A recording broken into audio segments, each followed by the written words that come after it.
information and breaking news. Brought to you by Doob Snacks, Spraggles, Ewok, and Mari. Good morning, world, and people possibly listening on other worlds. What a fantastic day of news we have for you. That's right, Spraggles. The world is erupting and we are sitting on the flashpoint. Absolutely. That is chaotically hot. I did not realize all the talk is based around the Pokemon Regional Championships and those guaranteed invitations to Yokohama, Japan. Douglas, let's get that graphic up on the screen. Wow, what a graphic, and wow, what technology. Let's take a look at our regional finals champions. Brazil, we have Double O Nation. Europe, Tally Bobo Believers, whatever that is that they're doing over there. North America, we have TTV. Latin America North, NT7, Latin America South, Peru, and Oceania, legends reappear. Wow, what a list, and all read perfectly. I'm really proud of you. Well, we've got some surprises in there, and of course some things that we expected to see, and we want to give a big ho-humdinger congratulations to all of these teams and wish them the best of luck in the Pokemon UNITE World Championships.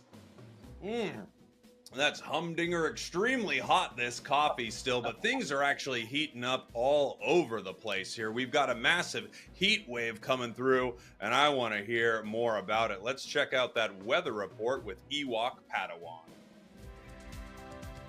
Thank you, Spraggles. This is the weather from Latam North. Podemos esperar grandes olas de calor. Entity 7 simplemente se abrió paso a través de todas las temporadas incendiando cada una de las competiciones. Ha sido un total incendio forestal, pero no podemos dejar de lado las inundaciones, como pueden ser el equipo de Hoenn y Fusion Esports. Las inundaciones están aquí y la marea está subiendo. Este fue su informe meteorológico de Latinoamérica Norte. Echemos un vistazo al tráfico. ¿Cómo se ve eso por allá, Mari? Thank you, Ewok. Time has stood still. You'd think we were in Los Angeles with this traffic. Let's take a look at Brazil. 00 Nation slammed the Nitro and did it for family because they parked themselves on the freeway express lane as the untouchable team on the top. There was a high-speed chase for number 1 as Brazil made sure that 00 was always checking their rear view mirror. It's all gas and no brakes for this competition as both of these teams are guaranteed to have higher insurance premiums heading to Worlds. And that puts a stop on traffic for today. And that's why I don't drive or go outside. Indeed, you are an awful and dangerous driver. In sports today, let's take a look at our Oceania region. We had legends reappear, go through the losers bracket, and set the grand finals ablaze as they were able to reset it and defeat EXO Clan in 9 matches. That allows them to be the regional champions, but most importantly, $20,000. Spraggles, that is so much money in the 90s, you can't even understand. That is maybe even one entire house. Of course, don't throw away your EXO jersey just yet, because with this second place finish, they will also be attending the World Championships. Congratulations to both these teams for making it this far, and we are very excited to see what kind of highlights you can put together on the world stage. Touchdown! Talk about a home run. Breaking news, this just in. We have an on-scene correspondent on the scene here to bring you very pivotal and key information on this developing story. Oh my, we're gonna lose it. Team.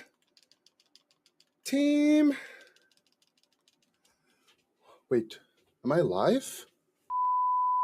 From everyone here, and Shasta included, I want to apologize for that. Obviously, someone has hacked into our matrix.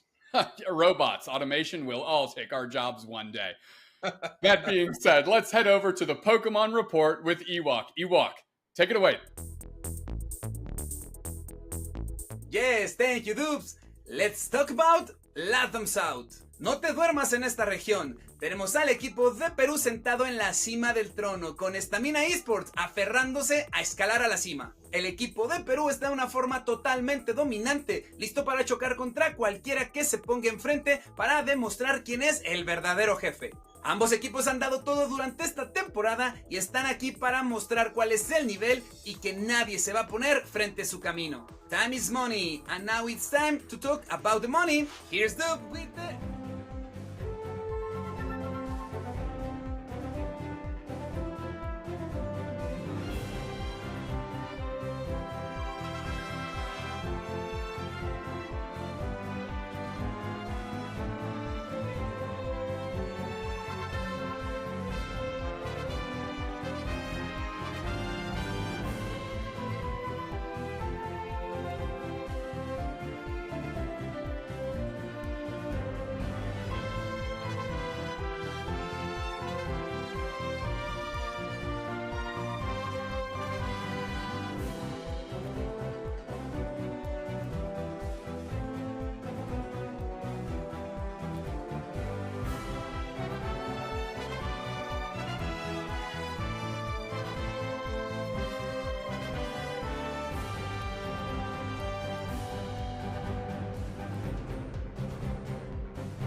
Now that is how we get our World Championships kicked off in style.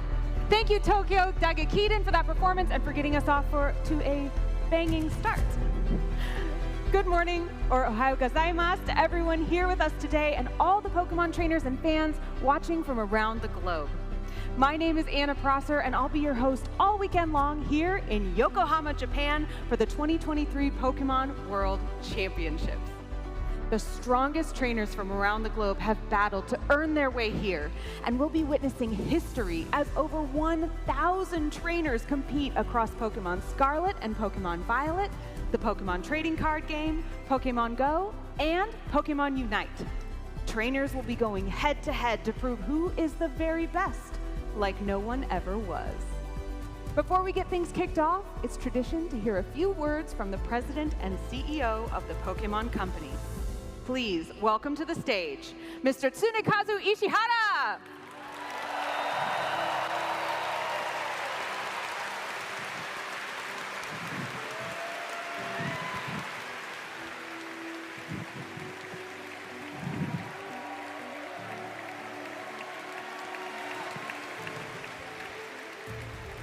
Minasan, こんにちは。世界大会にお越しいただきありがとうございます。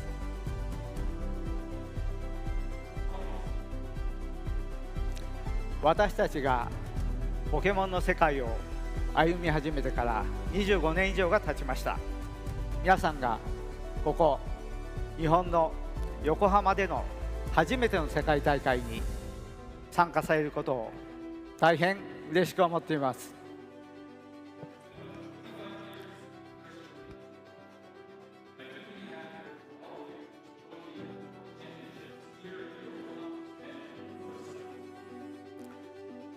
競技を通じて生まれる友情はポケモンにとって最も重要なものであり、世界大会こそがその最高の場所です。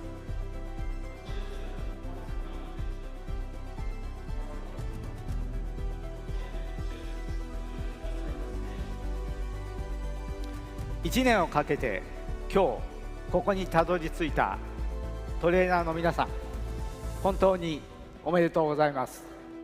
Congratulations to all of the trainers who have made it here today after their year-long journey.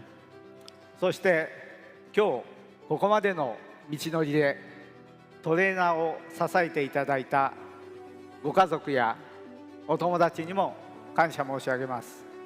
And of course, thanks to all of the family and friends who have supported these trainers along the way. 世界大会のたびにポケモンの最新情報をお届けしていますが、まずはトレーナーの皆さんのバトルに集中していただきたいので、それは日曜の閉会式までお待ちください。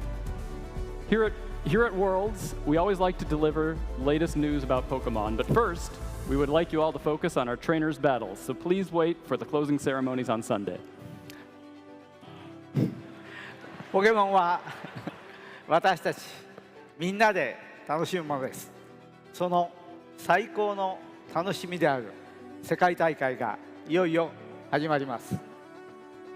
誰が世界チャンピオンの座につくのか、本当に楽しみです。 Pokemon is something that we all enjoy together, and the World Championships are one of the most exciting moments for us. The event is about to begin, and I can't wait to see who will be crowned our new World Champions. 皆さんの健闘を祈っています。 Wish you all the best of luck in your battles. ありがとうございます。 Thank you.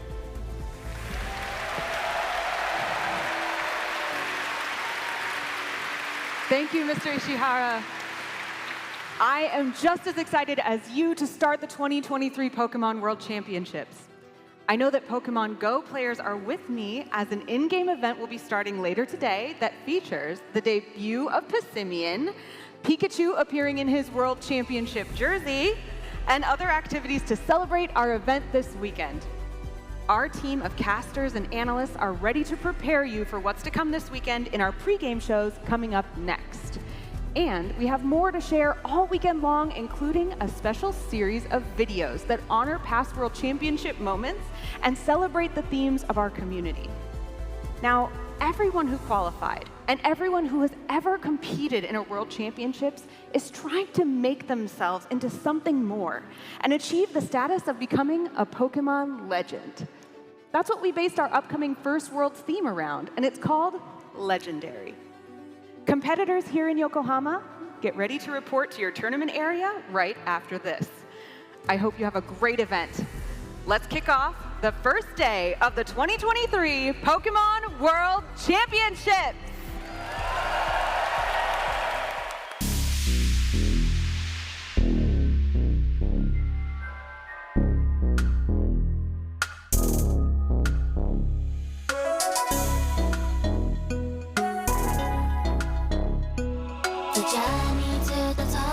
Long and tough, and it takes all your heart and soul to keep on going. 夢にたどり着くまで諦められない。 While your passion is the fire, always lighting up a path. It's the greatest you will get to leave them all. So do you wanna be legendary? Wanna be legendary? Have you got what it takes to win? Have you got what it takes to win? The training has been taking all your life, and you need courage if you want to win the fight. Respect the opposition like a real hero should.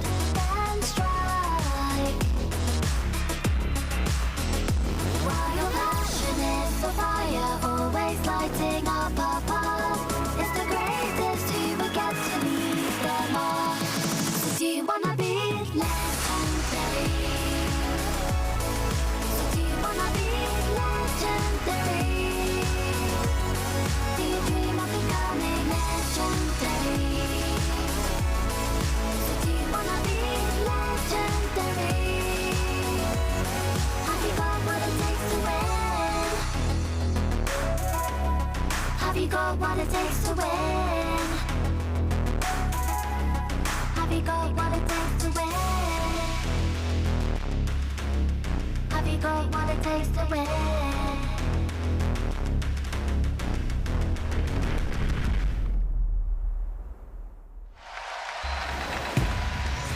Welcome to the 2023 Pokémon UNITE World Championships from sunny Yokohama, Japan.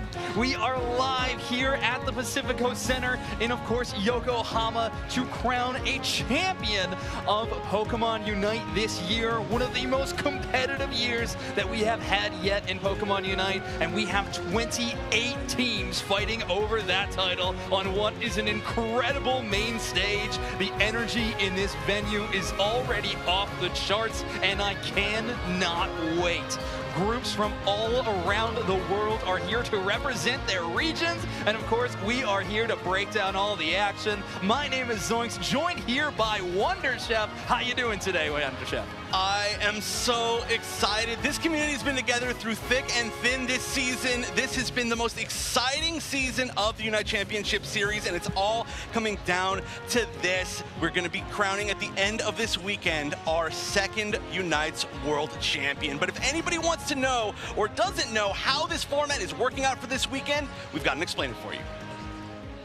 Roland's going for a hero play. Trainer starting through. Buzzwole takes it. But they couldn't stop either of them. 500 points. If somebody's points in. That goes in.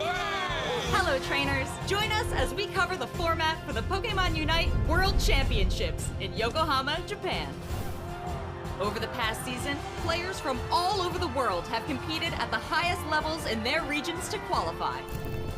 Each competing region will be sending their best teams to represent them on the world stage. High stakes will test the resolve in the most anticipated tournament of the year. On the first day of the World Championships, teams will be sorted into groups, then face off in round-robin matches. The best teams from each group will advance forward. This takes us into the second day, where the top teams from day one will battle through a double elimination bracket, all the way to the grand final. Everything is on the line here, as the winning team can look forward to being crowned the World Champions, as well as take the lion's share of the $500,000 prize pool. All of the best teams are eager to prove themselves in Japan. Who will ultimately win? Will there be any surprises? Comeback stories? You never know what'll go down. Be sure to tune in and find out. We have gathered champions here today, but we can only crown one by the end of the weekend. And of course, there's a long road to doing that. Wonder Chef, why don't you break that down for the people about how we are going to get to that point?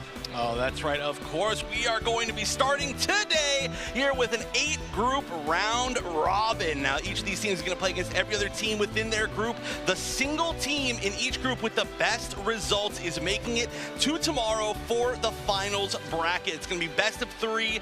8 teams are going to make it. Like I said, 1 from every group, and it'll be double elimination, where eventually, at the end, we will be having a best of 5 to decide who our champion will be. And in addition to crowning a champion, we are also awarding a whole lot of prize pool. $500,000 on the line, with first place taking home a grand prize of $100,000. The stakes could never be higher. And because of that, we actually brought along some extra help. Welcome to the show, Kelosaurus. Thank you so much for joining us. Hello, Zoinks and Wonder Chef. It is wonderful to be here. I'm hyped, you're hyped, the crowd is hyped, but also those trainers from home are also hyped, so I cannot wait to see how today pans out. Oh, me neither, and it's going to be so exciting from start to finish. Let's take a look at the first 4 groups that we have here today. A, B, C, and D rounding out our first 4, and of course a whole lot of talent packed into just these 4 groups. That's right, and you'll notice that there are regions next to each of these teams. The regions have been split up within their groups, so the only way they're going to be playing against each other early is if they end up doing very well, and then at that point, it's a problem that you like to have. But you can see the second half of our teams here, Group E, F, G, and H, and let me tell you, these groups are just absolutely terrifying, just at the maximum level of talent across the board. Yeah. Absolutely. Well, let's take a deep dive into, we're going to take a deep dive into each of those groups in just a second here, but obviously so much talent across the board. So many regions. Kelo, is there any region you specifically have your eye on? Look, obviously being from the OC region, I have to cheer for my folks at home. Absolutely. All right, well, let's deep dive into each of these regions. Starting out with Group A, we have Peru from Latin America South, Secret Ship from Japan, Team 3 Stars from Korea, and Latin America North's team is going to be Hoenn, the 2nd seed. A very, very solid group. And we're going to start off with Team Peru here. An incredibly successful season all year long. A ton of championship points, only having one slightly worse performance near the end of the year. But other than that, a dominant squad. But now it's their chance to prove it on the world stage against so many other teams. That's right. This is going to be very cool to see all of these regions go up against each other. This is a great one to start off with this group to see an example of that, because of course the team Peru is going to be fighting against very soon. One of them is Secret Ship, and Secret Ship is a team that of course is coming out as 1st seed out of Japan, a region that has been looking very, very strong in Pokemon Unite as of recently. I mean, I think a lot of regions kind of are, but especially Japan, and so I'm very excited to see them in particular. Of course, we've all got the home turf advantage for them as well, being here in Japan. Look, I'm really excited to see Team 3 Stars. I need to know if we can actually rate them 3 stars out of 3 today.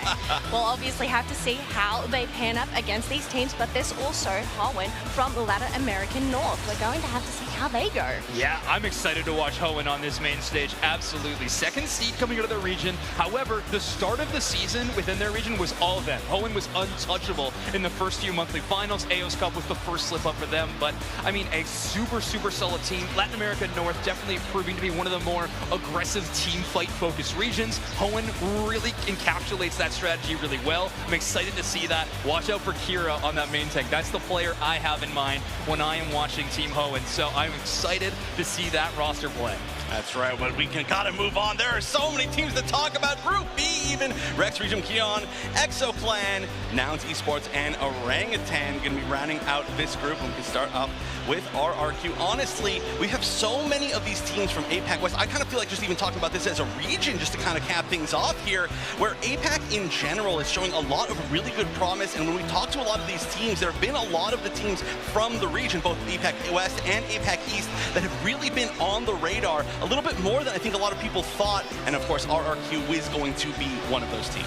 Oh, it's not just those battles internally within those regions, but it's obviously all of these other battles. But one team that I have my eye on is definitely Exo Clan. Obviously being from the OC region, the #1 seed, definitely keep your eye out on Ethos. They played a spectacular game in the regionals. Oh, yeah, the skill caliber on Exo Clan seems really, really high. I'm excited to see it when they go up against opponents the caliber of Nouns Esports. Now, a lot of people have this name front and center in their tournament predictions because they, of course, were the 2nd seed from EU, but also the runner-up at last year's World Championships. So much stage experience now, a Worlds, an EUIC event, and now here at Worlds again. This team comes with experience, they come with talent, but honestly, I think a lot of people credit their coordination and team play as the biggest strength. Yeah, well, it's just a well-known team, of course, so really one that we're going to be looking at. But another team that I'm personally going to be looking at, of course, the final team of this is going to be Orangutan.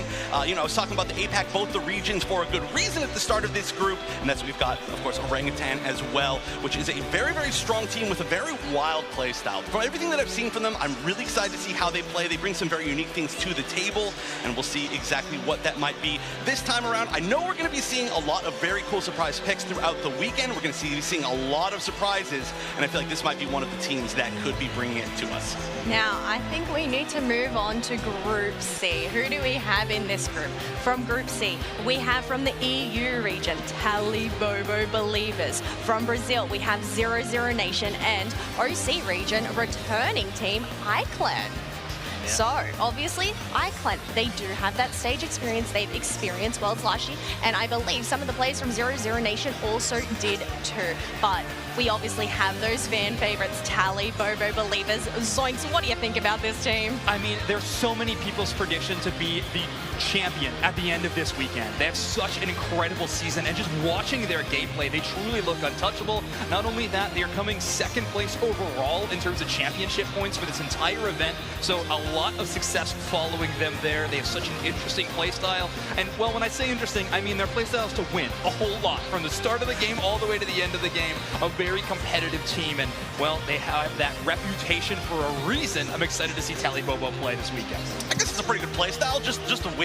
Winning as a playstyle, yeah, I'll take that for sure. But if there is one team that I feel like stands a great chance against Talibobo, well, at least one of maybe 3 that really could be looking to take them down, it's 00 Nation. They are the team that has been dominant as well within their own region, and honestly, just being able to talk to them a little bit before the actual tournament started, I felt like their mental was so good. They are here, they are happy, they have been taking a little bit more relaxed and just feeling like they are confident in what they've been doing, and for very good reason. They have been one of the most dominant teams overall if we look at the entire season of UCS this year, and for a very good reason. They are just so incredibly strong. So already there's a reason why people have been looking at this group and saying this is kind of the one that's the hardest to get out of. Of course, they're all going to be very difficult, but just having Talibobo Believers, 00 Nation, and iClan all in one group, and like Hella mentioned, lots of experience from Worlds altogether. Definitely, and that experience is going to come intact. Obviously, once these teams are up on stage, the pressure is going to be on, but you know what? It all comes down to that moment, that 10 minutes that we do have. Absolutely.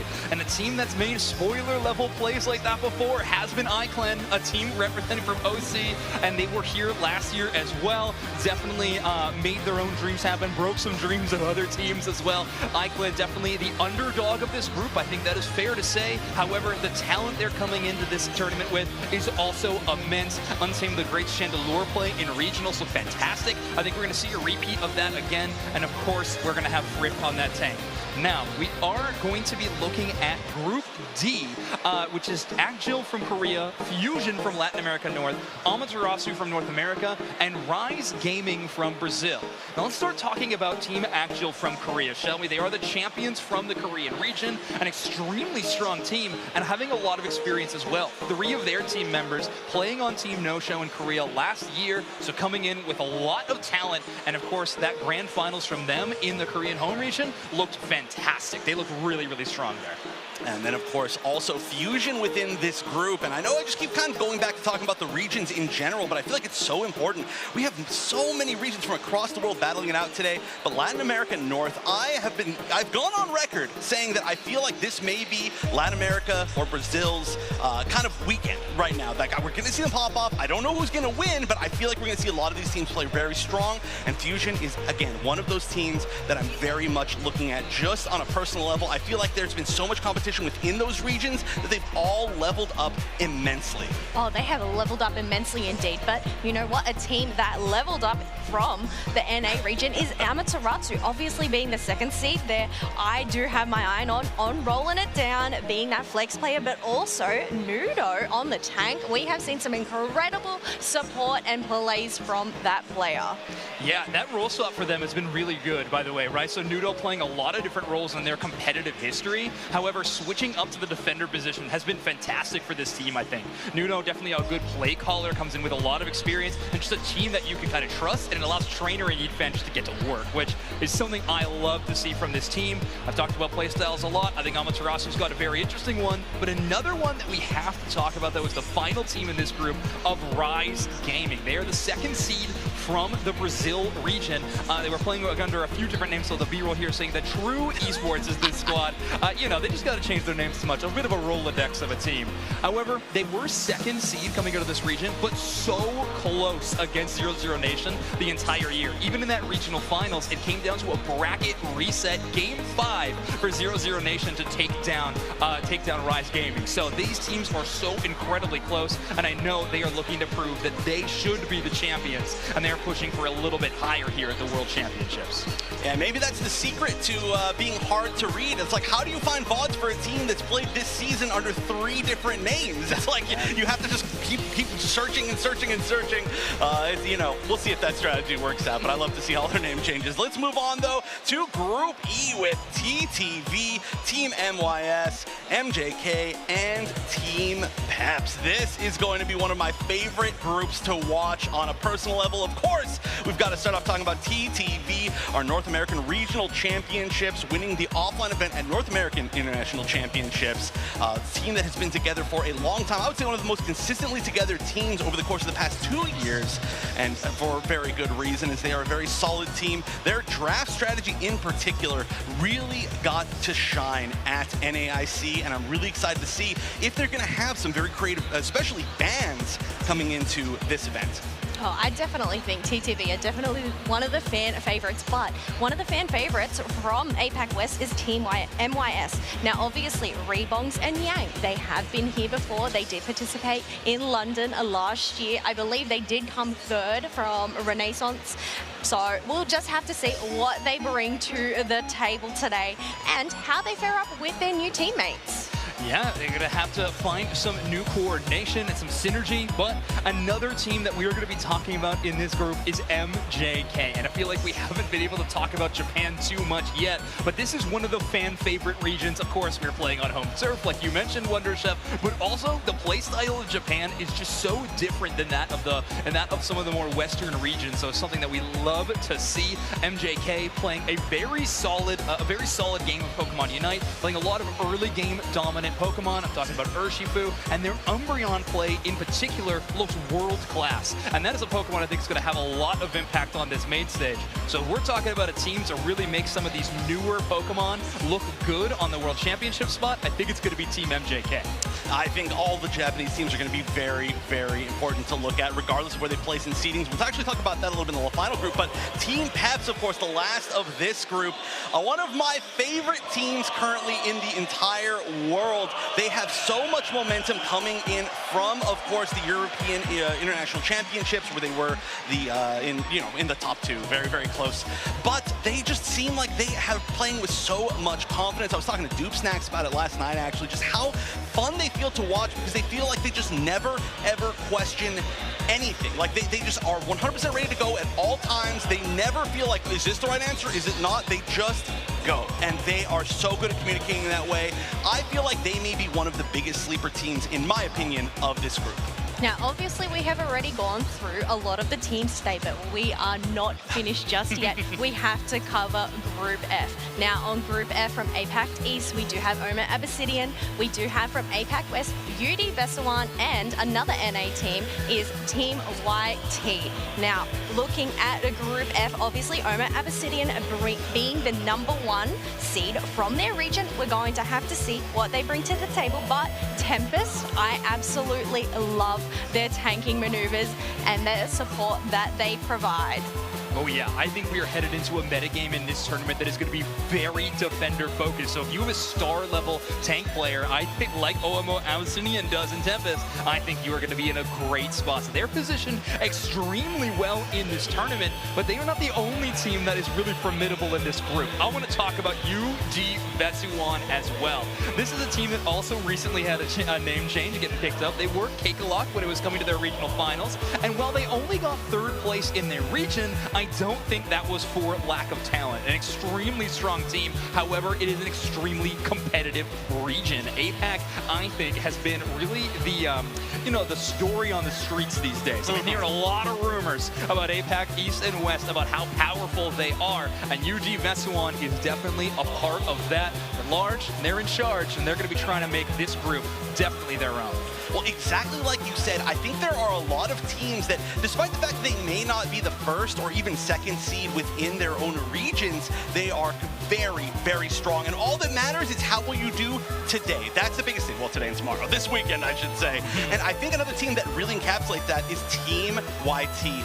They have had the most explosive results that we've seen. Of course, they did barely qualify in a very, very tough region, but they were able to show that they could take down literally the best of that region, just not consistently throughout the entire season. But like I said, all that matters is what happens this weekend, and I feel like they've just been riding their momentum more and more. Again, an extremely fun team to watch. They can always just they're always bringing their comfort picks. They're flexing to some interesting stuff, and of course you can see the Buzzwole right there, really, I don't want to say putting it on the map, but one of the teams that really most strongly put it on the map competitively. So I am always going to be a big Team YT fan, and you know they're going to be bringing some fun stuff. Look, something I'm excited for, obviously we can see this previous gameplay here and all the Pokemon that they play, but what new tricks do they have up their sleeve? That is what I am most excited to see from these teams. Oh my goodness, I'm right there with you. Team YouTube, their uncharacteristic picks are very exciting, but they're a lot of fun. Now, we are going to be transitioning next to Group G. SAUL Esports from India, Time to Shine from EU, and Luminosity from North America. That's right, we're in this group with LG, who were the world champions, but the first team we got to dive into is SAUL Esports, the team from India, a region that definitely didn't have the performance they wanted last year at World Championships, looking to make a bit of a change. And the player you see on your screen right now, All Might, I think is going to be the focus for this team. A player that has got worldwide recognition. A lot of people, when looking at this team, definitely called this out as the player to watch, the kind of cornerstone of this team. And if SAUL Esports is going to have a big successful run, I think a lot of that, or a large part of that, is going to come from All Might's leadership on stage. And based on the name, I'm assuming somebody that's going to be very happy to be in Japan here playing. But of course, past that, there's Time to Shine coming out of Europe. And I do have to say, Time to Shine, of course, being a previous qualifier, but not having maybe the most consistent season this time around. So they didn't really have a chance to shine in this current UCS season, but we know exactly how strong they are. So I kind of feel like this is their opportunity to have locked their team together, which is a big part, and just their strategies together, where it feels like they've been shifting so much, and sometimes, a lot of the time, been forced to shift over this current season, but now they've been together for a few months, they've been practicing for Worlds together. This might be their time to shine. Look, talking about shining, we have to talk about the world champions from last year, Luminosity. Obviously, they took home that trophy. Will they be able to double it up? So, obviously, Luminosity, they are well known to us. Overlord, I know last year they played quite incredible Aegis Slash. So, Lord of the Sword, will we get to see that today? I don't know. But obviously, all of these players that we do have on these teams are very high caliber. They have been practicing, they have been scrimming, so we're going to have to wait and see what they bring today. Oh, I can't wait to watch Luminosity on the main stage. I mean, their season has definitely been an interesting one. A lot of highs, a lot of lows. However, when they're coming into the World Championships, they're coming in that second spot, second at regionals after a very impressive performance. And honestly, Overlord looks really in form. Whenever the team can be run and be really successful, it's always on the back of this star-level player really popping off. And you can see it in every replay. Honestly, we should just call it an ELG replay, just an Overlord replay, because every single time it's 3-4 KOs and just game-changing moments like that. And obviously putting a lot of resources towards that player, throwing a Comfey there for support, which honestly, I don't know how much Comfey we're going to see, but North America really like that play of just putting a lot of resources on one carry player and letting them take over.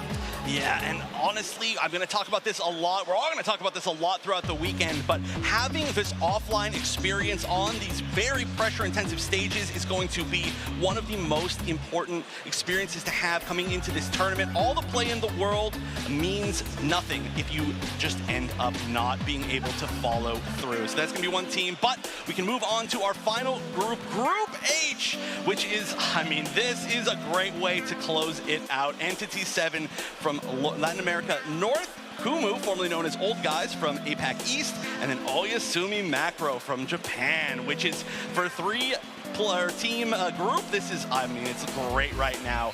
But of course, we can start off by talking about Entity 7. And I know that Zoinks, you and I have put a lot of value into this team. They have been really grinding. They have been leading their region, of course, but they are looking really, really solid. Of course, we've got a chance to see them play against some of the North American teams in some grassroots tournaments. They did very, very well. But just in general, I said it before, I said it again, I feel like this region is just going to have a great weekend.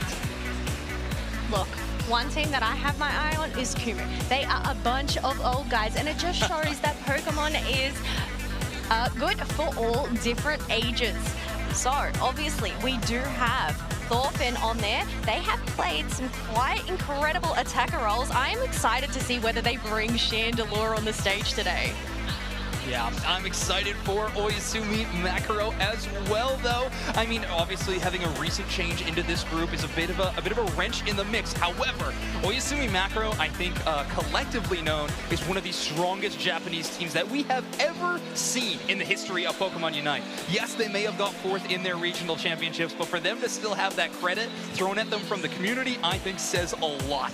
This team is going to be so good, and of course, they have the star player from last year, Mame, on this squad, and I can't wait to see them in year 2 as well. It's gonna be a great game, and obviously that's gonna bring us to the end of our groups finally, after a marathon of all of these teams, and we get to watch all of them play today on stage. It's gonna be amazing. I cannot wait. Oh, it's gonna be fantastic. Any thoughts here on groups, Jeff?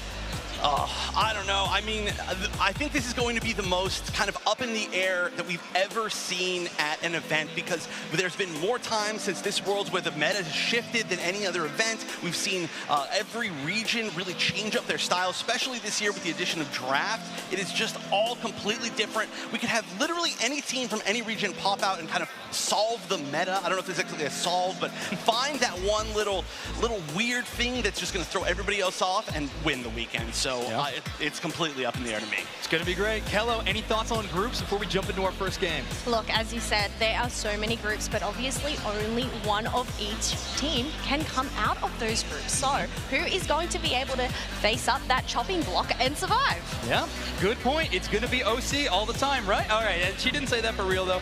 We are going to be jumping into our first game very shortly. So, Kello, I'm sorry, we're going to say goodbye for right now, but don't worry, everyone. Kello is going to be breaking down the games all all day long, all weekend, as we have an incredible tournament to find our champion. I cannot wait. Kella, we will see you very soon. Thank you. Now we are going to be talking about our first game of the day. It is going to be TTV versus MJK on that main stage. I cannot wait. It's going to be a whole lot of fun. Wonder Chef, what are you thinking about this first match? I am honestly so excited that the very first thing that we get is the chance to see teams from kind of really opposite regions, right? We're going to see teams from the east of Japan, of course, and then teams from all the way in the west in North America. This is one of the full, I would say, regional matchups that I'm most excited for. And of course, we can start off talking about TTV, like I mentioned just very recently, champions from the North American International Championship. And can we talk about, for the first time of the day, those jerseys, man? Unreal. Definitely the drip has leveled up a whole lot for Season 2. You can see the regional colors actually mixed in with the jersey accents. It looks amazing. And of course, TTV sporting them, looking very, very fine in this tournament. I can't wait. I mean, great season from TTV. And here they are on stage. Some brand representation from Inder on the stage. I love it. Of course, an amazing support player in their own right. A really solid captain of this team, too. I mean, a lot of leadership figures on TTV, but Inder has been leading this squad for quite some time.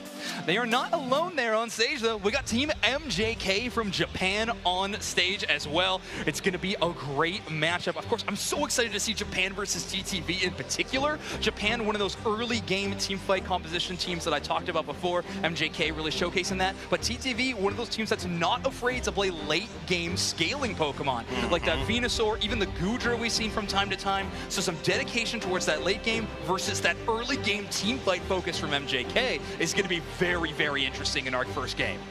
I agree. This is going to be, I mean, it's so cool. I feel like that usually we get to talk so much about like what we've seen from experience from teams playing against each other, but this is the first one of the day, and this is already the first one where it's like we've seen the styles from each different team, but what's it going to be when they actually clash? And there's no better way to figure it out than starting off the first game of the day, and we're going to get into the draft. For everybody who's not familiar, it is one band per team. This is very different from the previous year of Worlds, and you can see the bands looking like it's going to be Umbreon from TTV, and the other side is going to be Lapras, and that's going to be first pick on the left side team, then 2 for the right side team. That big call out already. I was talking about how I think MJK's Umbreon play was what really set them apart, and it had a great season. So double defender band is going to lead into that first pick of the Inteleon. This Pokemon has been so strong in recent practice, and what is MJK going to try to bring to the forefront against it? A first pick last week is no surprise, and we have Zacian here on our stream for the first time this year. Oh, that's very interesting, actually. Surprisingly, of course, Zacian going very, very well in the entire season in ranked, for example, but a lot of teams have actually not valued it super highly. So to see it as the first pick, that is definitely going to be maybe a regional thing. But oh yeah, the Comfey coming out. On the other side, of course, we have the Koopa and the Slowbro. I just got to mention that. It's a very strong meta pick from TTV, but the Zacian Comfey is a classic for MJK. Yeah, we're going to double commit to that solo carry strategy on the side of MJK. TTV instead bringing an interesting strategy. We're going to have a Buzzwole and an Espeon, which leads me to believe that the Inteleon is actually going to be playing Central. So Lutano going to be bringing that Pokemon into the central area and allowing Otter to have the Espeon in the bottom half. We're going to have a lot of early game presence from both of these teams, but I think most importantly, TTV needs to get Celestia to that level 5. That is a big, big benchmark for them. Yes, I think this Buzzwole pick is so good. It's going to be really good if they do end up going to Spin Stories. Of course, they could potentially not, but also the unstoppable ability of the Zacian. You can just dunk it. You can take out 2 members at once. If everybody jumps on it once with the burst damage of this team, I think it's very, very possible. So I think this is an excellent, excellent pick. Not one that I've seen as much from TTV, but of course, we're not the only ones here today. Let's send it over to our casters, Spraggles and Dupe Snacks, to take away game number 1. Here we are, Dupe Snacks, Yokohama, Japan, for the first game of our Pokemon UNITE World Championships. Let's freaking go. Woo-wee, Spraggles! I am so excited. We found our way to Japan. I ran here. I don't know if you saw that. I ran the entire way straight up. I was super impressed seeing that from you. That's really incredible. The battle drums went off. The war is going on Eos Island today, and I am ready to go. So are these teams, and we got Zacian in the mix for the first opportunity to get locked in immediately. Incredible stuff. You can see the crowd is pumped. We got Let's Go TTV out there in the stands as we start our game number 1. TTV from North America, your purple team. MJK from Japan, your orange team. Woo! Yeehaw to you and yours. Let's get this thing started. Inteleon heading into that central area for the side of TTV. It's the first time we're seeing Inteleon inside of a tournament. This is the first time we're seeing Zacian inside of a tournament with a North American team playing. So this is going to be really wild. Sage of just ways that Zacian was released, Comfy on top of it. Right as it was released, that was kind of the go-to combo, and we're seeing it here live on the world stage. In front of it, though, a Hoopa and a Buzzwole looking to scrap early. Yeah, Hoopa and Buzzwole, obviously a lot of power early into this combination, but Zacian and Comfy, a thing of nightmares for all of us if you've been playing Pokemon Unite this year. So we're going to have to see if MJK is able to bring that out here into game number 1. Obviously, these group stages are brutal. Only one team moving forward from each group. So every single game counts so much. As we see Urshifu down here in the bottom path, preparing for these 850 birds. There it is, and they're going in, and they're going to charge up. There's a little rapid strike action back and forth, taking a good crop of that for MJK. So, I mean, they're doing good on the experience. TTV keeping up, though, not doing too bad themselves. Yeah, TTV looking pretty good right here as we see MJK heading up to this top path right here, sneaking in with the Urshifu, looking to pick something up, but no. Beautiful stun there from Ender. Celestial trying to make it back and just barely grabs that berry. Grabs that berry, but also the fear of the portal. The Comfy kind of getting plucked up by the Buzzwole, jumping right back on Lakaba, who's going in with the Rapid Strike Urshifu, who has great movement, going to be able to dart out a little bit, and of course, poaching the wild Pokemon is Celeste there to make sure that they can at least get experience if they can't get the KO. Beautiful play there from both these teams, really aggressive from the side of MJK, and then at the same time, TTV making sure that they could secure that wild Pokemon experience throughout this fight so they can keep level parity right here. So we got that Sacred Sword Zacian moving on in to secure a lot of that. We got the snipe shot there from Inteleon. Massive amounts of damage coming out from the side of TTV. You can and they got the Zacian!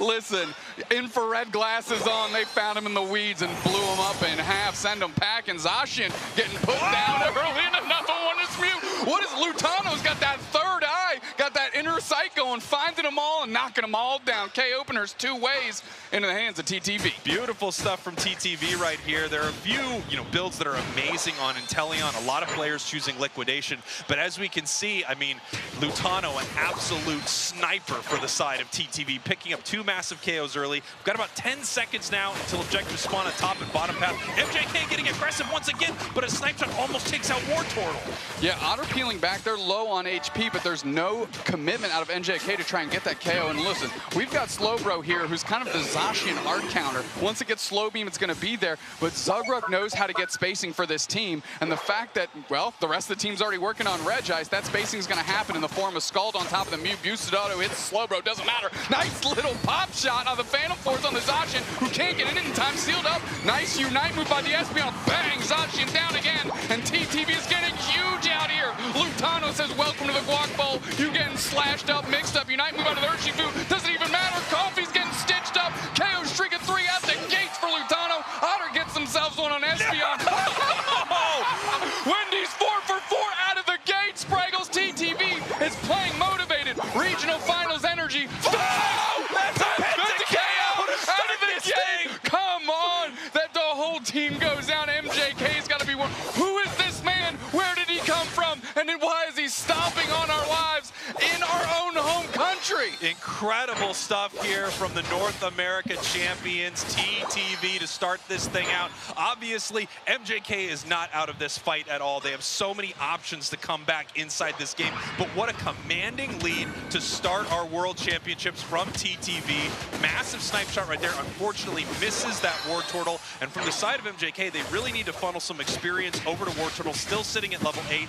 Not yet a Blastoise, has no Unite move for the team.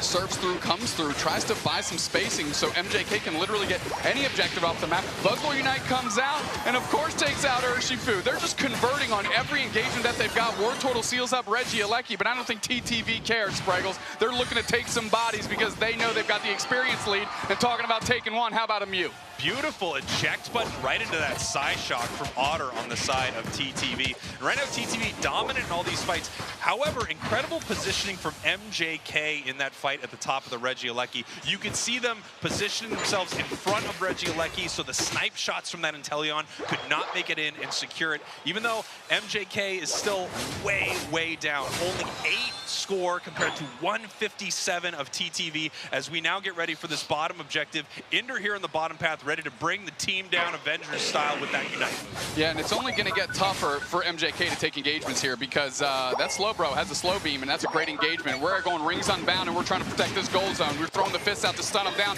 Where's the team follow-up? Nice skull back the other way. This is leaving this Registeel all alone for MJK. Great secure for them. They're getting experience, but the fight rages on as really all TTV wants to do is insulate this goal zone. Nice little stun. They take out the Mew, which means the Comfy can come for free. Hops right on time, and Zacian, who is out like a thief in the night. Once again, MJK, you know, with some excellent positioning in that fight.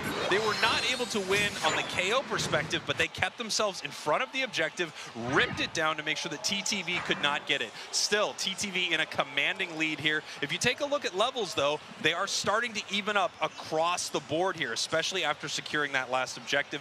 MJK still very much in this, but behind on score. They're going to want to put some points on the board before Rayquaza hits in about 1:45 here, Dude Snacks. You can see what TTV has put together. A very front to back, buy some time, line up some snipe shots, get big KOs for Lutano.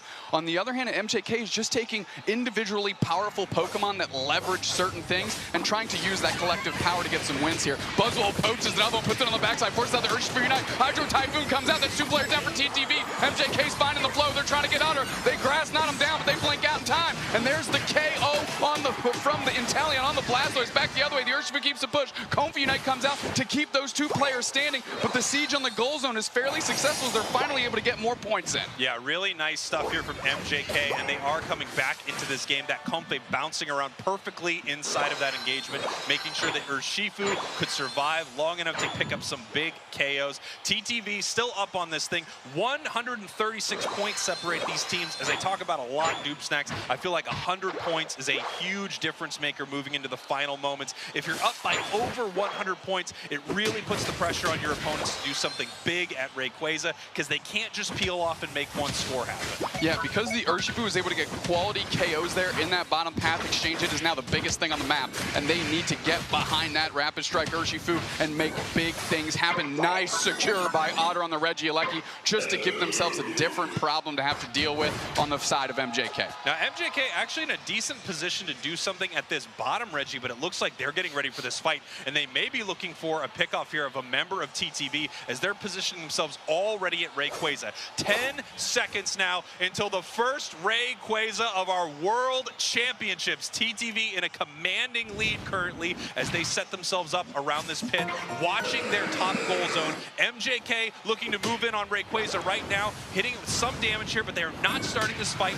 The snipe shots move out, and everyone is patiently waiting to see how this is going to kick off. No one wants to make a mistake right here as a massive snipe shot chips up this Blastoise. More snipe shots following in here from Inteleon. Rayquaza still being hit right here, but no one actually taking this, and this is great for TTV because obviously MJK is the one who needs to make a play right here. They need to make something happen. TTV actually peeling back right now to continue getting some experience here, Noob Snacks, as it looks like they're moving forward. They go in, big time Surf, tries to go for the engage. Zacian's there for the follow-up. Urshifu takes the first one. Hydro Typhoon's trying to buy some time, and it buys some KOs, 2 of them there. The Mew's going for the follow-up. Zacian gets those 3 players down for TTV. They're going in. The Urshifu Unite is actually flipping the script on top of the Rayquaza. Lutano's hanging out in the back. They're going to try to make a prayer play as the rings are unbound. The Hoopa is unbound, but it's nowhere in sight. This thing's getting low. Snipe shot lined up. Zacian takes it. MJK takes it. They're down by a ton, but they got those Hundo burgers on the menu. you. They just got to get that thing in. Zacian's buying some time. They're going to put some points in. And all of a sudden, MJK says that might have been a Penta KO on your side, but we win it on the scoreboard, baby. Let's get it. MJK raining points in right now, but it is still not over. 327, 256 is more points rated for MJK. They are putting them into the main goal right here, and they're taking a KO on Lutano. And Teleon goes down right here, and Mr. Shifu is just cleaning it up right here in these final moments. 256, 403, and they pick up a triple KO. You've heard of Lutano. How about Luca? We're going in, baby, and they're trying to find another one. The Comfy is just riding this Urshifu till the brakes fall off. But until then, it's TTV's brakes that are falling off. 4 players down, just Otter stands, and there's more points going in. Group E kicking this thing off. MJK looking saucy. That's right, MJK from Japan taking game number 1 here against the North American Regional Champs, TTV. Beautiful final fight there. Incredible stuff from MJK. What a start to our series, Doomsnacks. Oh, man. Are you serious? I mean, TTV comes out of the gates, could not have asked for anything more out of a big-time player like Lutano. Gets a KO streak of 5 right out of the rip, and then MJK plays, stays in the pocket, doesn't get flustered, and look at that. Turn the tables on it. Amazing stuff right here. Obviously, TTV in a commanding position through most of that engagement, but MJK with a massive fight here at the end of it. I can't wait to hear what our analysts think about this. Let's send this thing over here to Zoinks and Wonderchef to break it all down. Gentlemen. What a way to start our tournament. An exciting game between these two. TTV had that early game on lock, and then MJK come back with a major swing.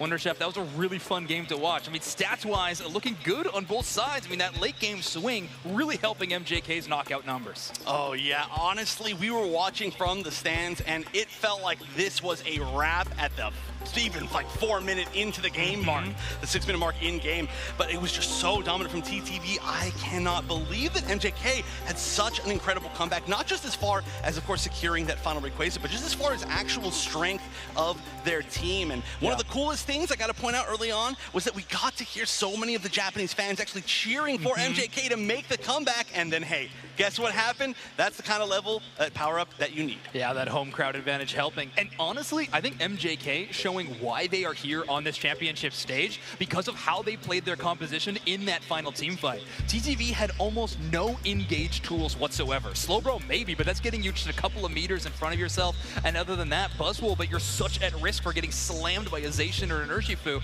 MJK gets positioning early and just creates a tough wall. The poke damage is there for TTV, but the actual getting the bodies in there a little bit tougher. Let's take a look at the actual numbers though, because that's our specialty. A lot of damage on this screen, a 91,000 damage for Lucapo. Oh my gosh, that has to be the name of the game. The Zacian, you know, it was shut down pretty strongly early, and I think that's a big reason why it looks so tough for MJK, but Lucapo just altogether looking so incredibly strong consistently throughout the game, and that's why we got a chance to see them make that comeback. But here we can take a look at the highlights from that first match. What a way to start things off with a huge turnaround. Yeah, TTV kind of surprising me with this Inteleon Central area pick, but obviously the value was here at the start. A Reggie Ice secure, and after that it was securing the rest of MJK. Lutano puts up 2 in this first initial engagement, and that counts all the way up to 5 by the end of it. A Penta KO in our first game of Worlds? Are you kidding me, Chef? A Penta KO at the 7 minute mark, and then that team doesn't win the game. Seriously, I'm sorry, I'm just so blown away at, like, this is a taste of what we're going to be experiencing this entire weekend, and the game is just never over. That is such a great thing about how this game has kind of turned out in a meta direction. And you can see here, this was a little bit of an aggressive push that did manage to help kind of, I don't want to say start the turnaround, but yeah, right here, this was everything the big team fighted red. Look at that, Surf Blastoise just pushing everybody all the way to that edge on that Rocket, Urshifu, and Zacian. Love when all those enemies are just grouped up together in small little areas. They can completely shut that down. Unfortunately, Tano not able to base there, and the shutdown just swings the other direction. I mean, that Rayquaza secure was huge, with the follow-up gameplay from MJK to seal the deal was definitely on point. Yeah, I just got to point out that I love their draft choices overall, where, of course, the Comfey on the Zacian is a very, very strong pick. but that wasn't their only chance. We actually had a ton of great Comfey targets, and I think that's one thing that a lot of teams make mistakes with, was that they will depend on this Comfey is sitting on this Pokemon, and that is all that's going to happen, and they are going to win the game. And then that one Pokemon gets shut down, and you're like, well, that's GG, unfortunately. But, I mean, there was, of course, the ability to flex over to the Urshifu, which worked really well. You can see sneak out there in the crowd. There's the ability to even shift onto the Blastoise to be very effective, so I love the way that they made their team. But let's see if there's any differences this time around. Wow, okay, game number 2, of course, the draft sides are going to swap up. Let's see if TTV wants to stick with that Umbreon ban like they did last time. It looks like we're having a bit of a split decision, but MJK with a bold decision to ban away the Leafeon, which has been extremely popular, but it's probably a Leafeon ban to grab a different top pack Pokemon that they want to steal and make sure they have a good lead there. Well, I wonder if it's going to be their first pick. There are so many Pokemon available, more than we've ever seen. Wow, first pick Zacian.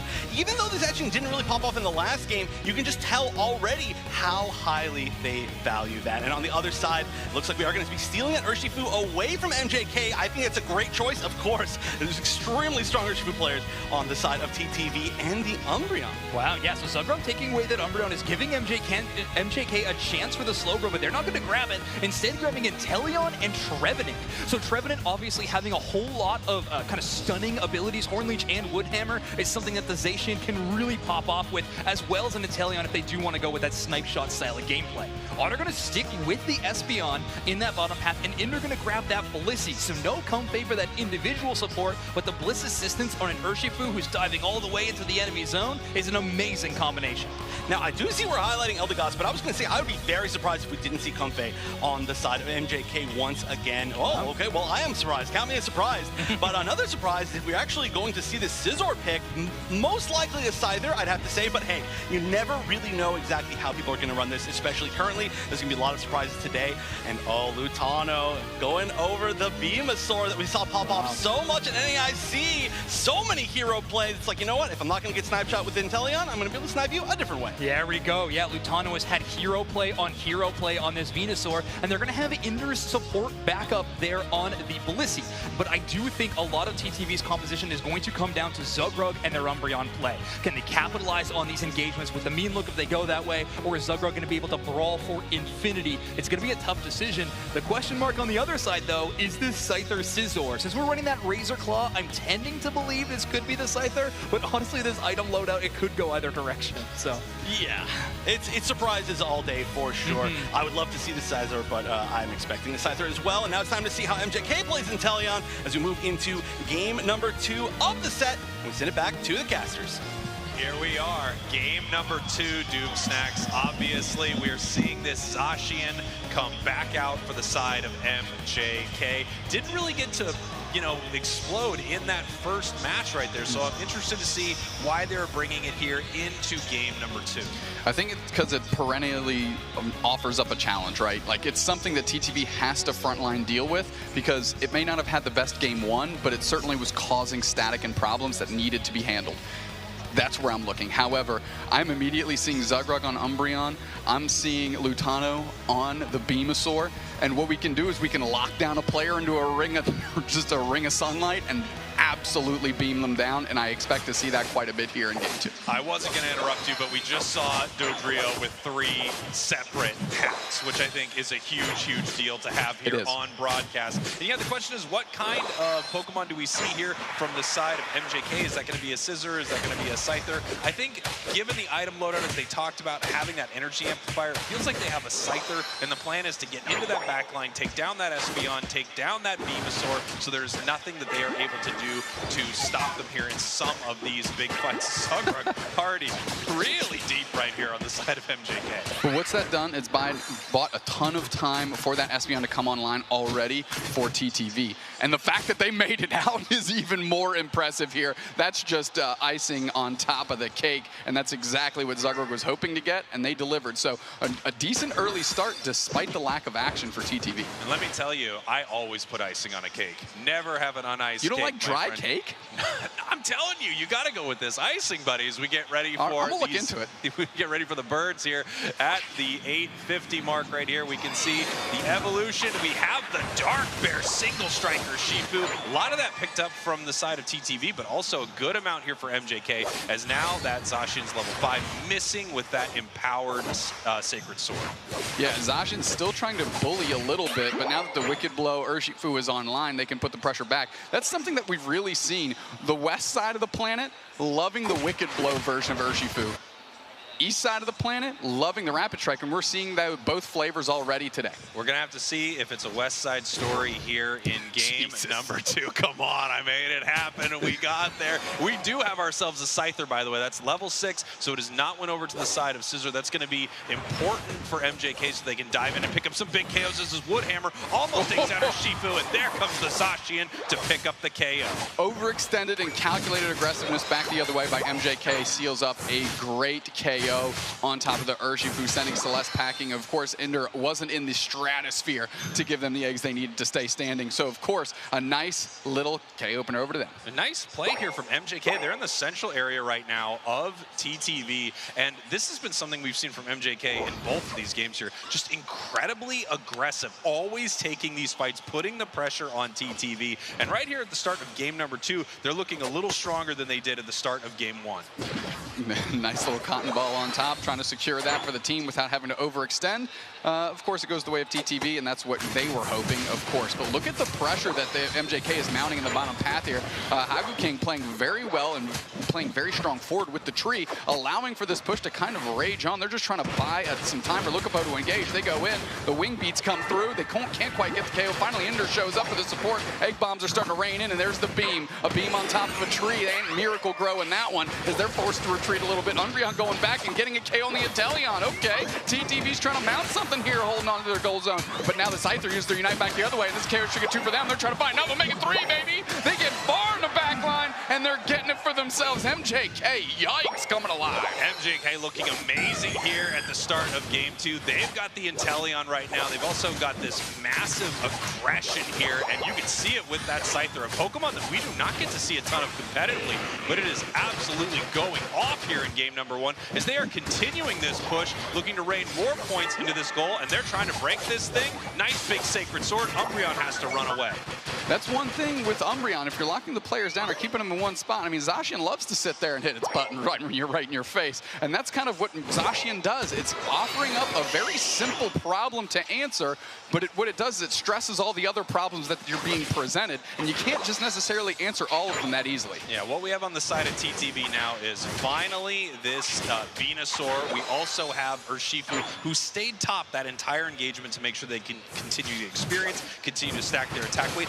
MJK, once again, just insanely aggressive at this objective, and they secure it. Yeah, Hagu King and Lakubo have been playing such a good front line here. Trevenant Unite comes up. That's on top of 3 players. Solar Beam back the other way. Finally sorts out Lucapo. Now this might be an opportunity for TTV to make a stand here. But unfortunately, the points are going in because the Regieleki hit. So really, all MJK has to do is get as many points in as possible. I can't believe the Zacian got a KO Shiga 2 on the way out. Lutano gets 2 back the other way, but MJK gets another positive exchange. MJK gets the objective. MJK gets the KOs. MJK gets the score. MJK is looking very different from game number 1, a game that they already won. TTV in some trouble right here. Level-wise, things are somewhat equal between these two teams, and the question is, are they going to be able to shut down this Inteleon? Because it's going to do insane damage at range. We saw a couple of TTV's tools come out in that last fight. We saw the lockdown on a Pokemon, so you could hit them with the Solar Beam, so you could hit them with the Psy Strikes, but TTV is going to need to get a lot more aggressive in some of these fights. They're going to need to pick up a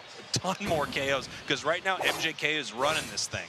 Yeah, I mean, basement Reggie in about 10 seconds here, and TTV's just trying to make their way down, and they're so bullied, they actually have to move kind of like in a crescent moon pattern just to try and get to the bottom path. Zugrak's trying to get on top of Sonya here for the Zacian. Tons of damage getting rained in. Another Scyther Unite, but they get buckled very quickly. Caught by the Solar Beam, I'm sure. Wicked Blow can't quite find the Eldegoss as they're moving through. Zacian's kind of playing backline to the Eldegoss, believe it or not, as Zugrak's getting shredded. Is this going to be a KO finally for the Zacian on Zugrak? No, the Unite move comes out, buys them a little bit more time. and eating some shields. The rage continues. Trevor to Unite on top, and finally Haku King tries to make it happen. The Wicked Blow reigns true, and that takes another objective over to TTV, and that's the one they needed, Spraggles, to keep them in this game. Zugruk finally goes down, but TTV's work here is done. Yeah, TTV having an excellent fight here, and they need one here in this match because they've been behind through a lot of this game. The liquidation lands true on the Espeon, and that is another KO for the Inteleon on the bottom path. MJK fighting extremely well, but we have level 13 already on this Venusaur. Massive power spike for this Pokemon. You're going to see those solar beams early and often, and also late, midday, you're just going to see a lot of solar beams. Yeah, at night, solar beam. Midday, morning, solar beam. Morning, solar beam. Breakfast, solar beam. You eating them all day long, and that's exactly what they want Lutano to be doing. Buy time for those to get hit. But now this Regieleki is flying towards a tier 1. They couldn't sandbag it long enough, so it's going to be able to be dealt with fairly easily, but they're looking to push up the back of this, Greg. MJK is just extremely aggressive right here, and some teams would walk away from this, but they want the fight. They want to try to push this in, and it is right there. Celeste is kind of getting buckled. They forced to retreat. They get eaten by a liquidation here, and that thing's going to hit again. And now Zacian can frontline to buy time. A nice little overcap there. 293 to 123 with less than 3 in the game. That's right. This is a huge break point here for MJK. Unlike their last match, right now we see that they are ahead considerably in points. They don't need to be as aggressive in that final fight, but I wouldn't expect that they're going to let off the gas anytime soon. MJK just keeps putting the pressure on TTV. TTV having a couple good engagements later into this match now that they have their Venusaur powered up, now that they have their Urshifu online, but they're going to need a big win here at Rayquaza, or MJK is going to take our first series of the World Championships. Yeah, MJK positioning uniquely. They don't want the bottom objective. They're actually just trying to make a wall around it and have TTV collapse into them. Yeah, and we can see now Lutano on that Venusaur making their way towards this central area. Obviously, TTV is looking to protect their squishier backline Pokemon, the Espeon, the Venusaur. They are using their ranged attacks to see exactly where they may be inside some of this tall grass right here, as MJK does not need to actually put the pressure on. They are way ahead on the scoreboard. Inteleon getting chunked by that solar beam that was bush checking a little bit. Haku King going to be sought out and found as they go into that bush. And now it's just about trying to find where MJK is hiding. And they found one immediately. 3 players there chipping up. The Unite move comes out. Zacian is down. TTV found their mark and they cashed it in quickly. Haku King's trying to peel back to the rest of their team, but TTV sees the Rayquaza as the objective they want. Zugruk good spacing right on top of the Scyther. And now the Scyther has to dive into the middle. Double wing beat comes through. Solar beam as well. Burtnanger. Trevor to Unite on top. Holy smokes. 4 players out for MJK. TTV seals it up. Celeste gets it for them. And holy smokes, what a bounce back by the squad. The NA team says there's still fight left in us here in Japan. And now they're putting in those burgers. They are looking to flip some burgers and get some points in right now. Nice little eject button into that solar beam. And here comes a massive 100 points from the Umbreon. 423, 293 for MJK right now. TTV with a commanding lead. 50 seconds left, though. So MJK is not out of this match at all. However, there are still members of TTV with Rayquaza shields, and you can see the Umbreon moving across the map away from everyone else, picking up Eos energy, getting ready to score as MJK is looking to put in one last fight here at this bottom goal zone.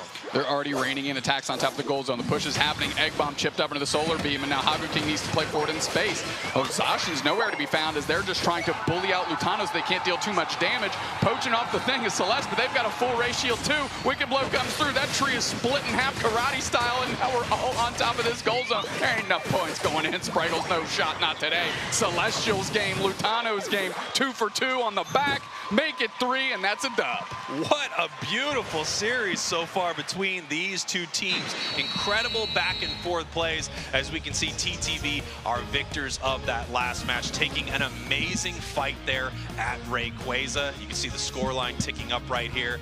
We can now see who won. Big win there for TTV. Great bounce back, and tell you what, they were searching for their target. They found the Zacian, they jumped on the Zacian, and that was really the beginning of the end for MJK in that game. The Zacian needed to stand tall and needed to be with the team. They were trying to get clever with their spacing. One good guess out of TTV, and literally, I don't even know if it was a guess, because Celestial pretty much committed right into that bush, and the follow-up was immediate. Once that first domino fell, the rest of the squad followed right after, and that's an easy red. Easy Ray for TTV. Incredibly aggressive. I gotta hear what Zoinks and Wonder Chef think of this one as we take a look at the scoreboard. Gentlemen, take it away. Can't count out TTV that early. Are you kidding me? In game number 1 of our World Championships, they are bouncing back, and we're headed to a game 3 for game 1. Honestly, for our first match of the day, it feels so good. And what a game there. You were saying before, Wonder Chef, whoever is losing just wins. And that so far is the story of our match. I know, what a set. I feel like the first set of Worlds is like a grand finals already. This is exactly what we want to see. It is so even, you can see the score right there, but let's take a look at how the actual battle data went out, the damage numbers, and of course, Lutano now on really what truly is a signature Venusaur. Oh, I said they put the Venusaur on the map, and I really do think they are going to prove that every single game we see them in. 87,000 damage for this Venusaur. They were really cooking in this game. Lucapo on that Scyther, though, I think had some great moments throughout the match. That was super cool to see. I really loved that. And again, this Zacian not really having the same level of impact. Early game, though, it looked amazing from Sona this game. It did. Of course, it's really hard to judge because it did get jumped on in that late game so heavily. And actually, we can see it right here. Lucapo, again, like you mentioned, has been, in my eyes, oh, that was such a beautiful play. It was just absolutely beautiful. But I think one of the MVPs of this set so far, for me, on the side of MJK. Yeah, it's been so fun to watch them play, and then kind of watching that style clash with TTV. I've always kind of defined TTV as a team that is incredible at team fights, but not because they're over aggressive. They get 1, they get 2, they get out. MJK, not that way at all. They go in and they go in deep. A lot of flux zone pushes and making that value across the map wherever they need to find it, and it's been looking amazing so far. Zogrug on this Umbreon, I called out as one of the big playmakers of this matchup, and even though it wasn't the mean look build that I originally had predicted, I think it was so impactful. Those stuns at that final end of Snarl are massive, and getting multiple stuns just makes it that much easier for Otter and for Lutano to really hit those big special attack damage spikes. Right, for anybody who's not as familiar with some of these newer Pokemon, we're going to see Umbreon with a lot of different builds throughout the day. It is a strong Pokemon in a bunch of different, almost even roles, but you can see right here, that was the follow-up after getting that pick. It's just a beautiful collapse from the side of TTV, and we could just see it happening in slow motion, really, as we were watching it live. It's just like, yeah, that pick happened, and you know that TTV is not going to give up that opportunity. And so, exactly like we said, it's been 2 games where it's been an early lead from one team, and then they've lost it. But now the question is, how do you hold on? How do you stay in the lead the entire game? Yeah, exactly. They are. Can you win early and win late? That might be the secret to winning this one. Now, Celeste is going to have the Player of the Game award, and for that play call in that final moment, I definitely think that is worth this accolade. Running the Wicked Blow throat shot build that Celeste definitely tries to focus on primarily. A lot of that big hit secure, but also, as you can see, kind of that 1-2 combo of throat chopping in, hitting one Wicked Blow, Unite move, and following up into another Wicked Blow to basically eliminate one threat single-handedly. Yeah, the Urshifu is going to be a hugely important Pokemon, of course, to be able to secure a lot of those objectives as well. And so we are now going to be going into Game 3. We've seen a lot of switches, like basically people taking their opponent's Pokemon because they're just so good at it as well. But you can see right here, we just saw Celeste extremely strong on that Urshifu, but now they're saying, we don't want to give you your first pick Urshifu, so we're just going to ban it out, even though it worked very well for us. They're going to take that away. Now, there's a whole lot of defenders available for the side of TTV. However, in this position in the past, they have first picked that Inteleon. Honestly, the versatility that Pokemon brings is huge, but the defenders are really going to be the tail of this tournament. They are so strong. They really control this game. So grabbing the Umbreon first pick is no surprise to me, but do we see MJK steal away the Inteleon? We haven't seen them play today yet. Well, based on exactly, of course, just highlighting it, but just what we've seen as well, they are going to first pick the Zacian. They love the Zacian, which is surprising to me. I don't feel like it's working out as well for them, but they do know how to base their team around it, and it has been working out. Oh, I mean, obviously they're 1-1 in this set, so that's going to give the Inteleon. The bigger surprise to me is the Trevenant first pick. Yeah. I feel like you could go way lower for picking that, but Inteleon and, of course, that Blissey for the side of TTV. I feel like TTV is very happy with this draft so far. Oh, for sure. Hongo King grabbing this Trevenant first pick is interesting, but we always have this debate, is like, do you let something that you know you'll get fall later, or do you want to keep the rest of your picks a little more secretive and grab something that is a bit more straightforward first, and you can just leave those spots at the end for counter picking cracking open, and there we go. Cramorant is on the table. One of the best executing Pokemon that we have in the game. That air slash dive combination is amazing. But Wonder Chef, it's your favorite, so why don't you break this down? I have been waiting for this entire year for Cramorant to be picked. This is the first time on a UCS broadcast that I've gotten to see Cramorant. I am so excited. And of course, there are quite a few. Kello actually was saying there's quite a few coming out of Japan. But on the other side, we are going to see the Buzzwole come back, probably being played by Celeste, and then the Espeon as well. So this is going to be some pretty high damage on the side of TTV. MJK with one more pick. Will they be going back for that? Yeah, it looks like we're probably going to go back for the Scyther. The Capo probably going to be getting that. But hey, you know I'm excited for the Cram. Okay, in terms of roles, we have 0 of them in the game. However, MJK is essentially playing double speedster. We have Scyther and Cramorant, which are both amazing last-hitting Pokemon. Otter and Lutano are going to play so careful to not be caught out and just immediately burst it down. Indoor support is going to be great. That healing number is going to be huge at the end of the game. The problem is it comes a little slow. It comes in tandems, and if we have the rest of the Scyther and the Cramorant really popping off, they're going to shut down their enemies in between those healing moments. Yeah, especially with just how squishy this team can be. So it's going to be really a lot about positioning from TTV. But one of these teams is going to go one up in the tournament. One's going to be losing their first game. Only one way to find out as these casters take it away for the final game of our first set of the day. And here we are, already heading to a Game 3 Doob Snacks at the start of the World Championships right here. I gotta say, I'm loving the draft from the side here of TTV. However, MJK is coming out with some wild picks here. I have to give it up to Cowboy Cram. I'm so excited to see it on the battlefield. But I am surprised with the order that some of these came out, and I'm surprised to see Scissor or Scyther once again. Yeah, it didn't look bad, to be honest. They were working very well. Specifically, the Trevenant and the Scyther were working incredibly well. Lucapo and Hagu King were in there. That's how they were generating their pushes with the Zacian cleanup. So they found a lot of comfort there, clearly. Unlike my solo queue games, who loses early and then loses the game, one of these teams is going to have to figure out how to maintain their lead through it. You know what? I would actually change your strategy up here, Doob Snacks. Yeah. I would try to win early and win middle and win late. That will help you in some of your games. Well, I've been studying the first 2 games we just watched, and I didn't learn anything. So I'm hoping we've got a straightforward one here to really coach me through this. Hoopa Zacian is a bully of a lane in the face of this Buzzwole, and Chansey gets eviscerated right at the gate. And Celestial just has to peel back and eat a berry and say, sorry, Ender, you have to catch the receipt for that one. Beautiful play there from Sona, picking up a massive KO early. And yes, Zacian is just such a bully. Hoopa able to fight incredibly at range with those huge stuns also. And now we see nice secure there, it looks like from the side of MJK. Zugra looking for that level 4 right here. However, Otter already level 5 on the Espeon.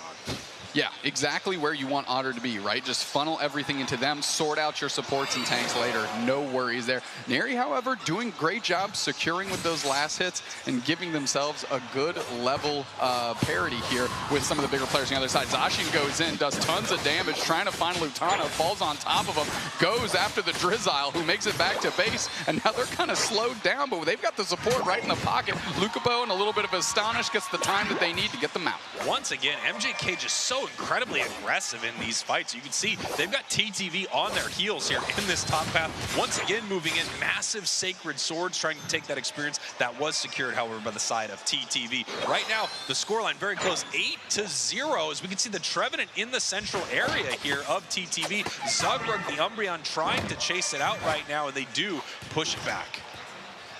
Creatively, though, they put the portal down to try and get the Trevenant back. It forces a weird cutoff by TTV to keep them from getting to the portal, and the Trevenant is still able to make it happen off its passive and its potion there to get out of there. And we can see Scyther moving on in here, trying to pick up some of this. Nice big side beam right there with the stun. It's getting very low, but it's got the Hoopa portal that it can go back through, and it does. Incredible play there from MJK, and just once again, always in the face of TTV. And here comes the Cramorant with the dive, looking to see if it can pick up a KO on that Espeon. Espeon misses their shot right there as they push towards this bottom goal. Cram goes down, Neri goes down, the pressure continues. Is anybody to fall on top of that portal to reset? No, they're going for the body. Ender is chunked big. Hagu King gets taken down by Lutano quickly, as that's a little Phantom Force for the Hoopa to get out, but it's KO streak of 2 for Lucapo. They're looking for everyone. Now they're caught on the backside of a Nightmare. They get KO. Zacian tries to give them support, but now they're singled out. It's a 3-on-1, and they're collapsing on top of the Zacian. Can they get a Hoopa portal? They're going to see if they can catch it. Phantom Force comes through for a nice little potential potential stun and lets the Zacian get out of dodge. Now they're collapsing on Neri, who wants the KO on Otter, and they get it back the other way. Snipe Shot gets them sorted out, and this fight rages on. Haku King finally frontline a little bit for Lucapo the Zacian, or for Sona the Zacian, and they're able to play back on their side. These are the most aggressive supports and tanks I've seen in a long time, Spraggles. Insanely aggressive. The fight is still continuing. I think they only backed off there for a second so they can give you a moment to breathe. This Reggie Rock is being ripped off the board right here.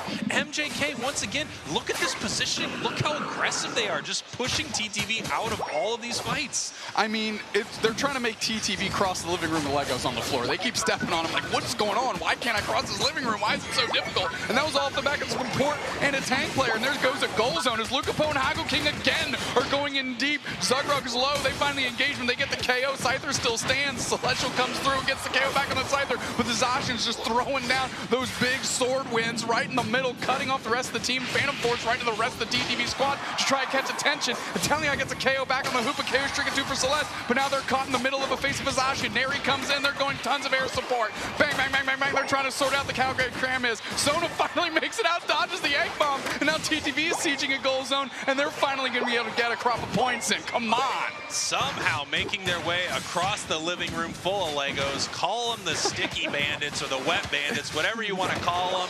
They are no longer home alone as they are ahead on the scoreboard, 147-80. And man, what an aggressive series between these two teams. MJK just always putting that pressure on TTV. When's the last time you saw so many yellow pips on the side of TTV's map?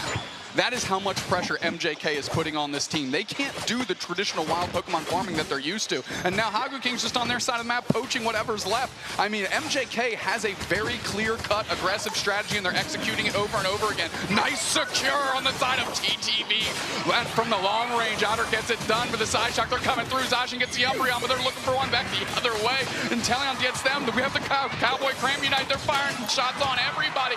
KO streak of 2, and now the Regieleki's going to hit close that goal zone out. That might have been the best case scenario for them in this case. Yeah, incredible stuff there from MJK. Cowboy Cram actually heading home through that portal, but it looks like they came back, got picked up there with a KO, as now TTV is pushing towards this bottom goal, looking to put some points in. They just want to break it at this point so that they don't have the positional advantage here for this next fight. TTV trying to make something happen. We see the snipe shots firing towards the side of MJK as they are continuing to push. Hoopa, of course, could bring the whole team down right now. It is level 9. It has its Unite move. They're trying to stun down Zugrug. Nice little engaged Trevenant comes out. It only catches Zugrug, but that's a prime target for them right now. Woodhammers are laying in, and another objective bought literally off the back of Haku King, who is playing so well on that front line. Yeah, that Trevenant is just so incredibly aggressive, always in the face of TTV, but really every single member of MJK never afraid to take a fight, as we have 4 minutes left in this match. And there we go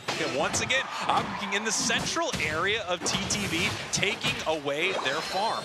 I mean, the level of comfort that this player has on that Pokemon is very clear to all of us now. That's why they're prio picking it so high, because they know Haku King just built different on this thing. That's what they want. And now they're closing out a goal zone. They're shrinking this lead. It's less than 200 now. Haku King's there. If they get a KO on them, that doesn't even really matter, because they're isolating TTV from the rest of their key players. Yeah, great stuff here from MJK. Of course, they get chipped up, they get pushed back, but they're able to put the points on the board.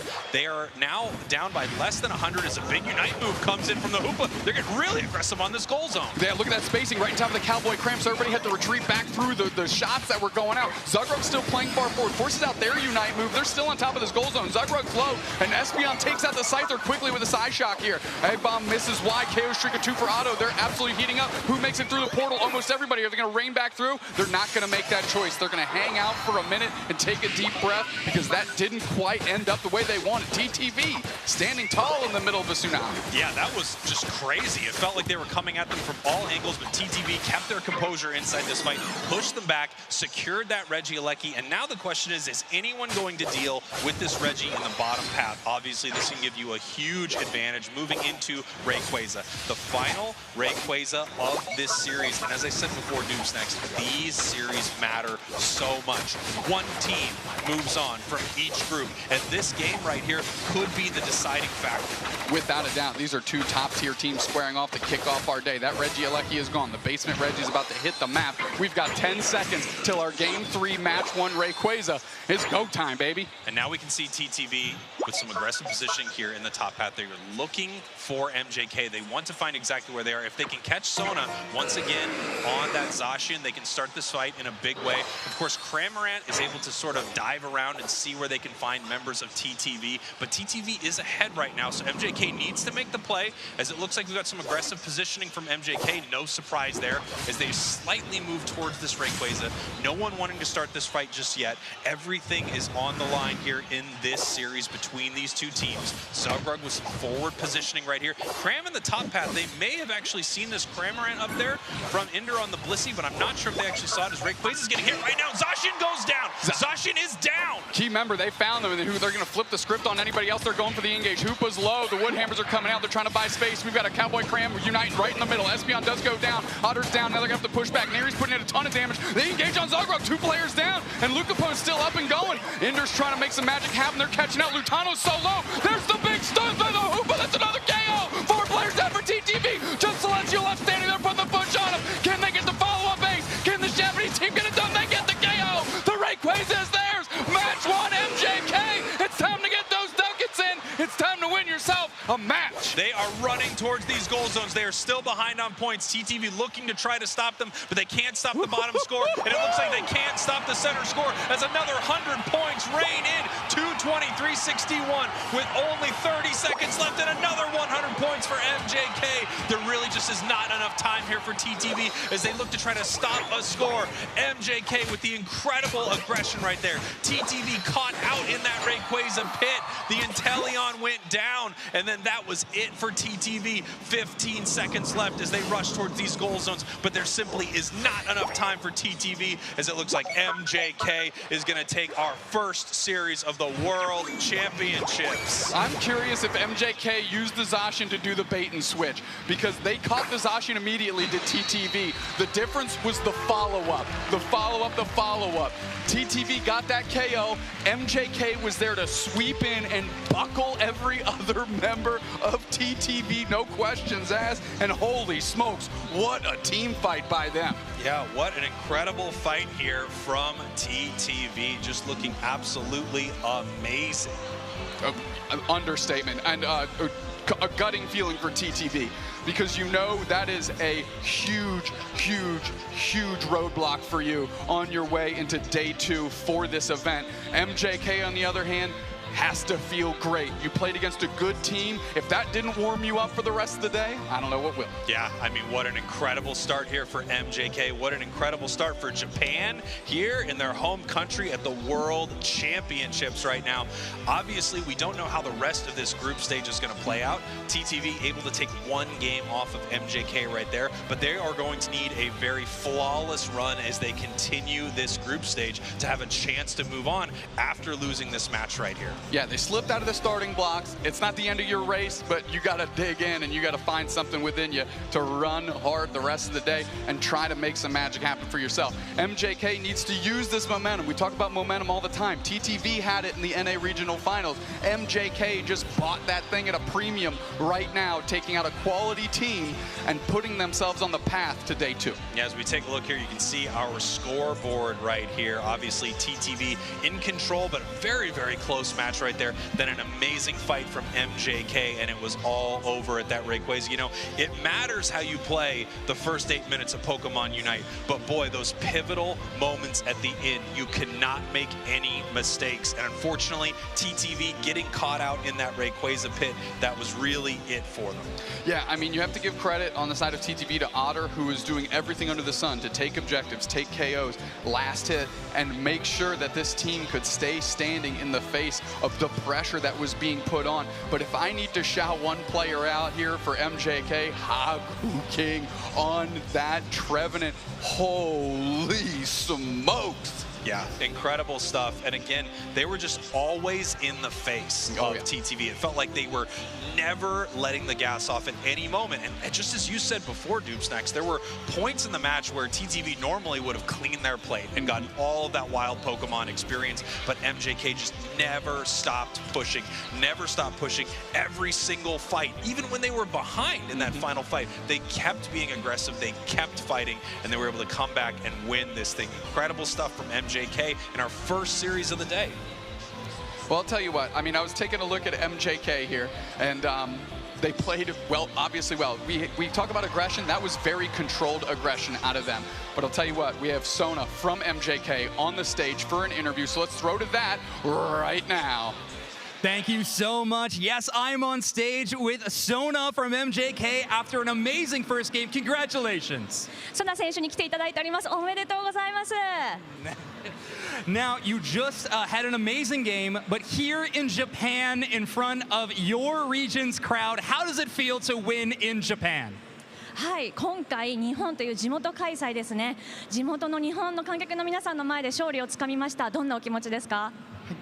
そうですね。僕の出身国である日本でこうやって、僕の知り合いもたくさん見てくれる中で活躍というか勝利できたのですごく嬉しいと思います。This is absolutely amazing because, you know, I am from Japan and there are so many people that I know or they support me so well. And we are absolutely elated for this victory. Thank you. That's amazing. And I mean, this first game, you took down the #1 seed from North America, TTV, a very strong team. How does it feel to get such an important win right away? まず、第1試合からノースアメリカの地域の1位の TTV というものすごい強いチームを倒しましたね。この素晴らしい試合で、この素晴らしい勝利、初戦から飾りました。どんなお気持ちですか？はい、TTV さんはもう僕がユナイト始めた頃からずっと知っとったチームなんで、もうすごい緊張はしていたんですけど、僕たちもチームとしてちゃんと完成させてきたので、最初から絶対勝てると思っていたので、本当に激闘ができて嬉しかったです。I mean, yeah. Since I started Pokemon Unite as a competitive player, I mean, I was really nervous facing off against the TTV because they're a really formidable team. But you know, our team is also completed as a great team, and so everything. So we just believe ourselves and play one game at a time. So yeah, this is the result. Great. Well, you proved that. Congratulations again. Thank you, everyone. It was our game #1. We're going to be jumping to a very short break. We'll be right back right after this.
rate quiz at 20%. Push the follow route, take a wicked blow. Wicked blow seals and TTV makes the magic happen.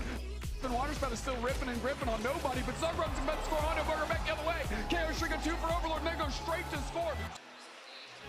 And welcome back, everybody, to the World Championships here in Yokohama, Japan for Pokemon UNITE. We just had two incredible matches, not only here on the main stream, but also on the B stage, where Time to Shine just actually took down Seoul Esports in a 3-game set. But we have had incredible matches to start this off, and it's only going to get better from here. I cannot wait to see all of these teams continue to battle it out, but we're going to be moving forward, and now I'm gonna be here with everybody's favorite, Kello. I'm so glad you're here. We got to talk a little bit earlier on the broadcast, but you're finally here, finally on the desk. How's it feeling? Amazing, I must say. It is definitely amazing to be standing next to the Wonder Chef. So, but obviously, TTV, MJK, for a first set of the day, I must say it was wild, and that is only just a taste of what what is to come. That's right. We've got a great match coming up as well. Another match of essentially East versus West. We're going to have Team MYS taking on Team Peps. And I said that these were some of the matches, or some of the teams that I was most excited to see throughout this entire weekend. But as we've seen, even from the Heartbreakers from the first sets, it's so wild to think. You just assume a lot of these teams will make it to day 2, but you really never know. Look, expect the unexpected, right? But obviously, we need to talk about these teams. Team MYS. So we spoke earlier. We have Yangs and Rebonds, who were here last year, part of Renaissance. They did come 3rd.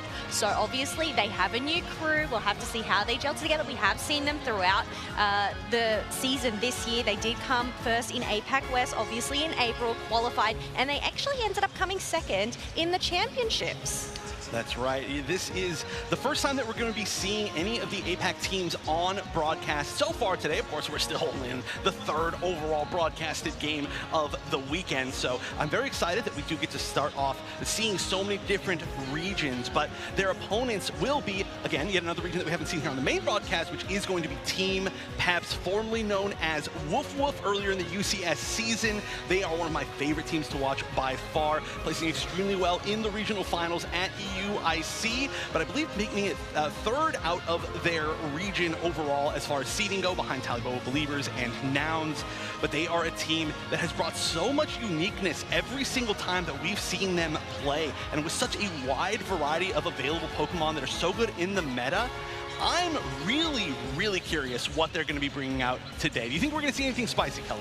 Look, the thing is, with Team MYS, they are hyper-aggressive early gamers, but they come up with some crazy strats as we've seen throughout the season. So the thing is, obviously, I feel like there is that sort of set meta across that we know, but it's the crazy strats that are going to catch these teams off guard.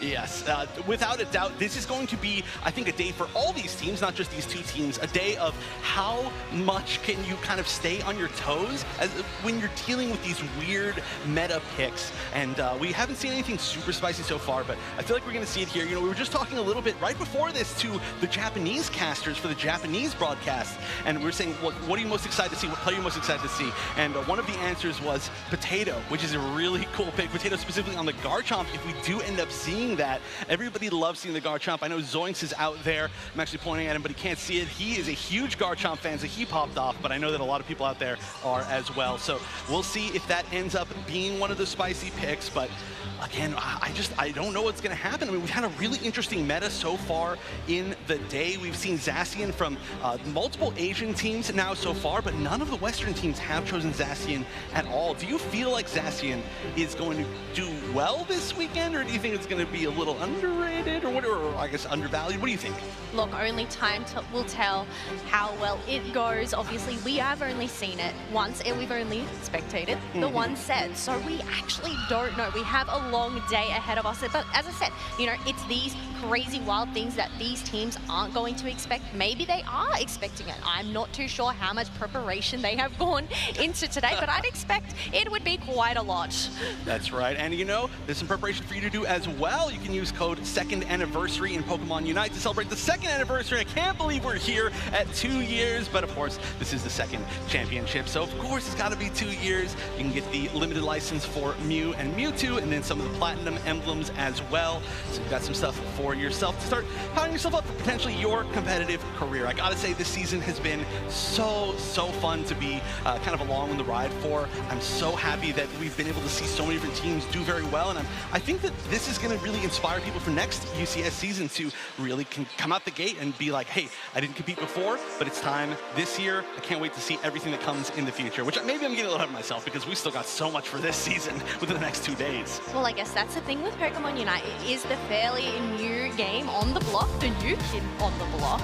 So it's only in its 2nd year. We don't actually know what to expect. I know. It's so weird because, you know, I mean, we're here, and for so many of these tournaments, you know, we've all been in so many of these UCS tournaments, and we've kind of known more what to expect. And this is such a big mystery for all of us, like the meta, the players, what's going to do well. Just the fact that we've already had one of the favorite teams, one of the first seeds, get knocked, well, lose their first game, I guess. It's a round robin, so it's not like loser's bracket yet, not until tomorrow, but that is just already just throwing such a huge wrench in there. Look at that. I love all these hats, by the way. The crowd is huge here in Yokohama, unbelievably huge. I've been at multiple Worlds so far. I think this is actually my 3rd Worlds, and I have never seen this many people, and especially this many people out here for Unite. So shout outs to everybody out in the crowd from moment 1 of the tournament, making this extremely hype.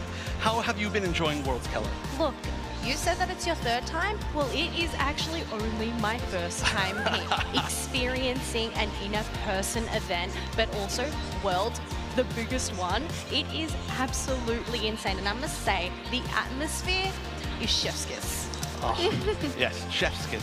Wonder chef's kiss. It is. It's like nothing I've ever experienced before. But again, let's just recap how the format works for anybody who's just tuning in, because this is going to be a long weekend. We're currently in the group stage. There are 8 groups, A, B, C, D, E, F, G, and H, and there is a round robin between every single member of those groups. So every one team that you're going to see here today is going to be playing 2 or 3 games based on how you do in, based on how many members there are in that group. That's what I'm going for. And then the top team of each of those groups will be moving forward to tomorrow, which is a whole big different thing. But just once again, if you have not been kind of following along throughout this entire season, we've got a little explainer for you for how this works. Roland's going for a hero play. Trainer starting through. Buzzwole takes it. But they couldn't stop either of them. 500 points. Somebody's points in. That goes in. Hello, trainers. Join us as we cover the format for the Pokemon Unite World Championships in Yokohama, Japan. Over the past season, players from all over the world have competed at the highest levels in their regions to qualify. Each competing region will be sending their best teams to represent them on the world stage. High stakes will test the resolve in the most anticipated tournament of the year. On the first day of the World Championships, teams will be sorted into groups, then face off in round-robin matches. The best teams from each group will advance forward. This takes us into the 2nd day, where the top teams from day 1 will battle through a double elimination bracket, all the way to the grand final.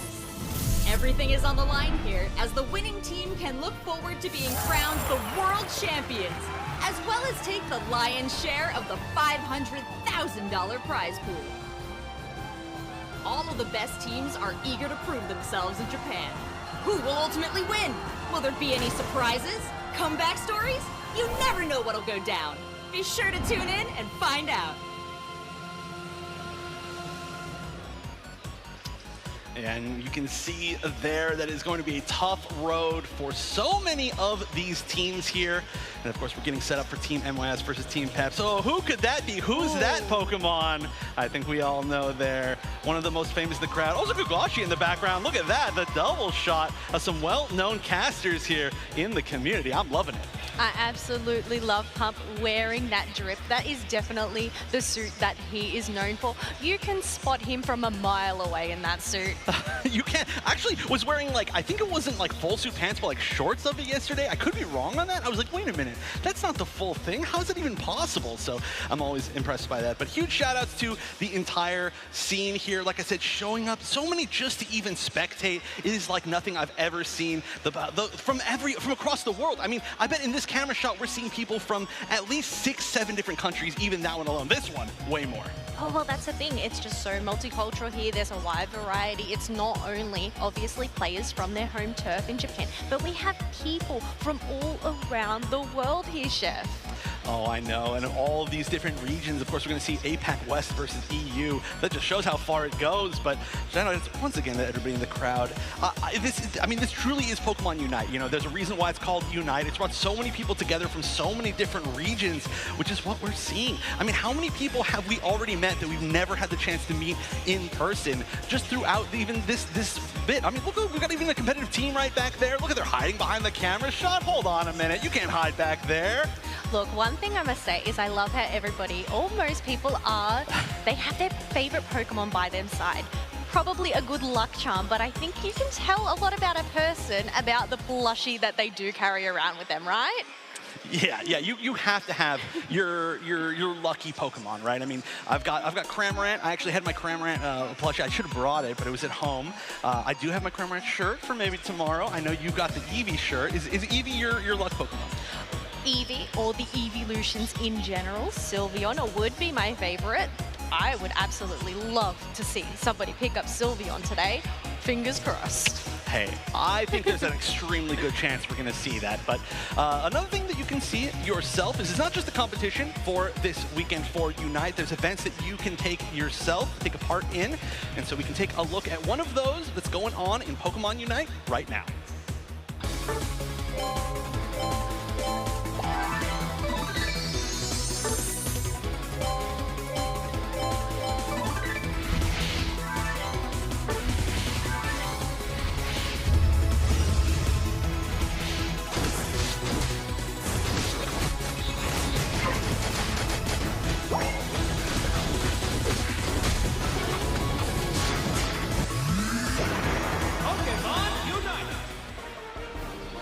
So that's going to be a great opportunity for you to get Mewtwo. Oh, you see the little Mew right there. #1 enemy of Mewtwo.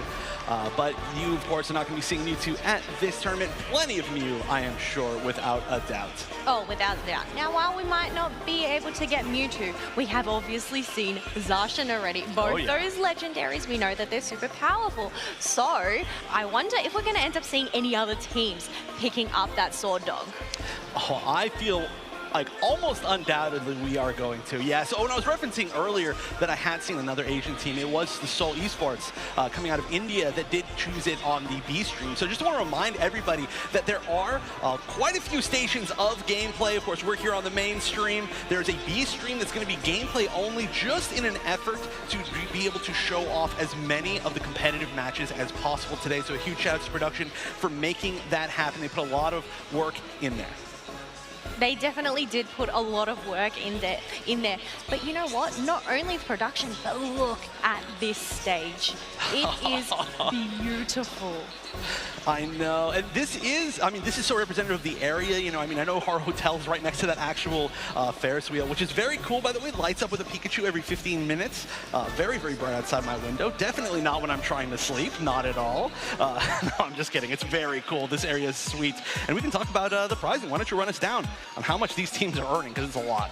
Look, it is a 500K prize pool that it's on the line this weekend. So from 13th to 16th, we have $5,000, which, you know what, I think is pretty good for a day or 2 days of Pokemon Unite. From 9 to 12, you do take home $10,000. And Chef, tell us about the rest. Well, first of all, let me just say that if you get 16th, you get just about enough to for one full run in the Pokemon Center, which I think we've both experienced. But I actually forget where you ended off because I was thinking about how much money I spent there this weekend. But I believe 7th through 8th, it's going to be $25,000 for the team, 5th through 6th, $45,000, and then $60,000 and up. So just a lot of money on the line. We've had a decent amount of money throughout the rest of the season, but this is where the real meat and potatoes of the prizing is. And again, if any of those teams win that money, please, I need help. I bought everything at the Pokemon Center. Look, I mean, I must say, I see a fair few shopping bags walking around, so I think we are not the only ones that may have spent all of our cash at the Pokemon Center. Obviously, picking up some plushies, maybe some merch. I know a lot of people are definitely looking snazzy today. Oh, well, you know what is looking snazzy to me is this draft. We're finally getting into it here. It's going to be Team MYS on the left, Team Peps on the right, APAC West versus EU, and the bans are coming out. We're going to see potentially here, as we're going into this, love that they added this midway through the season, the ban kind of like pre-picks, but it looks like it's going to be double defenders. Look, it makes sense. We have seen previously, it is like this double defender meta. They are rocking house right now, but to get rid of 2 defenders straight off the block, it doesn't really leave very much choice for these teams. Right, I wonder if we're going to be seeing an Umbreon first pick on the side of Team MYS. Again, it's time to see how these kind of regions match up against each other in their styles of draft. There can be so many things you can value highly here. The Umbreon was the pick. I feel like it's such a smart choice with both of the big defenders, or 2 of the big defenders, there's so many now, out of the pool immediately. But are we going to see a first pick Wigglytuff? That has to be just hovering over. There's no way we're actually going to see it. Okay. We're going to see the Urshifu and the Hoopa, much more of what we'd expect. Did Potato just bait us thinking we were going to get the Wigglytuff? But no, I mean, Urshifu and Hoopa, 2 very good first picks for Team Peps. Obviously, Hoopa is a spectacular supporter to have on your side, the kit that it has to be able to teleport your teammates not only back home, but also up into the top path and bottom path. Yeah, and sometimes there's a mean look, and they can only be in the exact area of that portal, so you kind of want to get them out of there in any way possible. Oh my gosh, there's no way. Come on, there's no way they're actually trolling me. I made it. No, they are trolling me. I want to see Mamoswine so bad, but this is a great pick as well. Picking that I mean, Snorlax is a playmaker defender and is still very strong. And when we've got the level of defender players on the side of Peps, I love to see it. And Inteleon, I'm surprised getting picked so late, but ooh, starting speech is the other side. Look, the thing is, I am definitely loving Yang's pick here. I feel like this is a really common pick for the APAC region. Clefable, just having that AoE healing if it does end up going for that Moonlight build, and then supporting the double defenders. Obviously, you have Blastoise and Umbreon. It's going to be hard to take down such a chunky team comp. It is, and the final pick, Buzzwole. That is a great choice, I think. A lot of people currently, of course, the Surf is used extremely, quite a bit as well, but if you have the Spin, I think it is a great opportunity to be able to kind of grab people out of the Spinstoys, to be able to stop even the Speedsters, right? When the Speedsters are trying to like zip around, if you can just grab them, suddenly they are just a sitting target for the rest of your team. So I really like this final pick. Well, the thing is, you do have a Zoroark there, so whether it's going to be able to weave out of the muscly arms of the Buzzwole, that is definitely going to have to be a challenge for Rebongs there. That's right. So we've got our draft for game number 1. Some cool picks, some ones that we've seen before, but there's only one way to send it over, and we got to send it over to our casters. We're going to start off game number 1 of Team MYS versus Team Peps. All right, Doob Snacks, here we go. Game number 1, EU versus APAC West. Are you ready? I am ready. I'm looking at this MYS team. If you're looking at UCS Season 1, Yang was playing a little bit more of that aggro role as they were falling in line with like Zarina and Venusaur in tandem with Rebongs there. Another thing that sticks out to me right now, Peps, Cali with the Wicked Blow Urshifu. It's really tough to take them off an objective when they're on that Pokemon. We literally saw them have a run in a tournament of like 8 secures in a row across an entire set. Yeah, and that's something that obviously MYS is going to have to figure out a way to deal with as we head in here to game number 1 between these 2 teams.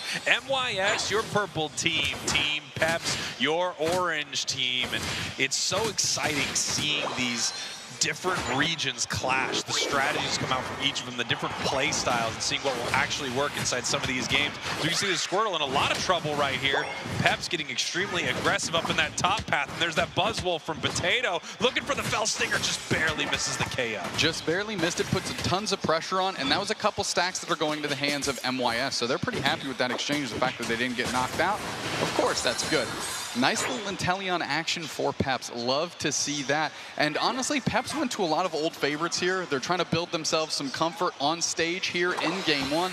MYS, on the other hand, they're looking to throw a little bit of different action and maybe a little spin to win in the Clefable Moonlight to just have this endlessly never KO'able Blastoise by endgame. Here we go, Callie getting ready with that big wicked blow here. Nice moves by Peps. Looks like they got a lot of that here as Squirtle still way behind, needs its level 5 as they are now pushing into the bottom path right here, but it's hard to push into this Inteleon with that massive water gun early. They're just going to chase them out. You know, I have to wonder, did MYS take away this Alolan Ninetales from Ikelis on the side of Team Peps? If they did, they gave them an Inteleon, so we're gonna have to see how that's gonna fare for them. They are amazing on Alolan Ninetales, but Inteleon is so powerful right now. Look how aggro MYS is, and they're trying to dive on top of Callie. They know this is going to be an issue. They're sitting on top of the portal, just blink out in time. Good support by Human for Callie. Now that Zoroark is low, if they make the call, you actually see Ikelis peeling up to try and get on top of Rebongs here. They're going to make it out, but good adjustments on the fly by Peps. Yeah, really nice job by Peps right there to make sure they did not get KO'd in that exchange.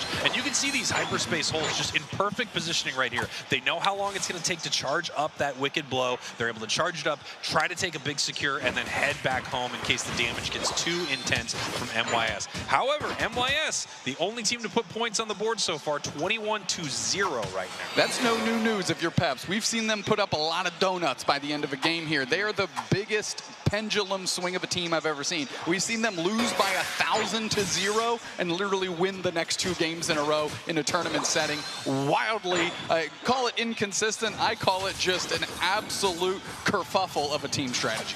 Here we go. Nice snipe shot, but unfortunately misses after that push from the Blizzard right there. Here comes the mean look, catching that Inteleon. Beautiful Blizzard avalanche here from MYS. More points raining in for them. Yeah, the hyperspace hole comes in, 2 players roll through. Nobody's sticking around for MYS. They got their job done and they're getting out because they know Callie is just 1 wicked blow away to turn the tides of that fight. Darting through here, MYS, but the Hoopas babysitting the Blastoise so they can't get their sacks in and they can't get too out of control as the basement Reggie's on the map, but not anybody really making a move here. Yeah, it feels like MYS knows they want to take this fight. They don't want to let, you know, Peps try to secure this right here. Massive avalanche Blizzard, but not able to pick up a KO. Nice snipe shot right there, but oh, and here comes the pickup on that Zoroark. Beautiful poach by the Buzzwole to Potato, bring him back on their side. That's the pick that they want. All of a sudden, the Regice isn't in contention anymore. Snipe shot, lock it in and rake it in. That's a KO, and now they're all over the Clefable. Marv spacing incredibly well. They just need to shell damage on this Regice, and Peps, with just double paddles to the chest, sparked back to life out of nowhere. Beautiful stuff right there. The defibrillator being that big KO there on Zoroark. That's when things really turned around for Peps. And then they knew they could take that fight. They knew they could push them out. The secure on the side of Peps is insane this match. Wicked blow and snipe shot's going to be massive. And then, of course, you've got Potato on that signature Buzzwole of theirs, just able to keep the enemies away from the side of Peps as they secure both top and bottom objectives here. Foxy is doing great on the Fox, spacing though. The Avalanche Blizzards are hitting true, catching multiple players at once, and actually because of that first engagement, the Unite move comes up and they want Foxy. Big punch through, is there enough to KO? Nobody else from Peps is there to deal more damage, but what does that do is spacing Spraggles, and now that goal zone has 14 seconds left on it, and they got a ton of points to buckle that thing. Atrocious math here from Peps. Brutal I math. mean, what on earth? Get them an abacus. Holy smokes. They had a 30 and a 40, 34 left, and they duffed it. Yeah, that was a really unfortunate score there for Peps. I assume, you know, they're up on the main stage. Big moments happening right here. But you have to wonder if that point difference is going to make a big difference as the match goes on. Really unfortunate scoring, but they are still ahead on the scoreboard. They are still ahead level-wise. But they did give, you know, their opponents access to a ton of catch-up experience in the top path. We can see they now have a Blastoise. They have Unite moves on every single Pokemon on their side. So they are ready for a fight. Absolutely. I mean, that is a 36-point swing right here, Spraggles. You want to talk about that 100-point threshold. That would have almost put them at that here in that match if they would have done that quick math correctly. Buzzwole looking to poach a Blastoise. They certainly do. Put it on the backside. Humans hiding out for the support here. forces Yemu to just peel back a little bit. Yeah, nice surf there from Yemu, not getting caught up right there by the Blasters. As we can see, they are pushing towards this goal zone. Nice big KO coming in right there. One goes down to the side of MYS as they are continuing this push. They're continuing the push, and they got Foxy right out of the gate. Zork's looking for the engage, but they don't have enough stamina to keep up with this team. Nice heavy slam by Marv. They're going to see if they can get the time that the team needs to deal the damage. Hydro Typhoon right in the middle. Wicked Blow catches both of them, and now everybody's getting shelled in on. Everybody's going down. Now they're sieging this goal zone. Foxy's back just in time, forcing the Urshifu to peel. Potatoes in their face, though. They're trying to poach them back, but the rest of Peps bails, and that's exactly what they should be doing here. Give up Potato, save everyone else. Your push is over. Yeah. Push is over. Great fight here from Peps. Really nice play there from MYS to make sure that they did not get more points into that goal zone. We have a bottom objective up here. We can see that Caligula is extremely low on HP as Regirock is already at half. They're going to look for a secure right here. But you can see the positioning from MYS. There really is no inroad for them. There was really nothing Team Peps could do right there. Nice play from MYS. A little lost in the sauce is Peps. They didn't really make an adjustment to go up or down. They just kind of left Cali a really low on HP along with Ikelis, but as we know, that snipe shot doesn't have any pierce, so it couldn't have gone through that chunk of players that were sitting around it. And now they're finally working on Regieleki. It's about half HP. Now we need spacing by Marv. They're playing far forward, and it looks like Regieleki's going to go to the hands of Peps. Let's see what they do with it. Yeah, this Regieleki's going to push towards this top goal, and the question is, are they going to use this at all? If you look at their side of the map, there is so much experience that they need to clear out. It looks like they're just going to let this Regieleki walk. They're going to, farm up on their side of the map, get as much XP as they can, because we're a minute away from Rayquaza right here, and they are still up on points.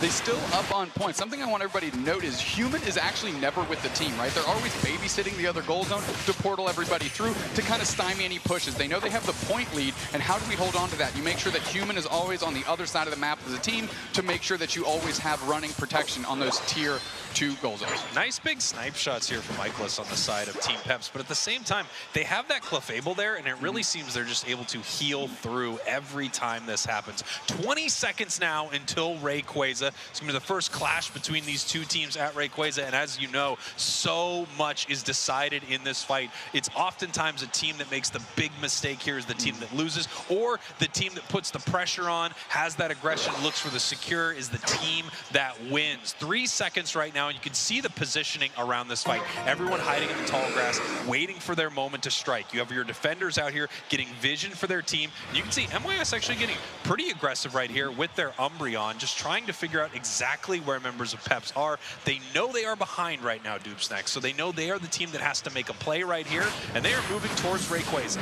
The block already comes out kind of preemptively, so the Buzzwole can't get collapsed on. Froggy's coming through. I'm wondering if that EV passive is broken there. That's going to be important. We're trying to box out. Nice little pseudo engaged by Rebongs. They're chipped up. Buzzwole's all over this Pokemon. The Umbreon tries to make it happen. Use their Unite move. Unite back the other way. We're throwing everything in the middle. Rayquaza's at 0.5%. Big surf back the other way, trying to space out Peps. Can they get back into the middle, though? We're dealing a ton of damage. There's 2 players down already for MYS. Is there anybody that's going to be able to withstand the pressure that Peps is putting on? There's 2 players down. The rings are unbound, and the Hoop is trying to find some spacing in. But this Clefable is all over Foxy, when really they should be on top of the Blastoise. Finally, they find it back. Moonlight's right there just in time. And they don't have the damage to follow up. 3 players down for Peps. And look at the Hoopa just hanging out. They close the goal zone. Plus 80. This is right in the middle. Everybody's coming off on respawn shortly. They need Ikelis back in the middle to try and secure Spraggles. This Rayquaza is getting melted down so slowly. Marv goes down, but players are back. Who's going to try and get in the middle? Humans on the pivot. Are they going to be able to hyperspace ult steal this thing? They're going to try. They're going to try. The Zoroark takes it. Snipe shot is late. Human takes tons of damage. Now they're scrambling to score. Every goal zone is up and open. They've got a great opportunity. Here they go. 100 points raining into this top goal zone. It looks like another 100 points trying to rain into the bottom goal zone, and it does.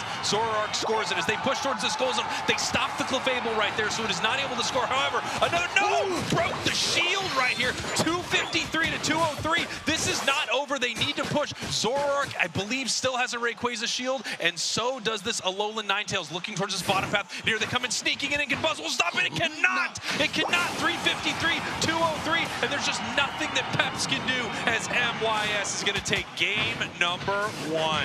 Zoroark sandbagging their shield was the difference maker. Quickly got their points in, quickly got out, and opened up that opportunity for them to score. I'll tell you what, this was a heck of a match, and this was a lot closer than that last little final push.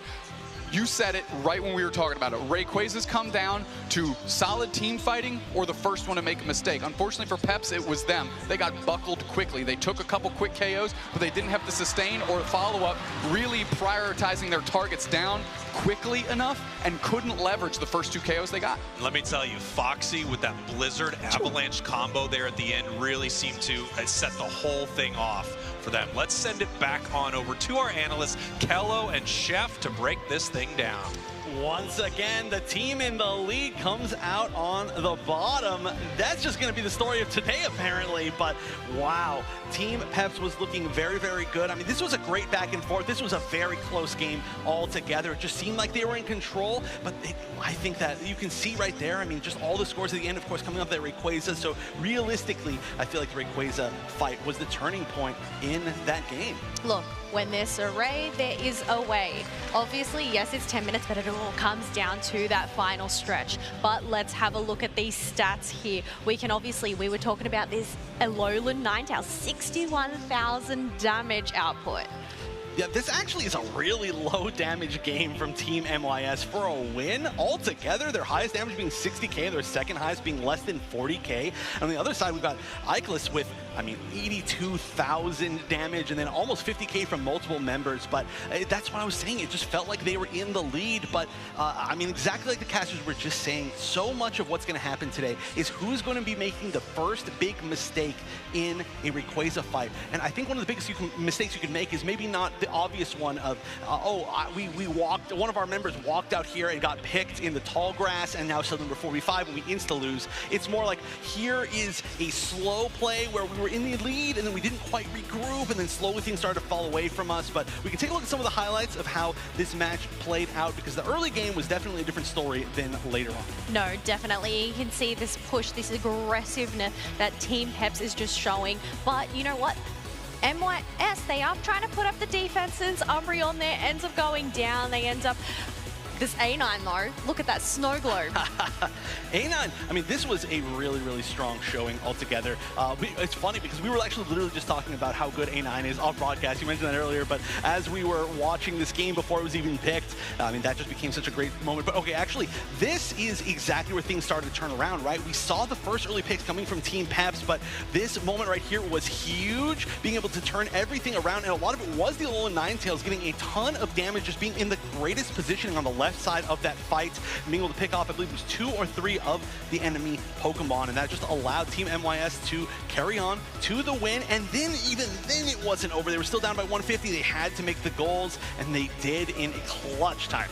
It was definitely clutch indeed. Such a close matchup. But you know what? That is only the first one. There is still a chance for a comeback. But we do have our player of the game here, Rebongs on the Zoroark. We can obviously see with their build the double stacking items. Right, and of course, a very well-known name here on the world's stage, but Zoroark, that's an interesting pick, as most of the speedsters will be. There are a lot of different options for speedsters that are working out very well in the current meta. We've got the Dodrio, we've got the Zoroark, we've got the Leafeon, assuming it stays unbanned, which is banned quite a bit.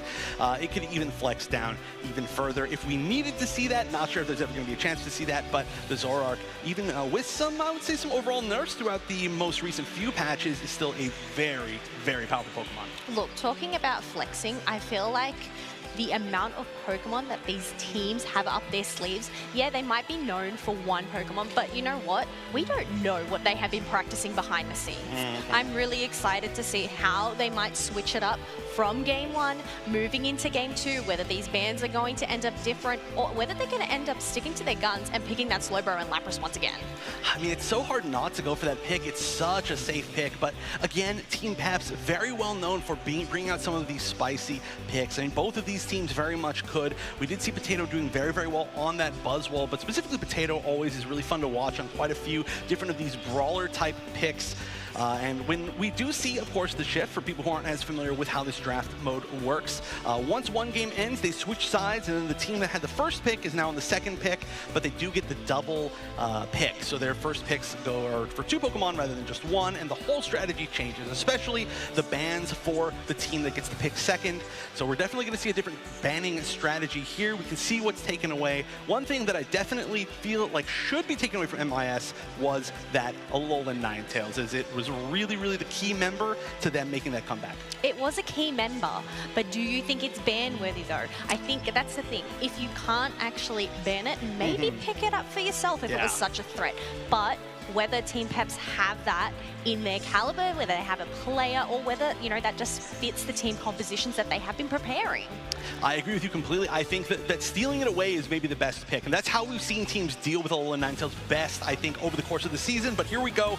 Game number 2. They have switched sides. Team Peps now on the left, Team MYS on the right. The Umbreon's going to be that first ban from Team Peps looking like. And on the other side, it looks like maybe the Slowbro if things continue that direction. So double defender ban, I feel like that's something that we're going to be seeing a whole lot of throughout this weekend. But that means that first pick could be that Lapras, it could be the Inteleon, it's whatever Peps wants. Well, we'll just have to wait and see. Or we do see Marv hovering over the Zoroark, or no, we're going to end up getting a switch there, and it does end up being Lapras. Look, obviously, first pick, Umbreon last game. Now that Umbreon is banned, it is a smart choice to pick up that Lapras. Yeah, I feel like we're really in the defender meta. No matter what, I think region that we get to see throughout this weekend, these 3 picks that you see as the double bans and then that first pick are going to be huge. They're going to be in almost every single game in one aspect or the other.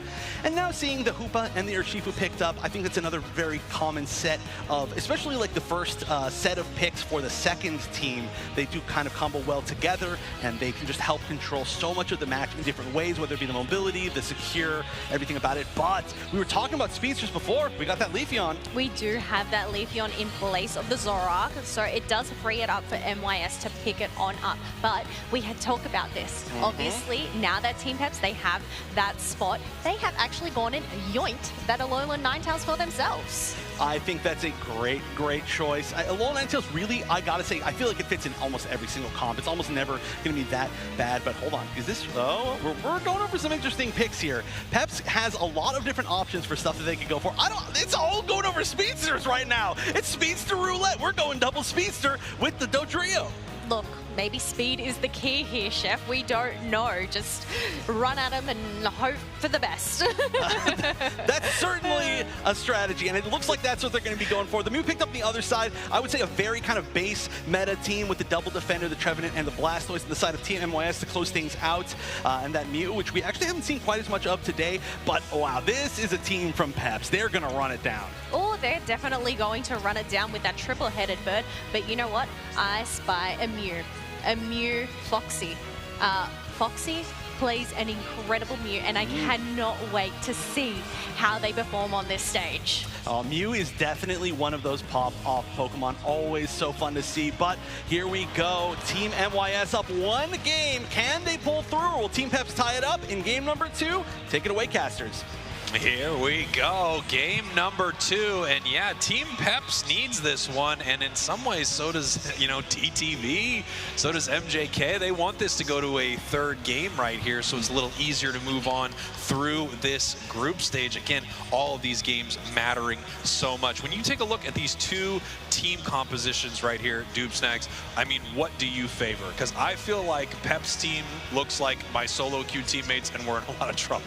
That's exactly kind of where my mind was going. But that's one thing that's fun, and what's great about watching Team Peps is they are not afraid to throw anything at the wall in these big-time situations to see what sticks. And they've certainly drafted themselves something worth throwing at a wall. Without question, we've got that Dodrio heading to the central area right here. And I'm sorry. Yes, please. Is this Lapras really sneaking into the central area here of MYS? We have to be very quiet right now.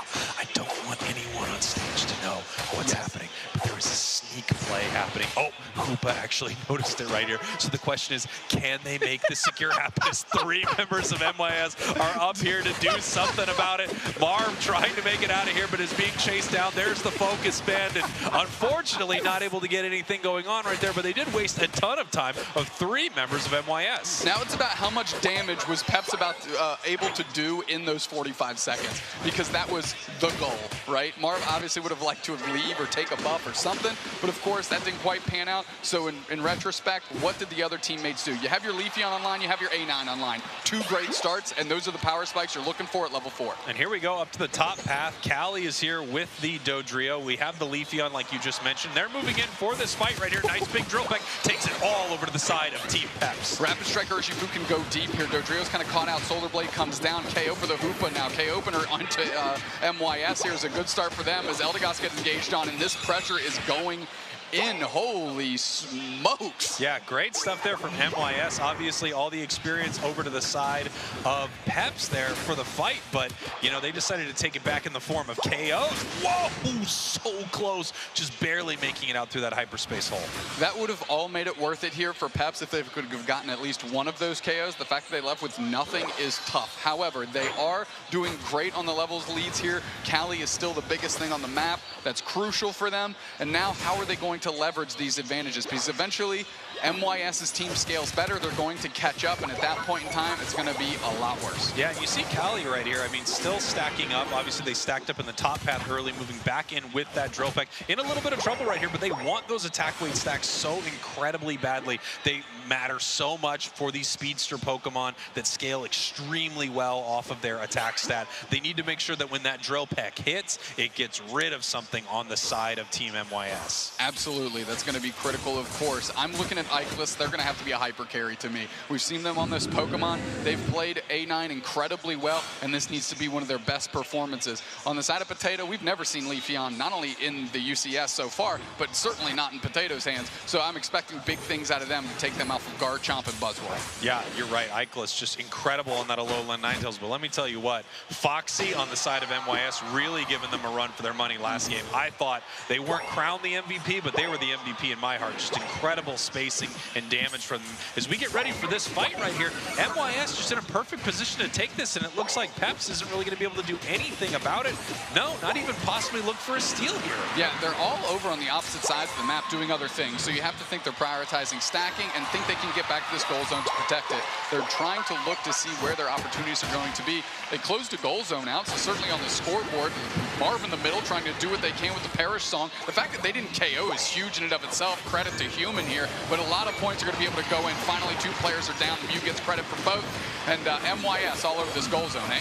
Yeah, they are moving in right here. Pokemon uniting, if you will. All 5 on one goal zone, just picking up KOs, shutting this goal zone down, getting their level lead back, and getting their point lead back right here, as it looks like Cali is barely making it out of that fight. You got to give credit to Froggy there. They're the only reason that Urshifu stayed standing. Caught the perfect wood hammer on a Dodrio, not an easy thing to do, but doing big plays on the big stage, saving their carry. Yeah, Team Peps, you know, they are down a game right here, so they really need to put something together and figure out a way to win this thing. They have a lot of burst damage, you know, incredibly, you know, aggressive composition here from them, but it has not paid off as of yet. They really haven't had any impressive fights, and they're going into a pretty tanky team. You got a Trevenant and a Blastoise that they have to deal with somehow. Yeah, I mean, their initial punch into their engagement is massive. However, they are into these enormous defensive Pokemon, you know, like Trevenant, like Blastoise, and it's just not having as much success as you'd think in other compositions without 2 defenders. Nice little secure there for Cali, able to pick that up with the drill peck, looking to see if they can push something in, as 4 members of Peps are actually down here at the bottom goal, and Cali staying in at the top path right there has made 2 members of MYS have to defend it. Unfortunately, once again, Team Peps just really not able to find anything. Yeah, they kind of missed an opportunity there. As soon as you see the Hoopa portal go down, not on the pad, you know the pad is cleared and they can't bring people through. That might have been when you try and siege here, but they actually play back. They're getting ready for this basement Reggie, and we're going to see if we're going to scrap it out on this one. Yeah, and here's the question. I mean, there really is not a lot of mobility into this fight the same way there is on the side of MYS from Team Peps right here. We're going to see what they can do, because we know this Hoopa Unite can bring the team in at any moment. The question is, when do they want to do it, as they're actually sieging this top goal zone right now. I mean, classic Hoopa play here. You've got your Hoopa with Unite. Oh, they jump on top and they actually force out the Unite move so they can't get KO'd. Trev Unite back the other way. They're going to see who they can catch, and it's just Marv in the middle. Hydro Typhoon doesn't catch anybody, but the follow-up on the push on the Trevenant as they try and poach 3 players. That's 3 players down instantly. MYS with a classic team fight there, able to get it done and take the basement Reggie for themselves. And all the while, it looks like, you know, Team Peps wanted to worry more about this goal zone in the top path, as as they continue putting points in here for Dodrio. They are ahead on points at this point, but, you know, they are behind on every single fight that they run into. I got to call out what a beautiful play it was from the Hoopa on MYS right there. As soon as that Unite move came in from Leafeon, we have the Hoopa Unite right back to get those invulnerability frames for a moment right there and really eat a big chunk of that damage, so they did not take anything right there. Incredible stuff from Rebonks. Yeah, and actually the level disparity isn't as bad as you'd think based on how some of these team fights have gone. Cali, I mean, for a minute there was the biggest thing on the map. They're getting tons of points and they're up on the scoreboard just a little bit. And at this point, I think it's trying to find advantages where you got them. They cannot take a 5-on-5 right now just based on how their composition is. So they got to get clever. Yeah, they need to get clever right here, but I'm worried about what could happen to them once this match goes to this Rayquaza fight. I'm just not sure what they're going to be able to do right here. Yes, they can take objectives quickly. They can move in and take some, you know, nice big KOs like we just saw right there. Really nice stuff from the Leafeon, but they have not been able to secure a ton of team fight wins. It's just a master of the blade coming through, getting a KO streak of 2, and now this Blastoise on the chopping block. Suddenly, we just learned a little something about potatoes. Leafeon. I don't know what kind of Leafeon, but those KOs are racking up, my friend. Holy smokes. Incredible stuff there from Potato, and like you said a little earlier, we have not seen this Pokemon used competitively. And the real question is, what is Leafeon going to bring to this meta right here? And you can see just heading in with that Solar Blade, picking up some real massive KOs, even on a Blastoise. I mean, tons of damage being reined in. I mean, that is their howitzer that they have on their side. The rest of their damage is a big pop, and if they can do it all in tandem, then they do have an opportunity. We just saw it right there. This Trevenant going down with 20 seconds left. They're down. That's another big-time KO. We were talking about defense and HP bars, and I'll tell you what, they're eviscerating MYS's right now in the late stages of this one. Yeah, looking incredible right here at the start of this Rayquaza. Obviously, we have 10 seconds still Rayquaza. Reg Ice hits the bottom of the map, but nobody wants anything to do with it because there's a big important objective heading into this central area right here. This is huge for Peps. They need a win. They are ahead right now, but they cannot get caught out in a bad way in this fight. Leafeon cannot go down. Dodrio cannot go down to a mistake right here, or they are going to lose this thing. MYS is ahead one game, so they may take the aggressive position here and just start taking Rayquaza off the map. We're going to have to see what they can do while Blastoise is actually scoring in the bottom path. Dodrio scoring in the top path. Blastoise not able to put the points in, so Team Peps still ahead right now. Mew on the hunt for Cali. Cali's still hiding out there at about 75% HP. They're going on. Marv is forced to retreat. They're going to engage a Nitro Typhoon and the Trevenant Unite, and the Rees are unbound. They're trying to stun everybody down. Rapid Spin Water Spout right on top of Ikelis. Ikelis gets buckled, so does Cali. They're pushing through. The Hoopa goes down. There's 2 players down on each side. This is a great opportunity. 3 on the Trevenant. Can they collapse and can they make this damage happen? They're pushing. Come on, Solar Blade comes out. No, it's just an auto attack, and Potato's taking this thing over. Holy smokes. Now they're on top of Rayquaza. It's just the Mew. They've got the Electro Ball. They've lost their Unite move already. The Hoopa's the first one back. Can they make anything? We've got to get this spacing out. I don't know why they're not finishing this thing, Spraggles. They hit for a reset. The Rayquaza solo. Everybody's in. Solar Beam comes through. The Solar Blade. What's a Solar Beam to a Blade Sun? Cut that Sunlight in half. And now Pep seal this thing up. They've got all the shields, and they've got a great opportunity to score. And now they are going to be able to try to run some points in. They're already ahead on the scoreboard. So right now, Team MYS has to not only score, but they have to look out for these shields. They want to stop every member of Peps while at the same time trying to figure out some way to score right here. Nice big play from Leafeon, but they're not able to make it in. Shield broken. Huge wood hammer. Leafeon goes down, but Peps scoring in that bottom path and continuing the push, scoring in their main goal. With only 15 seconds left, we have Mew pushing towards the goal right now, but it does not look like they're going to be able to do it. And here comes another 100 points for Peps as they take game number 2. Peps looking good. I love how Marv sandbagged in the middle. You send in Potato, who has a harder time scoring on themselves. If they get in, crystal clear, you're good to go. If they don't, well, you still got Marv hanging out, and that Lapras can get it done. They did. They scored some points. Hundo Burgers were eaten there, and Peps just evened this thing up with a composition that is truly a Peps composition. Yeah, incredible stuff there from Peps, and we wondered what was going to happen with that Leafeon. We didn't know if it was going to be a big difference maker. Early on in the match, it felt like it really wasn't putting in the work, and that's when you expect Leafeon to shine, but we saw huge moments as the game went on. We're going to throw this thing back over to Kello and Wonder Chef to break it all down. Take it away. This is what I wanted to see from Peps. I'm so glad that we got to see them pull out an interesting comp, a fun comp, one that it just feels like they just get to run away with things and then make it work. And it felt like we were seeing a situation that was going to be really tough for them, but I feel like now in this set, they've got so much momentum. Look, they have definitely run away indeed with this double speed, so you can see them obviously taking these objectives, but the main one, the Rayquaza at the end to just flip the switch. I mean, you can even see that we had that flat line from MYS at the end there. Yeah, there was an attempt, but it's all you can do. Let's take a look at the damage once again, and you can see split pretty evenly across the side of Team Peps. Another pick that I really want to point out there is of course, Marv playing on that Lapras, and still seeing a little bit more of that like kind of brawly type of Lapras. It meant that there was damage coming across the team in general, and it allowed Callie in particular to be able to finish off quite a few Pokemon with not that much damage. Let's take a look back once again how that happened. Yes, and you can see this triple ambush on this Lapras just getting taken down. Oh my gosh, early game, you know, anything can happen, but my goodness. Yeah, sometimes it feels like you need that many Pokemon to take down Lapras, I think. But this was just honestly a brawl of a match, just fights over and over. And I mean, hey, that is exactly what you want to do if you are Team Peps going into exactly this type of comp, right? It is going to be very aggressive, but honestly, from both sides. So I love the fact that we're going to see yet another Game 3. I feel like we've seen Game 3s actually every single time so far. Look, the thing is, this is the World Championship, Chef. I feel like we are going to end up seeing a lot of round 3 situations here today. But even then, look at this team fight right here. Obviously, you have the Hoopu Unbound trying to get in those stunts, just chasing down each of these members away from Team MYS.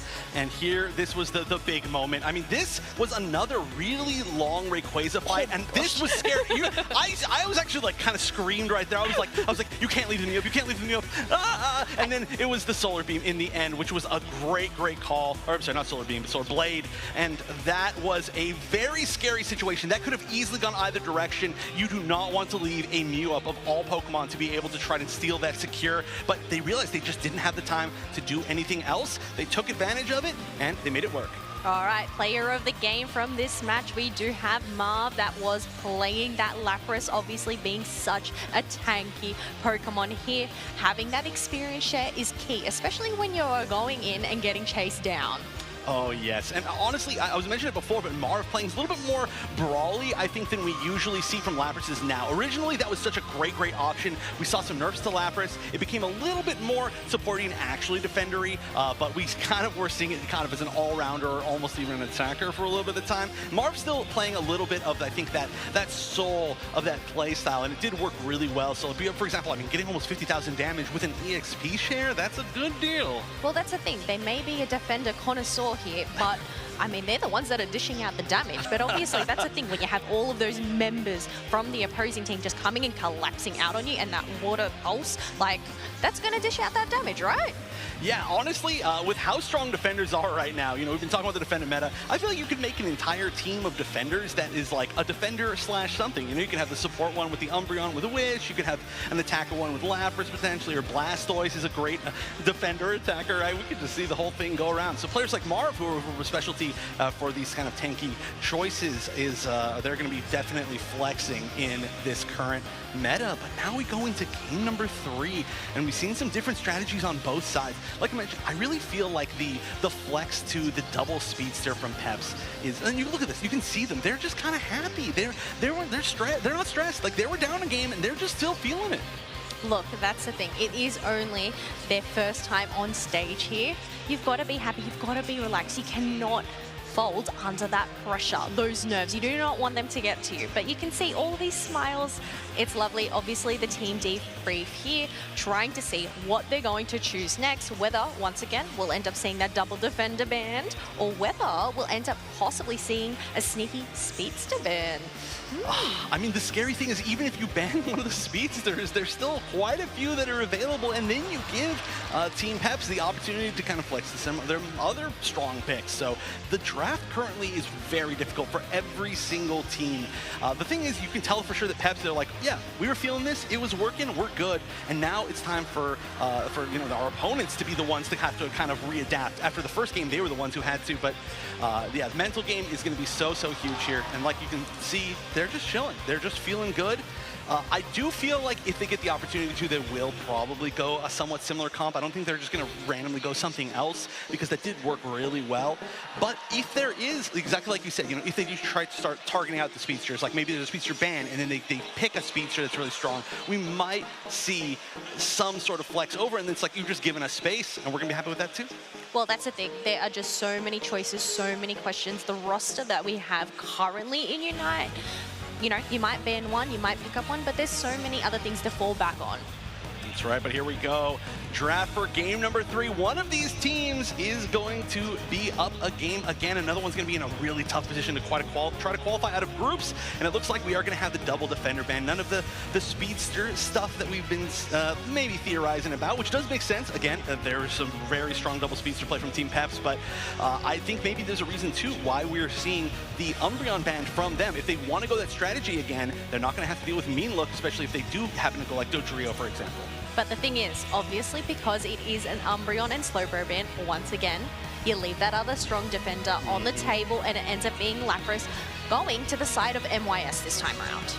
It is, and okay, what are we going to pick? We could see the Blastoise. That's another super solid pick. Okay, we're going to see this. I feel like this is going to be a really common first pick and then second pick scenario, where we're going to see the Hoopa and their Shifu picked up from a lot of these teams. It's just such a solid combo, and it fleshes out your team without giving away too much. Like, you can run these two with almost any other core of Pokemon in the game, and it will work out because they're just that solid. But on the other side, we're seeing some returns to old stuff. We're going to see the double defender here, actually, with the Trevenant. Not as common, I think, with the Lapras.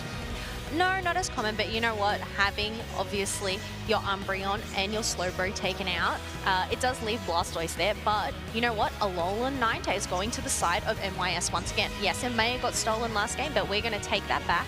Otherwise, look at this. We have Leafeon being selected again. Ooh, and we might actually see a counter speedster on the other side. But yeah, just like you mentioned, two Pokemon now, Lapras and A9, both being used by Team Peps in the previous game, are going to go the other direction. Oh, and that, I actually like that Clefable pick. But we're going to see the Blissey. That as well makes a lot of sense to support that Zoroark in particular. But now, what's the final choice? Are we going double speedster again? Are we potentially going for this Venusaur? Okay, I don't know. Honestly, there could be anything here. They're free reign, complete free reign. You know what? Maybe not one beam, maybe the other beam. The Mew makes a lot of sense to me as well. No, it definitely makes a lot of sense. You have so much potential with that Pokemon, and obviously we saw last game it just lurking around in the bushes trying to get that snipe. Obviously they didn't get that timing just right, but obviously the ability to just switch out those moves whenever you want. Well, I mean, there is that 20-second cooldown, so can't forget about that. But, you know, just having that hit is incredible. But you're going to have that obviously in that backline, I reckon, Solar Blading away. Or Solar Beaming away, and then obviously just this front line that they have, the Urshifu, the Snorlax, it's going to be hard to get through them. You call Solar Beam Blade, I call Blade Beam. It's just all sun rays in one way or the other. It just works out. But here we go. Back to some more normal comps. Game 3, once again, as Spraggles and Doobsnacks take us to a winner. Oh boy, and a winner is coming here, Doobsnacks, as we head in here to game number 3 between these two teams. Obviously, so much is decided inside of this group stage by who wins any of these exchanges. This going to a game 3 is probably good for both MJK and TTV, because that's going to mean we've got some even scores across the board. But whoever wins this is in a power position inside this group.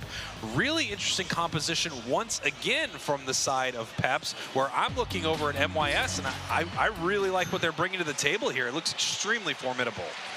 What MYS is bringing to the table, incredibly formidable, but same with Peps. I mean, they took the goofy shoes off from game 2, they put on their loafers, and they said, it's time to go to work.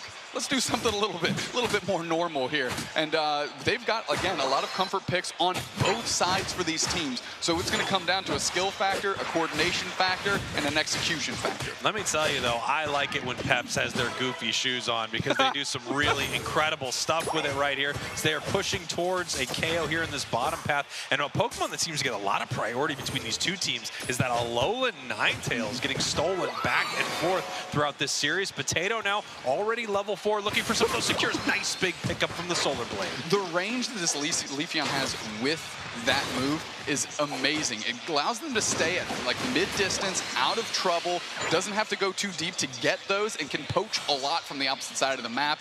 And I really think that's why Potato prefers it. Similar to Westville when it poaches wild Pokemon and puts it on your side of the map. It does it without putting yourself up front and center. You see Rebongs right here. It looks like they're hiding in this tall grass, waiting to decide where they're going to go. Possibly, no, they're grabbing the Speed Berry, heading down to this bottom path right here, seeing if they can pick up a KO. All that looks like it was taken on the side of Peps. And in the bottom path, it looks like it was just cleaned up and everybody went their separate ways. Everyone not engaging in a big fight yet. Yeah, not at all. You know, finally taking over the Mew. That's Ikelis on the Mew, and they've had a great series with the Mew. Trying to engage. Did we catch the reset? We did catch the reset. No K openers quite yet as we're moving through and they're going to score. Solar Blade tries to stymie that. It doesn't quite work, but now they're getting collapsed on and they're moving around here. Nice Wicked Blow for the engagement follow-up, and still everybody's standing right now. I can't believe no KOs have gone down. This might be the first one. Rebongs is in trouble, and just a little pot shot to the jaw gives the K opener over to Peps. Yeah, incredible stuff from Peps as they picked up a Blissey KO as well throughout that fight. Potato able to make that happen here in the top path as points are now raining in.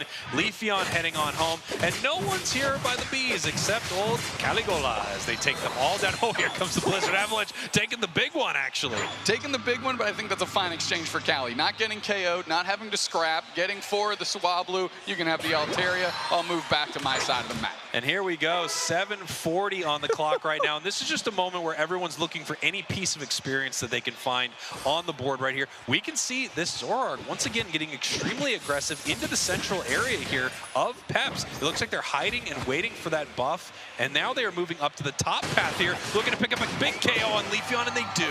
They do, and they get it quickly. As I'm looking across the board, it looks like Peps has got the Las Vegas strategy of Season 1 going. 3 players at level 7 before the first objectives hit the map and actually make that an upgrade. We've got Cali on level 8. So yes, that was a great KO by Rebongs, but now we're starting to splinter this wood on the side of MYS as the Trevenant goes down to who else?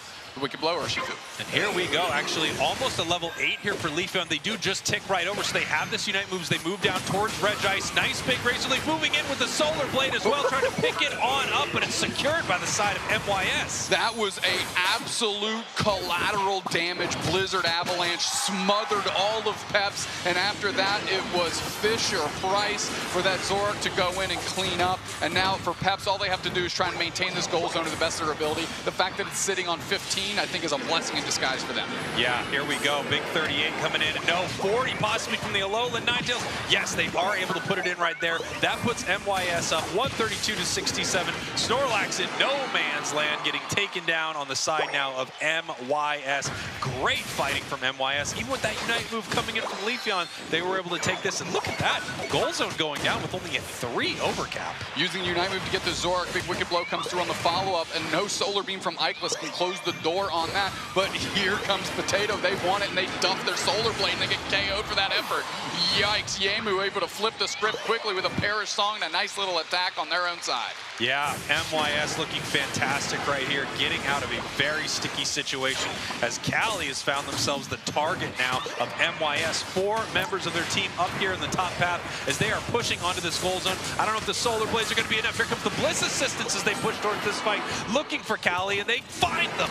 Yeah, off what else but that Blizzard Avalanche combination. Everything. The key to the castle for MYS is this Alolan Ninetales. Foxy looking good again on the Fox, and they're getting it done. And now it's just absolute MYS pressure being put on Peps. And I hate to say it, they're not responding well. No, they are not responding well. They need to do something about this Alolan Ninetales, but look at that iron wall on the side of MYS. A Lapras and a Trevenant just in the face of Peps, moving towards them once again. Huge wood hammers coming out, almost taking down Human, has to run away from this fight. And once again, Snorlax Marv is just, I mean, it's just such a weird position here for the team. That is way past the front line, if you want to say so here. The Leafeon getting caught. Potato trying to make it happen, forced out the Unite move. they hit the button and they got deleted instantly. Not too sure what they thought was going to happen there. Nice little chip out by the Slowbro Unite. The fact that they're able to get that on Heavy Slam. Here's Hoopa with the big stun. This is an opportunity to flip the script. First player person down. Can they leverage that? They take the Reg Ice downstairs. Zorak isn't here, but they have to keep this pressure on. You got to get this Lapras down.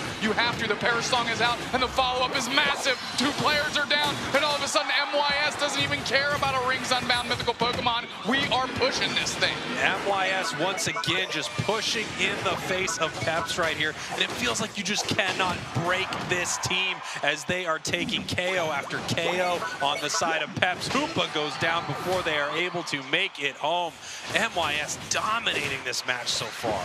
Yeah, what was fairly close 2 minutes in has skewed heavily in the favor of MYS. They're up on levels now. If they insulate themselves a little bit, don't hemorrhage any of that comeback experience we talk about to the hands of Peps, they're going to be in good shape. Yeah, they need to do something right here on the side of Team Peps. They need to pick up a couple big KOs. Obviously, the targets are the Alolan Ninetales and the Zorak. It's going to be really hard to KO an over-leveled Lapras on the side there of Team MYS. Yeah, one of the biggest characters, not only on the map, but on MYS as well. Solar Blade comes through to keep that score from going in. That Perish Song has been hitting all the right notes. And of course, they have to collapse on top of it. They're only able to get half of Lapras' HP down.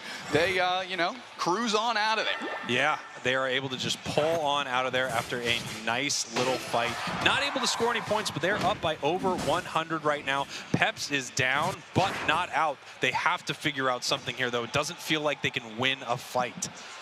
Yeah, so we're talking about, you know, the strategy that Human uses when they're on the opposite side of the map to protect goal zones. That doesn't work as well when your team's this far behind. Now we need heals and we need you to help reset. Nice little Phantom Force into their own Hoopa portal to catch that reset themselves and buy some time. They decided not to come back through because right now they need to protect themselves and they need to figure out a plan in 2 minutes and 40 seconds. Yeah, this is really tough for Team Peps. It just feels like they keep running into a wall right here, and that's every tanky Pokemon on the side of MYS, while at the same time not picking up big KOs on Zorak, not picking up big KOs on the Alolan Ninetales. Something is going to need to happen for them big time in this final fight, or MYS is taking this series.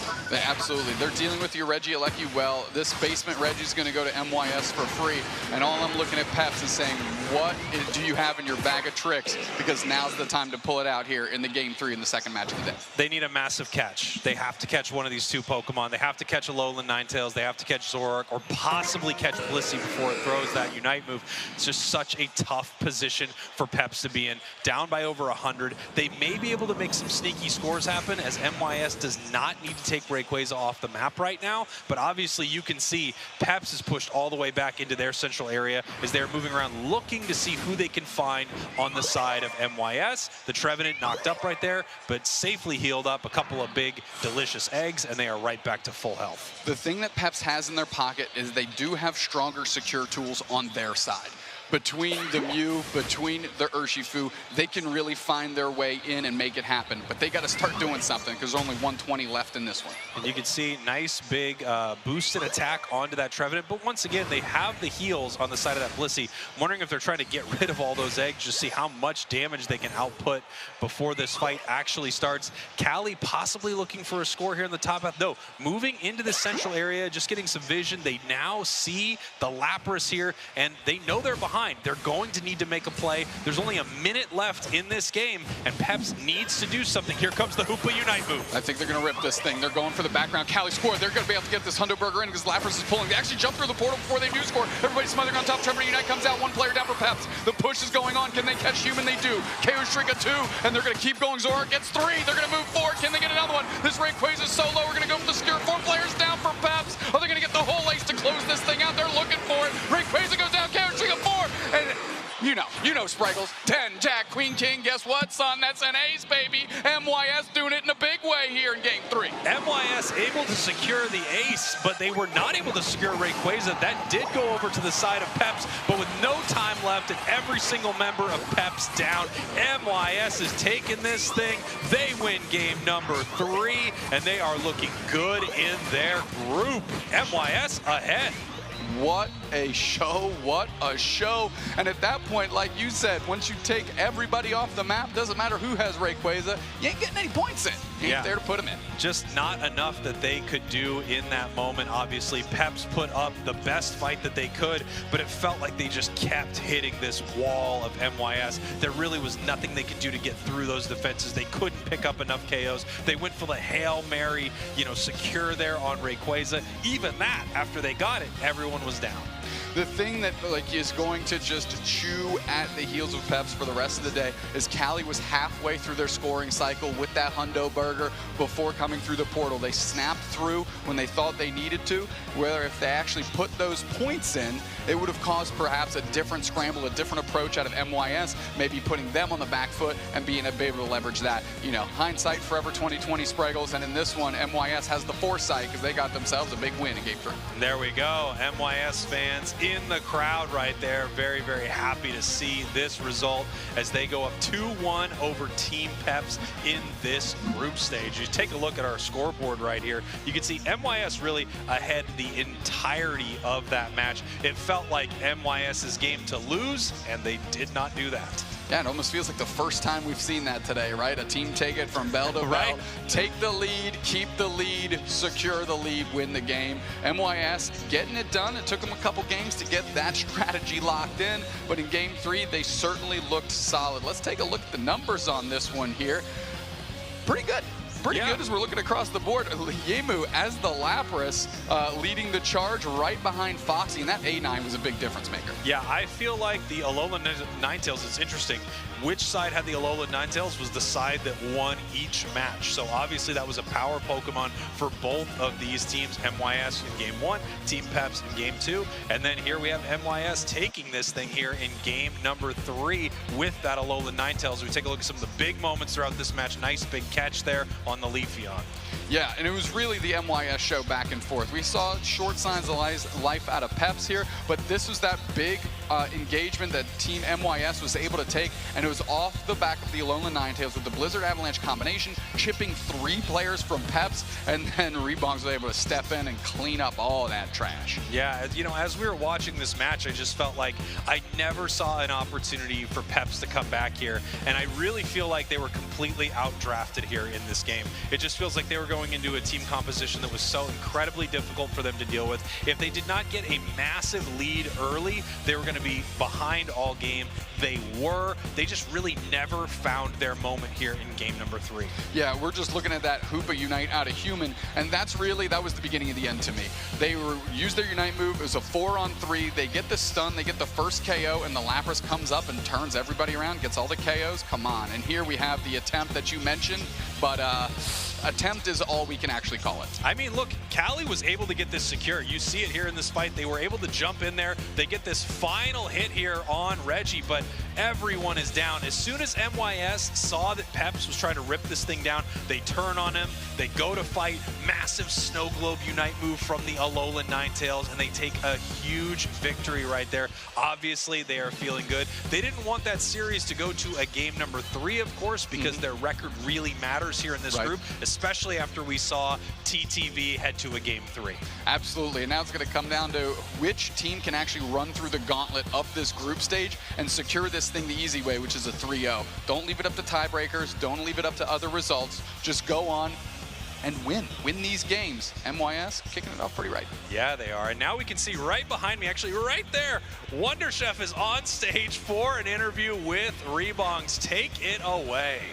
All right, thank you so much, and congratulations. What a nail biter of a set. That must have been very stressful. I gotta ask you, does it have, or I should say, how much help do you feel it is to have that extra level of Worlds experience on your team? I think it's the extra experience. I guess it helps me to calm myself, especially in these types of games. You really have to be calm and try to adjust to the current situation. So yeah, I think it helped me a lot. All right, makes a lot of sense. That was definitely a situation you had to stay calm in. I got to ask as well, there's been a lot of talk around every region that APAC is kind of the one to watch as the ones that can pull off the biggest upsets. How do you feel about your region in general, not just West or East, but maybe combined even? Well, I guess I'll speak for our region. I honestly think that we have a very unique play style, and we just have to, don't be afraid. Like, take it out and just play our own way, and I think it will work against other regions.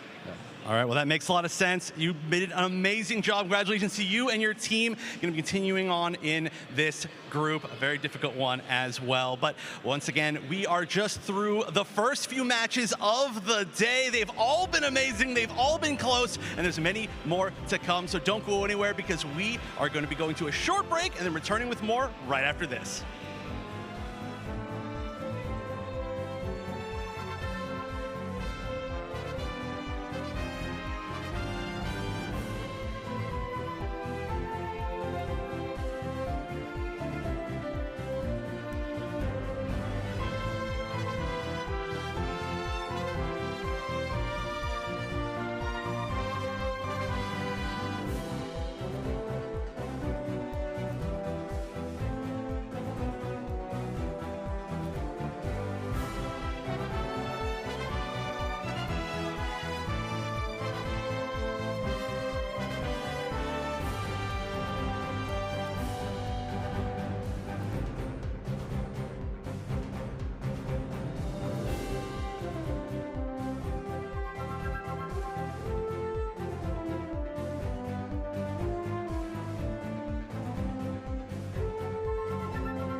collapse on who. They're still playing in the middle. Otter goes down. TTV takes Raqua's up.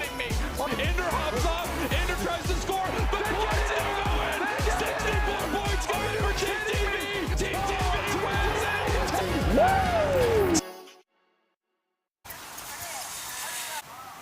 Welcome back to the Pokemon Unite World Championships here in Yokohama, Japan. Our group stage is well underway, and now we're going to see two more incredible teams on stage. Coming up very soon, we have SAUL Esports and Luminosity.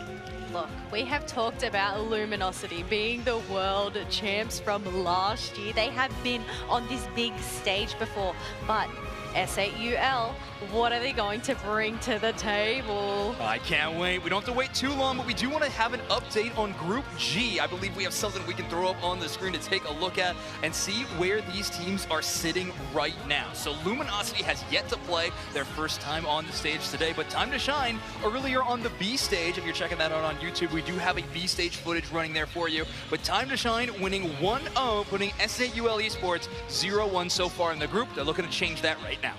Now, this is going to be interesting depending on who comes out on top out of this match. Obviously, we do have Luminosity and Time to Shine that still need to battle out against each other, but obviously it comes down to this match first. This is going to be such an important game. I mean, it feels like a cornerstone of the group. Of course, Time to Shine having a good start, winning 1-0 against SAUL, but now Luminosity needs to do the same if they want to keep pace with Time to Shine.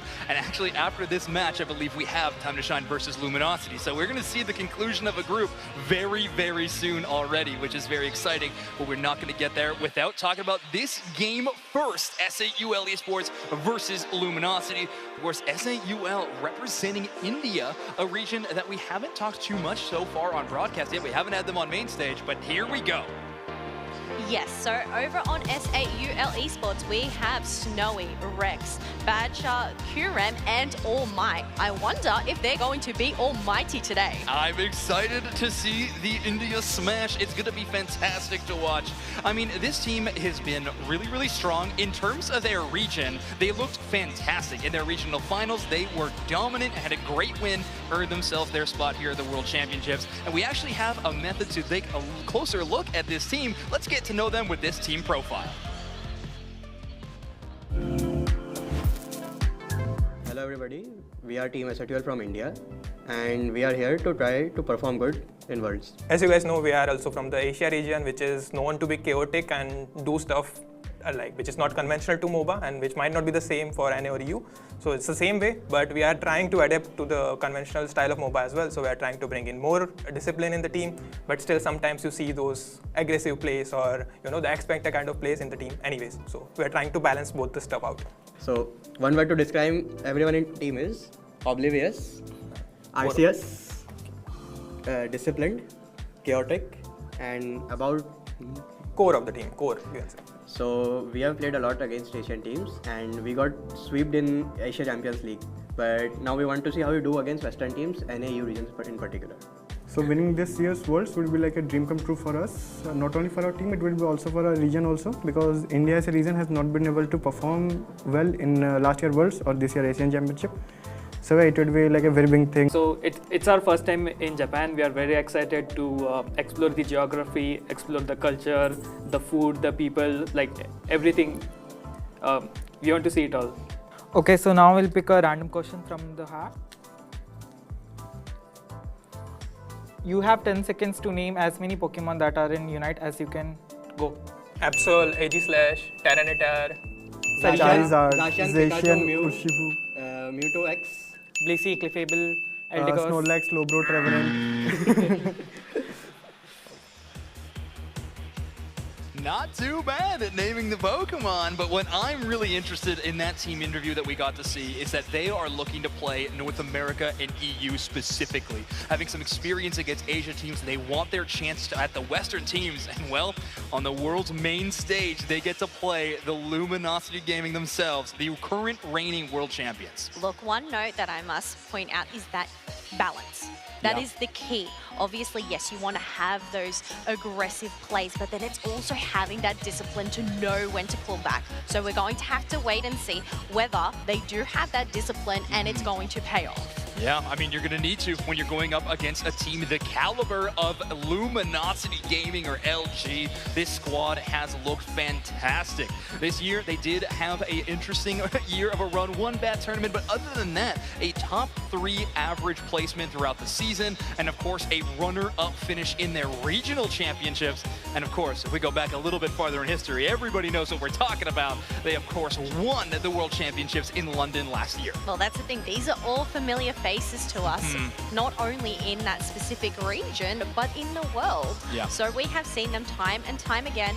Obviously, as you said, yes, they did have that average top 3 there. You know, being able to come second in regionals is quite a massive feat there. Absolutely, and from winner's side as well, so obviously a good start to the tournament run. I think that is a trait we could attribute towards Luminosity, starting tournaments out really, really strong, and then, you know, trying to push towards those grand finals. Now, SAUL Esports is a bit more of that question mark of a team. We don't have as much information on them, but, I mean, they obviously, this is a must-win game for them. They are currently down 0-1 in their group. This is such an important match, and, I mean, it's a tough opponent to go up against, but you made it to the World Championships. You know you're strong. It's time to prove it here in front of everybody. Well, that's the thing. It's all going to come down to that prep.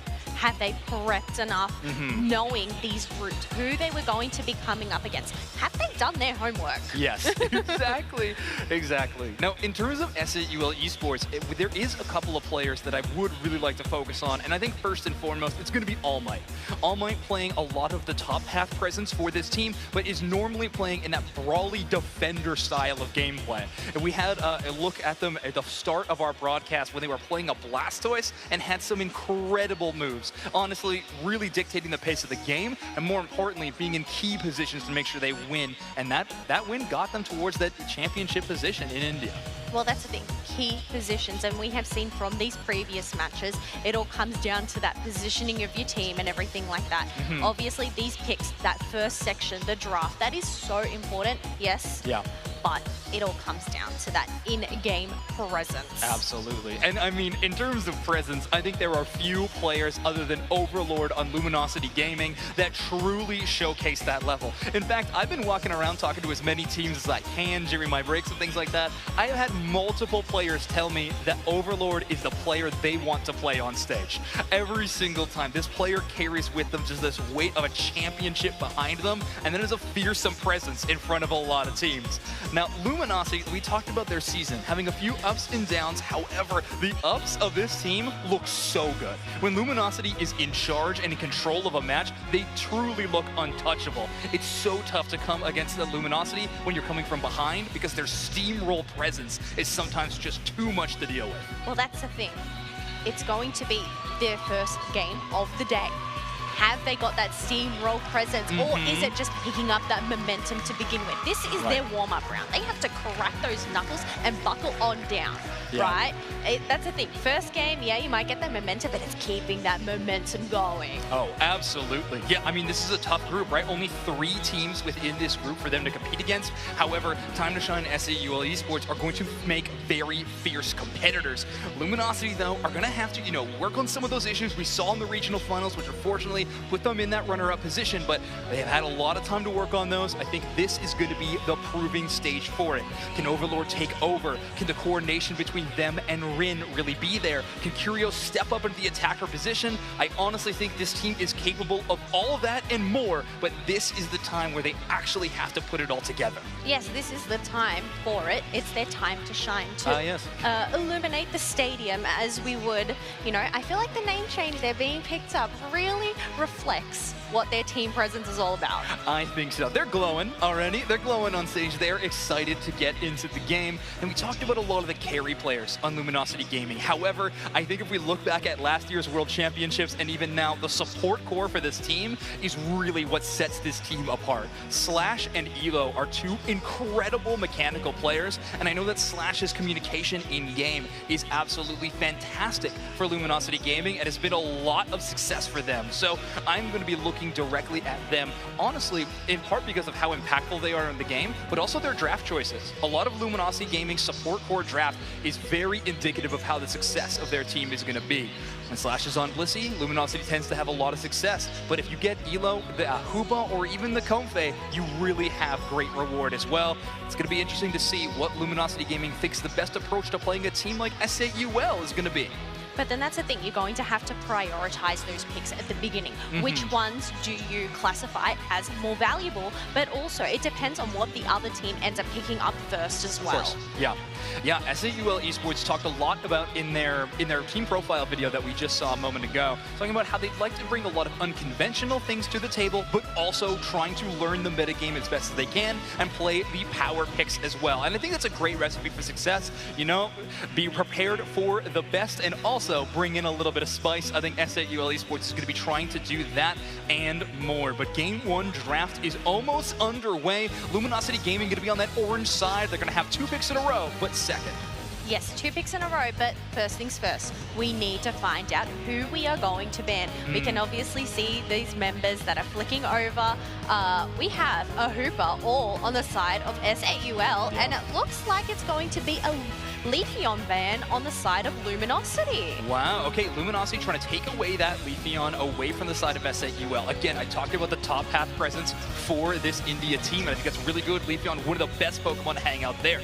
Lapras immediately selected for the side of SAUL, but Luminosity going to respond in kind, grabbing the best attacker in the game right now in Inteleon, and backing it up with one of the most infamous defenders we've had all season long in this level. Look, it's definitely infamous. We have seen this Pokemon be banned time and time again. We've already seen it be banned today a multiple of times. So to be able to let Slowbro out, let him out of that jail, that is one Unite move you do not want to come across. Absolutely not. And look at the composition that SAUL is drafting right now. Double defender with Clefable, whose AoE healing works incredible with this composition so far. I like to call this the freight train comp, but honestly, you just build up a very close, well-knit team together and charge at the enemy. A really solid draft so far from SAUL. Luminosity is going to grab the Comfey Zoroark duo. So Overlord is going to have that constant resource from Elo. It's going to be pretty huge, but what is going to be the final piece of the puzzle for Luminosity? So far, it's going to be up to Rin, who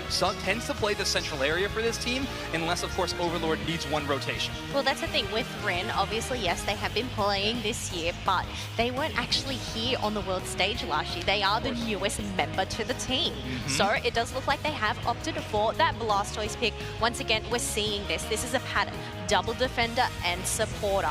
The thing is, which of these team compositions is going to work out best? And it all comes down to these team fights, these positionings, these strategies that these teams going to have to pull out today. I think a lot of it is going to be that early game. It's going to be so pivotal for Overlord to hit that 5 and then get on rolling. However, the KOs are going to come easy from the other side. SAUL drafting a very tanky composition for that Speedster Zoroark to find the knockout if possible, but definitely not an easy task. Well, we have SAUL Esports and Luminosity on stage and ready to play, and we have our casters ready to take it away. Dewsnack, Spraggles, send us into game. Of course we are ready to take it away because we are watching the reigning world champions here on our main stage. Dewsnacks. Woo, this is going to be a good one. It's going to be a good one. I'm excited to see this India squad here, SAUL. Of course, they know what they're up against. They know who won the World Champions last year, and they also know the team's history at the World Championships and what they've done this year and what they're up against moving forward. Humble pie is a great thing to eat, and they are humble indeed, ready to show the world that they are not quite done yet. This is going to be a banger. Ooh, I would love a piece of pie as we head in here to game number 1. SAUL Esports, your purple team. Luminosity, your orange team. We've got that Inteleon on the side of Luminosity heading down into path, not playing it in the central areas. We've seen some teams do. And I have to wonder if they're going to be playing the snipe shot or they're going to be playing liquidation. From what I've seen, a lot of the teams, a lot of our Eastern teams are playing Liquidation, and a lot of our Western teams are playing Snipe Shot. And I've got to say, I greatly prefer Liquidation for this Pokemon. I think Snipe Shot's incredible in some situations, but I hope some of these teams start picking up Liquidation because it's just such an amazing move for Inteleon.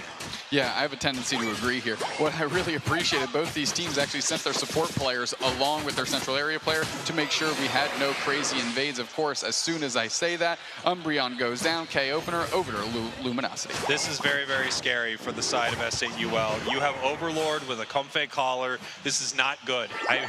We've seen what this player can do, putting up, you know, over 100,000 damage every single match with this Pokemon. Interestingly enough, Overlord in that central area, and we have Rin in that top path right here. They are pushing forward with this Urshifu, but here comes Overlord looking to pick up a KO.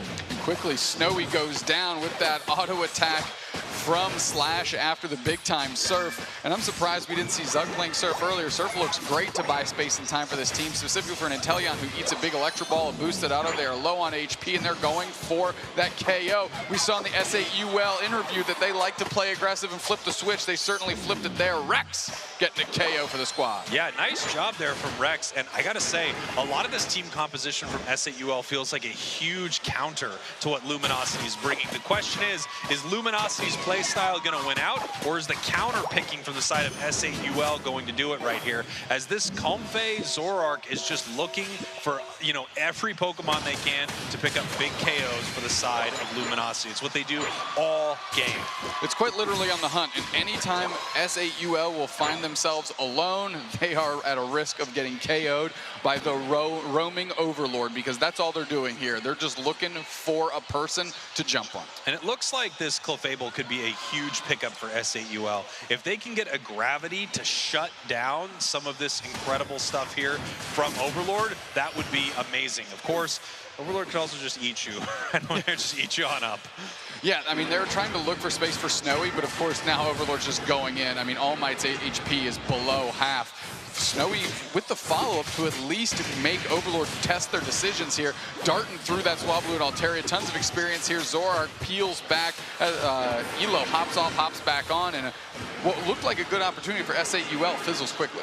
Yeah, I mean, just incredible stuff once again here from Luminosity. This is textbook Luminosity right here. They just put the pressure on, they dive, they're aggressive, they go for tons and tons of KOs, and they get them. Curios heading down to the bottom path right here. We've got the Snipe Shot once again, very, very popular in North America. We've got the North American Sniper coming out right here, trying to pick up some KOs. Well, they laced in a ton of damage on that Clefable, that's for sure. They are playing Gravity, as you called out. That would be a decent look here, especially in the face of Zoroark. But you can see exactly what just happened there. Unite move comes out. They really wanted that KO. Solar Beam on top, and they're still not down. Finally, they get swiped by the Umbreon in the KO here. Comfey hops on top of Slash. Are they going to be able to gay out? Snipe Shot back the other way. All of a sudden, S8UL might have an opportunity here to basement. Raji Solar Beam comes through, and Snowy gets the KO. S8UL making it happen in the front of LG. Yeah, great stuff from S8UL right here. They're pushing onto this bottom goal with their full team. We can see while this is happening, we have the Wartortle from the side of Luminosity in the central area of S8UL. But S8UL keeping this push going. That Gravity was perfect. Caged Overlord immediately and stomped them down with the muddy shoes, and now they're looking to break this goal zone. Hydro Typhoon repositions, but for a Clefable, Spraggles, S8UL makes it out. They're up on the scoreboard. And take a look at this. We actually have Rin on the Surf play right here, which I would not expect. I would expect a player like this to be running the Rapid Spin for sure. I mean, just such an aggressive player. But you can see all the work that they're actually putting in here. While they weren't able to get a great fight in the bottom path, they were able to evolve that Blastoise. And that's a big hurdle for a lot of teams. Very much so, very much so. They did get the objective as well, which can't go understated. That's good experience for them naturally, of course. And they are the first ones on top of this Reggie Alecki here. All Might gonna have the opportunity to pressure forward with that Lapras. Nice little Surf. Moonlight comes out, keeps them topped off. Snowy's gonna look for an engage. They go to the back line and they collapse on top of Curios, and they get the KO instantly with the Lapras. Overlord forced to dart out, and guess who takes the objective? But SAUL, India, baby!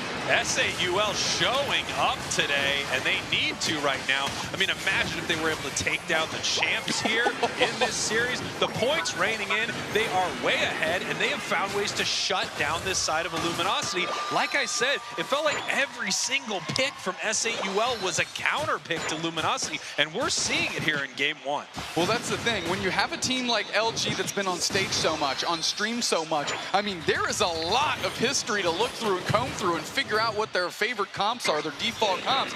SAUL, there's almost no tape on them, and they're able to cobble all that together and put together a strategy like this, which is looking good early. Yeah, it's looking fantastic early. They just have so many tools to shut down Luminosity right here. Registeel getting chipped up, but they are letting it back. The snipe shot unfortunately misses for the side of Luminosity, as the solar beam also does from SAUL. And we're just going to see if either one of these teams really wants to push this fight up in the top path. Lapras does go down. That's All Might for the side of SAUL Esports. But there are two members of Luminosity top. Nice big Unite move as this Registeel is getting incredibly low and secured there by the Mew.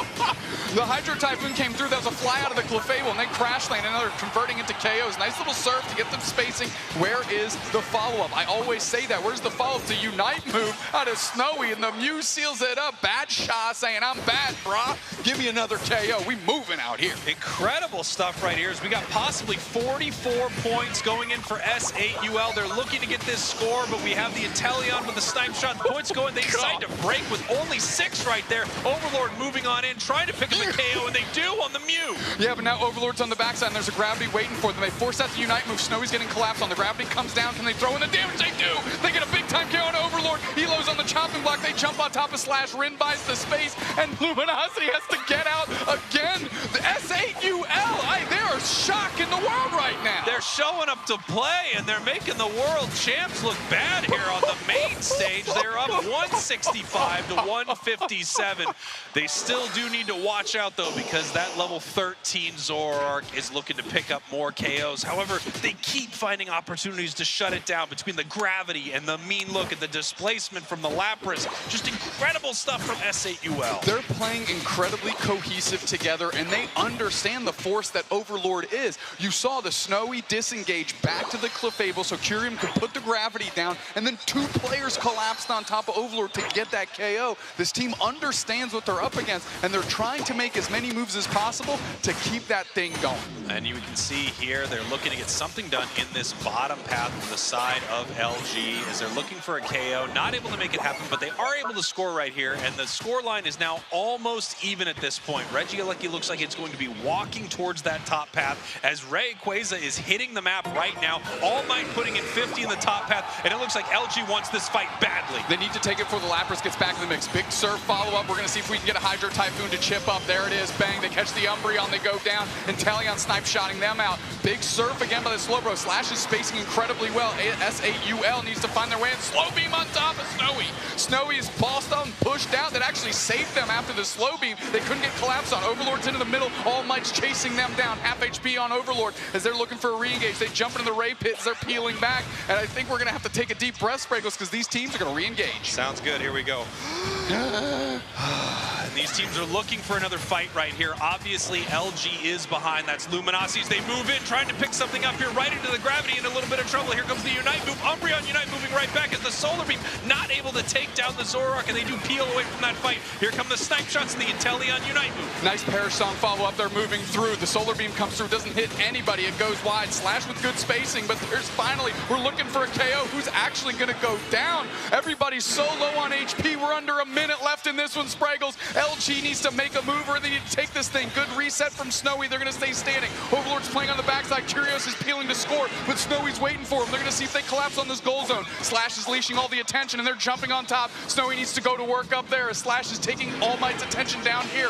Clefable's sitting there. They go for the reset. The Moonlight is up. Nobody has scored quite yet. They hop off, but they get the KO. The Umbreon is there to pick up. Curium's going to have to keep pushing. Mew gets the KO on Overlord. 3 players down. India's making it happen. Their defense is standing strong. 20 seconds left, and Slash is still fighting towards the goal zone. Rin is pivoting to see if they can get there with them. Umbreon's peeling down and sitting on top, of course, All Might. They're going to push the Perish on. They're going to put the pressure on, and the Lapras comes through. They did it. They freaking did it, Spraggles. world champs. Unbelievable. India takes game one off of Luminosity. Let's go. Can you believe it? The World Championships in Yokohama delivering early in this one. SAUL looking to prove something, knew what their track record was, and I'll tell you what, if this is a race, they're off to a booming start. Incredible stuff right here from SAUL. As we talked about, it felt like every single game was a counter pick. Every single pick from the side of SAUL did something to shut down Luminosity. We're going to send this thing back over to Zoinks and Kello right here to break down an insane game number one. What a shocker in game number one. That was ridiculous. Luminosity going down 1-0 to SAUL, who played their composition so fantastic start to finish, and Luminosity kind of looked like they were struggling there in the end game. Oh, definitely. That was such a nail-biter of a match. Now, we were saying SAUL, they might not be very well known to us, but can I just say, they are making themselves known by just being able to take a game off Luminosity. Oh, I can't wait to see more from this team as we're going to get more games. Obviously, All Might with 98,000 damage on the Lapras. Absolutely absurd. Overlord still putting up 6-digit figures, though, with 109,000. Looking pretty good as well. Now, we do have to remind everyone, SAUL Esports has been in this position before. In their game against Time to Shine, they did go up 1-0 in that match. Time to Shine was able to bounce back and take 2 in a row in the other direction. The thing is, Luminosity Gaming put in a very precarious spot here in a group of only 3 teams. Even dropping a game in that match is a problem. Let's take another look at that match and see how SAUL really made it work. Now, we can obviously see the Urshifu getting taken down here, the defenses that they were putting on up, being able to take down and shut down that Inteleon earlier on. Yeah. So good. I mean, Kello, though, I was asking it in the draft, and even more so, I didn't quite understand. Overlord on this Zoroark is stuff of legend, but into double defender first pick, you're grabbing Zoroark? That is a tough draft to make work, and unfortunately, SAUL Esports able to out-tank and out-heal in so many situations. You see the Urshifu actually dodging back down the path with about a third of their HP remaining. That happened so many times. LG was really struggling to close knockouts unless they were these huge goal zone sieges. But I think that's the thing. You could just see SAUL sticking together. They are that big clump, just the tankiness that they had. And then obviously having the Mew in the back line, just sniping them, it was incredible. Yeah, the early poke damage definitely having some huge impact. Now, these team fights really raged on the entire match. Every single time there was an objective engagement, it felt like we were going to have a huge team fight flow in the other way. And All Might on this Lapras was just absolutely absurd. A great last hit secure, and with that Registeel buff buffing everyone's special attack and attack damage, you were going to see an immediate flood of a team fight the other direction. Rin caught out here, unfortunately, by the Urshifu. They push him all the way and get a huge knockout. I mean, every time. SAUL playing together really well in terms of team coordination. No, they definitely nailed that team coordination there. As we mentioned, just sticking together. But you know what? I feel like these team fights, it were definitely reflected in the stats. Obviously, those high healing, the high tanking, but also that high damage output as well. And you were talking about a flood. I feel like it was a flood with this Mew surfs, but also having the Blastoise surf there, obviously trying to knock them out of position and everything. But you just have SAUL Esports coming on top, going back, making sure to read Luminosity. We had them going back, making sure Urshifu was there to defend that top tier 2 pad, and obviously, you know, defending that bottom pad as well. I think it's just reading, knowing what the opposite team is going to pull out. Yeah, that Urshifu backing at that final second to just launch in and defend the goal zone was huge. And I mean, this game number 2 is going to be so interesting. Luminosity, with their backs against the wall in this situation, are currently hovering that slow bro ban. It's something I'm really excited to see from them. I think that double defender was too much for them to deal with. Now you're going to give yourself a chance to first pick one of the strongest defenders in the game and give SAUL something else. But the thing is, which of the stronger defenders are they going to choose? Are they going to choose Umbreon or Lapras? Oh, there we go. It's a Lapras. That was my choice. No delay. No delay at all. That was my choice, so I'm glad to see they are thinking of the same mind. However, Inteleon could be stolen away from Kyrios. I'm interested to see what attacker they actually decide to bring into that bottom path. And there we go. The Leafeon going to finally be here on one of my drafts that we're going to be covering. Very interesting, that energy amplifier attack weight build on that Pokemon. They do so much damage as soon as you get that grassy 2-step. But the thing is, obviously they picked up Inteleon and Leafeon, but that leaves it open for Umbreon to be picked up. Lapras, Umbreon, plus a Comfey. LG, they are looking nice right now. They're looking incredible. I mean, that double defender with Comfey healing is going to be so absurdly strong. One thing in SAUL's credit, though, their early game is going to look fantastic. You have a Leafeon coming out of the central area with an absurdly fast clear. You can get those wild Pokemon out so quickly and get your power spike, and then you're going to have Buzzwole holding down the top path. That is a very, very strong start. Luminosity grabbing the Alolan Ninetales for Curios, and Overlord going to grab that Urshifu. So we might actually see the Rapid Strikes Urshifu from Overlord. They do like that kind of more fast in-your-face style of play style. SAUL Esports is going to stick with that Clefable pick. It's going to look great on the Trevenant and Buzzwole. Inteleon and Leafeon might be a bit more on their own. However, they can play at great range, or in Leafeon's case, great speed. Now the thing is, it's kind of switched around. Obviously, we had SAUL playing that really tanky composition. I feel like they're not as tanky this time round, and Luminosity have that brawler comp there. Obviously, having the double defender, the Urshifu on their side, obviously they're going to have to come against that Trevenant and Clefable with the AoE healing. You don't actually get that, obviously, with Comfey only being able to attach to a singular ally there. Yeah. But, I mean, the self-sustain is there depending on which moveset this Umbreon goes for. Final team fight, I think, is going to be the biggest point in this matchup around that Rayquaza pit. It's going to be very, very interesting. But of course, we have our two casters waiting to take it into game number 2. Spraggles and Duke Snacks, bring us in. We are heading into game number 2 right now, and can you believe it? But SAUL is up 1-0 over the world champs right here, Luminosity. I felt like every single pick in that first game was a counter pick. Now that I look at game number 2, though, I'm loving the composition from Luminosity.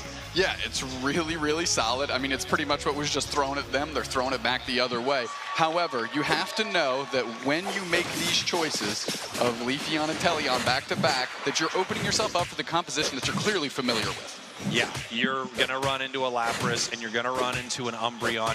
Trevenant is a great defender right here, but it definitely feels like it's a couple rungs down from what we're seeing on the side of Luminosity. And look at this. Rex coming in for the early invade, able to take that away, but we have multiple members here of Luminosity pushing them back. Nice little invasion there from SAUL. It's all about the time that you buy. We saw it in the match before. We're seeing it again here. Does it matter if they got anything? Does it matter if they got out? Not really. It's the time. That's what you're trying to buy your team. As you said, they want those, or excuse me, Zoink says, they want to spike them early. You want to get your Leafeon online. You want to buy them time. You want to get your Inteleon online. You want to get Buzzwole to 5. Like, these are all things that need time, not necessarily pressure onto the other side of the map. Nice mean look there from Slash. It looks like we're going to be able to see some big moments of that. We're going to obviously have them try to catch the Inteleon, catch the Leafeon out with a move like that, as we have a fight ready to break out here. Overlord here in this bottom path, and they are going to keep jumping on in and look for some KOs right here. Nice big mean looks, puts Leafeon in some trouble. Not able to get the KOs, but they are able to start scoring. Yeah, 40-21, get some points in. I like the heads-up play SAUL made. Just peel, just get out of here. Let's just not give them KOs on top of this goal zone, because they're going to get either both or just the scores. Intelligently backing up, giving themselves an opportunity to fight another day. Intelligently. That worked. That worked. Intelligently backing up, I would say. That is intelligently loose. Let's not do that anymore. Here we go. Buzzwole getting tons of pressure on. We got a little 3-on-1 as, of course, Overlord's carrying the Comfey. And that's a signal to me as the K-Opener goes over to LG that they are all in on the Overlord strategy. Every time you lock in Comfey, it is not leaving that player. And if it does, it happens to find a really nice home on a couple of very tanky Pokemon on the side of Luminosity right here as we head down for a possible fight here in this central area. Now heading down to the bottom path. We're just seeing how much experience these two teams can try to take away from each other. Alolan Ninetales coming out here in game number 2. We've just seen this Pokemon dominate all day. Absolutely. I mean, Clefable left out here, getting pinned against the wall, buying just enough time for the Buzzwole to come up and try and sort them out. And there goes Slash quickly. Umbreon gets buckled, no questions. Here's my question to you, Spraggles. Is LG doing enough with the advantage that they have right now to cause the pressure that they need? They're down on the scoreboard, and it kind of seems like SAUL are just hanging out. And here we go, though. LG moving on here, looking for a KO on this Inteleon, and they are little Shedinja but I don't think that's going to be enough. Very intelligent play, but unfortunately, no one was around to save them there. No. Unfortunately, I can't keep saving you from saying that word. It looks like we're going to get that a lot today as Slash is trying to get some time. One thing I want to mention, you said that Trevenant is kind of down on the defender tier list. I'll tell you what, we saw it earlier today. Hagu King's Trevenant looked phenomenal, and maybe that's just a little code that was cracked on the east side of the world that says, you know, Trevenant is actually a higher prio than you all give it credit for. We do have liquidation on this Inteleon here. I did just hear from production. It's technically not Inteleon, which I thought it was, but I guess it's intelligent. So we'll see how that goes. This fight continues in this bottom path right here. Great spacing here from SAUL as they are on top of this Registeel. Looks like they're going to be able to secure it. Not much Alolan Ninetales is able to do right there. However, in the top path, LG is putting some pressure on that goal zone. Well, that means Overlord isn't here, so SAUL has an opportunity to push. They're going to get as many points as they can. Slash is getting pretty low. We've got an engagement here as the Slash quickly goes down. There's still 4 players in the face of Curios, who's trying to use the A9. Lapras pulls up with the big fairy ride, gets a KO, and all of a sudden the pressure swims in the face of SAUL. 3 players down. Beautiful stuff there from Luminosity as they come in, pick up a ton of KOs. And you know what? That is how that Unite move is supposed to be used. Bring in multiple members. You bring it down Overlord with a Comfey on it. 3 members of Luminosity just crashing the party of SAUL here. And now Rin with the confidence to play into the jungle of the other side of the map of SAUL, going to get themselves a buff and cruise away with it, as now SAUL is forced to scramble around their goal zones. Yeah, and here we go. Luminosity doing what they do best, running up the score lead a little bit here in this bottom path, trying to see what they can make happen as Overlord is able to head through the flux zone of SAUL and get out of this situation. Nice big KO in the top path as well for Luminosity as they are taking control here in game number 2. They absolutely are. Tons of KOs into the hands of Curios, especially after the Lapras crash down to the bottom paths. Quickly, Rex is going to try to get their 17 points in. Slash buying time. We're going to see if they can trap them and engage. Incredible stuff here. Nice big avalanche blizzard. But you can see SAUL still very much in this game against the world champs. If you're just joining us right now, they've already taken 1 game off them here in this group stage. Earlier, Tube Snacks was saying intelligent, which is not correct. It's intelligent. Yeah, I actually did not say that. That was all you, Spraggles. Please stop misremembering and stop lying to our wonderful fans at home. And here we are heading up to this top path right now. We can see SAUL ready to possibly take this Regieleki right here. Overlord in a little bit of trouble as Liquidation finds its mark right there, but they've got that Comfey. They keep them healthy. The Leafeon Unite move coming on in, and they are able to pick up a KO on the Buzzwole. Put 2 back the other way. They finally sort out the Urshifu, and they're able to get them back. The Lapras is in, though. It's got that shield from its Unite move as it's putting the pressure on. Perish Song is hitting everybody. The Wood Hammers are out, and the Leafeon goes down. KO streak of 2 for Rin. Look at this here. There's 3, and it just keeps going right here. The Perish Song onto the Trevenant, looking for something as Slash starts this Regieleki. Look at Lapras. I mean, still fighting here. They are doing everything they can. Big superpower, sending it back towards their goal zone as this is getting very, very close for the side of Luminosity. And right now, are they able to make something? No. Luminosity securing that Regieleki while SAUL actually scoring here in this bottom path with Overlord just trying to take this Regirock. Yeah, they're trying to. It's about 30%. However, the Leafeon is here and Curium's there for support.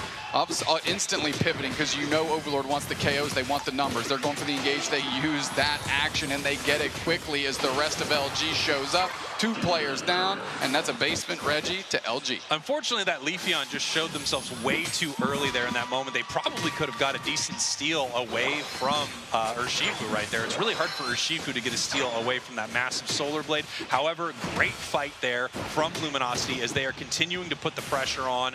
Way ahead on the scoreboard, and they are way ahead on experience as well.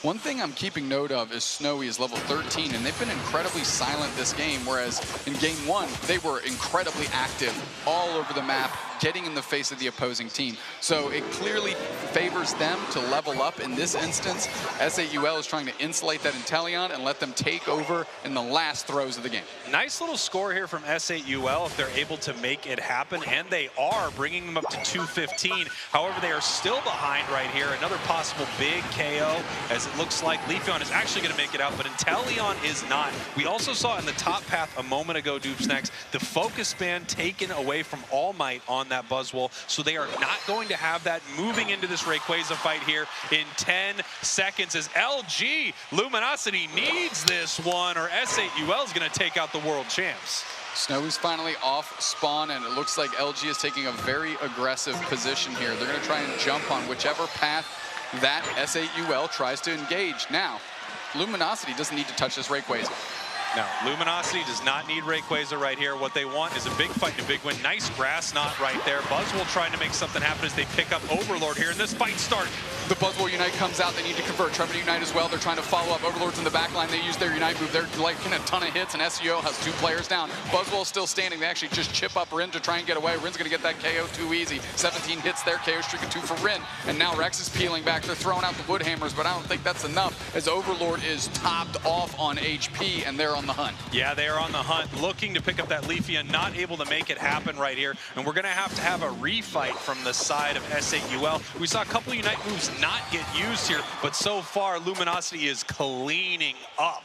Yeah, this is a much different look from the last stages of Game 1, of course, as they keep the pressure on. Parrish Song has just looked great in every match we've seen it, to be honest, Spraggles. And now they're all over this goal zone. They've got an opportunity to score, and they have to split the attention of S8UL. And it looks like it's working as S8UL is collapsing on top of this goal zone and getting KO'd simultaneously. Now here we go. Luminosity peeling back right here. They don't need this fight right now. Overlord actually in a little bit of trouble right here. Moving on in, though. They have the Comfey Unite, and they just continue pushing towards S8UL, picking up multiple KOs with only 35 seconds left. They are crashing onto this tier 2, and they're trying to take this game in commanding fashion. This is the Luminosity that won the World Championships. What a bounce back game for them, and did they need it? Did they ever need it? You mentioned this group does not have that many teams in it, and every game is going to matter.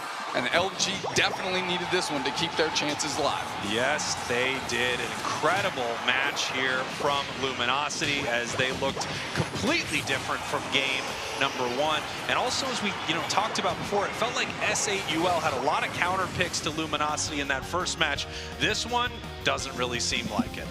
No, it was almost like the research was reversed here, and one team didn't really know what the track record of the other one was and couldn't make the adjustments on the fly. But guess what, Spraggles? We got a Game 3 for ourselves. Yeah, it's so many Game 3s today, by the way, which is so awesome. I mean, this is such a competitive environment, and what else would you expect from some of the top teams in the world finally meeting here in Yokohama, Japan? We're going to send it back on over to Kello and Zoinks to break the whole thing down. Take it away. Kello, if you told me that LG and S8UL is supposed to be going to a Game 3 in LG's debut match, well, I wouldn't have believed you, honestly. But we are here now, 1-1 between these two teams. What do you think changed up for LG in that game number 2? Look, I told you earlier, they need to crack those knuckles and buckle up. Obviously, that first match was just their warm-up, and now they are really showing us why they were crowned the world champs last year. Yep. Obviously, such a dominant performance there. Who needs a Rayquaza? We don't need a Rayquaza here. We can just go get those back caps, and they just soared on up at the end, just widening that gap even further. You can see they actually grabbed every other objective on the map. I mean, draft alone, I think, was the biggest thing in LG's credit. However, you can see their objective gameplay was also phenomenal in that game number 2. Take a look at the actual numbers of the game, though. Again, Lapras just really cooking up big numbers. Rin with 93,000 on this Pokemon, but Overlord, again, I don't know if we'll see them without 6-digit damage numbers in this tournament. Already looking fantastic. Slash with only 33,000 damage. However, that mean look gameplay was looking really good in that game number 2. Oh, definitely providing those mean looks there. But then you know what? You also have Elo, the trusty Comfey pocket by your side. And we were saying, obviously, in comparison to a Clefable, you only have that. But I think they definitely spread that out well. But look at this. Team highlights. Obviously going in, diving down, that Inteleon, you cannot escape a Comfey and Urshifu combo. Yeah, I mean, the change up to the Rapid Strike Urshifu instead of the Zoroark is definitely a pretty big swap. You are going with a different school of thought, but what it gives you is a little less all-in. If Zoroark goes in and doesn't find that knockout, you're sort of up the creek without a paddle. In an Urshifu, a chance you have a bit of a different angle. Of course, the Unite move can really swing things the other direction there. Can we talk about Curios on that low Alolan Ninetales. This Pokemon has had so much impact in our tournament so far, and I don't think it's going to be stopping anytime soon. This A9 has been so strong. LG definitely feeling a little bit better after that game number 1. Some nods of approval from the squad. And our player of the game is going to go to Overlord on their Urshifu. Look, surprise, surprise, really. But obviously, having that attack weight there, getting those stacks in early, but as you mentioned, going for that surging strikes move, having the maneuverability over that rapid strike instead, I feel like this really pays off, especially when you have that comfy pocket. Yeah, and honestly, we don't talk too much about liquidation, but with the way Overlord plays it, I think it really is a highlight of that move. It shreds defenses on the enemies every time you hit one of those, so you're going to see a lot of big engages immediately followed up by the Urshifu stamping on the ground to make the liquidation happen, and then following up on top of that. So far, the draft strategy has stayed similar for SAUL. LG swapping it up a little bit, going a little more tanky in game number 2, and more importantly, pulling a bit less of the Overlord effect in game number 2, and instead going for something with a bit more consistency. Also, Rin on that in Blastoise in game number 1 and Lapras in game number 2 was a pretty big change. I really do think Lapras is one of the most impactful Pokemon that we are going to see in this tournament. And saying that, I'm really curious if SAUL is going to use that as their ban. Well, they're obviously going to have that advantage now. They have that first pick. So it's going to be a question of, do you lock down that Lapras, or do you end up getting an Umbreon if it's not banned, or possibly a Slowbro? Like, that's the thing. In terms of defenders, I feel like they're the top 3 picks that you want to lock down for yourself. Yeah, the holy trifecta here between those two teams. Now, it actually looks like Luminosity Gaming is going to be the one hovering that Lapras. They know that SAUL does like to first pick it, and we're actually going to have SAUL taking away the Hoopa. So despite Luminosity not picking this Pokemon as of yet, still, I mean, it's been banned in game number 1 as well, so the Comfey is still available, but SAUL not too afraid of that. Now, is this an Umbreon pick, or is SAUL going to maybe go towards an Inteleon, which we've actually seen in this first pick position before? Nope, it's actually going to be a Leafeon. I guessed wrong twice. That's a really interesting choice there. Going for that Leafeon, but I guess having that early game, being able to evolve at level 4, but it does open up the Slowbro and Inteleon pick. And I must say, I am absolutely loving Inteleon. Oh yeah, James Pond is looking real good today. Now, the interesting thing here is they're giving them SAUL the chance to take Umbreon away, and yes, they are going to grab it. SAUL has to. They are backed into a corner in this draft mode. If they don't pick Umbreon, you're giving over double defender to a team like Luminosity, which is just terrifying to have to deal with. So they're going to grab the Umbreon, they're going to grab the Clefable, which has been their support of choice for sure. Luminosity Gaming, though, hovering their last 2 selections. We might see a switch up for Elo. We're going to grab the Blissey, and then, of course, the Zacian is definitely a surprise. The first time I think we've seen a Western team pick this Pokemon. Hello, Zoinks, what is happening? We have another Zacian pick alongside a Blissey, so it's obviously going to be feeding those eggs, possibly, or will it end up going for that helping hand? Safeguard combination. Yeah. Oh, and wow, a Blastoise selection into a Zacian is pretty terrifying, I think. Zacian, I would consider to be one of the best tank shredders in the game of Pokemon Unite right now. And a final selection is going to be Overlord on the Venusaur. So a lot of range damage. They're going to be relying on Rin and Slash to be the ones to open up space. Not an easy task, however, and they're probably going to be going up into a Surfstoise. We've been talking a lot about that tank play of the Blastoise so far. So some interesting matchups from either one. LG with a kind of a Hail Mary here in this situation, playing some new Pokemon we haven't seen them play yet. However, I think we all know how strong the Sword Dog can be. It can definitely be really, really strong, but one thing I am really excited to see is Overlord on the Venusaur. Obviously, they have that Slick Spoon and those choice specs. Oh, wait, no, they got rid of the Slick Spoon instead, opting for a more tankier build and the Rapid Fire Scarf. What do you think about that, Zoinks? I like it, but let's see what let's move on. Let's see what the casters have to think about it. Spraggles and Deuce next, take it away. Yeah, what a composition from these two teams. First off, we've got Zacian from a Western team, something we haven't seen yet, and I really do feel like Rin could make this Pokemon look amazing. And then we've got Overlord on what looks to be the Petal Dance Giga Drain version of Venusaur. We're gonna have to see what happens when they bring it into game. Yeah, which all leads me to believe that maybe the Inteleon is going back to Snipe Shot, trying to play at a distance. I would say so. I would think that it is here as we head into game number 3. We can see that first pick being Leafeon on the side of S8UL Esports. And I gotta say, I'm a little confused by this one. I'm surprised this Pokemon is getting so much priority. Yeah, it almost seems like LG did S8UL a favor by banning it in game 1, so they couldn't have picked it this early. I'm with you, Spraggles. Leafeon is great, but it doesn't necessarily warrant a first pick, in my opinion, in the current map. Woof, already taking a big KO here, or should I say woof? I mean, that dog's got a sword in its mouth, and it picks up 1 already. Yeah, I mean, the K opener that quickly into Rin's hands, of course, already ticking over to level 4, and now they're going to be able to just farm out this wild Pokemon. I'll tell you what, Snowy's got to look really good off this Leafeon if they want to try to contest with that Zacian. A little bit of a misstep there from Elo in the top path. They need to make sure that they feed all of that Eos energy over to the Zacian, but they do have 8 right now, which lets them use that Intrepid Sword. It lets them use their passive there. As we head down to the bottom path right here, first Razor Leaf that we're seeing today.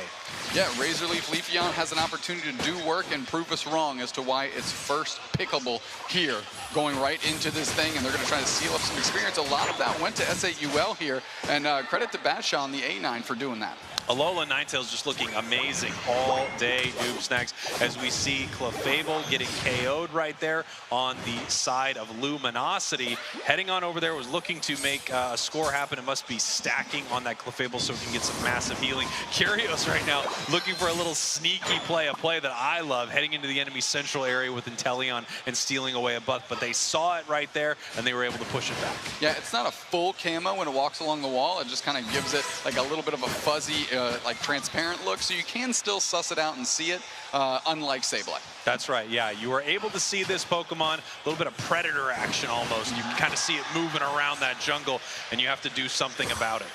Well, Leafeon jumping on top of Blissey quickly. Elo peels out. Overlord still sitting in the middle. You said Pedal Dance Giga Train, and that is online, and 3 players lined up right in a row. It's a great recipe for success there. As the Umbreon gets a KO, and Inteleon quickly, Curios sent back to the respawn point, but Overlord's still hanging out. They want more action, and the whole team's collapsing here. Big Blizzard A9 combination. A KO comes from it, but 3 back the other way. Beautiful stuff there from Luminosity, right into the face of 2 Blizzard Avalanches. But that Giga Drain just able to keep Venusaur healthy. And at the same time, if you land your Giga Drain, you're reducing the amount of incoming damage to that Venusaur. So they're able to withstand that huge special attack damage from Alola Ninetales right there. The fact that Overlord has just hit level 9 and the Zacian can go farm up in the middle of the map is a great start for LG and exactly what they drew up when they selected these Pokemon. And here we have All Might. You can see them on that Blastoise. They are playing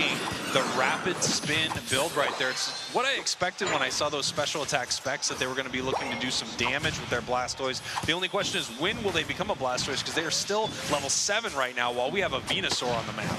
Yeah, absolutely. And look where Rin is. They're in the opposing central, just getting buffs and things. There's tons of pressure on in the middle, and finally Batshaw kicks off and takes out Overlord. That's a good amount of experience into their hands. They're moving on to this Regirock, and they want it in a bad way. Are they going to be able to take it? Egg Bomb comes through, doesn't quite hit true, and Leafeon seals it up. They're getting on top of this goal zone, but Rin is huge, and they're going in. That big blade swirling around, chipping up 3, and Snowy's getting down real low, forcing out the Snow Globe coverage there, and now they need to just get out of dodge. Yeah, as Curios is trying to chase this down using the Unite move there from Inteleon, not able to pick anything up there with the Snipe Shot, but they are able to push them away from this goal zone. LG still up right here, as we see Overlord just looking for more experience in this central area. Zacian as well, it has enough for an Intrepid Sword combo. It can jump in and do some serious damage to S8UL. All Might back onto the goal zone. They are still struggling to find level 9, and running straight at 3 players from the other team is not a way to get it done. But Baton to Batshaw, though, they hit 3 players with that Blizzard Avalanche combination. Clefable able to close the door on 1, and if this whole team makes it out, Slow Beam on top of Snowy, they're going to make it out. They dart through. Nice little Moonlight pickup, and Rex is the last one. Truck and trailer, they get out, and that ended up being a good exchange for S8UL. Yeah, that was great for S8UL. However, really nice positioning here. Obviously, after that goal zone goes down, Luminosity able to take this top path, push that Regieleki down, and look at this map right here. It's lit up like Christmas. There are just yellow lights all over the place. Christmas probably has a few more lights than just yellow, but you get what I mean. All over the map, there's a ton of experience to pick up. Historically, Christmas known for its yellow patterning. There you go, Let kid. me You find got out it. if those are the Snowy Christmas gets one. colors. Hold on, I'm gonna look into it. Snowy gets one KO on Curios, and now they're kind of caught out. Is there going to be the ability to close it out? Elo actually flips and goes coverage on Rin, tries to heal them up. Egg Bomb finally finds its mark, and the rest of SAUL are collapsing on their goal zone, trying to insulate a little bit. Big Burton Anger right in the middle, forces out the Snow Globe as well. Blitz Assistance actually hits Slash, and now Jadashin's trying to go in. They're trying to chop them up. They've got one. Can they get another one? They're going to peel back to the berry. 2 players out for SAUL, and they're looking to score. The dart comes through. KO Shrikadu. Rin getting it done, and this goal zone is gone. Really nice stuff there from Luminosity as they get some massive KOs right here. Hearing from production, Christmas is green and red? What? No, come on. Since when? It's yellow lights, guys. I'm sorry, but sometimes our production team is trolling me.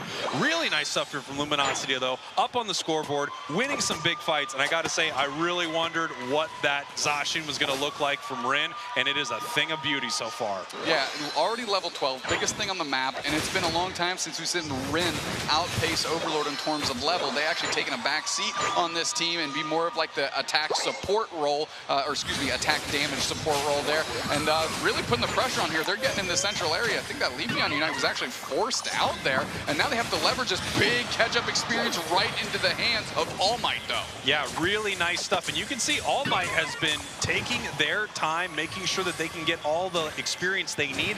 Level 13, a massive break point for Venusaur and Blastoise. Both of them get a huge power spike, and both of them are looking for it as we see a Unite move coming out here from Overlord. Stuck right there in the mean look. Are they going to be able to get out of here, or do they want to keep fighting this as we see a Blastoise Unite and a Alolan Ninetales Unite, and they're continuing to push on Overlord, but can anybody KO this thing as they're still pushing, and it is still up. The Rapid Spin doesn't find the KO. Wow, just will not go down. That fight goes 110% on the back of Elo. They are the only reason Overlord never went down, and that was a breaking point in this match, potentially in my book, because getting that KO for SAUL would have been massive. Yeah, that would have been a huge KO. They just were not able to pick it up right there. And you can see how aggressive Overlord is playing now on this Venusaur. It should be about level 14 by this end fight, which is a huge moment. Nice snipe shot, but no, Alolan Ninetales. I swear the MVP of this tournament so far might be Alolan Ninetales. Right up there with Lapras. Just so many big plays from these Pokemon as SAUL secures Regieleki, and it puts him in a position to possibly take a fight here in the bottom half. Yeah, really a great performer since May. We've been looking at his Alolan Ninetales, and it's really just kind of kept pace and been able to keep up with these new Pokemon being released and perform well. SAUL, despite knowing that there's multiple players dealing with the Regieleki, not willing to commit to the basement Reggie, setting up for that big Ray fight. Yeah, I think they don't want to feed this Venusaur any more experience. It is level 13. We just had Blastoise tick over to level 13 as well. We can see the Zacian has a ton of Eos energy in its pocket, which means it can move in there and take a big fight right now. The only question is who is going to kick this thing off, as the match is still incredibly close, but SAUL Esports is down right now. They need to make a move, but they'd be making a move on the World Champs here, who's trying to defend their title in Yokohama. Right now, both teams just kind of dancing like it's middle school across the gymnasium from each other, waiting to see who's going to start this thing, as we see 6 points go in from SAUL in the top half. That was an int. That was a big time int. Zacian is smothering that Leafeon. They're all on top of him. That's a quick time KO, but that's KO back the other way. Okay, they can leverage this. One player down on each side. Is this the fight they want to take? All of a sudden, the gas is on. The gas is on. They get a KO on the Clefable. There's no support there. 2 players down. They're flipping the script. They're chasing SAUL. Bad Shell's on the chopping block, and Overlord has them in their sights. Turn into Jurassic Park. We eating good. 2 down. Slash sees the Umbreon, and they're going to pivot hard. They're actually pivoting onto the Rayquaza. They're going to get some damage and see if you can leash anybody else in. But the score lead is in the hands of SAUL. Here's All Might spinning to win right in the middle of this team. This Rayquaza is getting chunked, and Slash is buying all the time in the world. Finally, SAUL cracks the code. They get into the middle. They're going for the engagement. Moonlight comes out. A little bit of Razor Leaf Badge and Haichu Typhoon kicks up 3. Is there enough eggs in the bank to get Overlord going? The spin to win is still fading back to the left side, and the rest of the team collapses. Snowy goes down again. 1 player down, and this fight is still raging on. There's 28 seconds left. Luminosity's on top of this Rayquaza. It's about half HP. 20 seconds. We're looking to rush. SAUL's all in the middle. This is going to be a flip scenario. Everybody's in the middle, going to throw their moves. We're at about 10%. We're going to see who gets it. LG gets it. They need to scramble and score. They've got the shields. They've got the look in their eyes, and they can get it done right here, Spraggles. Get those burgers in. Wow, Luminosity barely taking that match in the last seconds right there. As you said, an absolute flip situation. SAUL, what a devastating final moment for them, as they looked like they actually had LG on the ropes. That is the on the ropes. They uppercut him so hard they were barely balancing on top and just happened to fall back into the ring feet first and find a way to win this thing. SAUL just showed the world what India's all about, and you got to give them every ounce of credit that they deserve. They just took the current world champions to the wire. Yeah, they took them to the wire right there, and honestly, if you're Luminosity, you can see it in their faces. You do not feel good about that victory. Of course, you want the win right there, but that was a nail biter, to say the least. That could have gone either way right there. What an amazing secure. I believe it was Slash that was able to get the final hit there on that Rayquaza. But wow, cutting it close, Luminosity. Cutting it close indeed, and I'll be honest, if ELO wasn't playing one of the games of their life on that Blissey, they don't even have a chance to win that game. That Overlord exchange that we were talking about, that they won kind of in the late stages, about the 4-minute mark, that was breaking point number 1. Breaking point number 2 is at the Rayquaza, and they were on the brink of breaking if it wasn't for ELO. Yeah, incredible stuff right there. You take a look at Luminosity, got 101,000 damage on Overlord, and of course a lot of that was because, like you said, of ELO. I gotta say the Alolan Ninetales looking amazing on the side of SAUL that entire match. Same thing with the Clefable. Really, really impressive stuff here from SAUL. I mean, a heartbreaker of a finish for this team. Let's take a look at some of these big moments right here. Big moments indeed. Kicking it off here, we had a nice little KO on top of, in the hands of SAUL, but this was the moment that just pivoted, and this is the Overlord really leveling up here. This would allow them to get level 9 super early before the first objective. Yeah, and that was massive. However, they did pick up a huge KO on it, so they actually had a lot of opportunities to take down Overlord in some of these big fights. We see later that does not happen. They throw everything in the kitchen sink at them, all the yellow Christmas lights, taking everything off the house, but they were not able to shut it down as this match goes on, and that's obviously exactly what Luminosity was looking for here. However, we saw some huge moments from SAUL. As we'll see here in a second, they peel off and make a big score, put themselves ahead at Rayquaza. Yeah, absolutely. What I thought was going to be an in scenario, we were going for the score, Snowy gets caught, but actually the Zacian gets KO'd because All Might was peeling up for the support there. And that brings us to this on the brink scenario that we're talking about. This turns into an absolute cluster, Spraggles. Yeah, amazing stuff right here. Obviously, there are more members of Luminosity there. It's a weighted flip, if you will. But at the same time, I mean, that's just such a stressful moment for the squad. The MVP, Overlord on the Venusaur. And that is not a Beamasaur. That was a Petal Dance Giga Drain Venusaur here. The item's actually a little different from what we saw. They switched out the choice specs, Slick Spoon, I believe, for the Rapid Fire Scarf and the Focus Band right here. Obviously more of what you see when you're in the middle of those fights and you're brawling so intensely like Overlord loves to do. Well, Overlord may have been on the graphic, but I give it to ELO. Let's get a Group G update here as we take a look where we're at. SAUL pretty much eliminated here 0-2. Time to Shine 1-0, LG 1-0, and that is LG's first step to trying to take down this group. Yeah, incredible stuff here. Luminosity is going to go up against Time to Shine, and that is going to decide who is going to move forward in this group. We've got an interview ready on stage right now with Kello and Overlord. Let's send it on over to him.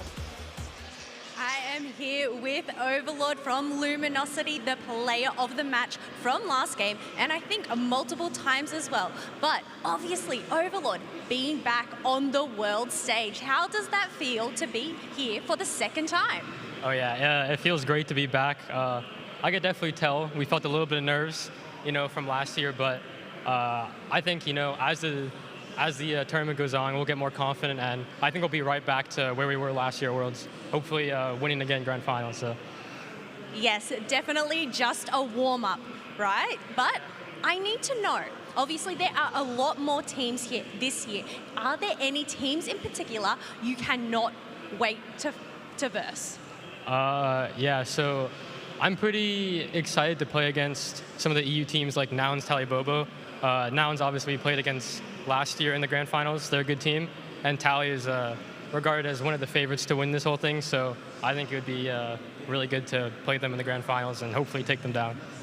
Well, we'll just have to wait and see. Thank you so much, Overlord. We cannot wait to see the next matchup that you have against Time to Shine as well. But we are going to throw it to a quick break, so sit tight and we'll be back soon.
Nice move there. Now Gatlu and Red Ball and Rubber all focusing on the Zapdos. Just starting to come up from respawn now. IX Gaming needs to win another team fight and another one after that. But this time it's from Overlord. Steals it again. Undefeated. The best team in the world. And here we are live in Yokohama, Japan for the Pokemon Unite World Championships. And I hope you are hyped at home because we are going to be watching a match that will be deciding this group between Time to Shine and Luminosity. I am Jake, your resident content cowboy here, yeehaw, joined by the one and only Kellosaurus. Hello, Kello, how you doing? Hello, Spraggles. It is good to be here beside you, but you know what? These two teams behind us side by side, Time to Shine versus Luminosity.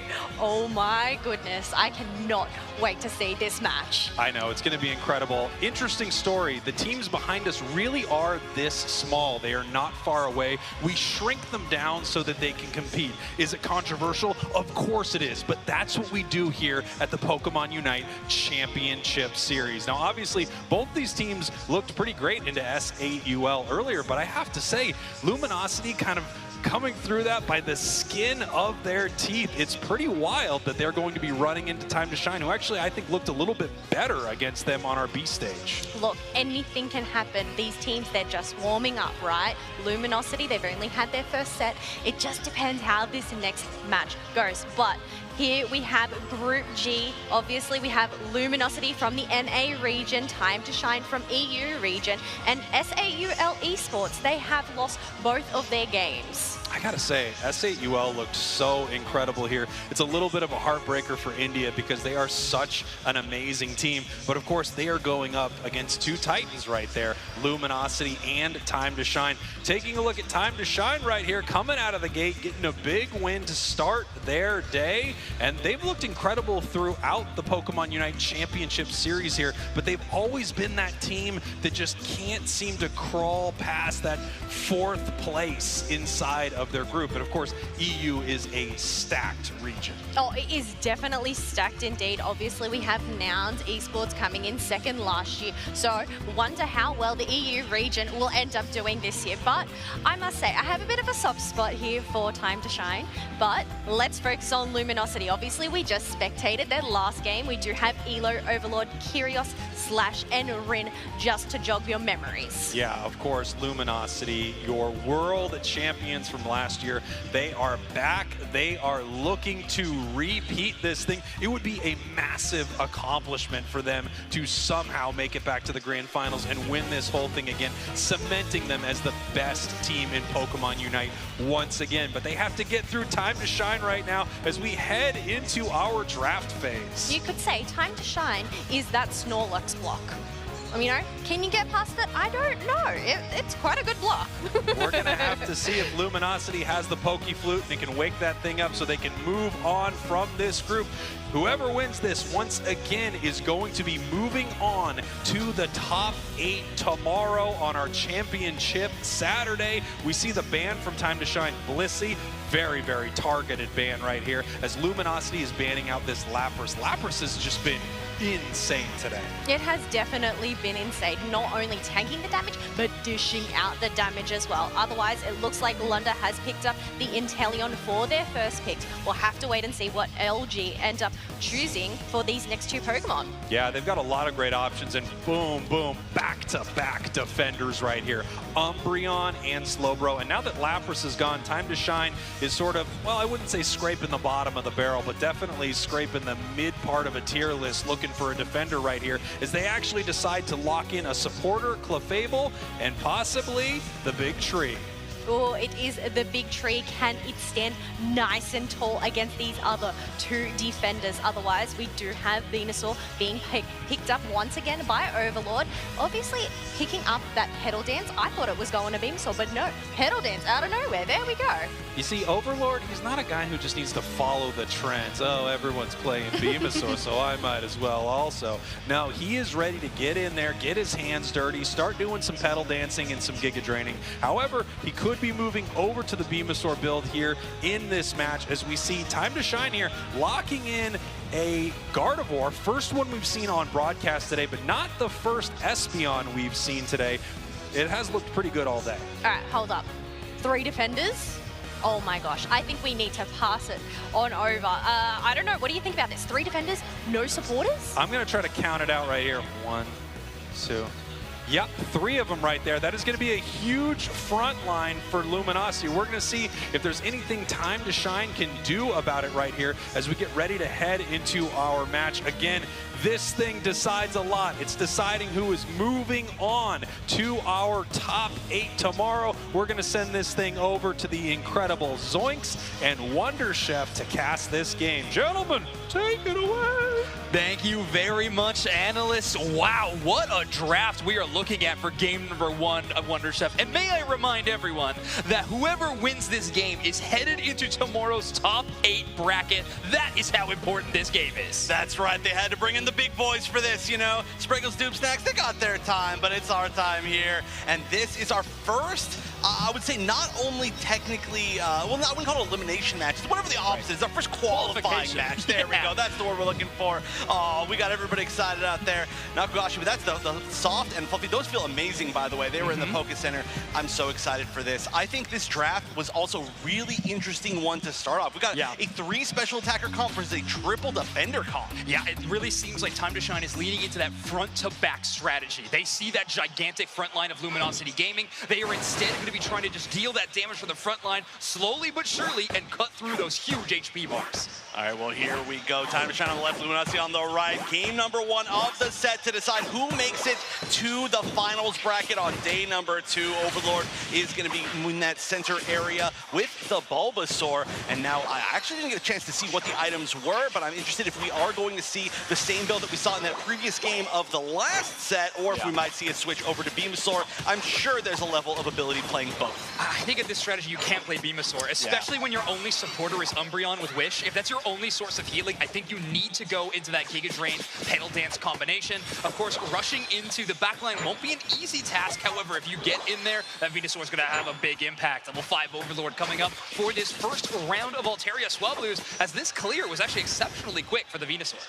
That's right, yeah. There's actually a little bit of a rotation down, actually. Kind of going for the, I'm going to show myself here and then maybe get the quick rotation. So we'll see if they're actually ready for that. We are splitting now both the center area Pokemon going to different paths, and they are going to be trying to confirm that. Ooh, yeah, there was a little bit of EXP gained on the side of Time to Shine. We saw the evolution, but oh no, not able to escape the triple stack down here. And yeah, look at this, just trying to get the berry, trying to stay up, and that was honestly a cool little maneuver. Yeah, very, very solid play there from Luminosity Gaming, showing in one path and then rotating to the other. And of course, I think the most important effect of that is Gecko Kami is not at level 5. Stuck on that level 4, a very important spot right there.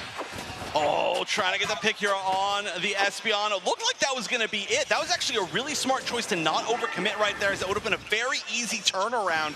But in the end, they might be able to escape. Ran with the great manual dodge there on the side strike. But oh no, that was actually a pretty, I'm sorry, side strike. But that was a really scary situation for honestly both sides. It seemed like both were about to get one Pokemon picked, but you can tell just how good these teams are at being able to know exactly their limits without overextending. And Luminosity has to in this competition, right? Again, the support play is just not going to be there. You are going all in on this defender tanky strategy, and healing just doesn't exist. So if you go too far, then Time to Shine is just going to bounce back and win a team fight in the other direction. Of course, they can rely on Ware's incredible healing play with the Clefable to outlast some of these team fights. Rin almost getting one stack in, but they need to bail again on such low HP.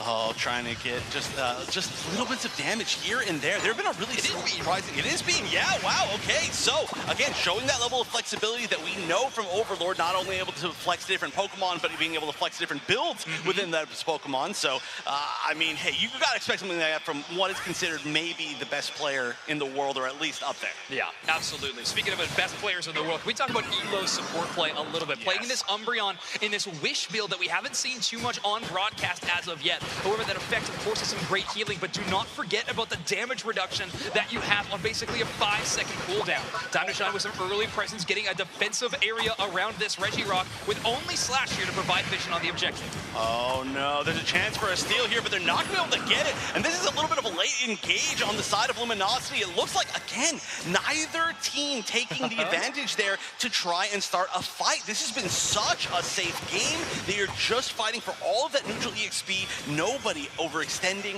I feel like this has been one of the lowest KO games this far into the game that we've seen all day. We're watching an LG game. We're watching an LG game, and this is what we are looking at so far. Kind of crazy. Overlord has hit 9, though, so the experience race definitely looking pretty good for them. Where is pushed back by that foul play. However, they are able to escape it. Curious with a big engage. Going to go down to that Electro Ball, and finally LG is on the KO board.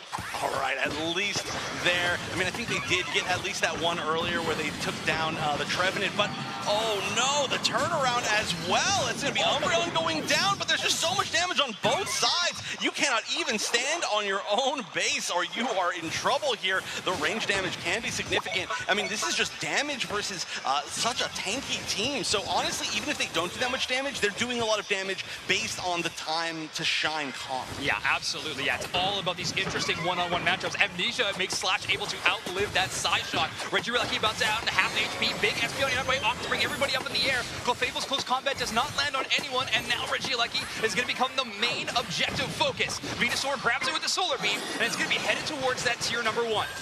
It looks like they didn't mind letting that go as much. There was the opportunity to steal, like maybe with the Gardevoir pushing up, but they would rather just not take that risk. Ooh, a big Unite there from the Umbreon, but that's going to go in. This would be a strange time to try and counter-engage. They've got some damage, but they've actually got the Trevenant coming from the back. Even I didn't see that. That's going to be a little bit of insulation from this Umbreon, but I don't think it's going to be able to pick off anybody before it goes down. So that was, in fact, a great counter-engage. Gek coming in from the sneakiest spot possible. It's going to be 5 points down in the bottom tier 2 as well. Not going to be that big of a deal, but we are going to start getting to these objective spots. Aggressive little play there by Curios, wanting to outplay Gex, just a check button directly into the tall grass, as making that their option. Rin with a great split push to get yet another stack on those special attack specs. Blastoise with those numbers is going to be doing absurd amount of damage with that Unite move in conjunction in these final fights. It's going to be very important. Now, we talked about that last team fight where they were able to score a little bit thanks to that Regirock. They did get a few knockouts. Time to Shine got a few knockouts into LG. However, I think score is going to be so important in this game so far. It has been a very slow scoring game, as I say that. Time to Shine reigns in some points over the top path, but a great little defense there by Elo in what I think is going to be a very important numbers game. Right, I agree. I think 200 is kind of that level you need, but there we go. We're going to get the Unite from behind. Overlord coming in, trying to clean up at least one more. Where getting beamed, not going to quite be enough, especially with that healing, but that's more than enough to at least prevent Time to Shine from scoring in that tier 1. Both tier 1 still up, which is good for them. There is the opportunity for a pretty good level of overdunk. However, they don't have the opportunity. We're 3 minutes and 30 seconds. The levels are not too far apart, but like you mentioned, the score, 150 scoreline difference is big. 200 is that point where you really kind of almost have to win Ray or have a super huge team wipe regardless. So you're essentially winning the Ray fight. So they are starting to just about get there where even backcaps won't mean anything. And look at this incredible support play from Elo and Slash. The Umbreon and Slowbro are pushed up so far in their individual paths just for vision. They're giving so much information over towards the rest of the team of LG, and Time to Shine is kind of held in place, not able to push too far forward while being unseen. So good rotation there by Luminosity. We're getting a bit of an engage, a Surf Knock scores 2, and Elo tries to grab another, and a great Solar Beam from Overlord to capitalize on another one. Big knockout there. Ooh, and some extra damage in. Now, that is going to be big because that's building enough space to secure this Regirock. They are burning it pretty quick, though, so assuming they don't delay it a little bit longer, this should be able to be dealt with before this final 2-minute mark. It's just going to be whether they're going to let it in, whether they're going to take the time to try to burn it down. It looks like there might be some priority going down to this basement Regirock. Yeah, I was going to say, but timing is so important with this, right? If Time to Shine dedicates any resources to stopping the Regieleki, it means they don't have all hands on deck for this basement Regi fight. Slash able to outlast a lot of that damage, but they go down to the Psyshock. Great little play there from Shelvin to find that knockout, but they hit brought down so low, and Elo finds that knockout. Registeel is now as good as Luminosity Gaming's. They're going to be headed into the final stretch with a huge attack buff. Oh yeah, they're just gonna have enough time to take this out within the last 4 seconds. That is gigantic. I do like the fact that we saw Gek back up to make sure that it wasn't a double KO there, giving him even more of an advantage. But we gotta look, level is the highest level in the game is going to be that Inteleon. That is going to be Lunder. That needs to be dealt with. Cannot just allow to be dealing damage from the back. And look at this, almost a little bit of a pick. Rin in an unfortunate spot, not gonna be fully taken down. In fact, moving forward again, a little bit of a risky choice. We've got 2 members as well of Luminosity up in these top tall grass. As long as you don't go into that corridor, it's great positioning. As soon as you're there, you're being subject to a Trevenant or maybe even a Gardevoir Unite, but if you hold out, you get that information. Slash goes down though, big engage there by the Espeon and Trevenant together. Gek takes a lot of damage from the Solar Beam, but they're able to be pushed out. Rin tries to engage on 3 of them. Unite move knocks up 2. Overlord with a great capitalization from range. That Solar Beam combos along with a double Solar Beam. Overlord eject buttons, and again, LG is starting to cook. Oh no, only Lunder left. Can't even get this last hit on Overlord. And at this point, they know, LG knows that they don't need to even take this Ray. They've got the ability for the back caps. They know that they can outmaneuver everybody who's up on Time to Shine left. There's less than 1 minute. I mean, Time to Shine maybe can try to get back in, try to get the Ray for this comeback. It's not looking super great. However, the score didn't actually increase at all for Luminosity. So this is going to be a re-engage, and already we're going to see Slowbro going down. Yeah, Slash does go down there, and they had their Unite move as well, so no Slowbro Unite move on the other side. However, Elo does. They steal a lot of that Buddy Barrier shielding that Ware just created with their own Unite move. So great counter Unite to try to shut down that initial engage. Rin with a great surf to isolate 2 members of the team, and Curios tries to double up on that by splitting them with their own Unite, and they find the knockout onto Hawk.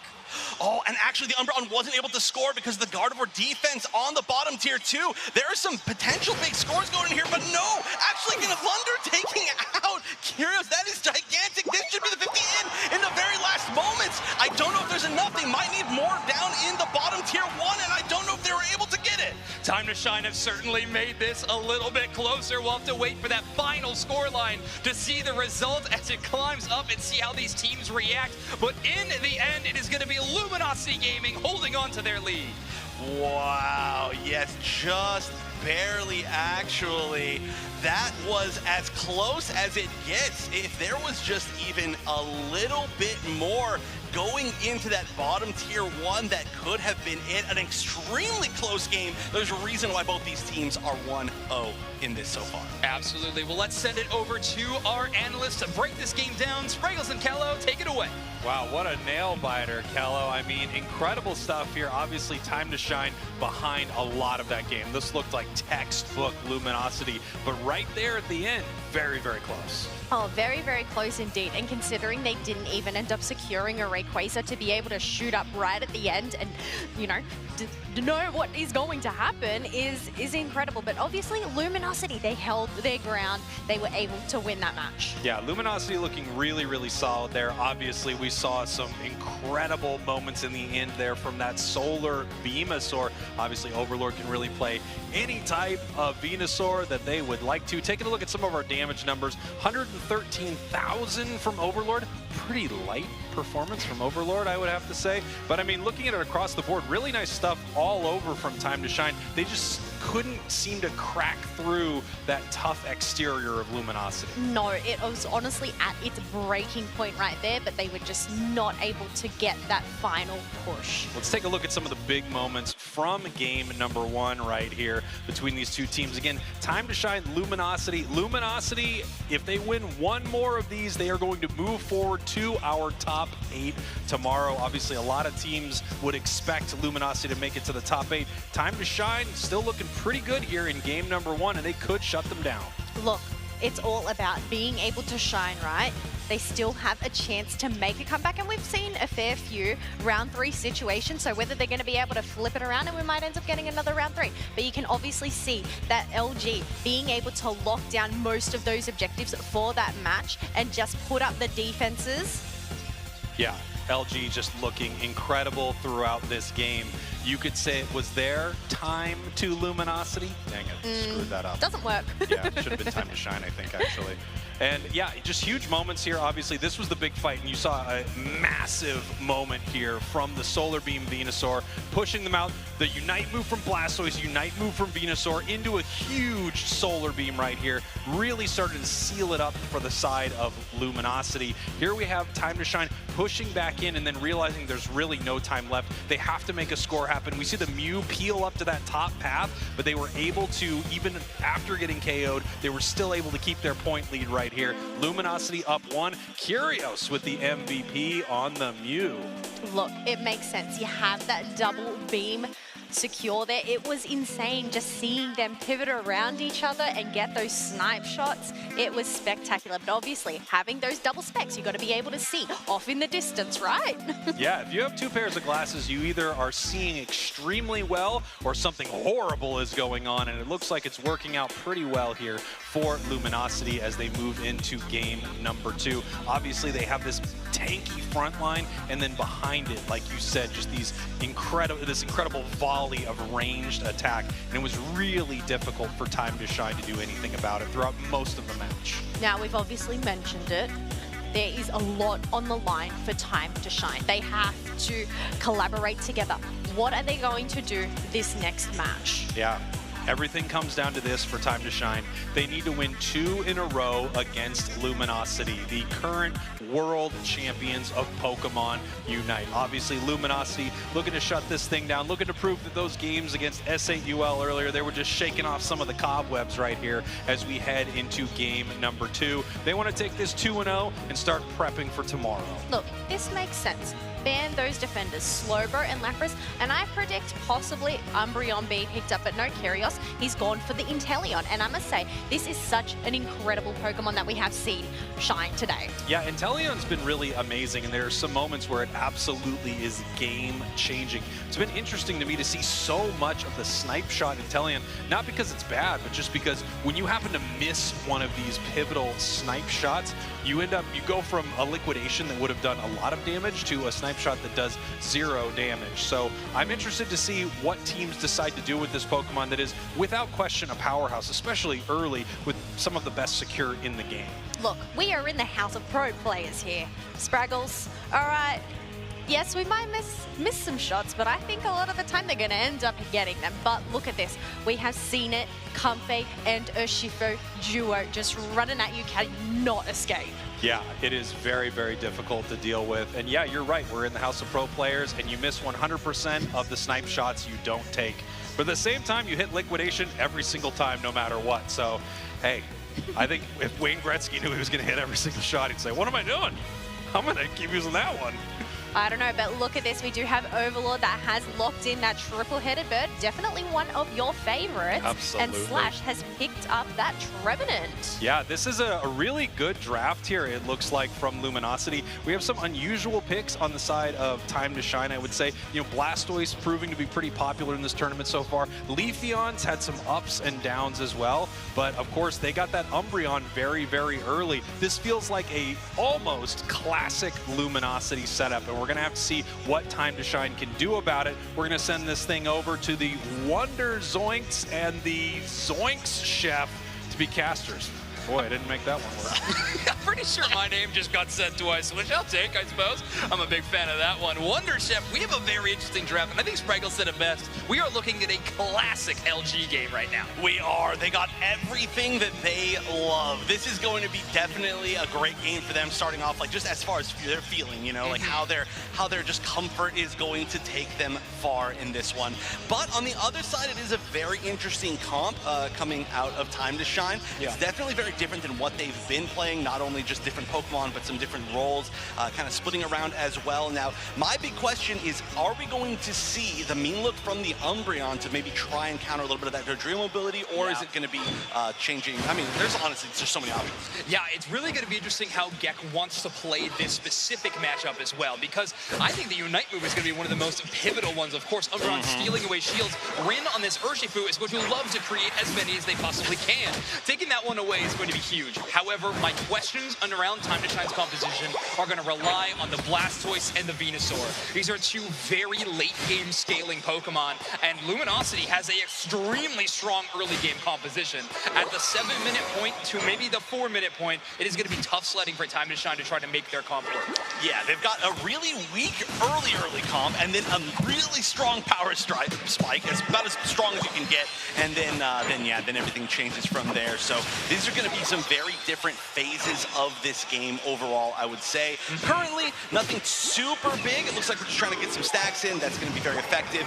Double stacks potentially in this path right now, as we're going to see this Squirtle really get bullied. You know, not really being able to defend all that much against this onslaught, and the ability to just so freely farm stacks here for Luminosity, I think that's also very much in their favor. I mean, the early game is just looking so good for them already. I mean, they have Dodrio and Urshifu. We've only hit that 8:45-minute mark. We already are scaling so well. Bottom path going a little bit tougher, taking a bit longer for that one, and Time to Shine with a pretty intelligent push down there. However, Overlord Reason is going to try to join this team fight. Gets mean looked and actually can't chase down their initial target. They had a choice between two, and when you choose other than Umbreon, sometimes you get stuck.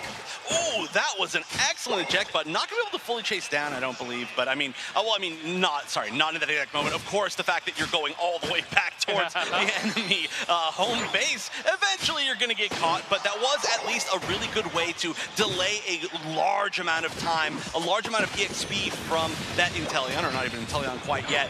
And here we go. Oh, look at this. A little bit of a fight here. Slash just trying to get out of there. They actually don't try to confirm that. They say, hey, there's more than enough tankiness. Well, with just Razor Leaf available, it's not going to be too easy to get that knockout. They haven't quite hit that Solar Beam level, which again, this late game focus from Time to Shine is truly putting a lot of pressure on their team. Score-wise, though, they found some ways to make some early dunks happen, which is looking pretty good. I'm looking specifically at Shelvin on this Blastoise to have a big swing into the late game, and if they can get to that 9 quickly, they'll be in a lot better of a spot. Overlord goes in, gets out of there, and immediately tries to avoid the Solar Blade damage. I do have to say, we haven't seen very many Solar Blades land. We've seen a lot of the charged versions rather than the full chloroform ones. Oh no, that is going to be already some huge picks right here. That is going to be everybody up on the top path going down.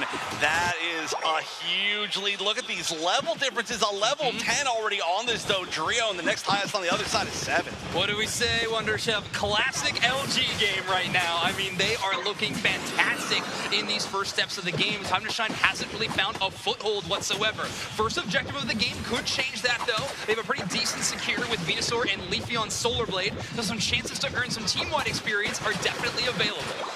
That's right. They do have to completely, I don't know, that's a great way to fight back in. That's really what they should be focusing on, I think. Of course, the spacing already is so strong on the side of LG, and they don't need that many people to even be the one spacing. The mean look is good, but we are going to see the tri-attack, which is going to honestly make that mean look counter not as strong. Look at this. It's just going to be the duo of the Dodrio and the Comfey spacing aggressively as just two members of LG take out that first base. Yeah, great play there from Luminosity Gaming. They have now broken 2 goal zones. Curios is the one caught in the meat look, but with that Unite move, they are doing so much damage. So many critical hits coming in for Curios and company. We are going to be able to try to outlast a lot of that damage, but not quite enough. They retreat all the way back to base, and some huge dunks are going to be happening for LG as the scoreline climbs higher and higher. Oh, this is looking like LG's game right now. They have taken every objective. They have taken a gigantic lead. Now, the real big question here is, can Time to Shine fight their way back in? We're only at the 5-minute, 40-second mark. There's plenty of time for them to get a lot of EXP back, and we've seen this, especially we were watching the TTV match earlier, the first match of the day. There is a great opportunity to make these comebacks if you can stay safe, maybe just get one really good pick on Overlord, seeing like maybe an overextension or something. That could be all you need. Yeah, it's easier said than done, though, right? I mean, you have Elo giving them the support on that Comfey. If you get too close and you get Grass Knot, you are in a tough spot as well, which it's really cool to see these players in these offline environments choosing Grass Knot quite a bit, really liking the feel of that move as of recently. Some good aggressive positioning from LG, taking over that halfway point of the map, making sure they have as much vision as possible. The Sludge Bomb, the Solar Beam combination is powerful, but they got to make sure they line it up perfectly as Dodrio finds a 1v1 knockout into the Venusaur. Great play from Overlord. Oh, look at that. Yeah, yeah, you are not going to be able to get any mileage there. And on the backside as well, we saw Auk on the Leafeon try to get a pick on Inteleon, and it just wasn't quite there. So a lot of opportunities here. Time to Shine trying to take them, which is very commendable, but the strength of Luminosity's team right now is just so far ahead. Level 13 on the Dodrio, and almost everybody just levels ahead of their counterpart. Yeah, and we talked so much about Overlord. We cannot leave Rin out of this conversation either. 12 on that Urshifu, and if you're watching closely to the minimap in these early games, that Blastoise was held down to level 6, level 7 for so long, thanks to that amazing top path presence of Rin on this Pokemon. So great shutdown in terms of defense and offense. LG really is finding a ways to win this game, and currently Rin is actually pushing towards the enemy's home goal zone to just score again. Almost unnecessary at this point. Everybody else converging up in the top path, trying to get this Regieleki. At this point, it wouldn't even do all that much, I think, on the side of Time to Shine. They really do need to start fighting back for these points, but there we go. Big initiation, and once again, Venusaur going down, almost always the first one to go down. Leafeon as well, Fable following every single Pokemon up there, going down. That's going to spread the lead to almost 400 points. Luminosity Gaming has currently learned that if they win this game, they go to top 8, and have certainly found a new form in this tournament that we have not seen quite yet. They are beating one of EU's best 428 to 30 right now. And like we said before, if Luminosity wins this game, they are going to be advancing to tomorrow's top 8 bracket.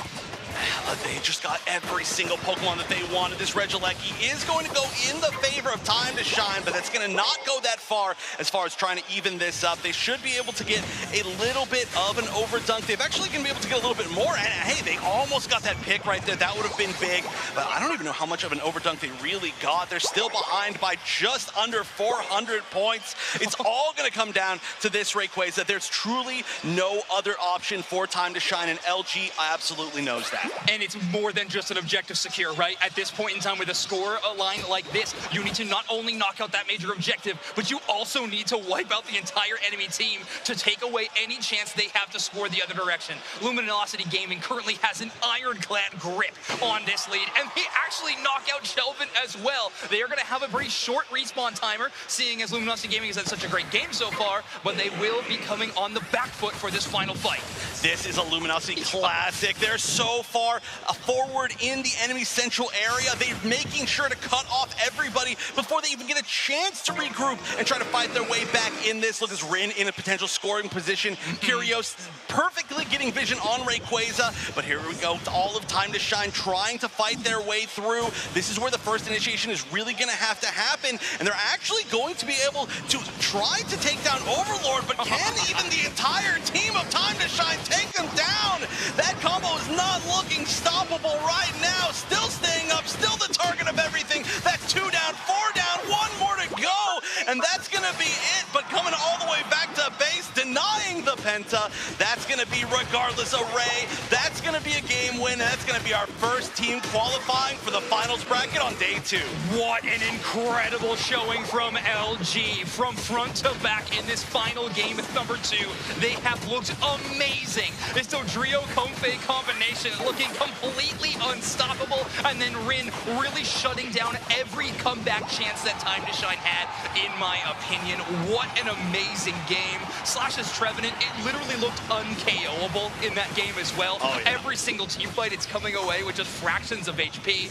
Time to Shine putting on a pretty solid show in that game number 1, but let's face it, in game number 2, that was all LG. It was. Look, this is a great, honestly, on a great near team wipe, but oh my gosh, they're actually coming back in and just continue the fight. I was going to say, even if they got a full team wipe on Luminosity at this point, I know we're calling this game like it's over, but that's because it is. If you had 100 Aeos points in Aeos energy in every single pocket of every single member of Time to Shine, and they all scored, you would still lose by 300 points. Yep. The current reigning world champions are going to be moving on to the top 8 bracket yet again. Wow, it's pretty amazing to see our champions having a great performance yet again, and they're going to have a chance at a second title. Time to Shine going to be heading home. However, LG going to be moving on. What is he? Rin can't believe it. He's shocked they won.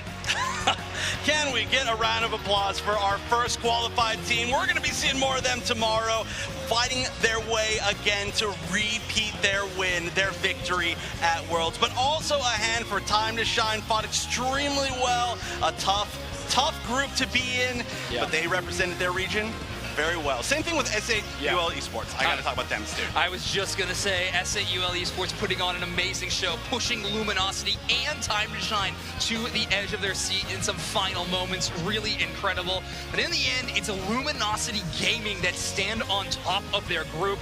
Yet again, the champions pushing on. Shelvin there, unfortunately, having to play against this squad twice, 2 Worlds in a row now. So if they both make it to year number 3, we know they're going to have to compete again. Oh yeah, that is just how it goes. But hey, you know what? Maybe third time's the charm.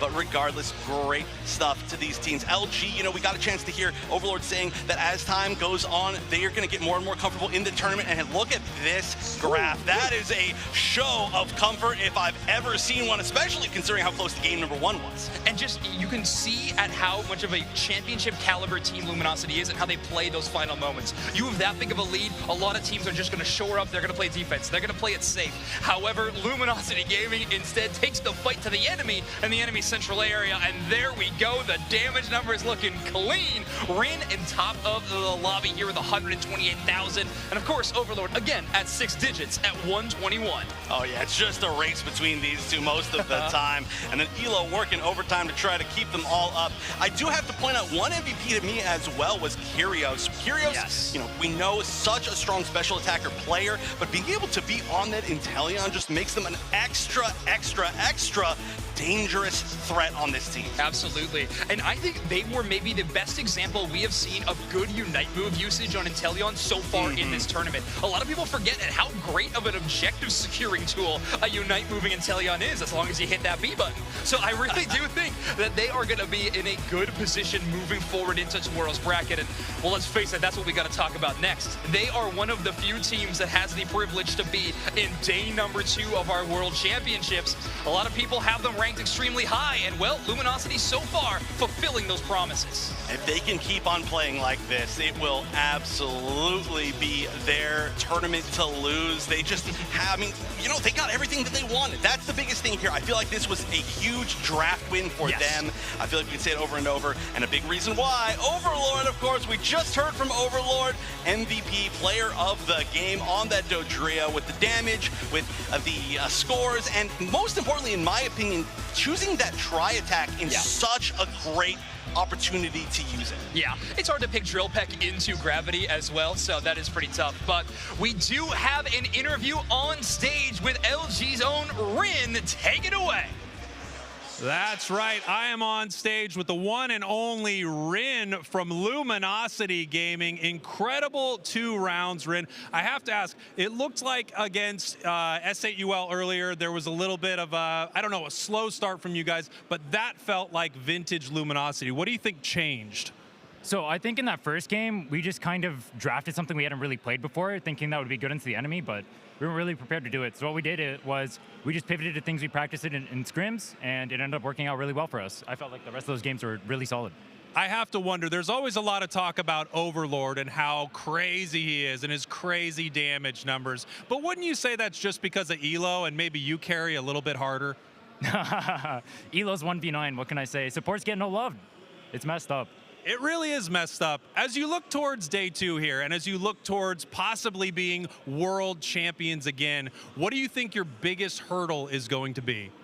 Honestly, whoever makes it out of Group B is going to be an absolute challenge for us. There's 3 amazing teams in that group, and every single one of them can beat us extremely easily, so we have to be prepped for that. All right, you heard it here first from Rin, who insisted we do this interview this way. I did not want this at all. I cannot wait to see you all on day 2. We are going to take a quick break, and we will be right back with more Pokémon Unite!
pushing in, and that's the Trevenant Unite as well. That picks up now. They're coming through, and Esports takes it. They absolutely took it up. That Dexter Unite, and now they're pushing forward. They dive right back on into Slash, and in the meantime, Jagirio finds 2 KOs. Look, absolutely dominates the final fight.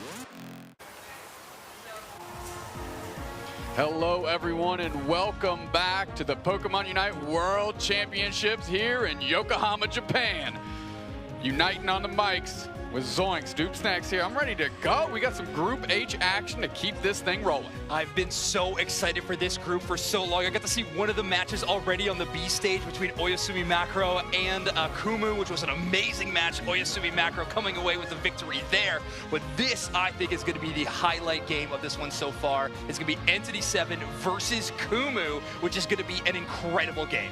Yeah, Kumu, formerly Old Guys. True. Entity 7, a team that you're quite familiar with. Yes. And quite excited for to see play in general. But we must say, based on the Oyasumi Macro win that they had earlier, there's a lot of people in the crowds that are excited for this team as well. Absolutely. So we can take a look at how this group's played out so far. Like we just mentioned, Oyasumi Macro did take that first win, so Kumu is in a must-win scenario. If they lose to Entity 7 here, they are completely disqualified from this group. You cannot advance in a group of 3 with an 0-2 record. Kumu with their backs against the wall here, which is going to be a really tough spot.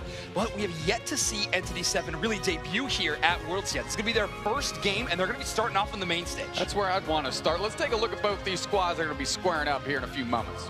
Entity 7 on the top, Kumu on the bottom here. Steven Leto, Reggie Minato, and Hitman are going to be that first roster there for Entity 7. I think they look incredibly strong, and I know a lot of the community is thinking as well. So why don't we get to know this Entity 7 team a little bit more with this team profile?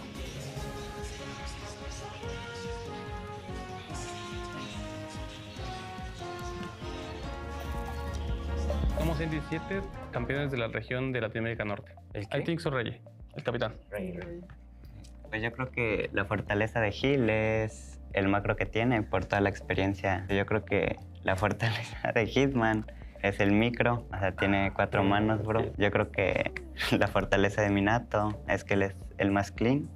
Entonces, yo creo que la fortaleza de Steven es igual, las mecánicas que tiene dentro del juego. La fortaleza de Reggie pues es el que mejor domina los Pokémones, los ágiles, y pues sí, mecánicamente sí es el mejor. Lo que más me emociona de estar aquí en Japón es obviamente competir, demostrar que podemos ganar, la comida y conocer los Pokémon Centers. Si pudiera decir algo a uno de mis fans o a mis fans, pues sería que gracias por todo el apoyo y por siempre estar ahí tanto en las derrotas como en las victorias. Quiero agradecer a mis fans por apoyarme tanto y a mis padres que siempre están ahí apoyándome en todo.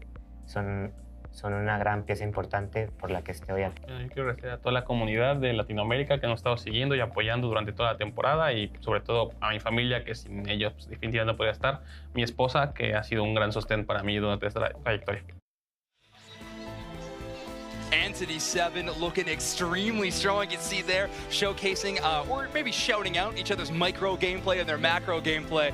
But if I'm looking at someone with the micro gameplay on Entity 7, it is Reggie. Reggie is looking amazing in their regional competitions. I cannot wait to see them against world caliber teams. Yeah, I mean, you just mentioned Reggie, and who else mentioned Reggie but Entity 7 in their interview saying, yeah, this dude's a mechanical god. He is on the sticks for this team. And Entity 7 is really, that's a reason that we both like them so much and have so much confidence in their abilities here in this event is off the back of Reggie, who is also the team captain. Yeah, we have a lot of exciting stuff to talk about in this matchup, of course, but that is also going to be Kumu. And I just want to throw in this one more quick update. Team MIS was able to defeat TTV off camera, so TTV is going to be eliminated from this tournament. NA going home early. NA going home early indeed. But we just took a look right there at Kumu, formerly Old Guys earlier, if you are familiar with them.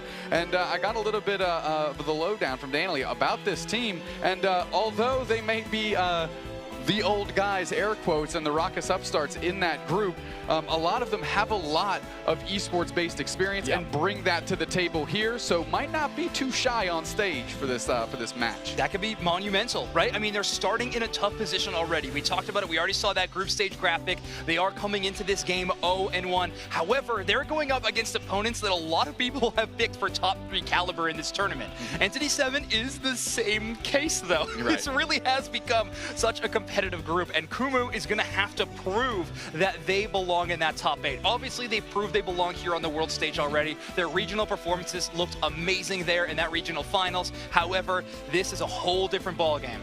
Yeah, actually going back in the history of Kumu here in this past UCS Season 2, they were actually looking for teams to scrim early on the UCS and weren't given a lot of respect or love in getting into scrims with these top-level teams. All of a sudden, they spike one of the monthly finals, and everybody's like, actually, you know what? We'd like to play against you guys a little bit. We'd like to play against you guys. So old guys showing the young guns how it's done. Exactly. Some respect given. Now, let's flip to the other side of the coin, though. Entity 7 from Latin America North, coming out as that #1 seed. They had an amazing season, but it started a little late. And that AOS Cup was when things really turned around for this team, and then they started winning everything.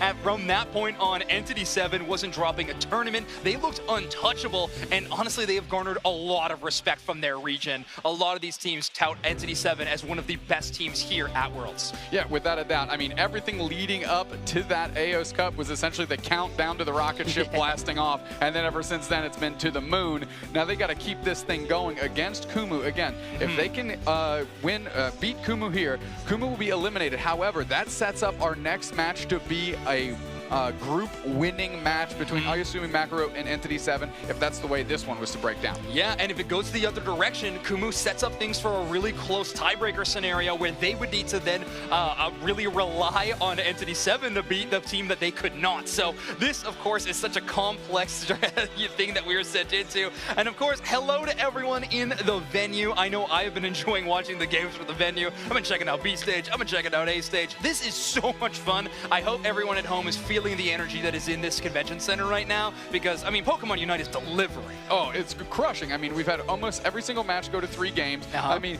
S8UL is like the highlight of my day so far. Like, just not a lot of respect being put on their name, and they got to step up and show out. And now we have another opportunity here with Kumu in the face of these 2 giants, as we know as Entity 7 and Ayasumi Makaro. Tell me a little bit about Reggie, though. What type of Pokemon are we going to see this player play to defeat the old guys? I'm on my hands and knees begging for Zoroark, okay? I really am. Their Zoroark is in another world in terms of skill caliber. However, this player gets compared to Overlord from Luminosity Gaming quite a bit in terms of playstyle. They're a very resource-hungry player. They'll take a lot of their support's attention or, wavelength in that matchup. However, those Pokemon that they play are high-impact, really big pop-off Pokemon. Zoroark, Dodrio, even if they want to switch over to the Leafeon and kind of roll swap, they have that caliber. So I really am looking towards them to be a big deal. However, Minato's support play is another thing that we really should be looking forward to. I'm excited to see it in-game. I mean, again, Worlds is so good for a lot of things, but the best thing is really seeing, is our region this competitive when we look this good in our regional competition, and now let's see how you look on the world stage. Sometimes it can be night and day, but sometimes we all just nod our heads and say, yep, they're pretty good at the game. Well, that's the thing. A player like Reggie, like Overlord, is only facilitated or elevated by how good their support player is.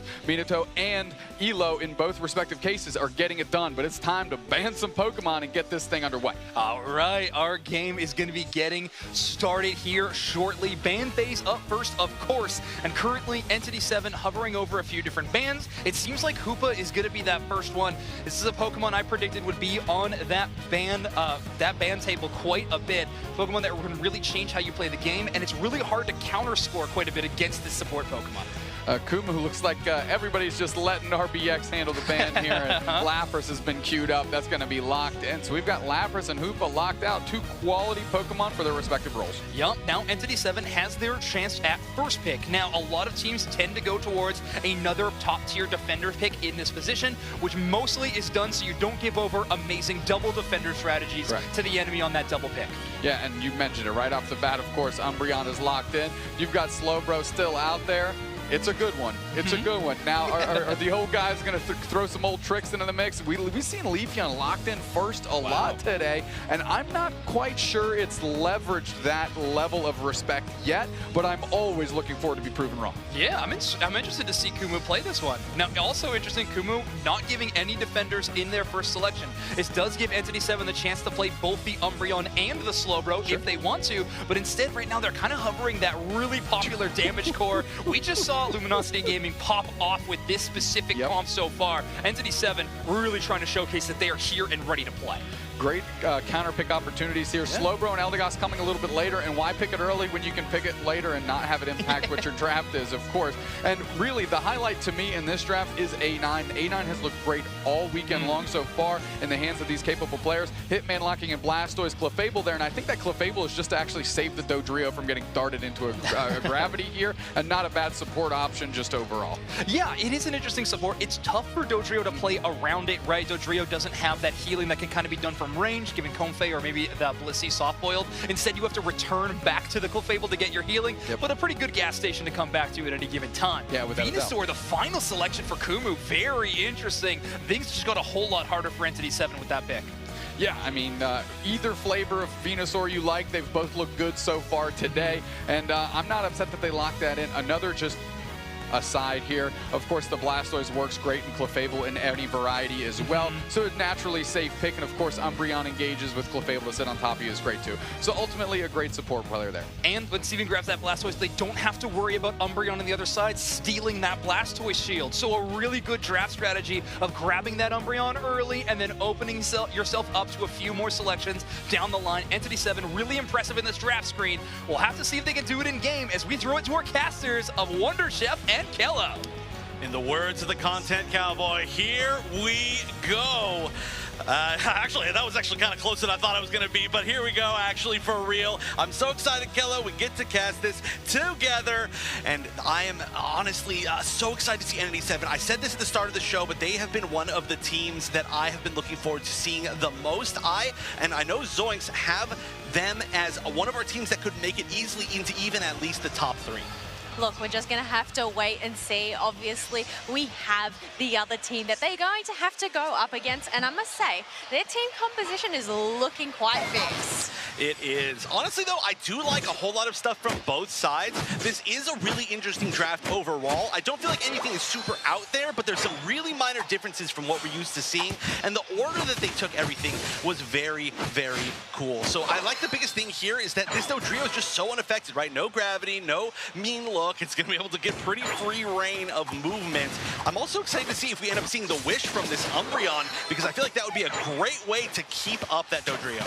Oh, definitely keep up indeed, because as you said, you have to return back to that Clefable gas station in order to get those healings. But look at this, we do have our first KO of the match. The little Sobble has been taken down.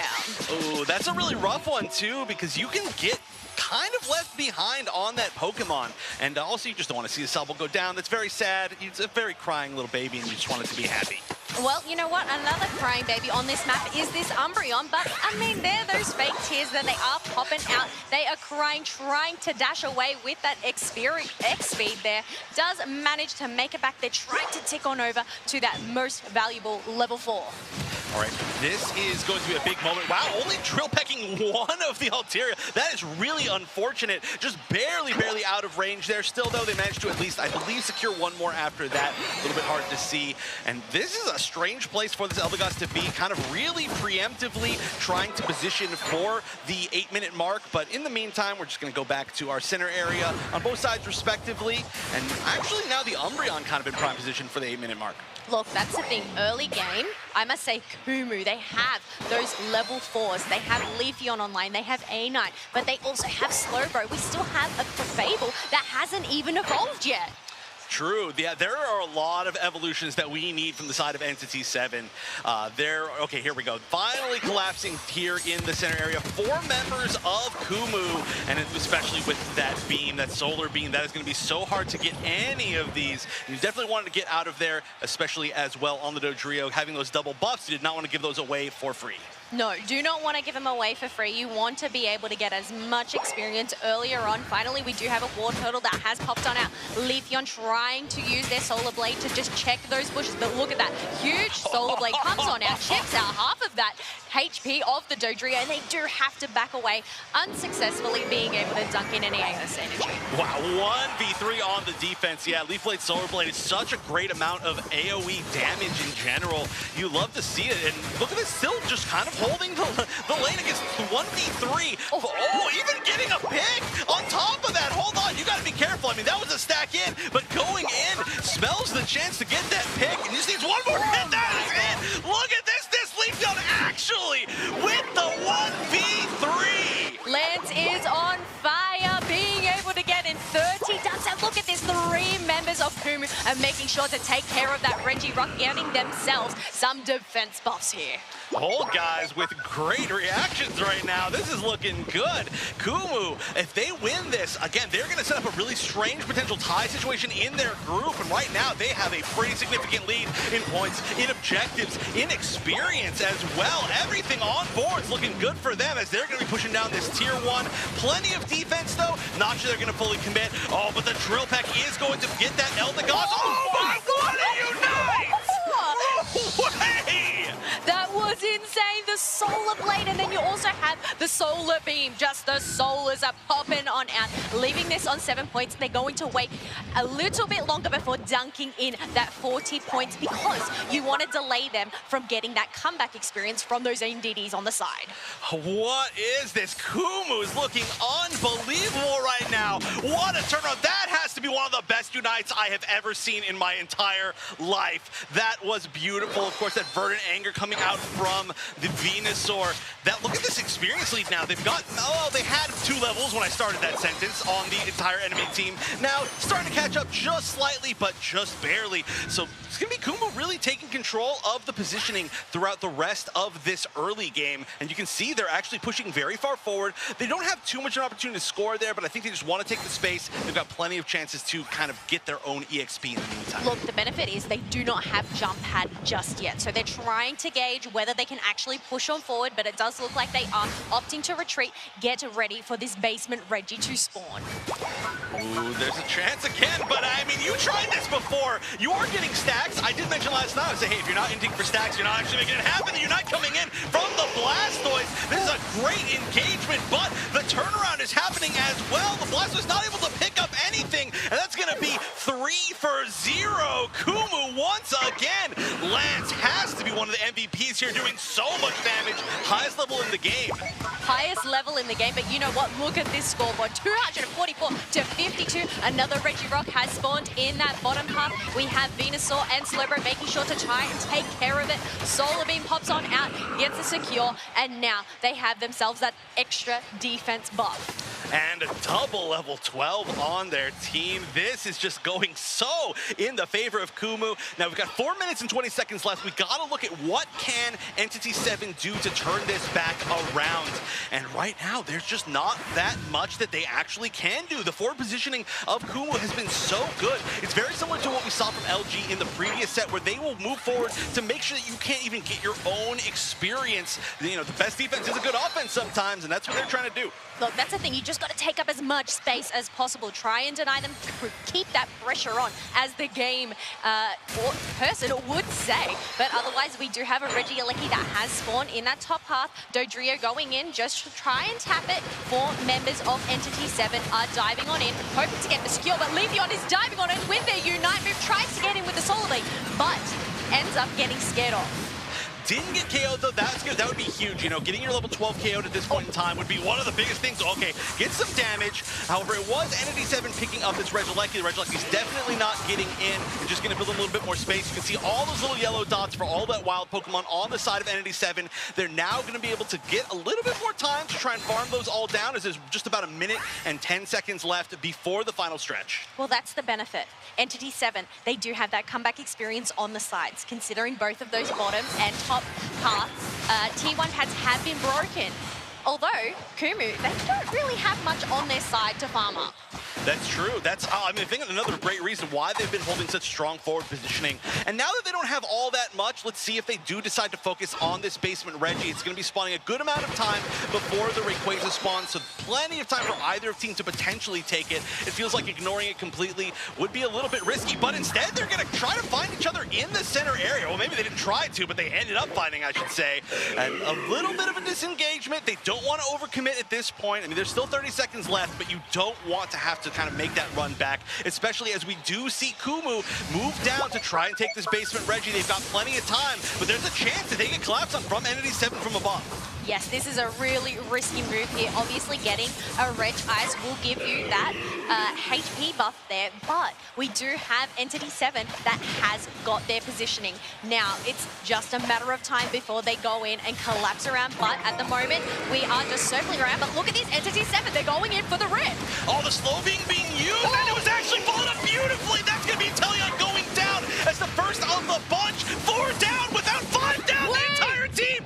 There wasn't even a fight. That was just an entire team wipe in a split second. What a fight from Kumu. The engagement with the slow beam into the eject button, Solar Blade into just everything else from their team. That was honestly, we would need to replay that at 10% speed to see everything that happened in that exact moment. One of the fastest, most dominant team fights that we have seen, and Kumu is looking unbelievable. Entity 7 just got squished there. Obviously, they secured themselves that Rayquaza, but they didn't even get to capitalize on those shields as they just got, and they ended up getting knocked out. But look at this, we have the defenses coming on in. Slowbro being in that bottom path, but A9 and Eldegoss making sure to wait on out. There's still a minute left. 4 members of Entity 7, they're looking for a push on this top tier 1 pad, leaving Umbreon to the bottom. This is really scary. They're splitting up here. We are going to get 1 KO. The Playboy going down. No more support. Oh, another big Unite, though. This one coming from Entity 7, and that's going to be, it looks like an opportunity to get the points in, but no! The Eldegoss is actually going to prevent at least some of those points from going in still. About a 140-point lead. No, I'm sorry. That's totally wrong. 100 and something else. I can't do math at the point in time, but we are getting still close to an opportunity where 2 100 scores could easily take this. 2 100 scores. Look at this. Blastoise almost about to get 100 Duncan. You still have a Dodrio with that quick scoring right now. It's 250 to 244, 350. Entity 7, they have just flipped this table over. Oh no, it was looking so good. Kumu was in control completely, but they weren't able to stop the scoring in the end. Split up a little bit too much, and in the end, they just allowed 2 big 100 points in. You can see even how close this was. Wow, I mean, it was all within the last, I would say even 10 seconds of the game was, I mean, I'm excited to see the graph. I feel like the graph is really going to be the name of the game as far as the, you know, seeing just how, it's going to be very steep is what I would say. Well, I reckon we take it on over to our experts, Zoinks and Doob Snacks. Please break down this match for us. Break it down. We will try. As the as the new numbers guy, let's take a look at some of these numbers. Zoinks, you've done. You know how math works. Yeah, but you're killing it, though. Don't worry. The math-wise, numbers-wise, you're absolutely doing it. But who's doing it a little bit better was Entity 7 with an amazing blitz there at the end. They lose Ray. Well, they got the Rayquaza, actually, to be fair, I will say. Well, let's watch it. Let's watch it in action, Zoinks, as they're moving through. Blastoise is trying to chip up here, and really, big-time Rayquaza fight as it populates on the map. I'm sure it's there. We'll see it here in a moment. Yeah, honestly, one of the fastest Rayquaza fights that we have ever seen. That liquidation Unite move from the Inteleon, but they get shut down by the Slowbro in a great little defender play from the side of Kumu. And I mean, it was all going Kumu's way in this team fight.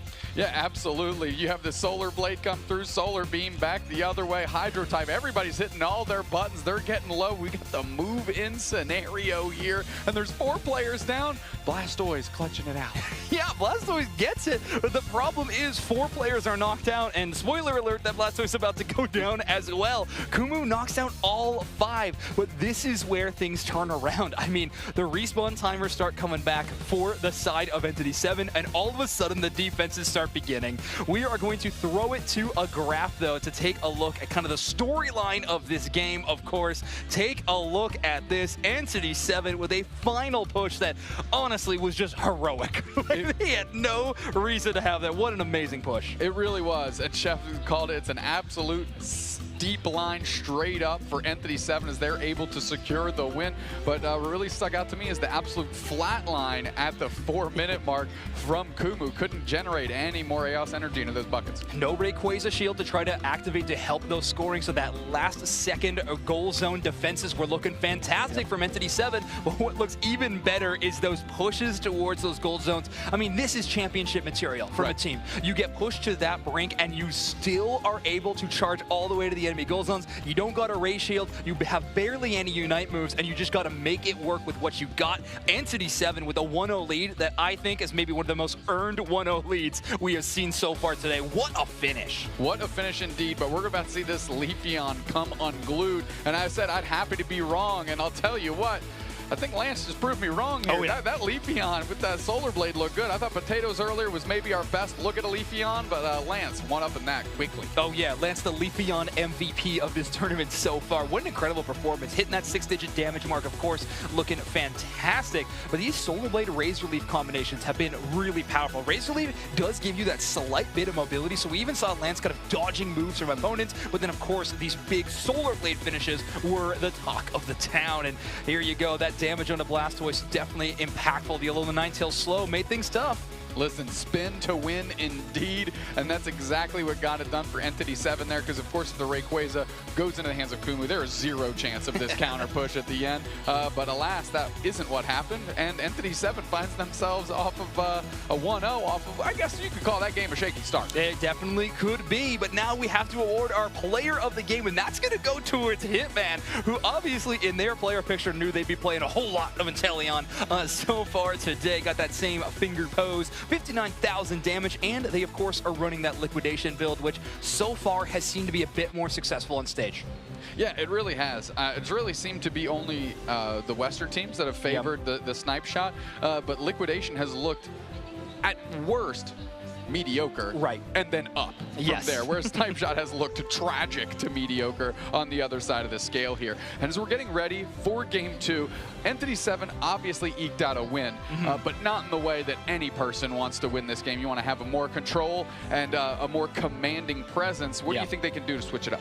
Well, if you want to have a bit more of an early game showing, I'm looking at Urshifu. I mean, we have a lot of big explosive Pokemon like Inteleon and stuff like that that are having good impact, but no Urshifu on their side, it made things a little bit tougher. Now, we are going to be flipping sides on this draft, of course, so Entity 7 is going to have that double selection.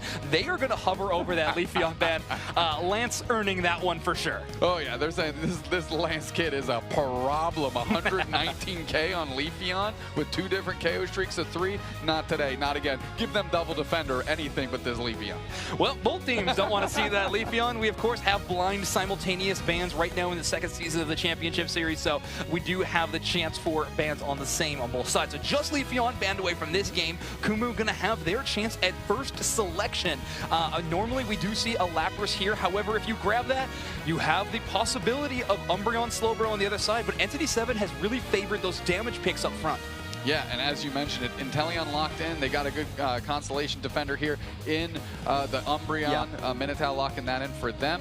And, oh, please don't do this to me. A Goodra? I mean, I think it's a genuinely really strong pick right now in the top path. I think we're going to see more of it later today. It's definitely a Pokemon I think is a little bit slept on. But instead, Kumu going to grab that Hoopa. Now, this was Entity 7's ban last game. So now that Kumu has access to it, we'll see if this was kind of a targeted ban from Entity 7 or if it's just Kumu bringing in the surprise that, yes, please, Reggie, hit the A button. Yes. All right, you got your wish. Reggie on that Zoroark looking to pop off, but there's some good counter pick opportunities here that Kumu still has available to them. I'm not certain Azumarill is where my mind was at, but Kumu just kind of came unglued with the Leafeon. So maybe Lance is saying, you know what, let's just do it on Azumarill. Nobody's going to ban Azumarill, and that's what they lock in with the Dodrios. Zoinks, what's going on here? All right, so it's going to come down to path allotment. Where do these Pokemon find themselves, right? We're going to have Dodrio in the central area. Most likely, we're probably going to put the Azumarill into that top path. Sure. This is a pocket pick of Lance. They do like this Pokemon quite a bit and are an individual master on it.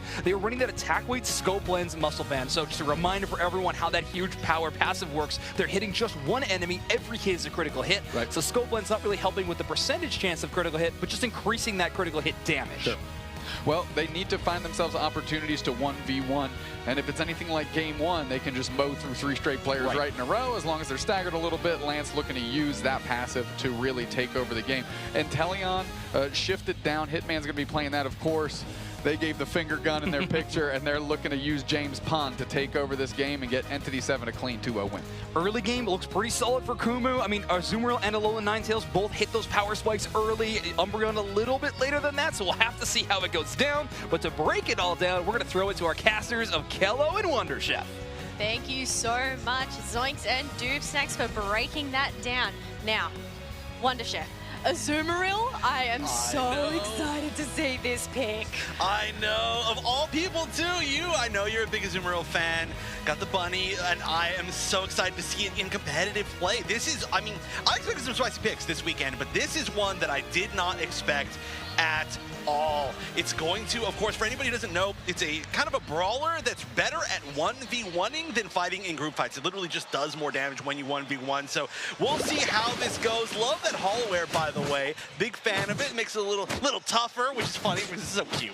Yes, tough indeed, but you know what? It needs to get that level 4. Obviously, get in those stacks early, but you can see both of those supporters making sure to support their central laners there. And we do have, the Zorua actually taking the red buff instead of giving it to the Gossifleur there. Oh, yeah. Usually that does go to that support to help in the path, just be a little bit more dominant, but maybe you just really, really want a power spike on that Zoroark once it becomes a Zoroark.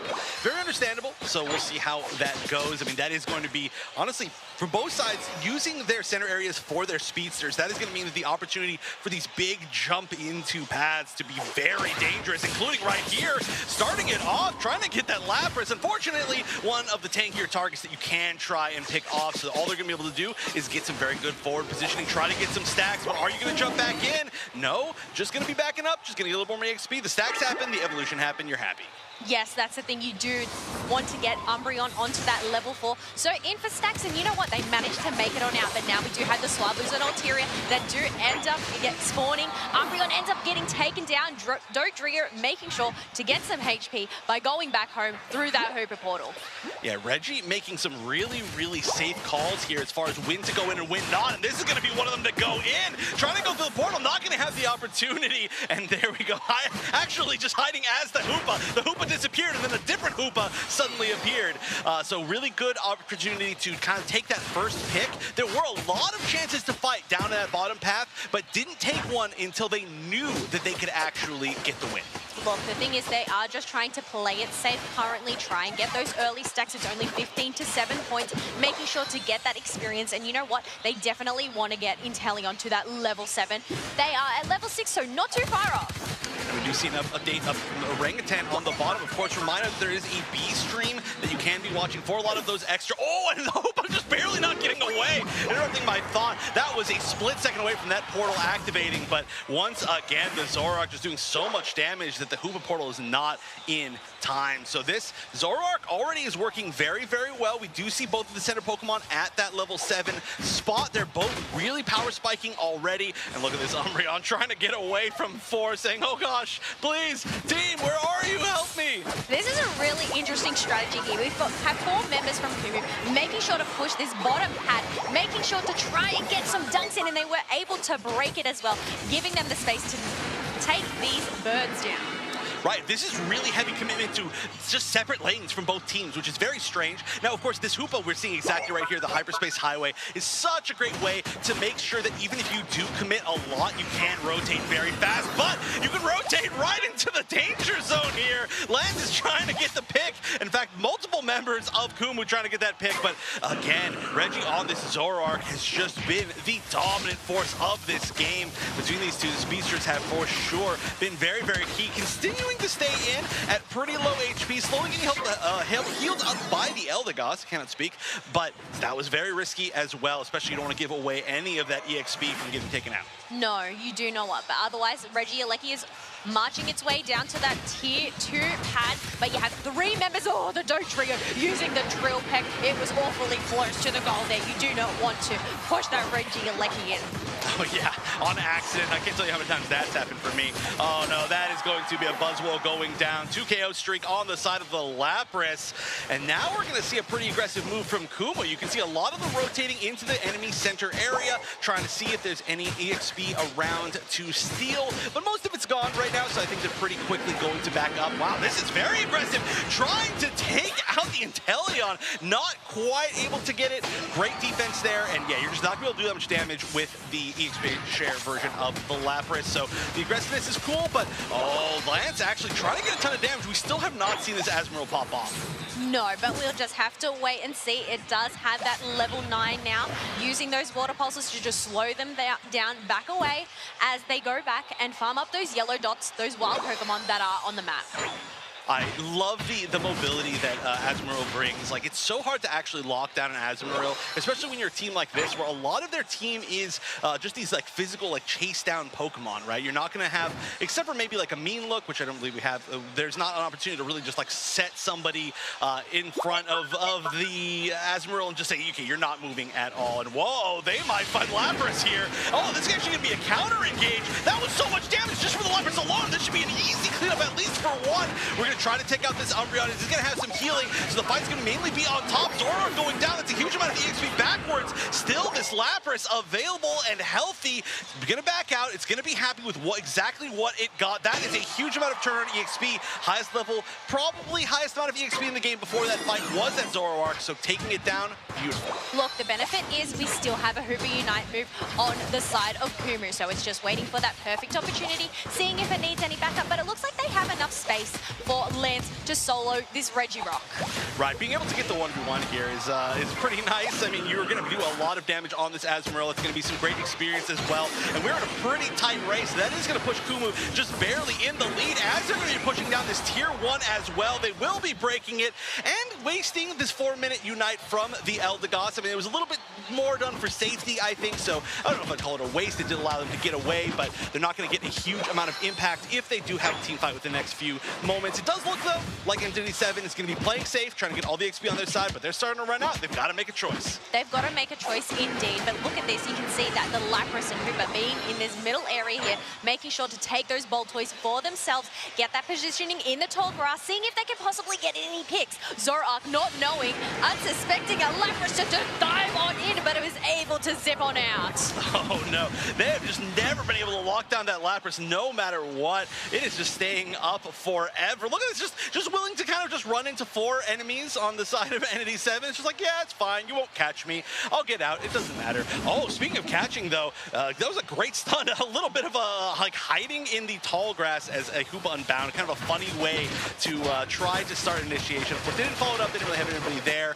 And so it seems like we might be seeing some pretty safe play from both sides until we hit this final 2-minute mark. Look, we still have a minute left until that final stretch. It's just this preparation. It's all about that Rayquaza, right? But we do have some wild Pokemon that are spawning on up now. Lapras making sure to just try and scope out, get those eyes. Umbreon also wandering around, possibly looking to get this Altaria and get the steal, but no, it ends up being the Azumarill that gets the last hit.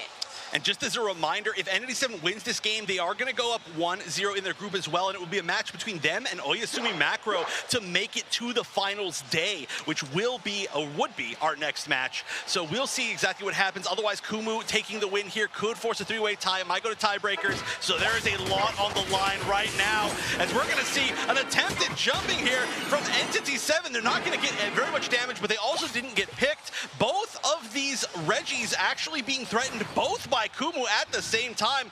I don't think we're going to be seeing too much of like a Unite from the Hoopa down there, but we might see a Hyperspace Highway if they choose to prioritize it. No, they're just going to take nothing, actually. I felt like they could have taken at least one of them, and this is going to all come down to this Ray fight.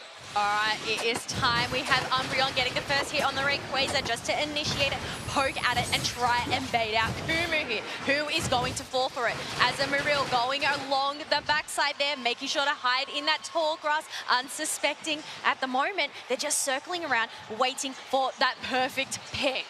And D7's the one with the deficit here, so they're going to have to make the first move, and they do, as Umbreon looks like potentially the first to go down, but no! Going to use the Unite to steal so many shields, get back to healthy very, very fast. It looks like a little Ninetales is going to go down. Eldegoss is being lost on the side of Entity 7, though, and now most of Entity 7 going down. They've only got the Zoroark up, but that could potentially be enough. The score lead still very much in the side of Kumu's favor. It's going to be just the Zoroark here, and with the fact that Kumu is not trying to be the ones to burn down Rayquaza, seems very smart at this moment. They're not going to allow the Zoroark to run back, the Umbreon to run back, and try to steal it. They're just going to say, you know what, we're confident in our defense, we're confident that you can't get past us and score, and we are just going to hold on to this positioning. Lance, once again, in a great spot for just that visibility. Yes, they are waiting to get that ambush, but interestingly enough, we do have Entity 7, which looks like to get their Unite moves back here. Ooh, there's plenty of time for them to push down this tier 1, and all they need to do is get the 50 in there. But instead, they're not going to. They're going to be going for the raid. They're initiating this fight. Like you said, getting back a lot of their Unites was their goal. And we're going to see if anybody can make it back into the Hoopa portal. Looks like at least one. But the Dodrio going down. This is going to be a burn on the Rayquaza. This is a bit of a flip. And who's going to get it? But it's going to be Kumu on top of the full team wipe. Already with the lead. 10 seconds left. They're tying up this set 1-1. They are tying up the set, but we also have that Alolan Ninetales getting a full KO streak at the end there. Alolan Ninetales. I was talking about how strong that Pokemon is. It is just always on the verge of, I feel like, potentially getting banned. It can be really the life or death of a game for so many of these teams. But wow.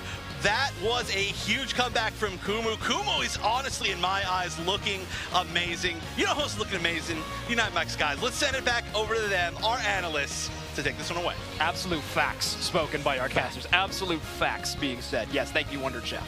Okay, can we talk about Lance for a second? Yeah, I would like to keep talking about us, but we can talk about Lance if you would like. I swear this person is listening to the stream and saying, what did Snacks just say? No. We're going to prove him wrong. Again, look at the, I mean, just a commanding victory. Great engagement on the refight, sealing Ray on the back end of that. And really, Kumu finally delivering on that performance that they had on the first game. Absolutely. Yeah, wow. What a game there from Kumu to bounce back in. I think a really big change in tempo shift into game number 2. Game number 1 was a lot of early fighting from both teams, really trying to push an aggressive stance. Game number 2, not that way at all. Very passive, very slow. Even into those final moments, it felt like it was an entire minute until things popped off around that Rayquaza team fight. Of course, we had that refight. Take a look at the numbers, though. A player like Reggie being held to sub 60,000 damage is a problem. Great play by Kumu to shut that player down. Without a doubt. And again, let's talk about Lance for a second. Is those damage numbers measure up to the 119 they put in the previous game? Of course not. But the way they were playing, being able to hold down paths by themselves, and of course, in the first engagement on that Ray fight, you looked at me and said, Azumarill kind of smurfing right now. Gotta kill it. Let's take another look at that game because it was a really exciting game number 2. This Hoopa as well, a Pokemon that I think Entity 7 is going to be putting back on the ban spot, by the way. And of course, Entity 7 wasn't even able to break that first tier goal zone on the bottom path, making a lot of great and easy rotations for Kumu possible. And I mean, look at this. They're shutting down these team fights every time. Entity 7 trying to take a big score lead, and the immediate Hoopa portal shutdown is right there. I mean, that's why you have to break these goal zones so early against the support Pokemon. Yeah, if you're watching these highlights here, a key component of all these big scrubbings that Kumu were able to get is off the back of a Lapras Parish song in the middle of multiple players, and then a subsequent engagement after that. And that's exactly what it is. And this is the Azumarill just kind of going off and opening the door for Kumu here to step up, take this thing, and win this thing. The most disrespectful thing in the world is how Azumarill walks around. They're just having a jaunt while they are KOing your entire team. And that is disrespectful, but when Lance is playing it, it looks phenomenal. phenomenal. So I am really impressed with that. It felt disrespectful to me personally because of what I was saying about Azumarill before we jumped into that game. But you know what? Lance is on the stage for a reason. I'm on the desk for a reason, and they are correct on the sticks. Lance looking good, not wasting any opportunity to be on the big stage. Oh, I'm so excited to see Kumu really finally hitting that potential in this game number 2. Of course, we said they were this formerly old guys team, and I mean, they are looking amazing there. The vibes immaculate. The gameplay even better. And so it's been really fun to watch. Game number 3, though, is going to be very interesting from a draft perspective for me. I already mentioned it when we were talking about that highlight reel, but I think the Hoopa ban is an immediate snap decision from Entity 7. I really think we need to go back to that one. You can allow Leafeon in. Yes, it had huge damage numbers, but again, that macro gameplay is just so tough to fight against. It really is, and if they solve that problem, they generate a new one, right? Yeah. They were able to eke their way past that finish line in game 1 and get themselves a win. So one thing we know about Entity 7 is they will not quit until that game ends and they actually see the final score line. And they're going to need that energy here in game 3 as Kumu has to be feeling, quite frankly, good. Yeah, absolutely. I think that is the perfect word to describe what they're feeling. So yes, Entity 7 going to go back towards that Hoopa ban. Now, what does Kumu want to ban away? If you ban away the Lapras, just kind of out of fear, it looks like that is what they're going to grab. You were giving Entity 7 maybe one of their better damaging Pokemon. Maybe Hitman goes back onto the Inteleon. Sure. The problem is then Kumu gets Umbreon on the other side. And just such a powerful Pokemon. So when you're banning away a non-defender in that phase, it is a bit of a risk. However, doctor's orders, take that Hoopa ban, please. Yeah, of course. I like both of these bans for both teams. It really sets us up for success either way. Both teams understand where they're at. And Entity 7, fearing the Leafeon so much, they didn't ban it, but that's because they were going to take it first, which opens up, like you said, double defender. Great opportunities here for Kumu. Yeah, and of course, Entity 7 this year, their regional roster is a little bit different than the roster they're bringing to that World Championship stage. Sherlock, their normal top path player, not able to make it. Sure. But that is going to give them a bit more flexibility now. Teams might not know as much about current Entity 7 structure. Umbreon, Alola, Ninetales locked in, and that is a powerful bottom path, though. This A9 has been unbelievable today. Across every team, across all these different pro players' hands, A9 has stood tall and looked solid and has never been really a call to question as to why it's being picked so high. And honestly, just throughout the day today, we've seen it rise in draft priority across these games. Wow, an Espeon selection over top of an available Inteleon. Yep. A really interesting choice from Entity 7 here. Hitman obviously just thinking that they have a decent answer towards this bottom path, which again, I said is so powerful. Maybe one of the best you have available in game right now. Zoroark grabbed by Kumu. I don't believe we've seen this team play this Pokemon quite yet, so it'll be very interesting to see who grabs it, and you know, if they can put on a show as good as Reggie on Entity 7, it could be a bit of a mismatch there. However, Reggie gets their other pocket pick, it's going to be the Dodrio. It's going to be the Dodrio, and that's, again, right into the face of a pre-picked Clefable, so that's an easy swap into Gravity, and you try to engage, and that way your Zoroark can operate through that Gravity sphere, and of course the Dodrio cannot, so that's a decent look, and we're going to get it. Is Lance going to get the Azumarill? Is that what we're going to do? Feels wrong to deny it at this point. I mean, last moment switch, Lance said, oh, Snacks is talking again, got to do something completely different. Blastoise locked in. We're in the preparation phase here. One more opportunity, Zoinks. What does Entity 7 need to win this game? A team fight.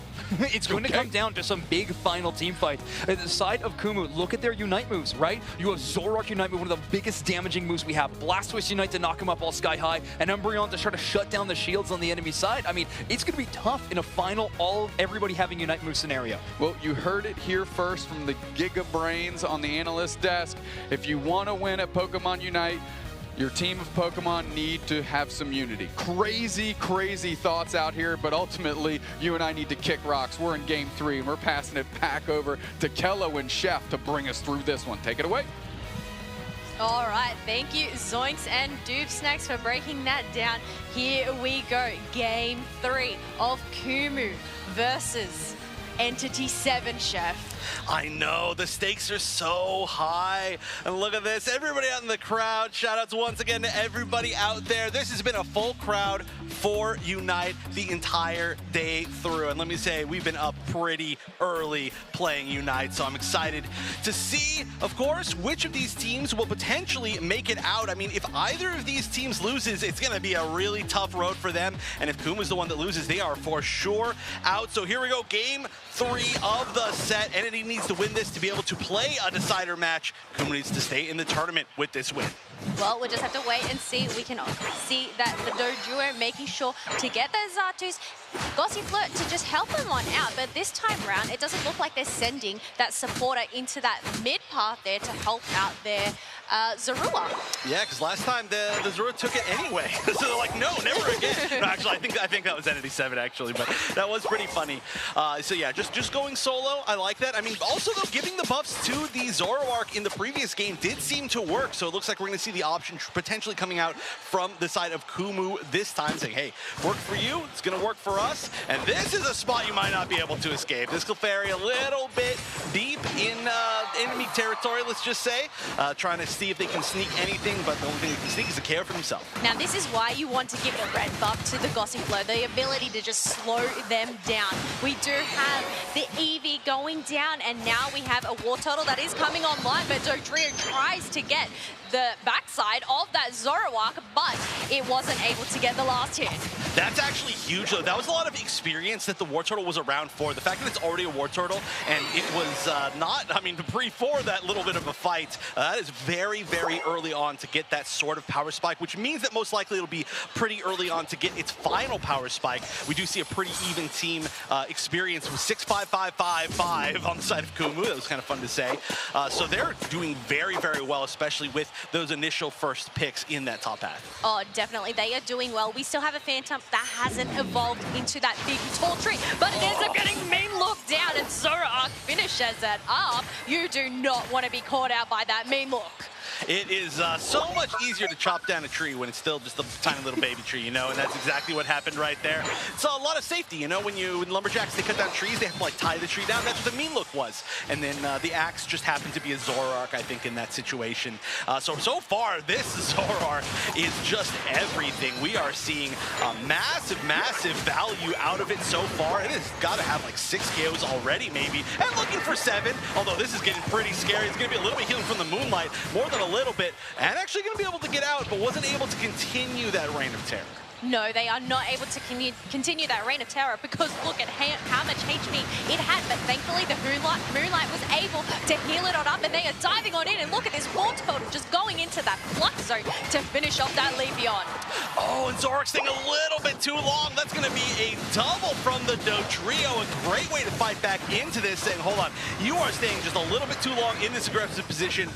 It's my turn to take my turn. So we are about to spawn both of the Reggies. Oh, as we might actually get a pick on the Umbreon. Oh, that was an inch away from that Solar Blade connecting. That would have for sure been a KO. But at the minimum, there's a lot of space being built for this basement Reggie on the side of Entity 7. They're looking really strong to do it, but 3 members of Kumu are going to be collapsing from the top. They are going to collapse, but you have both of the defenders at such low HP. It ends up getting caught out by that Blizzard and Avalanche, and Dodrio ends up getting the secure for Entity 7 despite that last effort push from Kumu. That could have been very, very scary. And I do like the fact that Kumu saw that happened, decided to back up. They said, we don't want to deal with your shield. We don't want to deal with, you know, the fact that a few of them, I think, maybe had evolved at that point or just gotten the evolved power spike to that point. But they are going to be pushing now. So this is a really big, look at how far this Blastoise is going, trying to get that damage. And that's going to be a lot of damage going to that Leafeon, finished off by the little Ninetales. But hidden Zoroark, currently pretending to be an Espeon, is now going to try to take down the target. It was imitating, and that's going to be enough. That was essentially a full team wipe within just a few waves. I think the only one not going down was the Trevenant sitting in that top path, but Kumu, they are looking incredible this set. Oh, they are looking incredible indeed. We have a level 10 Zoroark, we have a level 10 Blastoise, but also we have the level 8 Umbreon as well that has its Unite moves. We are going to try and push this up here. Clefable trying to get in a last stack. It wasn't much of an overcap, but it does create that space for that Regieleki. Oh, and now the chance for a counter push here from Entity 7, but are they going to be able to take it fully as the Zoroark's going in? The Zoroark going down immediately, but look at how many they are trading in return. That's going to be the UNITE to try and stop the 5-for-1, and it's still not going to be enough. That is gigantic. Kumu just pushing on this lead, trying to grow it further and further. Currently now with a 201-point lead. I can do that math. That one's pretty easy.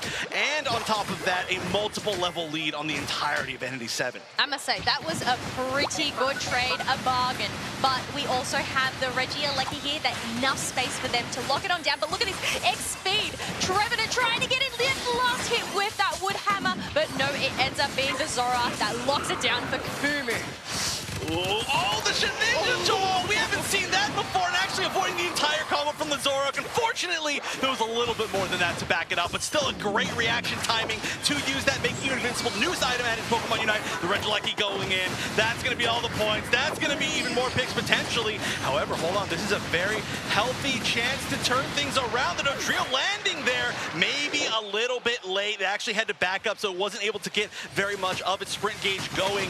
And this Moonlight, we're going to see so much healing out of this Clefable at the end of this game. Oh, I bet. They are doing an incredible job to stick by their allies, making sure to provide those necessary heals. Otherwise, we do have Thorfinn on the A9, just poking out that Regirock, making sure to back on out as it spots 3 members of Entity 7 making their way down. And now they are going to try and secure it, but look at it, it ends up getting leaked and is going in for a reset. That reset was so unfortunate. That's going to mean that's a great initiation from this Blastoise. This Regirock's still staying up. They're going to deal with this Leafeon once again, only saving it for a little bit of time. Who's going to get the last hit there? Great steal. Great steal. Even though it should have been theirs to begin with, that was an amazing steal from the Dodrio from Entity 7. However, they are just getting near full team wiped in exchange for it. 3 minutes and 25 seconds left on the clock. An attempt here from Trevenant to make sure that there's at least some experience left in their center area. Unfortunately, a little bit futile. They've got some time to farm, but not that much. Look, we have the Zoroark that is saying right now,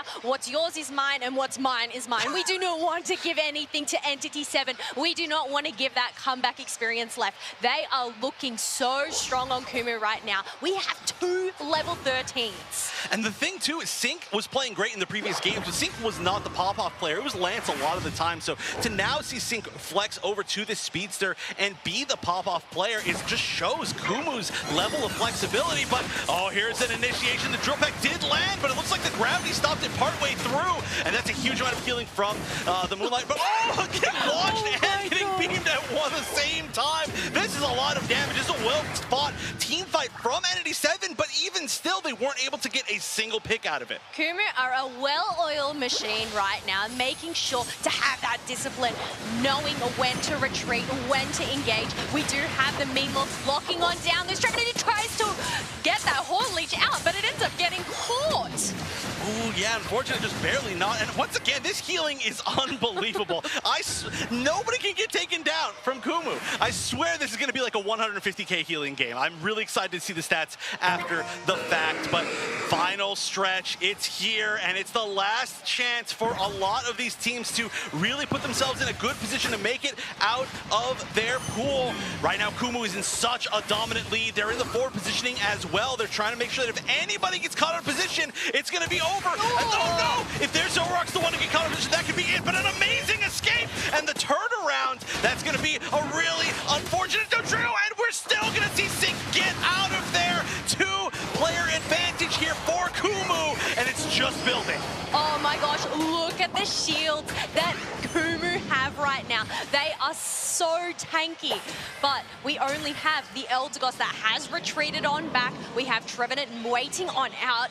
Kumu, they are really just dominating the field right now. They are. They're playing very safe. They just are so good at not overextending. And right now they know how much of a lead they have. They know they don't have to continue to push, and they're taking advantage of that. You can see their visibility is very good right now. They've got 1 on their top tier 1, 1 in their bottom tier 1, and multiple forward in the center area.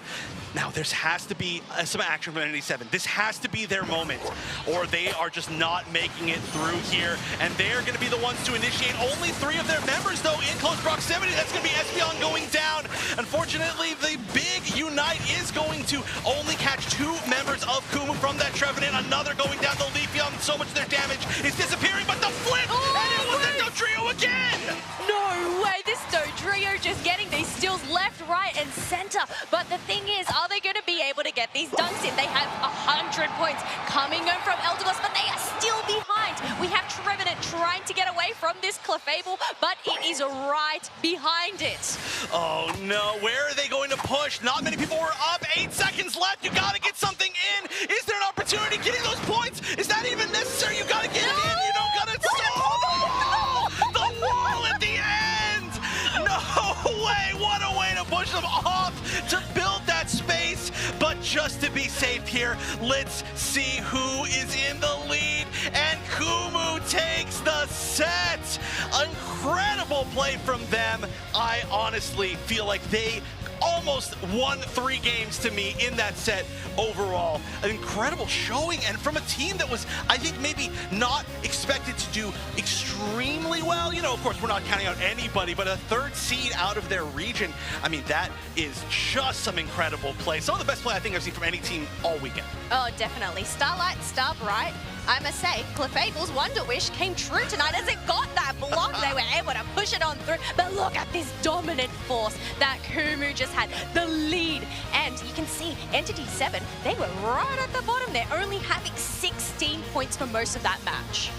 Right. I mean, the fact that they were still able to win despite losing that Ray was huge. But let's take a look at the damage. Did we get the 150K? Almost 136K. That's still absolutely a win in my book. That is an MVP performance to me. Keeping up that entire team for so long. Wayham, it's just unbelievable. Huge shout outs from me. I believe it's Mayhew. Mayhew. Oh, it's backwards. Their name backwards. That makes sense. Yes. That makes sense. I've learned it. Thank you for the information. All right, well, we are going to go and look at the highlights. It was obviously an incredible match here. Clefairy getting shut down, but even then, as you mentioned, the experience that these KOs provide for this War Turtle to evolve. Yeah, that was such a big deal. The War Turtle is one of the, or I should say like the Squirtle, War Turtle, Blastoise line, I think is one of the Pokemon that we see fail to hit its power spike on time the most. So when it's ahead of the curve, it is gigantic. And that's exactly what we saw, enabled by this incredible Zoroark play from Sync that really was the enabler for how this team played the entire time. Not only with how many picks they managed to get with the Pokemon, but the ability to escape too, which I'm sure you're seeing in a lot of these clips, because so many of these are Zoroark-centric, escaping at less than maybe 5% HP so many times over the course of the day. Oh, definitely, but I have to give credit to that Umbreon. The mean look going into the rapid spin of the Blastoise, they were just not able to escape that, and obviously you pair that up with the Zoroark slash and dash, it was definitely a tough match. It was. I think we gotta look at the player of the game. It's gonna be Lance. All right, you know, even though I feel like, not to say that Lance did any worse than the previous games, but I feel like we didn't get to see the pop-off solo Lance. I think that the entire set, also my player of the set, you know, in a personal level. This time, of course, flexing to the 3rd Pokemon of their actual set. Blastoise this time around with the spin. It was working so well. I really want to see more of that player in general. But actually, speaking of them, it looks like we do actually have an interview on stage with Lance so that Lance can actually tell off Dupe Snacks in person. I am here with Lance from Kumu. Big time win on the big time stage. Kumu, first question, how did you get so good at Leafeon? I don't know. I just practice it every day, and that's all. Practice it every day. And for the folks at home, you wanted to speak your language and answer some of these questions, so tell them at home in your language. Kamusta kayo dyan? Sana sinusuportahan nyo kami dito sa Pilipinas, ay sa Japan pala. Sana patuloy nyo kami suportahan, manalo man o matalo. One more question for you. You need Oyasumi Makaro to get beat by Entity 7 next to keep your hopes alive of making Day 2. Send some positive vibes over to Entity 7, please. It's okay. You can beat PYI's team. Too easy. There you go. We're going to take a pause for the cause. We're going to send this thing to a break. Lance, Dupe Snacks, we're out. Take it easy.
We are back here at the Pokemon UNITE Championship Series here for the World Championships in Yokohama, Japan.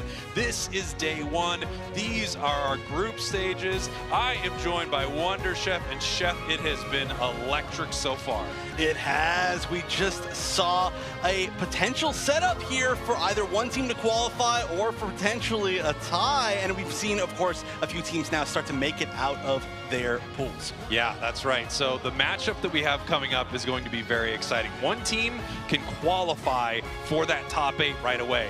But of course, if it goes the other way, we will have a 3-way tie, and then we need to run it down to some tiebreaker rules to figure out which team is going to move forward in our group stage. We have Entity 7 versus Oyasumi Makaro. You know, even though we're on the analyst desk right now, we're supposed to be the numbers people. The tiebreakers, those are really fancy numbers. They are way bigger numbers than I am used to seeing. So if we do see the win from Entity 7, I'm letting someone else do that one. Yeah, I've been trying to do some math on it, and this is about as far as I got if we run into a tiebreaker. So I'm hoping someone else out there can figure out something, because that'll be pretty wild. Let's take a look at our groups and see how the day has gone so far. Group E, we have Team MYS and MJK, both 2-0, and they are going to face each other soon, which is going to be pretty wild. That means TTV and Team Peps, sadly, are not going to make it out of that group. They will not continue on to day 2. Those are two teams that I really love seeing. But now the 3-letter teams, those are going to be a little bit confusing, but I'm excited to see that, as well as all the rest of the teams that are really getting close now, especially with these first 4 groups. We are getting into the qualifier matches, and this one can be for Oyasumi Makaro, but Entity 7, they're fighting for their life. Yeah, Entity 7 is fighting right here. And again, we're not sure exactly what the tiebreaker is going to look like for this team, but obviously Entity 7 is looking to take down Makaro, and they have been amazing today so far.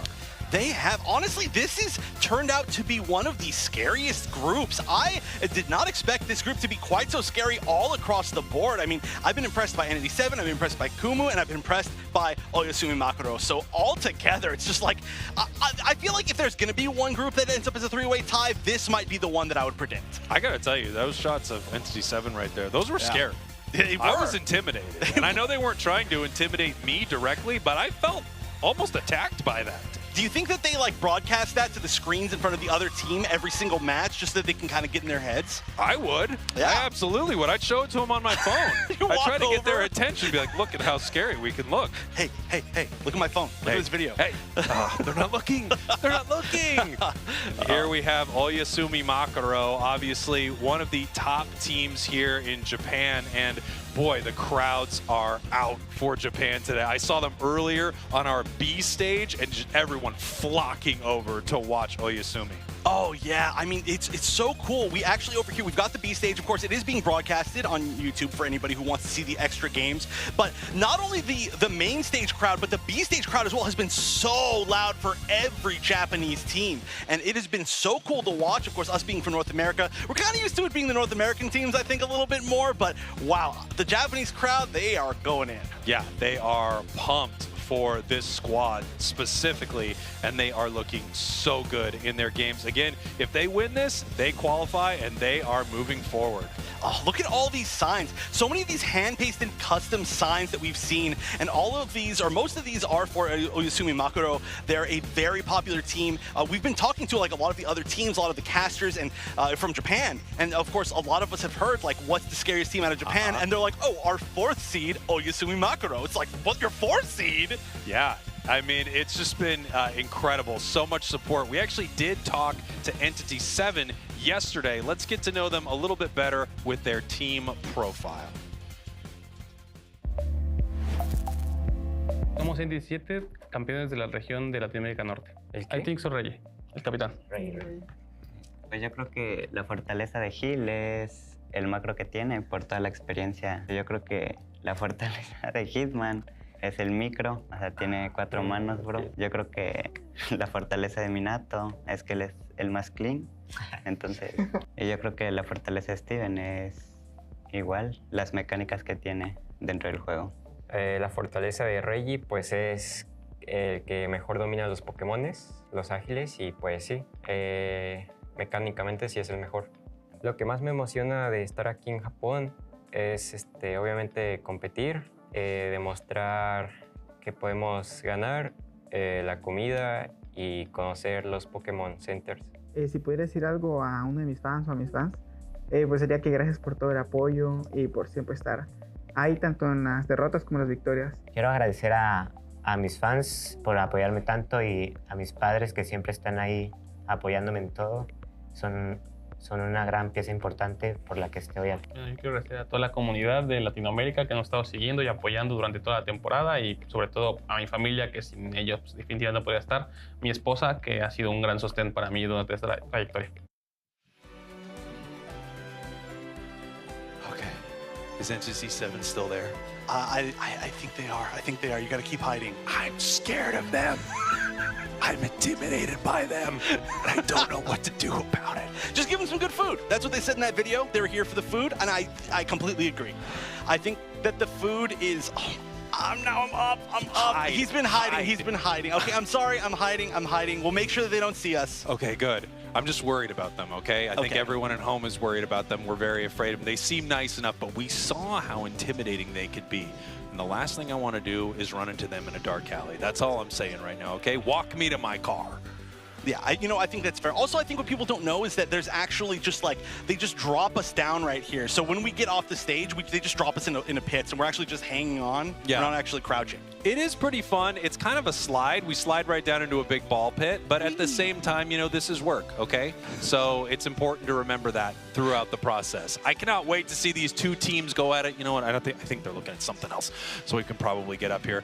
But this is a big moment. This is a big moment because if Oyasumi Makaro wins here, we have our next team qualified. Right now, all we know is that the former world champs are making it to day 2. We do not yet know who is going to make it there with them, but this will be the first team qualified from Japan if they can pull out a victory here.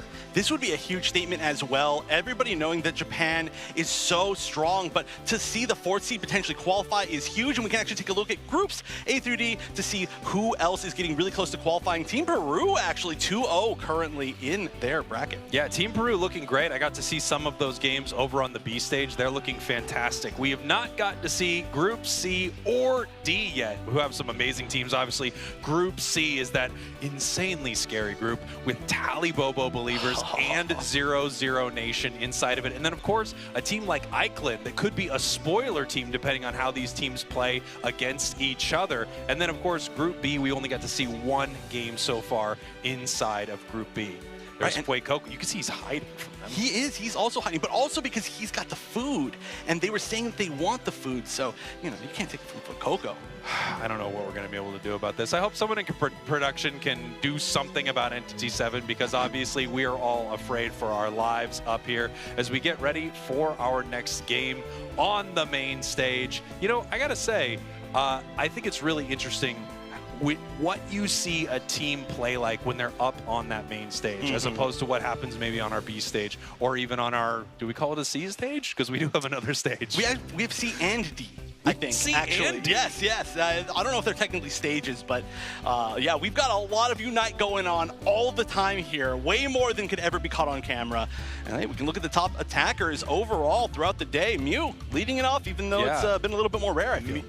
Mew, incredible right here. Now, these are the top attacking Pokemon. They're sorted by average damage dealt from today. So these aren't just the highest and lowest. This is everything put together. I have not gotten to see Glaceon yet, but I'll tell you, the Pokemon I'm most impressed by in this pool has been Alolan Ninetales. I feel like A9 is just crushing it every time you see this Pokemon. So we can see out in the crowd some favorites who are not yet in Pokemon Unite. Not yet, and I feel like that would be a very scary addition. Either of those, maybe, in their own ways. Oh, what? Wait, that's a real door?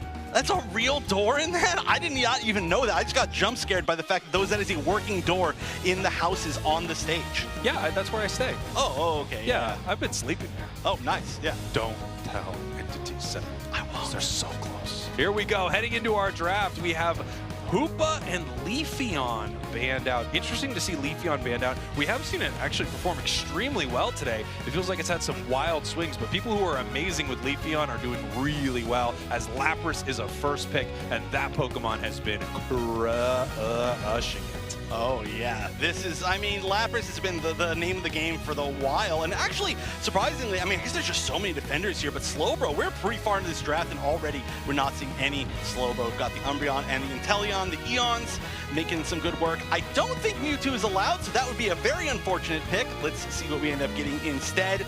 Are we going to go to the Dodrio? Or, okay, that's been working very well, the Zoroark, especially looking at that last set. Great pick. I think Mewtwo would have been a great choice right there. Now, I know it would have gotten him disqualified, but you know what? Play it out, see what happens. I would have loved to see it here on the main stage.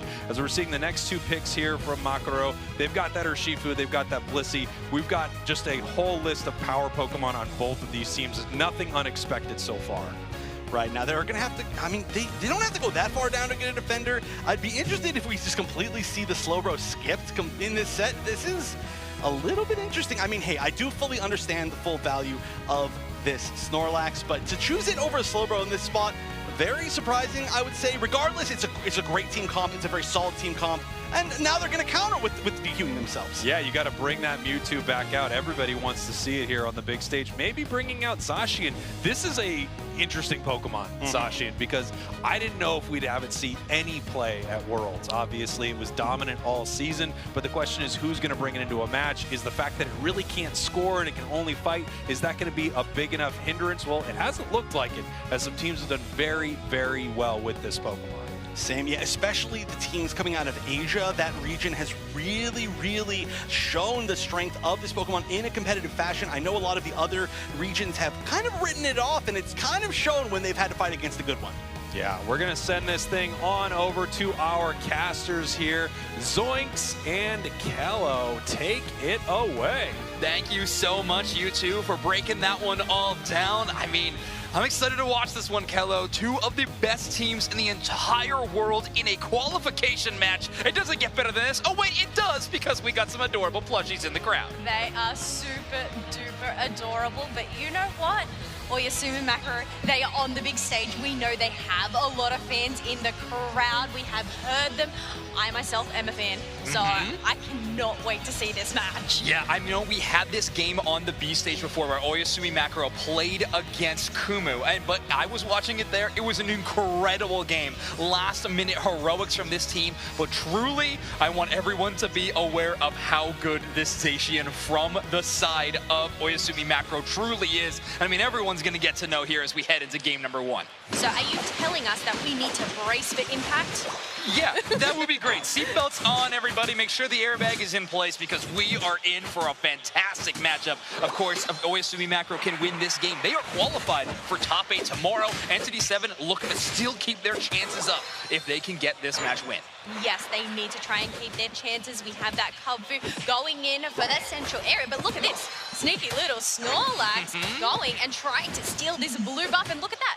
Not even there to contest it, yoinks it, and now it's going to go for the Moltoy as well. Wow, Entity 7 did not bring out this strategy whatsoever against Kumu. Instead, going to be bringing in the central area invade Snorlax experience share for the little bit of movement speed as well to try to shut down this Urshifu. And, well, holding Pre up here at 4 is a really, really solid start to the match. Oh, that is a solid start indeed. Making sure to go for a quick nap, regen that HP, and just try and delay this Kubfu as much as possible. Yeah, it actually takes a ton to actually rotate up to find the KO onto Snorlax there, so a whole lot of time given, and of course some early game presence. Now that Urshifu will finally be here, but before that fight, it actually allows Reggie to get the KO the other direction.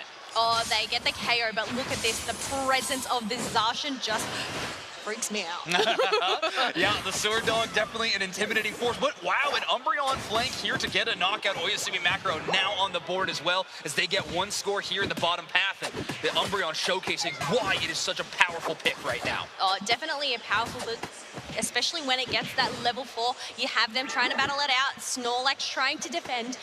Empty air there, but is going to find that invisible Drizzly there. Yeah, some great spectacles there from Minato to be able to find that Drizzile. They're probably going to escape. Oh no! An eject button with tackle actually gets the chase down, but a bit too much speed on that attacker to fully get knocked out in that situation. Sorry, there's not one Zacian. There was 2 Zacians on the map there.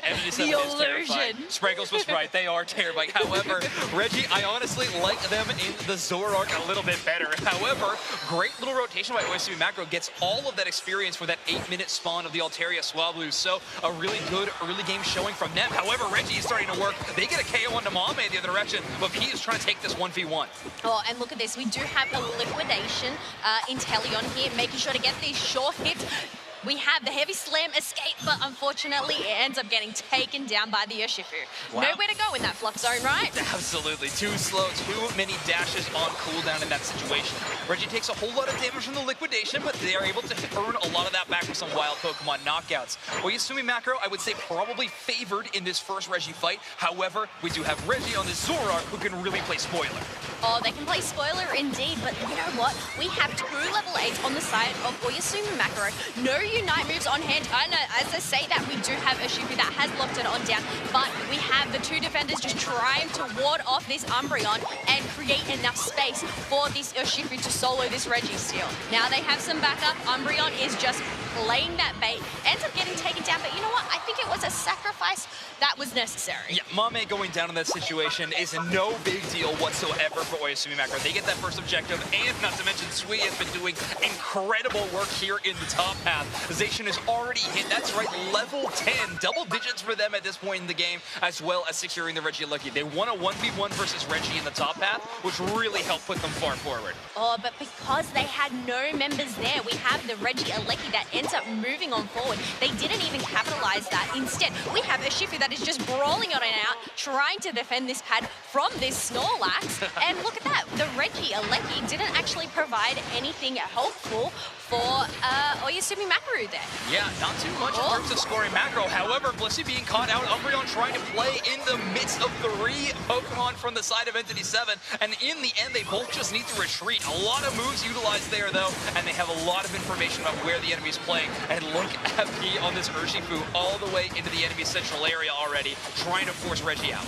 Yes, and the Lapras ends up getting taken down. Zoroark trying to get a pick here, is diving on in, uses their Unite move, has to quickly dash on out as we have Urshifu and Zacian here to try and take them on. Oh, look at this macro play that Oyasumi Macro brings to these team fights. We have a split push, right? Urshifu and Zacian in one side, and then Inteleon Umbreon on the other side. However, Lapras is starting to join this team fight as Entity 7 finally has a little bit of impact here in the bottom path, and Reggie finds another. A big Blissey knockout. Parashong is set up onto this Urshifu, and it capitalizes. Entity 7 with a big team fight win here at the midpoint mark.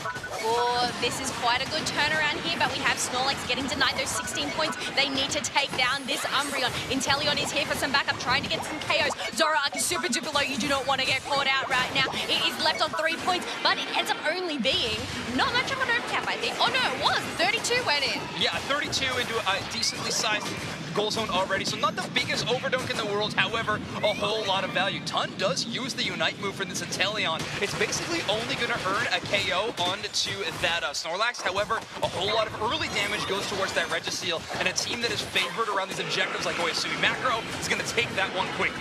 They are going to take it down quickly. Blissey trying to get in that dunk, but the Perish Song ends up stopping it. Now they are trying to make this push. They want to create that space. We have the Lapras Express being popped on out, but it didn't end up getting to use that surf. Yeah, he actually jumping right in front of it to make sure that it only hit that individual target, and they also get the KO on Lapras. That's huge. However, Reggie's here, and they have a Unite move. Tries to engage onto one, but again, the healing from Blissey is so massive. Entity 7 gets one, but it sure takes a lot of resources. The yawn into this Pokemon means that Blissey goes down. Great little play there. However, Oyasumi Macro with a great rotation just sends Sui up to 1v1 the Regieleki, and that's going to be headed towards that second tier goal zone.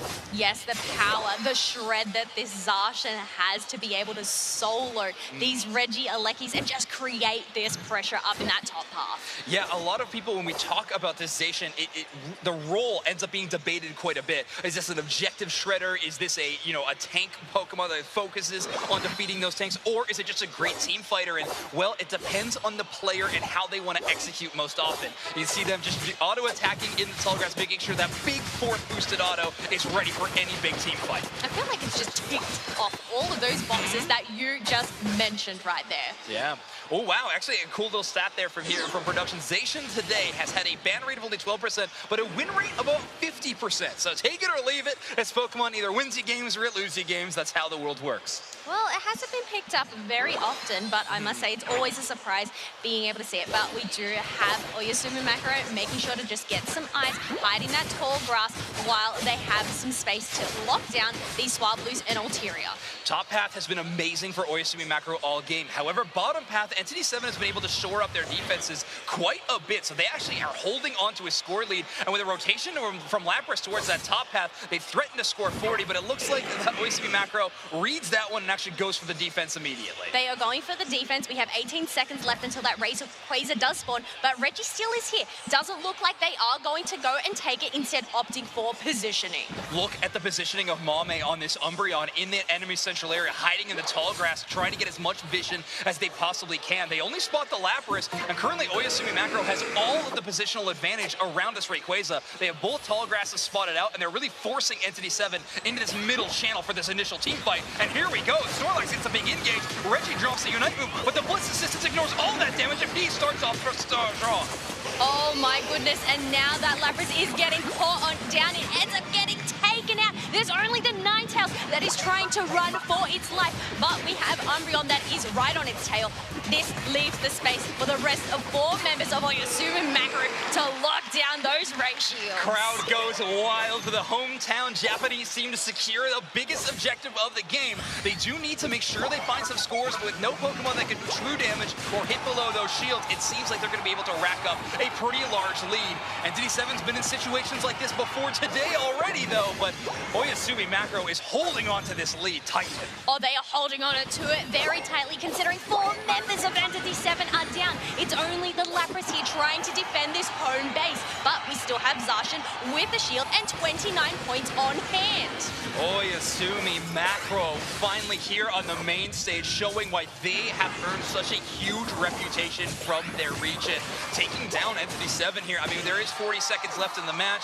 Blissey does go down, but there needs to be way too much scoring for this one to turn around. Oh, it's really interesting to see they just left home base there, instead trying to go and push, but you have Oyasumi Macro right behind them.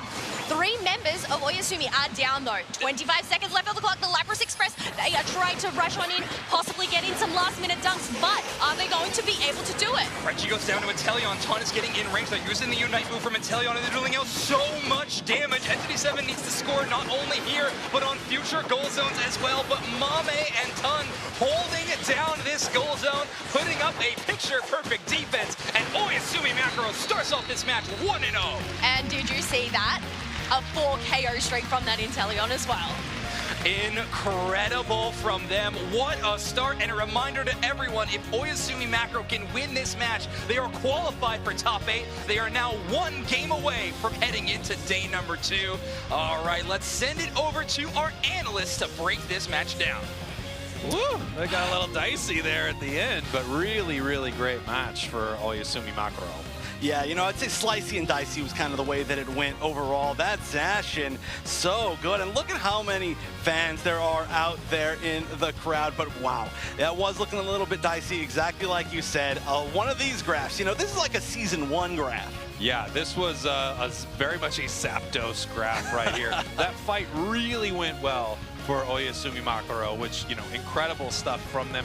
Entity 7, it felt like they had an opportunity to claw their way back right there at the end, but they really had some tough sledding in front of them. So many points from Oyasumi Macro, and man, they just had such an amazing Ray fight.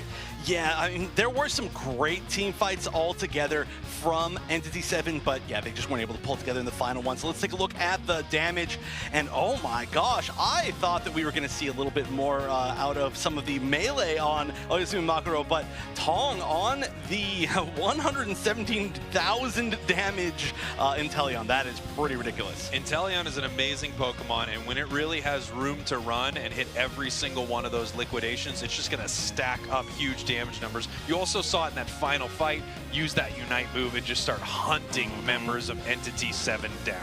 I feel like that's the real kind of next level of skill involved with Inteleon, is using that Unite, because it's so weird, right? Like, nobody knows how to actually use it at first, and now these teams are starting to say, okay, this is exactly how we do it. So we can take a look at the highlights. Maybe there will be some examples of that in there, but I mean, I knew that it was a really strong Inteleon game. I didn't realize it was quite that strong. Yeah, incredible game here from Oyasumi Makaro. Just one game away from securing their spot in the top 8, as we see some great fights from both these squads. Of course, Urshifu doing a lot of work as well for Makaro.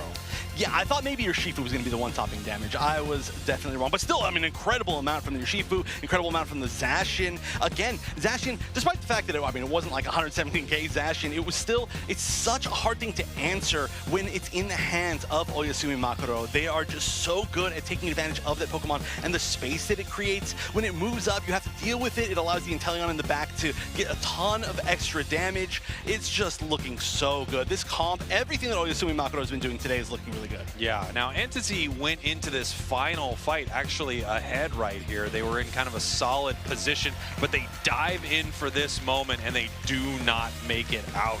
This is just an incredible, choke point right there for Oyasumi Makaro. They rip through their team, and even though they do have a push here at the end to try to come back, it's just a little too late for them and a little too little on the scoreboard. Oyasumi Makaro taking game number 1. Yeah, where you initiate is so important, and that was just one of those tough spots, but that's the best you can do. Sometimes you just don't have the opportunity to engage exactly where you want to be. We can see who the player of the game is. It's Ton GG on that Inteleon. Of course, a huge amount of score on top of all of that damage. What can I say? We expected going into this weekend, Inteleon was going to be either banned or picked basically every single game. We've seen that so far. Yeah, I thought Inteleon was going to be one of the power Pokemon in this tournament, whether or not a team was able to utilize it correctly or not utilize it correctly. And we've seen whether you're playing Snipe Shot, whether you're playing Liquidation, and, of course, the early game from this Pokemon, we've just seen such a dominant performance from it all weekend. And then, of course, other big-name Pokemon inside that match. We had Lapras, we had Zoroark, we had Alolan Ninetales, so there was a lot going on inside that game. Oyasumi one match away from securing their spot right now. And again, that's so huge. To be a 4th seed qualifying, that is just an amazing statement. So here we go. Game number 2, the draft and ban phase is beginning, and it's looking like there's some shifting around, but maybe the Umbreon and maybe the Hoopa. It looks like Tong is considering banning that Mewtwo, and I think, you know what, I'm sure you could ban it. I don't think there'd be anything wrong with banning that Pokemon. I mean, you're just kind of reinforcing the rules of the tournament there at that point. Yeah, that would be a flex, I do have to say. And the Lapras first pick, very, very much expected first pick. Now, we'll see. The big question to me is, are we going to actually see the Slowbro this time around? Because it has just been completely passed up within this set so far. It looks like the bird is the word for Entity 7. They might be bringing out Dodrio and Inteleon. So 2 incredibly strong Pokemon, tons of burst damage, just in very different ways for the side of Entity 7. As we have some more lock-ins coming here from Makaro. We have possibly a Leafeon that we saw banned out game number 1. Right, maybe this is going to be the opportunity to take it, but what do you pair it with? Oh, is it going to be Zacian and Mini Zacian? Yes, it will. This is going to be a very scary set of dive, I guess you could say, Pokemon in general. If you are anywhere in that back line, you are just going to be scared for your life the entire time. Yeah, and the question is, what are we going to bring in from a defender here? I would love to see a Slowbro, I have to be honest. I think it's solid into Leafeon and pretty solid into Zacian, but it looks like it is not preferred as we get ourselves a Trevenant. My goodness, look at this squad from Oyasumi Makaro. If this is Urshifu Blissey, I mean, just what a terrifying lineup.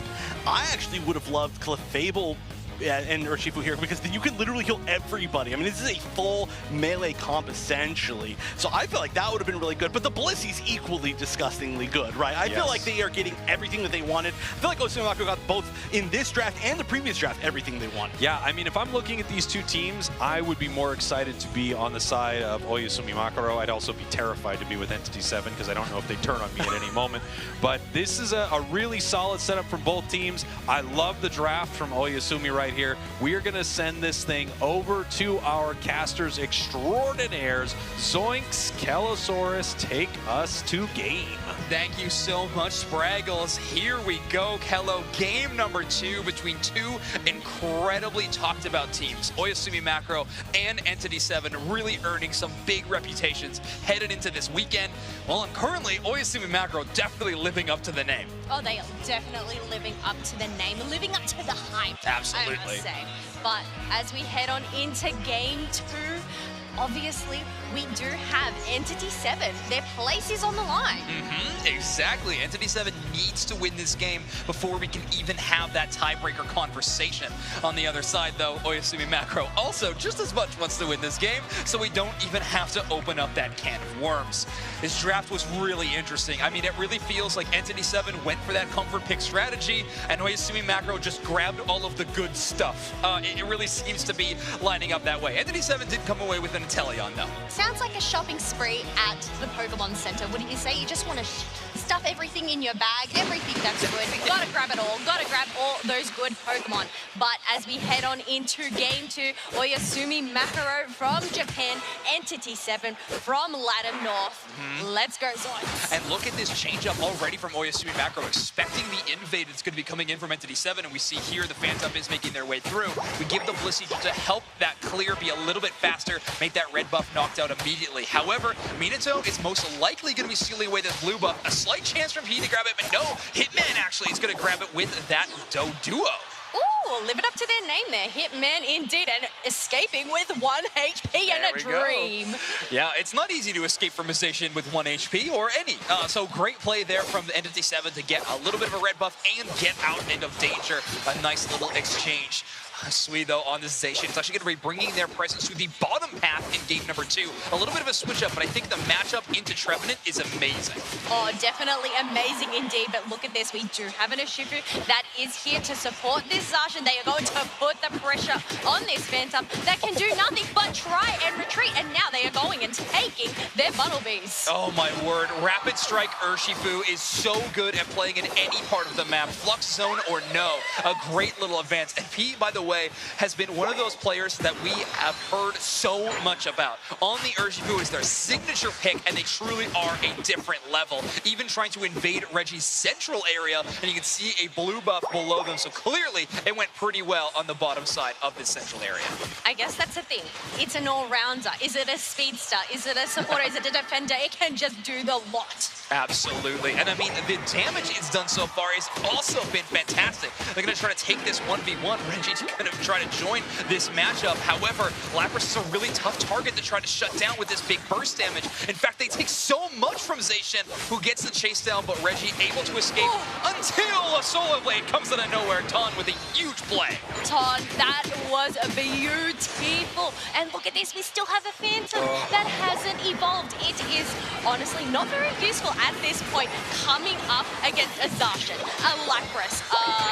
That is one troublesome tree. Absolutely. I mean, stuck at level 4 is obviously an interesting mechanic, of course, in Pokemon Unite. You need to hit a wild Pokemon knockout or a score if you want to evolve at these breakpoints. Being engaged by Hitman, but they're immediately shut down by this Lapras. Too many stuns, both Sacred Sword and the Ice Beam slowing them down in that spot, not able to escape. And already, Oyasumi Macro seems to have a huge lead even before the 7-minute mark. Oh, they does look like they have a huge lead, but we do have the basement Reggie that is about to spawn in 10 seconds. Obviously, they have these levels, 2 level 8s, Zacian and Urshifu, and now the Leafeon as well. They are a dominant force that you do not want to come across.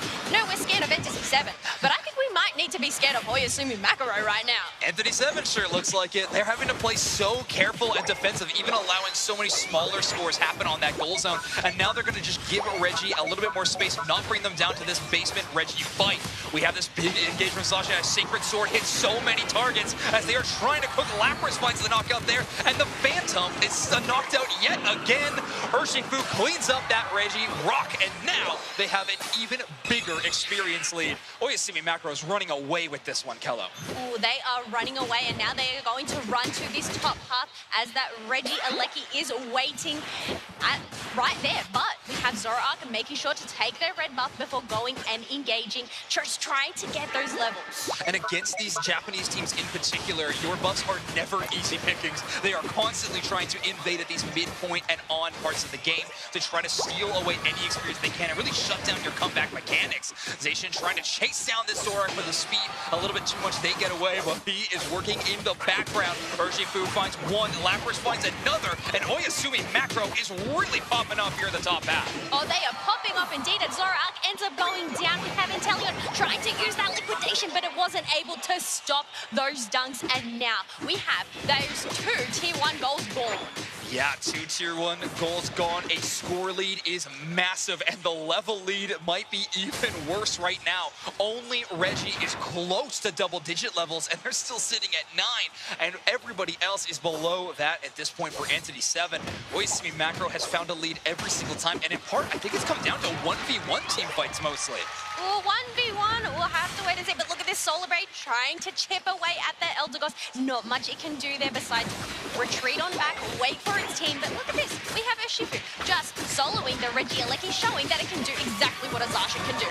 Exactly. Lapras Express is going to be bringing Zacian to this team fight. However, pretty solid Horn Leech into Woodhammer combination to buy a little bit of time. Steven there with the Unite move under the Inteleon to try to put in a ton of damage, but it's not quite enough. Lapras is going to escape from that team fight as Reggie is trying to take a fight in the top half. However, of course, it's Oyasumi Macro coming away in the advantage state here as Urshifu gets a KO streak of 2, and they are going to be chasing down Hitman, who's a little bit too fast, but the Zacian's got that cleanup. That Zacian was on the hunt with the sword, and with such little HP, there is not much you can do. Zoroark diving on, thinking they are the better dog there, but no, ends up getting cut down by the sword.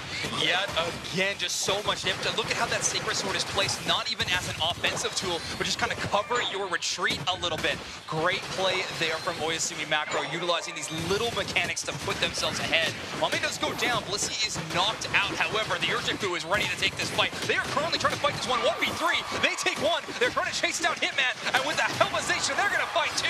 A 1v3 engage comes away with a team fight victory. Oyasumi Macro's crazy right now. Holy moly, that was insane. Pee-wee is popping off right now. Ooh, Zoroark goes in, takes that red buff, but ends up getting shut down by that Solar Blade. So I don't know if that was really worth the risk. Ton has been a little bit quieter on this game in terms of the Leafeon compared to their Inteleon of game number 1. However, they're still sitting at level 12, and I'm sure the damage numbers at the end of the game are reflected. Look at that little bit of Razor Leaf to dodge the Woodhammer instance. Really nice mechanics here from these Japanese teams on stage. All right, putting that Zacian on that objective duty, securing themselves a Reggie Ice. But you know what? We have double digits all on the side of Oyasumi Macro in terms of their level. We still only have 2 level 9s on the side of Entity 7 right now. Oh, it's a big problem that Entity 7 is going to need to solve. But however, they're going to keep on these team fights. I'm very impressed with their tenacity at the very least. Lapras is going to be taking a whole lot of damage. They're going to get the chase out. That final Perish Sun tick does not hit Mitato, so they're going to be able to escape. They're going to reset all the way back to base as Reggie is just trying to clear their central area. But everyone from Oyasumi Macro is trying to make that not happen. Look, sharing is caring, right? Yeah, for one team, yeah. You've just got to share your experience, so...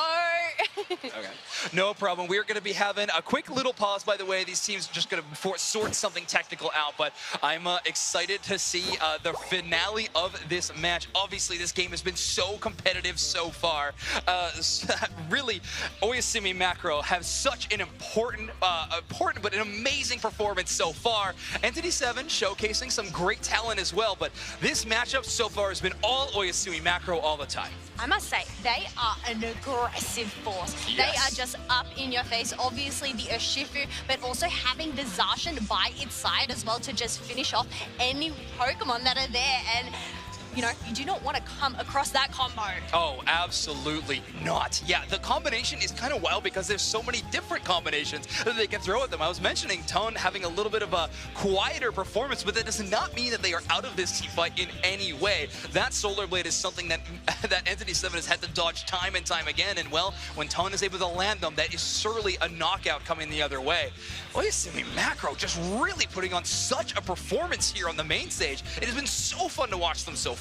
I feel like you could say it's the silent but deadly combination There that you go. Ton is showing right now on that Leafeon. He's just lurking in the bushes there. You know, being that Leafeon, it kind of camouflages, right? Exactly. Unsuspecting. Exactly. Yeah, AOR running that Speedster, which of course is going to be that short-range burst damage a lot of the time in Pokemon Unite, but it's working really well for them so far. And take a look at this. We, of course, are a part of the Pokemon World Championships, a lot of titles, but of course, a lot of players from around the world coming here together to celebrate Pokemon, to celebrate competition. And I mean, Pokemon Unite is just one part of that, but I gotta say, it might be my favorite part. It's been a whole lot of fun, Gallo. Definitely a lot of fun. And what better place to celebrate Pokemon than the birthplace, Japan, Yokohama. But can I say, these banners, they look spectacular. Yeah, that's true.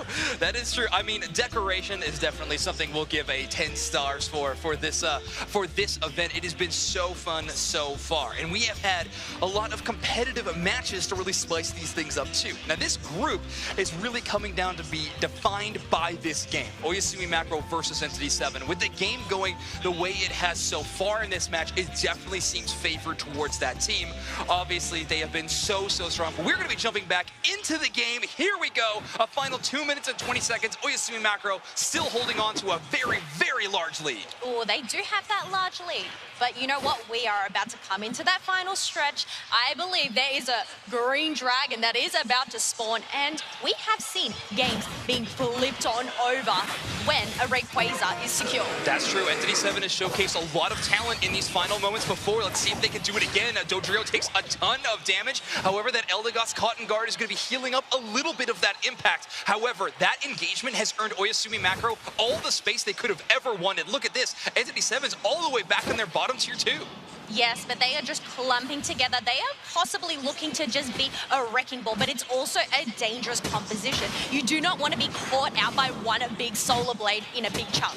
Right, exactly. And now this is Reggie's Zoroark chance to shine. However, Blissey is going to shut down the initial engagement, but the Blissey is down. Entity 7 comes away with 2 KOs to start this team fight. Now is the time for them to really pop off. Reggie gets another one. The Urshifu is down. Lapras is taking so much damage, and the turn and burn strategy from Entity 7 is here. They take down all 5, and now Rayquaza is the attention. Entity 7 all of a sudden with a chance in this game.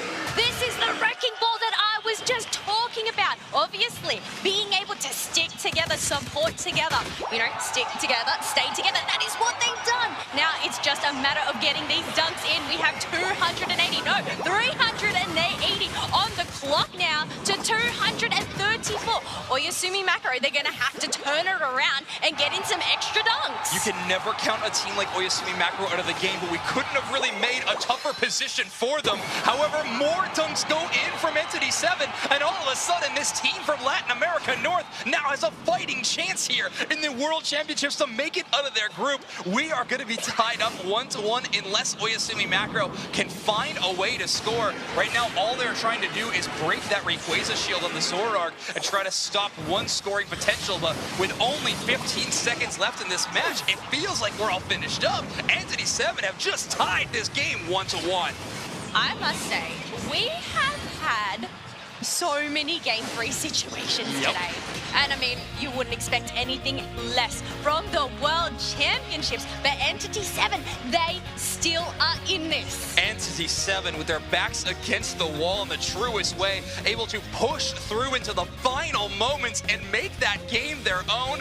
What a match. No one expected that result at the end. Least of all, Oyasumi Macro, as now this matchup is tied 1-1. Let's throw it over to our analyst to break that one all down.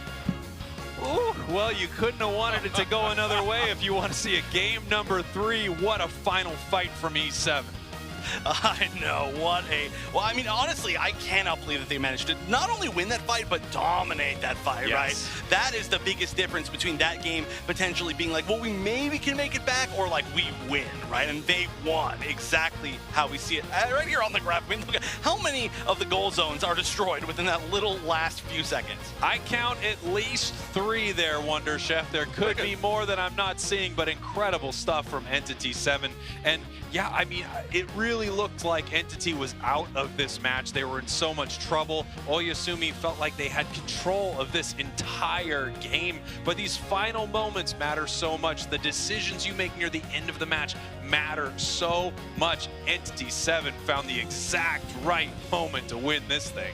And you can see even on the damage, there is some really, really strong damage from Oyasumi Makuro, but Entity, they had to bring theirs up kind of in the end. I mean, a great way to stay holding on, especially when you're now against what is considered maybe one of the best teams in the world in Oyasumi Makuro, to be down a game, down so many points, down so many levels, and then still hold on solidly. This is why Entity 7 is a team that I have been really putting up there. Yeah, let's take a look at some of the big moments from this match. And throughout the start of it here, it's going to be a highlight reel for Oyasumi Makuro because they were just dominating for such a long time. Yeah, there really is no other way to put it. I mean, this is a scary comp. We talked about it when we looked at the draft, but not only is there Zacian and Leafeon, but also the Urshifu and the Lapras. Everybody is just going to dive that backline, and it's going to be such a strong early game, and that's exactly what we did see. But then once they survived all the way to the late game, that's when things started to change in the favor of Entity 7, and not even really that much. It really, really took one big final fight right here to make it happen. Yeah, huge fight right here from Entity 7. That drill peck, massive, right into the boosted. You can see Zacian getting taken down on the top left of your screen right there. And then as soon as Lapras goes down, incredible stuff. They dump it 600. It's Entity 7 right there. Scared me. It's okay. It's okay. Jump scare. You can go hide right now. There's a player in the game. Don't look at the screen right now. There's another Entity 7 player. Yeah, I don't want you to be, I know you're very sensitive to this kind of stuff, but Reggie is the player of the game on the Zoroark. Zoroark, I'm stealing your line for that one. Since I'm next to you, I don't get to do it all that often. We're never together on camera. So, I mean, very, very strong in the entirety of this group, I would say. Yeah, incredible stuff, obviously, and they must be feeling good on stage right now. They just gave themselves a lifeline. We are heading here to a game number 3. Truly, I hope the people smarter than us backstage are crunching the numbers and they know what is happening right here. This is being taken to a game 3. And by the way, we are seeing so many teams take it to a game number 3. These regions are so incredibly close all across the world. It's incredible. Have we seen any 2-0s on broadcast? The only one I remember was Luminosity and Time to Shine. That was the only 2-0. That's right. And that was, yeah, that looked like it. No, it wasn't. No, wait. You were right. Luminosity lost the game to somebody, right? They lost the game to S8 UL Esports. That's what it was, yeah. So almost all 3 game 3s. But again, just to kind of remind everybody what the situation is. So this is a 3-person group, and now we've had Kumu defeat Entity 7. We've had Oyasumi Makuro defeat Kumu. So now if Entity 7 defeats Oyasumi Makuro, it's a 3-way tie. And also on top of that, every match that's happened so far has gone to a game 3. So if this is a win, it is 3 game 3s. I have no idea what the tiebreaker is. Don't ever ask me. Do not at me on Twitter. I will not answer you. I feel like if it were up to me, I'd give it to Entity 7, but that's just because I'm worried about what they would do if I didn't give it to Entity 7. It's getting pretty crazy, and obviously, this is like a starter Pokemon situation, you know? Yeah. Entity 7 is the Bulbasaur, and Oyasumi Makuro may be the Squirtle. It's just, this is a situation where one beats one beats the other, one beats the other, as we get ready for our next match right here. Very much decider right now. This is going to be very, very exciting. I mean, we're going to have, of course, the chance now to qualify guaranteed for Oyasumi Makuro, assuming that they can actually win this. Oyasumi Makuro on the right side. On the left side is going to be Entity 7, and we're going to see the ban of the Zoroark. I do like that a lot, realizing that it's just such a strong pick in the hands of Entity 7. And we have a Lapras first pick, something we've been seeing all day. I think this Pokemon is just one of the most dominant things that you're going to see here in Unite right now, especially in this competitive environment. But Umbreon, Inteleon, no slouches either. You got some Eons over there for sure. Eons of victories. It seems like we've been seeing for Eons, even though they're two of the newest Pokemon in the game, but they're just doing so well.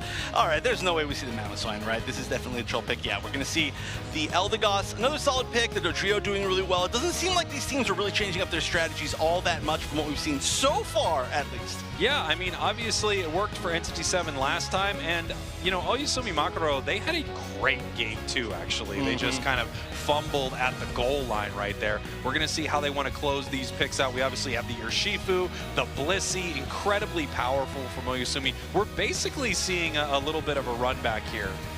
No way. Does Hitman bring this out? Is this for real? Is this for real? We've seen a few other... Whoa, it's happening! Let's go! Absol and Goodra! Okay, this is... I said we don't see anything very different. I was wrong. I'm leaving. Okay, that's right. You heard it here. Chef is quitting right now mid-broadcast. We've never had this happen before, but he has to because he's been so wrong in this moment. I have to say, this is incredible. I cannot wait to see this match. I did not expect the team to pull out Absol. I expected to maybe see some Goodra later today, but we are seeing it right now. We have got to get this thing over to Zoinks and Kello. I know you have to fill out some exit paperwork, so let's send it on over to them right now. What on earth, Kello, are we looking at? This draft got real wild real quick there at the end. Look, the thing is, they are at a game 3. They have to pull out all stops, all those things up their sleeves. I cannot wait to see how this Absol, but Goodra, this defender we've obviously seen, Lapras, Umbreon, being that dominant force along with Slowbro, but this is a first for Goodra, and I cannot wait. Yeah, tournament debut for this Pokemon. Of course, it has had some recent buffs and changes, and has had some competitive success as well in some grassroots tournaments, where, of course, NAIC was maybe where we saw a little bit of the Goodra's impact. Now, it is a very interesting Pokemon when used competitively against some of the top teams. That Power Whip Dragon Pulse combination is a really good play from these teams, and well, it gives a lot of healing over towards whatever Pokemon is going to be handling that. So let's see what Tun's ability is on this Goodra. I'm so excited to watch it in action. Oh, I am definitely excited to see. I think everybody is excited, but otherwise we do have that Absol going and taking that central area. But do we see a Snorlax invade once again? Yeah, it looks like they're going to be making their way across, so very impressive. I'm impressed by this game so far. So already, Minato going to be trying to take away this red buff. Snorlax trying to pull it off, but going up against 2, that's a tough spot to be. That is definitely a tough spot to be, but you know what? They are just wasting that time. Thankfully, we did have that cover being able to get their buffs. We have the Gumi just trying to apply some pressure here onto this Lapras. And look at this. Snorlax goes in, dives in, was trying to take a nap, but unfortunately ends up getting shut down. Yeah, gets shut down in that situation. Steven doing a lot of early damage with this Lapras. However, that is a tough spot to be when you're trying to 1v2 in those scenarios. However, it's just a poor Gossifleur trying to get in some early damage, but Lot's doing a pretty decent job there, pushing away the enemy team, but not an Urshifu. Gets a bunch of early damage and then chooses to pivot to the score. Oh, there we go. We have the Absol coming on in, but you know what? It wasn't able to get any damage as we had the evolution from the Blissey. And now 2 members of Entity 7 are down. It's only the Lapras to try and take on this Urshifu as the Gumi and the Blissey take those birds for themselves. He has been amazing so far today, and so has the support play from Oyasumi Makaro, making it happen here on this enemy goal zone, holding Entity 7 to just a Gossifleur on the other side. The early game has been the biggest, I think, bright spot from Oyasumi Makaro in this tournament so far, and you can see why. This aggressive positioning on enemy goal zones, even before the 8-minute mark, has been so good. Look, the thing is, there is a lot on the line for this match. Obviously, it is that third one, but we do have a mean look Umbreon on the side of Oyasumi Makaro. The Inteleon has opted for that liquidation, was trying to lock down the Nindidi, but it ended up getting denied. There we go. Now, Oyasumi Makaro is playing so well in this tournament so far, and we do have an update from our competitive rulings. By winning game number 1, Oyasumi Makaro has confirmed a day 2 spot. So they have already secured this. Entity 7, of course, playing for placement, playing for some cash. However, this game, Oyasumi Makaro goes to top 8 tomorrow. Oh, well, that is some exciting news, but you know what? They are still going to battle it out. As you said, there is still that placement on the line, a possibility for some cash here. But we do have those Swablues and Altira that are spawning on in. Drill Peck to just take them down. And now Mean Look is going to catch out this Eldgoss. Yeah, Mame with a very forward presence there, just really setting up for the Urshifu to come in after the swing. He actually still has this Unite move, by the way, so this advance is not done quite yet. They charge in onto Lost to try to find a KO into the Eldegoss, but not going to find that one instead. They are able to escape, but they're not done with this team fight. They're going to take it to Selgor, and that's a heck of a consolation prize. Yes, that is quite the prize indeed, but we do have that basement Reggie that has spawned, and that is another prize that you want to lock on down for your team. Exactly. Unite move here from the side of Oyasumi Macro. Inteleon charging forward. Sweet getting so much damage. Those critical hits raining in. And now the goal zone is also shattered. Entity 7 have no place to retreat to other than their tier 2 as they charge back to try to earn some experience and catch up a little bit in this game. Now we do have Kiwi here on the Urshifu trying to solo this Reg Ice. Nobody here to contest it, while the rest of Oyasumi Macro ends up opting for that top tier 1 push. Yeah, looks like they're raining in some scores and also getting some knockouts on the other side. Great Unite move by Mame to steal away a bit of that shielding as Sweet actually receives a Bliss assistance, and that's enough to find 1 KO into Dodrio and a pretty large overdunk here. 32 points for Oyasumi Macro in the top half as they are holding on to an impressive lead. Oh, it's all about those overdunks late game. You want to make sure that you capitalize on those tiers as much as possible.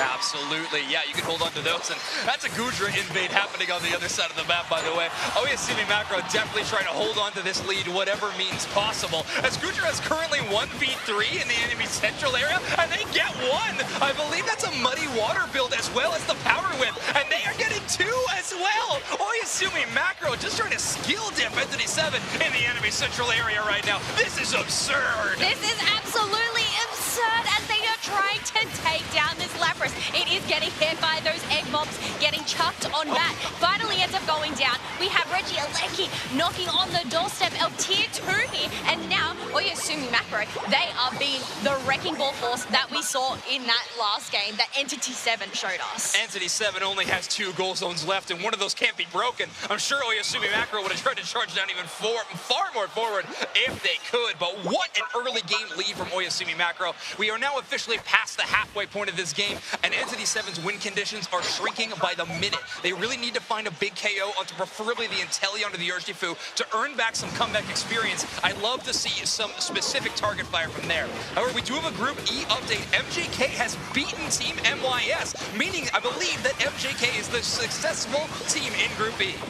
Well, that is pretty exciting, but we also have a pretty exciting fight happening right here. Inteleon being able to get a 2 KO streak there. But you know what? 3 level 12s on the side of Oyasumi Macro. The highest level on the side of Entity 7 is that Absol. Oh my word, yeah, Absol at level 11 doesn't really hold a candle to all of the level 12s, and now a level 13 on the other side. As yet again, we just really pushing into the enemy with no signs of stopping. One bubble beam is going to slow you down, but if you're earning a Registeel and even stopping a gold zone on the other side and coming away with 2 knockouts, 2v4, and right now, Hui is getting so much value. Look, I feel like Gudra was able to shine with those 1v3s, but now we have Urshifu trying to demonstrate that capability as well. Entity 7 is playing so far from behind right now. Oyasumi Macro is dominating this game, and it's not particularly close. However, a Snorlax engage comes away with 1 knockout, so that's some experience sent the other way. But these are respawning Pokemon trying to join this team fight, and one by one they're getting shut down. Oyasumi Macro asking who is next. We will defeat whoever enters our battlefield. That Gudra is whipping it back and forth. I must say, it's always very comedic to see opposing Pokemon trying to make an escape, but ends up getting whipped on back. Exactly. I mean, Oyasumi Macro going for essentially a moral victory at this point. They have, of course, qualified for top 8 tomorrow, but they are trying to show Entity 7 that they are truly one of the best in the world. Dodrio pushing around that Gudra. They're caught in the mean look, but if Bliss Assistance is going to earn some shields, and Urshifu is going to find the damage, Oyasumi Macro ain't done yet. That's a fight at 240 right now, and they are absolutely demolishing Entity 7. That's a KO streak of 4. Do we get a full 5? No! Unfortunately, Inteleon steals the Penta. Or they are demolishing indeed. And now because they do not have that tier 2 pad buffer, this Regieleki, that's going to make its way down to that home base and put Entity 7 in a very dangerous position. 20 seconds until the final stretch. I talked about Entity 7's win conditions shrinking quite a bit in the midway point of this game. That is still true here. However, they are not completely out of them. Of course, Rayquaza going to earn themselves a whole lot of shield and scoring chances if they're able to find that knockout. And with an Absol on your team, their Unite move is definitely one of the best last-minute game secures that is in the match right now. So that could be a big moment. Mame with a very forward presence to earn some vision. Ton the same in that bottom corridor. Great defensive positioning from Oyasumi Macro. Yes, well, the thing is, we do have a little bit of a split push here. We have Absol already at half HP. The Bliss Assistant hopping onto that Urshifu, and now they are on the chase for this Snorlax. Power Whip once again, yoinking it back. Tone with some crazy positioning so far forward after seeing that split push like you were just mentioning. Gets right in the middle and shuts that push down. We even have Kui actually pushing towards the top path in case Entity 7 tries to back cap, but as soon as they have vision of no one being around that goal zone, they're able to rotate back and just get a little bit of experience and try to be ready for this final fight. Tone, again, is just an immovable wall as they find a KO onto Eldegoss as well. Oh, an immovable wall indeed. They are using this Muddy Water Power Whip combination beautifully. Still at that full HP mark. There is only a minute left on the clock. Entity 7, they need to make a move. They either need to get some back caps here into this top T1 pad, but you have Urshifu waiting in that tall grass for an ambush. They need to all in onto the main objective of Rayquaza, but how do you even get there? Mame holding down one corridor and Ton holding down another. They read the push, they try to capitalize onto it. Hitman gets into the middle around that Rayquaza pit, but they don't quite have the burn damage to break down the Rayquaza far enough. Reggie is already down. That was their main secure tool, and Oyasumi Macro takes them out of the fight immediately. Minato goes down as well. Mame finds that knockout as there's only one member left, and Steven is down, and Rayquaza secured by Oyasumi Macro. Who else to do it than the Goodra of Tone?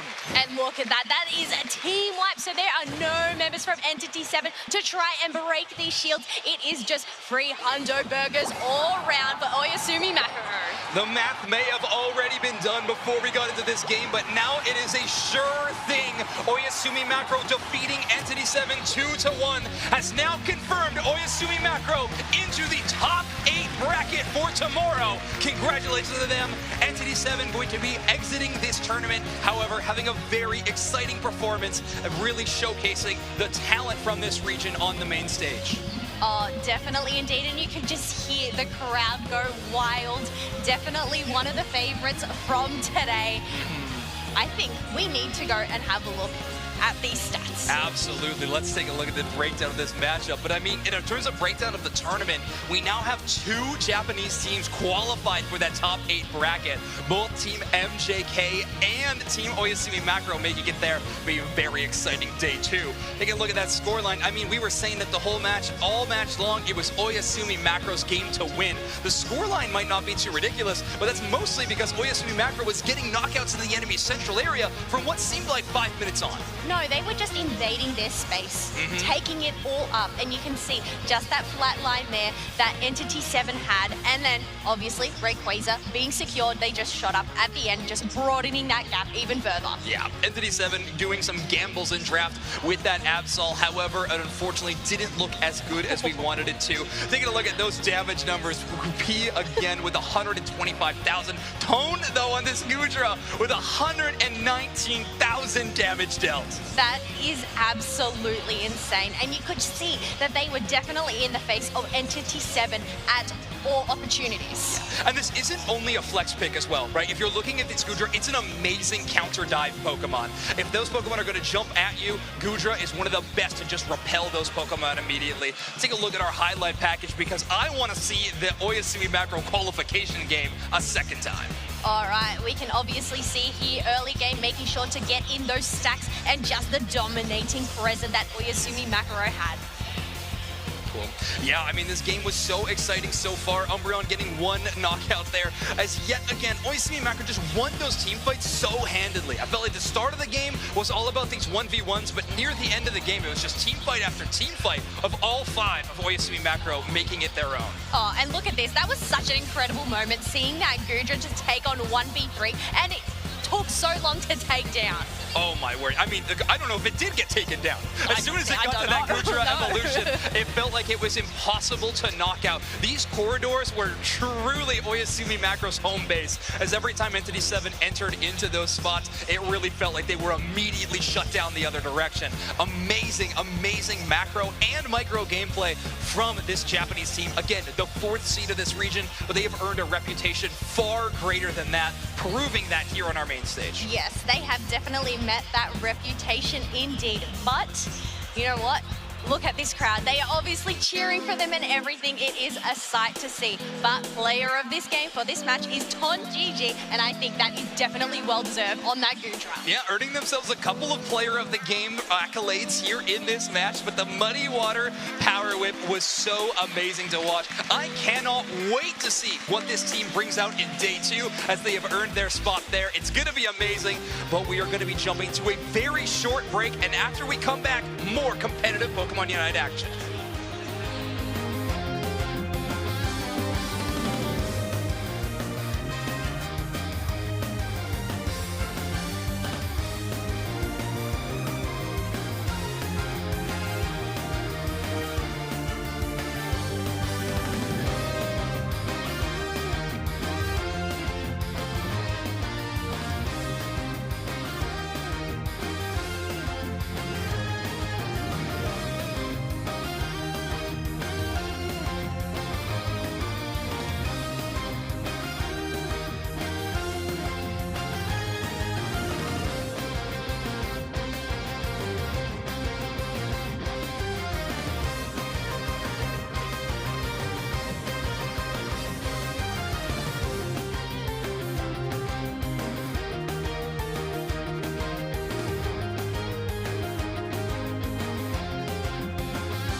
And of course it's Shelvin. They're massive. Give him a KO streak of 3. We coming for you. Gex says big block. Let's take care of this. Our group stage continues here in Yokohama, Japan, as we are headed into Group A on the main stage. Our first time seeing that one. For all of you B-stage viewers, I know you've already seen a couple of games from this group, but for us watching the main stage and the mainstream, it is our first chance to see Team Secret Ship and Hoenn. Ooh, what an exciting set of teams to watch. We've seen Japan absolutely dominating so far, with 2 teams already qualified into our finals bracket from that region. Yeah, the story hasn't really been the same for Secret Ship so far in this tournament. Let's take a look at a group update overall in our tournament. This is going to be our first 4 groups, Group A, B, C, and D. Of course, Peru is now 2-0 in their group right now. Secret Ship 0-1. If they want to have a chance at good seeding or even making it out of this group, they need to win this game. Yeah, it looks like they're going to win this one and potentially one more. On the other side, it looks like Nouns and Orangutan are still positive. That could be a very cool battle for Group B with RQ and EXO going 0-1 into 0-2 respectively. Absolutely. Group C yet to play, of course, in Group D also waiting in the wings there. It's going to be a very exciting day of competition. Of course, we're talking about Group A today. It's going to be the main focus that we are dealing with. Right, but hey, there, there's even more groups where that comes from. Of course, we can see some of these groups that have already had qualifications. MJK qualifying out of their group, Oyasumi Makuro qualifying out of their group, and then Luminosity qualifying out of their group. So just to kind of speed through those. Then Group F as well, a very exciting group, still going unplayed, but you can see all 3 of the teams that have already qualified here, and we're getting very close to a few more. Oh my word, I mean, top 8 bracket looking absolutely terrifying with some of these rosters making it there. Day 2 is going to be so exciting, but I mean, Day 1 has been fulfilling that as well. This next matchup, no exception. Team Secret Ship versus Hoenn. I mean, the #1 seed out of Japan versus the #2 seed out of Latin America North. Oh, this is a really cool clash as well, with Secret Ship, like you said, going 0-1, but with how dominant JP has been as a region, I think that they've got a very strong chance. Gyakubari, Obion, Pui, and DLR. Of course. I mean, this team's a fan favorite around the world, and for good reason. I believe we actually have a video to get to know Secret Ship a little bit better.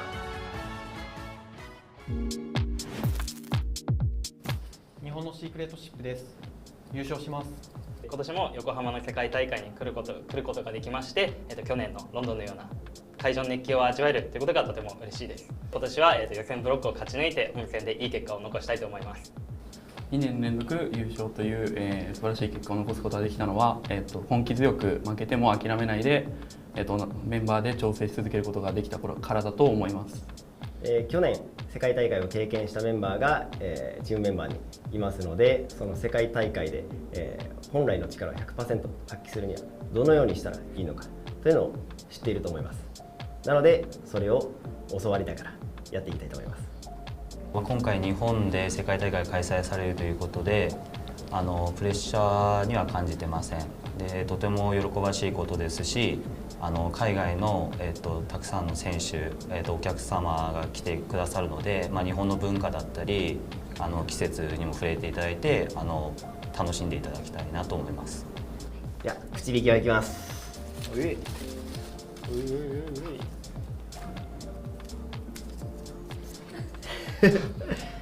全31チーム中バンしたいチームはどれですか？いや、もうあれしかない。RRQ。Wow, RRQ getting the call out to be banned by Secret Ship. Well, let's hope they can compete against them forward in the bracket, as currently we're setting up for this matchup against Hoenn. And well, Secret Ship is down 0-1 right now in their group's results so far. That's true. I do like their overall demeanor, though, within that. You know, they said they hope that everybody gets to come and visit and experience the Japanese summer, and I think that the Japan scene has really been putting on the heat, so that is very accurate. Absolutely. Now, Hoenn, the opponents on on stage right now with a seasonal win-loss of 53-10, by the way. We were talking about this at the start of the day, but Hoenn in their region was so dominant at the start, really having a couple of huge monthly finals wins and looking kind of untouchable until Entity 7 really came online. However, with Entity 7 heading home now, being eliminated from our tournament, it's now gonna up to Hoenn to really put on a performance, and up to, of course, a Fusion to try to really showcase that they you want to be here and want to represent Latin America North. Yeah, this is a really tough bracket. I mean, the fact that we're already within like partway, I would say maybe about halfway through this group, means that this is really like win or go home basically. Absolutely. At this point for pretty much all of these teams.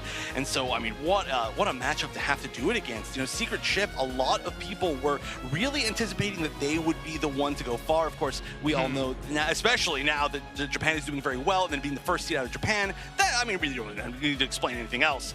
But the fact that they're 0-1 means that everybody else has to play them in a very different manner, because that's what they're going to need for a lot of tiebreakers especially. Yeah, you have to be absolutely ruthless in these matches. You cannot give up free games, otherwise these tiebreaker rules get a little bit scary for you to deal with. It's the same story for Hoenn though. On the B stage, they were playing up against Team Peru, and they had an extremely close game. However, Peru really showcased that they are a very strong team and took Hoenn down. So Hoenn also playing from the back foot here a little bit. It's an interesting matchup, totally. And there we go. We got some fans for Secret Ship in the audience, of course, with some specific players being shouted out as well. We got to celebrate the game of Pokemon Unite as well. It is now turning 2 with our 2nd anniversary event underway.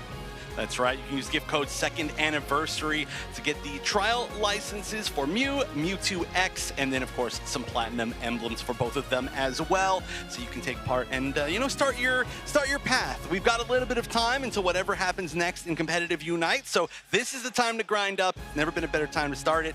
I'm so excited for whatever happens in the future. I can't wait. Make sure to use that gift code before August 31st, before it expires, and celebrate the 2nd anniversary with all of us, with all of these free gifts. It's a really fun time for Pokemon Unite right now. A lot of really cool stuff in the game, but of course, the thing that is front of everyone's mind right now is the World Championships that is currently underway. Group A is where we are going to be currently covering for the next game or two. And, well, whoever makes it out of this group, I think, is going to be a real champion contender. Peru, Secret Chip, Hoenn. I mean, so many good teams here. Oh, yeah. I mean, okay, to be fair, anybody who makes it out of any group is a champion contender, but I especially agree here. This, I think, is maybe the group that has the widest ranges of not only just like a bunch of really high skill level teams, but the widest ranges of different regions and regional play styles that are mashing up against each other, that really you have to be able to deal with everything. And that's what we're gonna have to start off with, as we're gonna enter the draft for game number 1. Secret Chip on the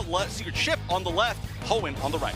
Yeah, let's talk about those regional play styles a little bit and how they interact. Secret Chip playing a lot of, even in their own region, off the beaten path kind of picks. Definitely known for having some interesting draft strategies. And, well, Secret Chip in their regional finals was actually giving up Lapras Umbreon over to the enemy team and having a counter of it with that Sylveon top hat. Looking like we're going to change it up a little bit with the Lapras brand from Secret Chip, but Hoenn doing their research, going to be banning that Zacian. Yeah, nothing surprising as far as picks, but I really do want to talk about that Zacian ban. That is really, really smart. We've seen, especially like I mentioned before, a lot of teams from Asia, different Asian regions, are very, very strong with this Pokemon. When we look at Oyasumi Makuro matches that we just got to see, we got some pretty strong examples on stream, I would say. This is going to be a Pokemon that you are going to want to have to deal with, and if you don't know exactly how to counter it, then there's one way you can always counter it. That's a ban. Yep, exactly. Now, where the draft has lied has been really interesting. Yakko on Secret Chip, of course, playing for this team last year in the support role, playing a lot of Blissey last year, but now they get to kind of showcase their talent with that Hoopa. It seems like the final selections from Secret Chip are going to be Obion on this Lucario and Yakubari on the Trevenant. Very interesting. Now, especially, I mean, the Lucario is specifically interesting one here. We're actually going through a lot of really interesting picks as well for the final pick on Hoenn. This is a lot of different roles. Please pick something. Whoa, Aegis Slash! Aegislash and Lucario, I think for the first time, both of them today. Wow, very interesting. Okay, this is going to be a pick from Frank of Hoenn to play this Aegislash. It's going to be really solid into the Trevenant. I think that 1v1 matchup is great. And of course, the last hit secure is also so impressive. So this is going to be a really, really exciting match. I mean, it's a gamble on an Aegislash like this. However, it can reap big rewards, Wonder Chef. It can. We've seen it just very rarely this season, but you know, if you're familiar with last season, there's actually a lot of Pokemon in both of these teams that you would be very familiar with. So I'm excited to see how they do with all the changes. But you know what? I'm getting word that our casting is just not enough, so we've got to bring back Spreggles and Doom Snacks for this one. Wow, I mean, we're here to put the icing on the cake, which is something that Spreggles does. Trevenant's still favored by the East, coming back into this one, and then one cheeky sword. Yeah, Aegislash making their way here to the championship stage. And, you know, I'm not a believer. I'm not a sword believer right now, but I'm happy to be proven wrong right here. This is a big game. Secret Ship's in a must-win situation right now, but if any team can do it, it's the #1 team out of Japan. Secret Ship, your purple team. Let's start this thing out. Hoenn, your orange team. One thing about Secret Ship that we could say is when they're back against the wall, that's when they really come out swinging and are able to deliver big-time punches, rally back, and push deep into these tournaments. We saw it last year. We've seen it at the tail end of the UCS Season 2, and really Secret Ship is trying to rekindle that magic and do it right now against Hoenn. Hoenn right now splitting this central area, it looks like, between this Bulbasaur and this little Vulpix right here. Very interesting strategy coming out from them as they have Blissey in this top path up here supporting Aegislash. And here comes a very early Alolan Ninetales. Well, Alolan Ninetales is early because it's split halfway, and of course, you don't have to overcommit too much. Get it online, let it have an impact in the path. That Aegislash is going to need help. Right now, just a Han Edge, and it's against Lucario, the UCS Season 1 top path menace. Yeah, what happened to Lucario? I mean, a lot of other Pokemon happened to Lucario, but it is back. It did receive some buffs recently. So the question is Lucario actually in fighting shape? We've not seen a lot of teams pick it up here today. No, not at all. Well, this is the first time that we've seen it that you and I have gotten to broadcast it here, and we're going to see if those buffs are enough to make it stand toe-to-toe with some of the perennial favorites we've seen in UCS Season 2. Here we have a Pokemon that we've seen a ton today, and that is Inteleon. Inteleon has been all over almost every single game if it has not been banned out by some of these teams. Obi-Wan up in this top path here with that power-up punch Lucario, and it looks like that was stolen right there by Secret Ship. Without a doubt, my big surprise here is why Hoenn has their Alolan Ninetales back in the center area. I would have figured they would have peeled down to the bottom path and sent that Bulbasaur, who's struggling to level up now, back in the middle. Now you have a Hoopa that's going to bully, gets free value here. If they can take anything, that's a boon, but mainly they're wasting time with the biggest leveled Pokemon on the side of Hoenn. They're able to blink back out of existence, come right back through, and just cause more static. Yeah, and here we go. We're going to see if they're able to secure this. Actually, boy, getting extremely low right here, having to back up, being chased down right now, but no, actually able to make it out of that situation. Really, really close. This is something that Hoopa can do that we do see somewhat often, is just this harassment of the central area of the enemy team. Yeah, and really bullied the A9 very well, blinking back. And of course, the Ivysaur is ticked over at level 5, but it's still level 5. Instead, you have an A9 that's about to tick over to 7. They got bullied by a Hoopa, and now nothing's really online for Hoenn. Secret Ship's are going to try and push this advantage. Peel back, reset, see where you can go from here. Interesting stuff here from Secret Ship. So that was an even break on that bottom goal zone. So later in the match, if they have similar goal zones, top and bottom, you know, if they both break top and bottom, you know that you are behind. However, they're giving themselves great positional advantage at this first fight down here. Aegislash possibly having to run here. Nice big wide guard coming out, so those boosteds can heal this Aegislash as they fight and pick up a huge KO. Maybe I was wrong about the sword. I mean, picking up a KO against a half HP Hoopa is nothing to write home about. That's exactly the Pokemon that Secret Ship is more than happy for Frank to have knocked out there. However, Hoenn prioritizing this Regieleki quickly, and that's leaving the Urshifu to take it for themselves. It is sealed up, it is flying in the face of Secret Ship. They have the Hoopa, so they're pivoting hard, and they're going to be able to defend this goal zone if they really want to. That's right, here we go. Regirock going down right now. Nice secure here as Aegislash jumps on in, and Reggie does make it into this goal zone. Not a huge overcap, though, on the side of Hoenn, so it's actually a lot closer. Well, the Unite move from the sword goes wide, doesn't quite catch the Inteleon, but you can see what they're trying to do. Pee-wee is in the back line with the Inteleon, and they're trying to use the sword's big boosted autos that send it forward, maybe even its Unite move to try and cash in on a big-time KO on that skinny-legged frog. And here we go. Blissey getting very, very low, taken down by this Urshifu after its Unite move. We're going to see if this fight continues as we have our special attackers moving in from the side of Hoenn. No, getting taken down here. Nice big snipe shot as they're continuing this fight. The Inteleon misses right there, but they are still able to take down Sword. Here comes Hoopa once again, getting vision for Inteleon right now. We may have a snipe shot. No, just barely misses. Just barely missed, running that zigzag pattern, saying you can't hit a moving target, and that tends to be true. Hoopa finally exacting some quality KO that they expected to get earlier, cashed it in now, and now Secret Ship peeling back. They are up by 21 points, so all in all, a good little tit for tat for them, but still ahead just a bit. Yeah, if you're Secret Ship, I think you're happy with this trade here, right? You gave up your top goal. That gives you 3 big chunks of experience for you. You gave up the enemy, you crushed the enemy's bottom goal. That only gives them 2. You're also up on points. You've secured the objective that gives your team team-wide XP. So I think you're feeling pretty good about how this match is going so far.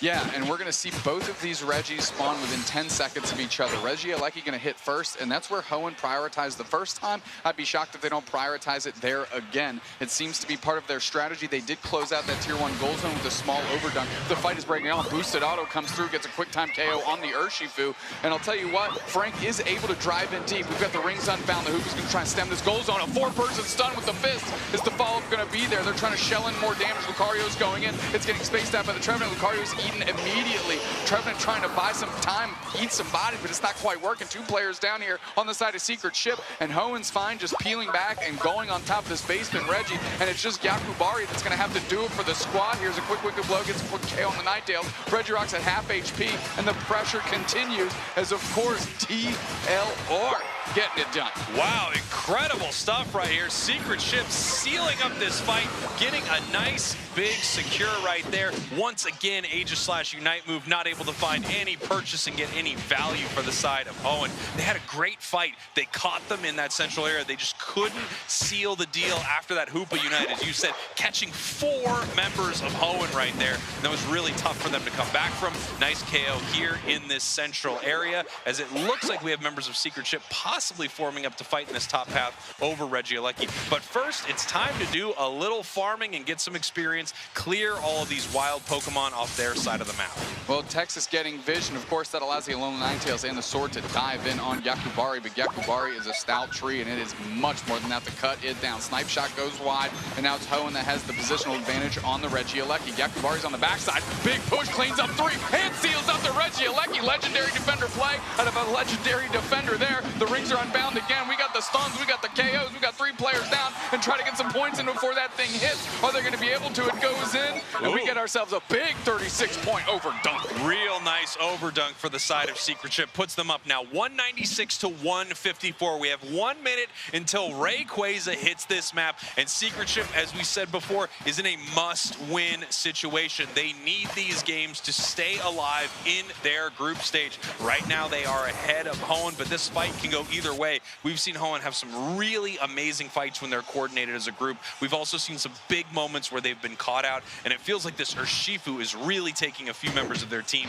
to task. Oh, unfortunately, their Venusaur just now ticked over to level 12. It's unlikely they hit 13 before this big fight, which is a huge break point. However, if you look at the other side of the map, that is a level 14 Urshifu. Yeah, DLR is massive, and they're going to have to get behind Yakubari, go with like a big push, big Horn Leech there, and follow up, and then engage and try and close things out with a wicked blow. The Slowbro getting poached right there is big. There's 2 minutes, 20 seconds left. They can get a KO. That's massive. Wygar comes through. They're using the Trebunites. They want to take this fight now. DLR's on the backside. They get slow beamed immediately. Now they're caught in a nightmare. Trevenant Woodhammers come out, and so does the Burden Anger. 2 players after Secret Ship. Hoenn's looking to convert on this and get it done in a big way. Rings are unbound. Yako's trying to buy some time for this team, and Lucario's trying to engage, but they got 2, a big stun and catched it in. KO streak of 2 for them, but the Hoopa goes for the save. 3 players down on both sides. Can Hoopa catch box themselves a reset. They do. Frank stands tall as the sword, but now both teams have to wait for everybody to get back in this thing. Everybody needs to come back, and we have two huge Unite moves to look out for. An Urshifu Unite, that targeted massive Unite from a level 14 Pokemon, but we've got the Blizz assistance on the side of Hoenn that could save someone. Venusaur right now, level 14 after picking up KOs in that fight. 1 minute, 30 seconds on the clock, and we still need something to happen here for Hoenn if they are going to stay in this match. Nice little reset, sending Tree back home, and so far it looks like no one is starting this fight. Froy putting some damage out onto Rayquaza, and here comes the Woodhammer. Woodhammer comes out, catches 4. Hornleech goes through, but that opens up a DLR to get on the backside. They're trying to smother Texas before they can blitz this. It's right on top of the Venusaur. Venusaur catches the Unite move. There's no Wicked Blow follow-up. 2 players down. Lucario and Urshifu are down. Spraggles. Hoenn moves to the middle. This might be the opportunity they want. 55 seconds left. Hoopa gets one back the other way, but the advantage is still in the hands of Hoenn. Secret Chip is looking for an opportunity. Pee-wee's on the backside. They're trying to line up a snipe shot. They nailed the alone with Ninetales. Absolutely buckled him. Still Gakubari's on the hunt. They're again buying time. Rayquaza's at about 20%. Who's going to actually flip on top of this thing? Trevenant comes through on the Venusaur. They're going to pivot now. Gakubari's in the middle, and Pee-wee is stinging true with these snipe shots. They're going back through the surface there. It's at the low. Egg bomb comes through. Who's waiting? The whirlwind it up. The tree. The tree. Gakubari, you absolute mutant of AO Silent. Nobody's going to fell this tree. We going for it. This ghost is showing their face now. Friendly neighborhood Casper going to go get some points in for the squad. Incredible stuff here from Secret Chip, securing that in the face of Hoenn, taking down that Venusaur, taking away their opportunity for a big secure right there, and then taking it with the Trevenant. What a back and forth fight between these two squads. Gakubari is an absolute mutant. Spraggles, Woodhammers, 4 nails in front of him, hit them all. Hornleech, 4 players in front of him, drag them all. Opening the door for the squad, going up and sealing Rayquaza. Too easy for the tree. That's right, call Professor X because we've got a mutant out here. We're gonna send this thing over to a couple of mutants, if I do say so myself. Zoinks Wonder Chef, break this down. We are mutants, but unfortunately our superpower is just numbers. So sorry to Chef and I for that one. Let's take a look at those numbers from that incredible game. Secret Chip really bringing things down to the wire before they secured that Rayquaza. What a Trevenant game from Gakubari. I know. By the way, my superpower is actually being specifically worse at numbers. It's unfortunately just goes the other direction. I think that maybe Dupestacks actually saw this. I almost fell out of my chair at the last Woodhammer in the Ray Pit, where it hit literally like 4 or 5 members of the team. That was disgusting. So good. And of course we can see some of the damage in this game. We know how it went. Of course, it was all down to that final moment, but wow, the damage, even coming out of a snipe shot in ton, which does tend to be, I would say, considerably lower damage numbers, is as a 6 digit. That's pretty amazing. Yeah, looking for the higher KO number, not necessarily the damage number. Now, Hoenn never really fell out of this match at any point. This was an extremely close game between Secret Chip and Hoenn. However, I think these final moments, people were definitely considering Secret Chip to be in charge. However, Dawnlux's Venusaur looking very good. This Venusaur was definitely the biggest challenge for Secret Chip to overcome. However, they did it kind of time and time again. Pee-wee looking so amazing on this Inteleon. The damage numbers exceptional, and DLR really capitalizing constantly with this Urshifu. Yeah, honestly, it was just a combination of everybody in every moment from Secret Chip. And I do really feel like, honestly, there was a point where Hoenn looked like they really had a heads up as far as one of those final team fights. But so much came down to what we're going to see pretty soon. This was the first of the team fights at Rayquaza. But there was that moment where everybody was down, and we did have Pee-wee sitting in the back, landing so many just unbelievable snipe shots, and it took down like 2 or 3, even things up, and then allowed the ability to take that final ray, which was so beautiful. This was a really big initiation that led to this, and here we go. We can start seeing them. There's the A9 going down, and then I think we see somebody, oh, actually we got to skip forward a little bit, but there were a few more picks right there. It was beautiful stuff. Yeah, Gakubari, of course, literally a part of every single little engagement. Texas was trying to hold out hope for a egg bomb knockout on the Rayquaza, but of course it is the Trevenant of Gakubari. Secret Chip popping off on stage after what was an amazing game number 1. This roster is really coming to the world stage with a lot to prove, and Gakubari, of course, front and center, our player of the game. 90,000 damage taken. This Trevenant was in every single fight. Yeah, just enabling so much. Being able to place your wood hammers where it's not just like I'm just going to get the first person who walks into my range, but to be able to get the maximum advantage is huge, especially when you are controlling Force, Snipe Shot, and Teleon, to be able to place exactly who you want to place, exactly where you want to place them, and communicate that with your carry. That is by far one of the most difficult things to do. Absolutely. I mean, I'm so interested to see how draft happens in game number 2. I mean, being able to rely on a Trevenant as your main defender pick and have it be that impactful? I mean, Secret Ship's draft game is going to be so terrifying to go up against if they have all this deep of pockets amongst their players. I mean, Lucario having some impact too. It looks like the bans are going to remain exactly the same. Hoenn now going to have their chance of first selection.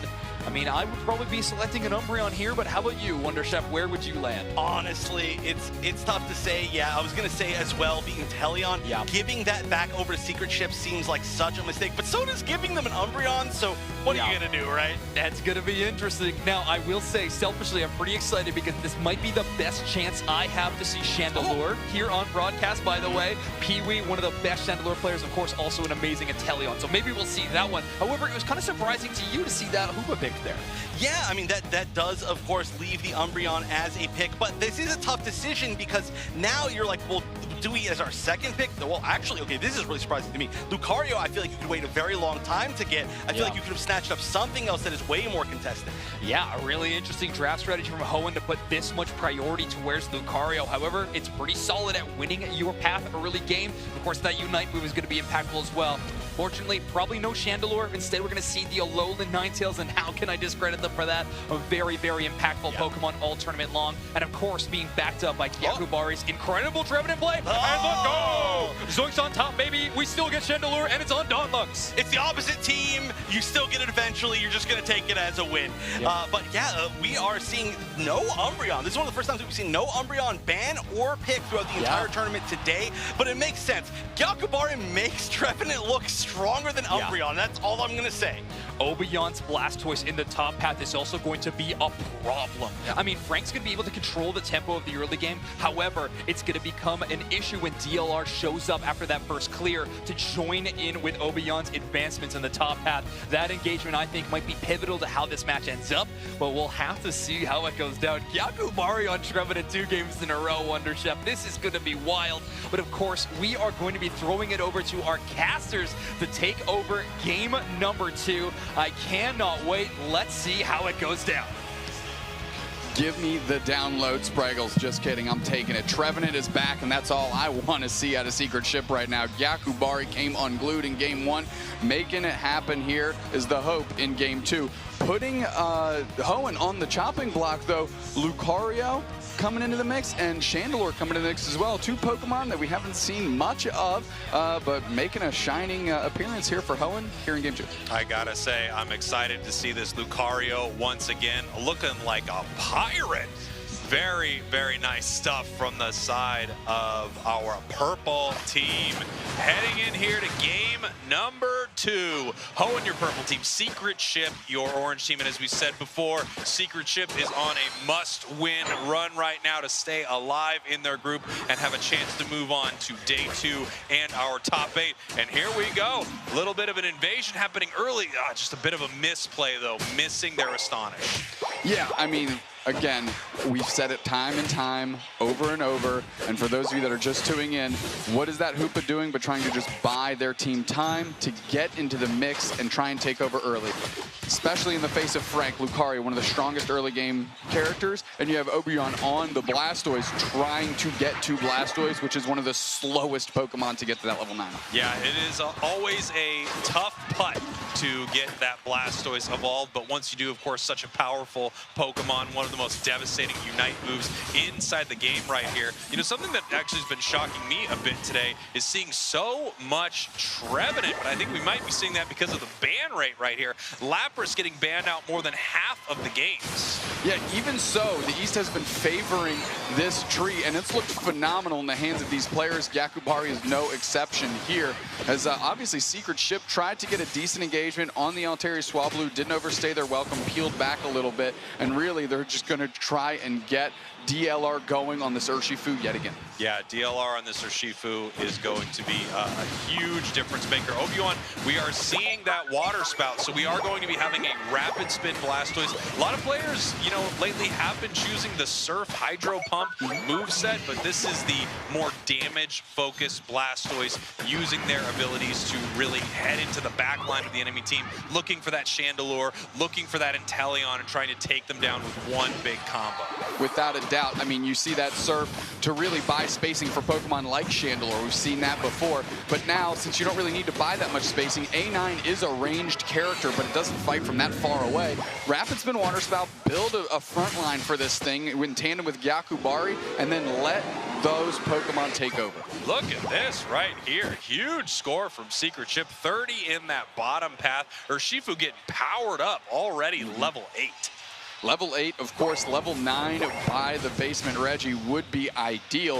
Of course, Hoenn has favored the top in game 1. Secret Chip, the bottom objective. We're going to see if that's where they decide to go here in about 20 seconds. Yeah, and here we go. DLR actually in a little bit of trouble right here. Jumping forward, trying to pick up a KO on this Inteleon. It's the Alolan Ninetales. The Blizzard flying forward that actually is able to secure that KO as points rain into this top path. Obviously, if you're a Pokemon stacking up a stacking item, this is a great opportunity for you. But like you said before, you possibly are giving up that bottom path. Hoopa bringing them down, though, and we're going to have to see how this fight goes in the bottom path, as it looks like Alolan Ninetales is going to be pushed off of this goal. Yeah, Donlux is going to be down there on the Chandelure trying to get some spacing. The Surf actually goes into their face, and a quick snipe shot gets KO on the Rapid Strike Urshifu. DLR goes back, and they're waiting for their turn to come back into the game. Finally, Hoenn has a positional advantage on the basement objective. They're going to take that for free. Secret Chip can't even contest. Beautiful stuff there from Hoenn. Unfortunately, you know, a Unite move used on the Inteleon that actually didn't get that much value, but they got the objective, and that is what is important, giving them all that team-wide experience as well as that very nice buff. Absolutely. And now the fact that Secret Chip still has both goal zones up is something they are content for. Gyakubari getting low. The Unite move by the Urshifu is used and is just trying to keep those hits going on that wild Pokemon. That's not the target you want. Woodhammers are coming out in a nice little push here. They're trying to follow up on Slowbro as the rest of the team is blinked out to get some HP. They're going to pull back through. Hoopa just keeps chipping in and chipping in. Woodhammers buying time. And DLR just looking for an opportunity to engage. 2 players with a clean reset here. If they roll back through the portal, they'll be at full HP. They decide to pivot up top. That was a really pretty play from Secret Chip right there. I mean, what an amazing job of just getting out of that situation. It looked like multiple members of Secret Chip were going to go down throughout that fight. Beautiful hyperspace highway, sending them back to base, and then I think very intelligently deciding not to re-engage with that fight because it would have been an absolute nightmare. That being said, the first Regice and the second Regieleki have been taken by Hoenn, and they are putting good pressure onto this Secret Chip team. Secret Chip's still in the lead, but now the KOs are starting to fall. First one, Donlux on top of the Hoopa, and now they keep pressing on. Bliss Assistance goes back, and they leverage that Lucario Unite move as well. That thing comes out at rapid fire pace, and now tons of points are going in. Hoenn taking a lead. Hoenn's taken the lead. They've also taken the top and bottom tier 1 goal zone, so they've opened up a lot of experience here for Secret Chip, but they've also given themselves, like you said, a nice little score lead and positional advantage at all of these remaining fights. Without question, Secret Chip is going to want to break one of these goals, possibly leave another one up for a sneaky score later, but they know they are behind, and they know that their mobility towards these objectives are actually cut back quite a bit. As the match goes on, of course you want big overcaps, of course you want to be up on the scoreboard, but taking away your enemy team's ability to move and to get healing and shields from these goals is very, very important. As we see the Hoopa Unite move, bring the squad in, big stun. Rapid Spin Water Spout comes through, that big laser beam to the Rings Unbound. Hoopa makes it happen, and the Trevenant Unite Gyakubari, boom, ejects to readjust, and chips up a couple players here, and now Secret Chip has all the spacing they need. That's a Rapid Strike Urshifu sealing up. DLR taking it for the team, 3 players out, and we are spinning the win here as another player for Hoenn goes down, and suddenly Secret Chip roars back into this game. Right back into this game, but with some weak scores right there. You can see they just overcapped that by 1. Even though the goal zones are the same, they are behind on points right now. And this is what we talk about a lot when we talk about capping or over dunking on these goals and how important it is throughout the match. Right now, if the match ended, even though the goals are the same, Hoenn is up and they will win this thing. Of course, when they're going to get some alerts here soon, neither team is going to know who is ahead because the score zone is so incredibly incredibly close. Yeah, split by 9 points are these two teams, and these objectives are becoming more and more important. However, they both have their Tier 1 goal zones gone, so sending this downtown to that second Tier 2 might be an opportunity. Rapid Spin Water Spout right in the middle. Lucario close combat goes wide, doesn't find anybody to serve. And that's a slow beam on the Blastoise here. Are they going to use that? That's a very late one. That Slowbro's going to have to fight hard to get that Unite move back. Good spacing by Pee-wee there on the Alolan Ninetales. And the Hoopa Phantom Force back, through the wall to take their own portal back, and nobody goes down. Yeah, feels like a really unfortunate Unite move, right? You've taken one of the most powerful Unite moves in the game. You've not capitalized on it. And now, for the rest of this match, up until Rayquaza, they have to look for an opportunity to generate this Unite move for Slowbro, sending it into their central area,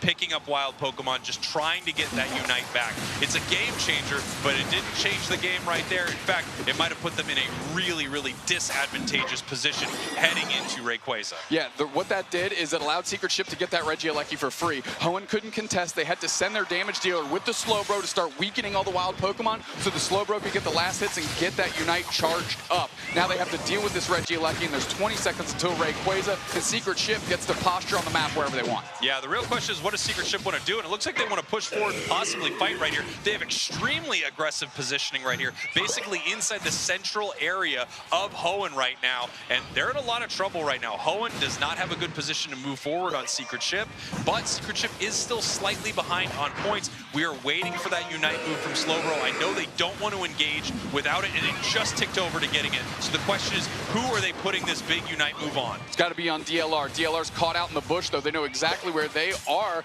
and they're forced to retreat. Lucario has them sensed out, and they know where they're at. Quick little reset through the hyperspace hole, Spraggles, and we're waiting for this thing to kick off. We've got the Rapid Spin Water Spout right in the face of Pee-wee, or excuse me, of Donlux, and now we're flipping back on top of the Rayquaza. That thing's at 10%. We're going to throw our moves at it. Donlux takes it with the Chandelure. The Candle's on fire. We have the Unite move on top of the Lucario. They got the Bliss assistance. They're able to move through. We got a couple shields, and this thing is split by 9 points, Spraggles, and Hoenn is looking clean right now. Hoenn looks really good. They would love to get some points in here, and they do. Big 100 score right there. Giant hundo burger from this Slowbro, but this match is still incredibly close. They have a Rayquaza shield on Chandelure, as well as Blissey. It looks like Blissey was not able to score in the top path. Instead, it goes down. However, 3 scoring in the main base. If Lucario gets it in, it does. Another 100 points. It's going to put them way, way up with 1 minute left in this match. That's the one you can't give up, is the one that Frank just got, and they singed. They literally escorted the Chandelure in. They had the shield. That's the 100 they wanted. Everything else was just icing on the cake. No, dry cake's out here in the caster desk. Now we're just shooting out our Unite moves here as this thing is kind of on its last breath. Hoenn rallying back on the backside of that game, doing good. Looking incredible there in that final fight. 3 members of Hoenn left against 4 members of Secret Ship, and here comes their attempt. They're going to run at this Tier 2 goal zone. They need to score a lot. They basically need to KO every single member of Hoenn and then somehow score. It's possible, but Hoenn's going to have to make some mistakes, honestly, to let them do that, and that is not happening. Nice big slow beam right there. Catches the Hoopa. We have another going down. That's 2 down on the side of Secret Ship, and they're going to close this one out. Hoenn ties it up in game number 2.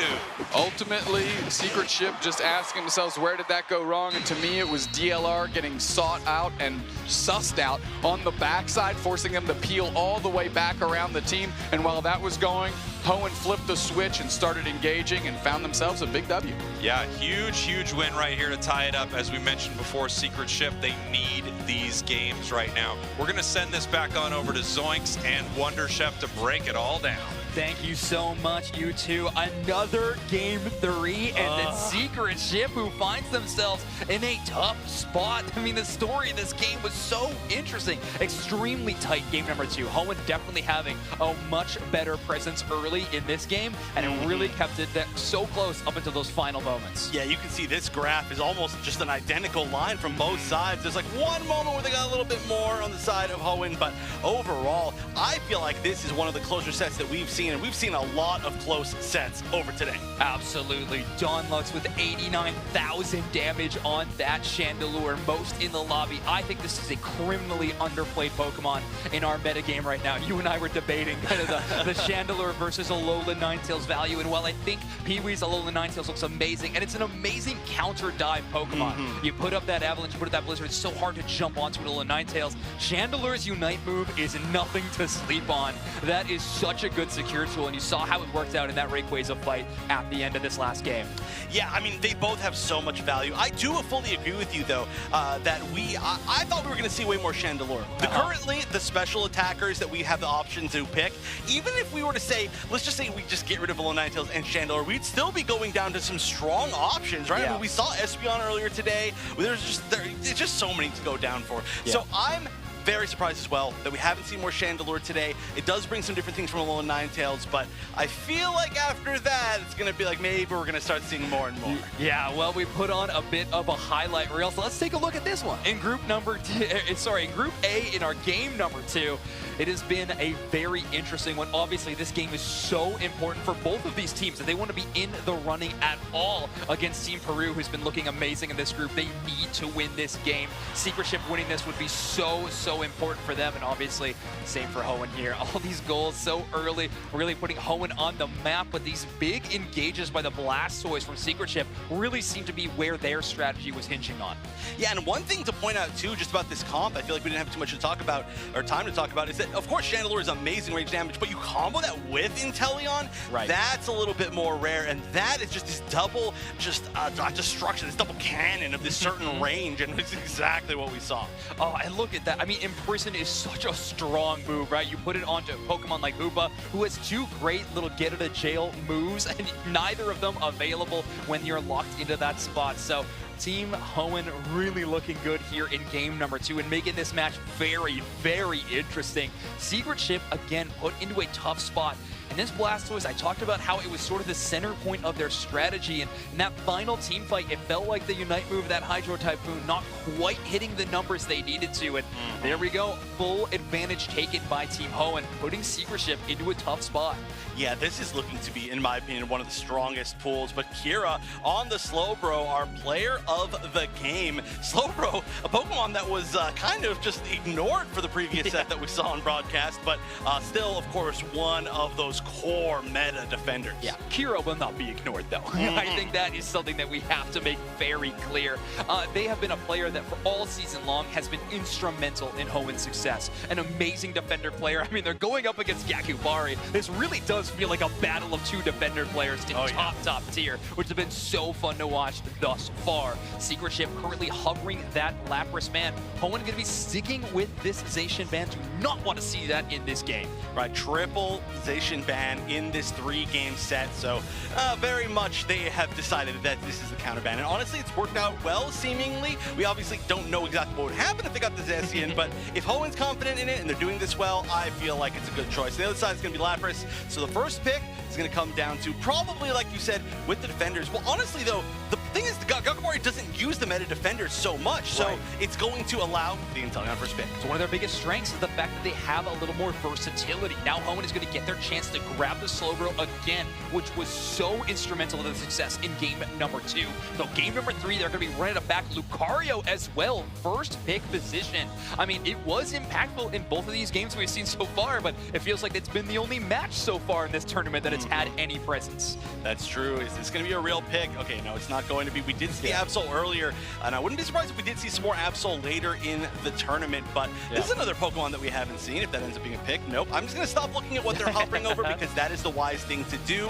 The Venusaur, though, that is going to be somewhat different, and the Mew as well. I wonder if we're going to see the double beam comp. Absolutely, we're going to see it. And I just want to say, this Mew will probably be moved over to Donlux. This is their signature Pokemon. We've seen Donlux now on the Venusaur, we've seen him on the Chandelure, but to see them on the Mew, I think it's going to be a rare treat. It's going to be so fun. They are so good at this beam build style of Mew. Yakubari, though, on the Trevenant again, and now a Dodrio from Secret Ship. That's going to be really interesting. By the way, when I was mentioning all the great special attackers, somehow I skipped past Mew. The point is there's just too many, and that's why we don't see them banned, I think, more, is that you can just keep flexing down. But I do like this, a pretty significant switch up from a good portion of the attacker side of Hoenn. And I feel like that's going to bring a very different type of game to their game plan.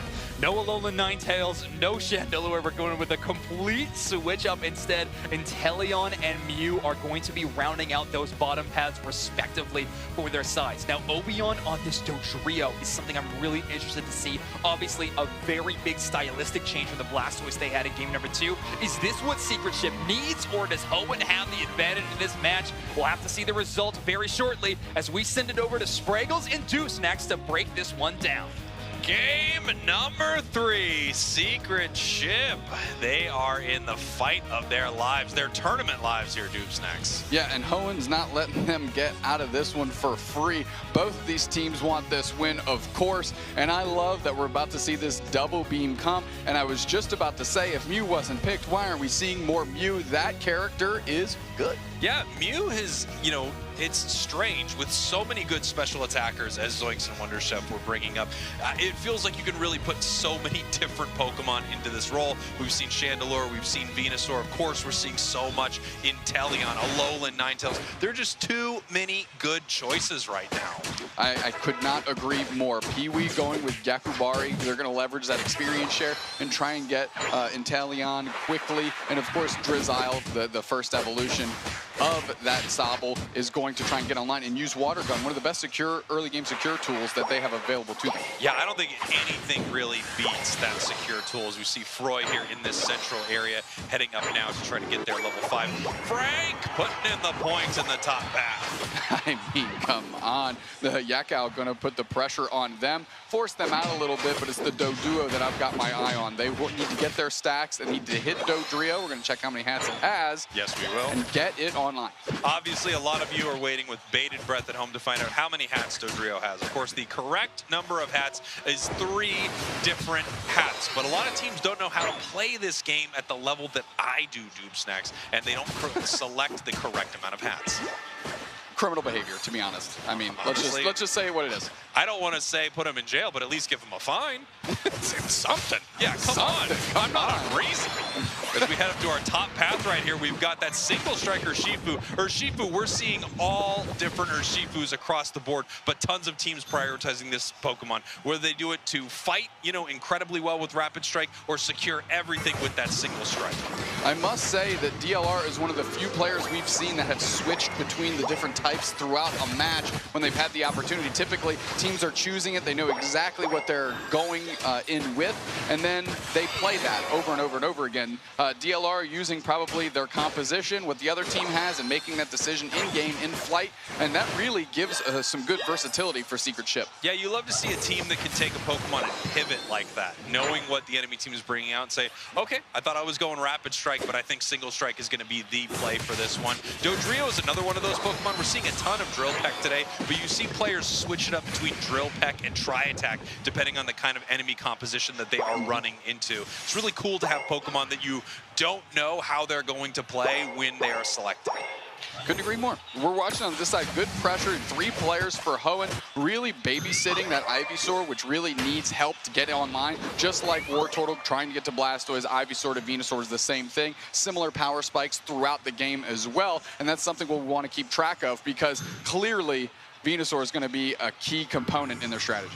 Here we go. We have the Dodrio using that Drill Peck maybe a little bit early there, so they're not going to be able to get those birds as easily. You can see the massive solar beams coming out here from the Mew, from the Venusaur as we get ready for this fight here in the bottom path. Nice big surf, trying to take the experience there. We do have them leveled up now over to Inteleon, so we're going to be able to see what they want to bring into this fight. And it is a snipe shot, and it lands true onto the Mew. Yakubari's at half HP. Nice Egg Bomb chips up 3, so Hoenn able to reel back and get the spacing, and that's what they're looking for here all game long. That's going to be on Kira and Texas to get that for them. If you're double beam comp, you want all the real estate in the world to work, but there we go. The Dodrio gets in, and they try to run straight into a solar beam here as DLR tries to hit a wicked blow, but absolutely misses. Nice reset by Ekal. The Regirock's at 10%. It comes through. It's sealed up. 3 players down for Secret Ship, and it's Lucario that cleans it up with everybody standing, and that is a heck of a close combat, my friend. That happened so fast. Nice, huge secure there from Hoenn.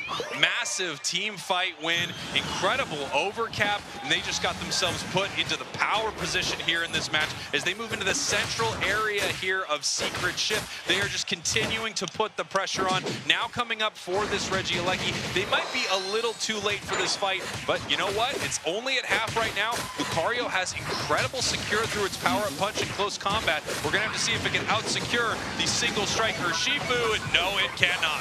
No, it cannot. Now it's retreating a little bit. Nice egg bomb to try and keep that. Unite move comes out, tons of damage on Frank, but the solar beams are actually forcing the Urshifu out of dodge, and we have a solar beam that chunks DLR again. And look at this, Hoenn is working these solar beams incredibly well, using the real estate that we have, closing down alleys of retreat and engagement, and now they easily take care of the Regieleki, and they're up big, Sprague. They are up big. These snipe shots are getting some massive damage onto the side of Hoenn, but we have not seen a big KO yet with this move, this match. Obion in this central area here, looking to pick something up. Nice big player in here, but no! Stopped by the Slowbro Unite move, and they go down. The Mew is protected. They are safe. Great way to make sure Don Lux doesn't get KO'd. Slow beam, we have the sludge bomb over the wall, and that's a KO right there. What is that? What are we doing? Don't draw attention to it right now. Well, it's not working at all. Yakubari tries to stem the tide in the top path, fairly successful here, but the lead is ridiculous, and Hoenn is making the magic happen at every other axis, and now they're up experience, scoreboard, and they're getting to be bullies. That's right. We got 3 seconds now until this bottom objective is coming up here for Hoenn. The team is moving down. We see Frank heading down to this bottom path. I don't know why, but that's how I have to say Frank's name. You can't just say Frank. It's Frank is heading down to the bottom path right here. We have the Hoopa heading down from Secret Ship. They have a Unite move, and there it comes, but they are actually in a lot of trouble right now, and it looks like they are going down to this Lucario, and they do. Listen, call him Frank Castle, because that's a punisher right now. Just KO'd the Hoopa, and now they get this thing for free. Nobody took that portal as a bait and switch, but the defense for Hoenn, again, because they have solar beams for the long range, they're reigning true, and they're not even getting any points in Fraggles. I mean, Hoenn has got this thing figured out, front, back, and center, no questions asked. They're taking wild Pokemon while they're trying to surf on top of the other team. Secret Ship needs to figure this thing out fast. Yeah, Secret Ship is in a lot of trouble right here. Of course, their tournament life is on the line if they cannot pull out some victories here against Hoenn. And now we have Frank heading down to the bottom path, just barely missing that massive score.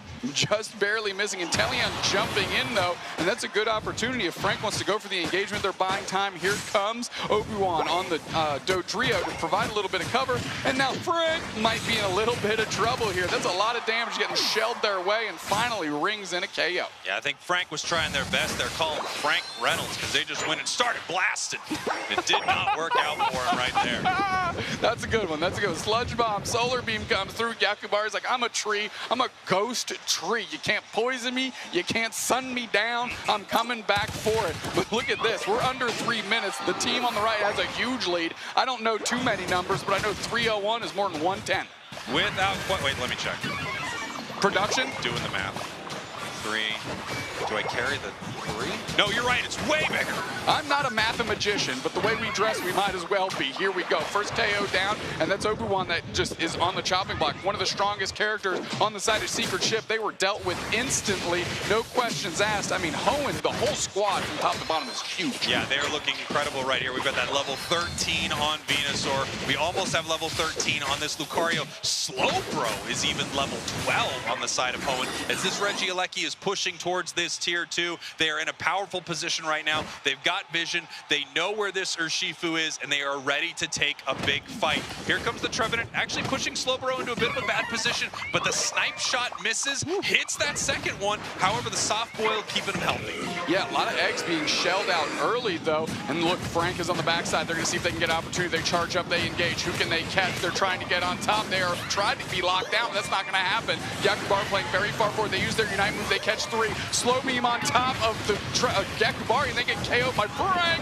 1 player down, 2 players down. Now we're going through. Oh, KO Stricken 2. I'm not buying a hot bomb stay, but let me be Frank right now, as that whole team is wiped, and Hoenn is looking massive. Hoenn pushing forward right here. The points raining in. The Hundo Burgers, the 78 Burgers, as Hoenn looks like they are sealing this game up.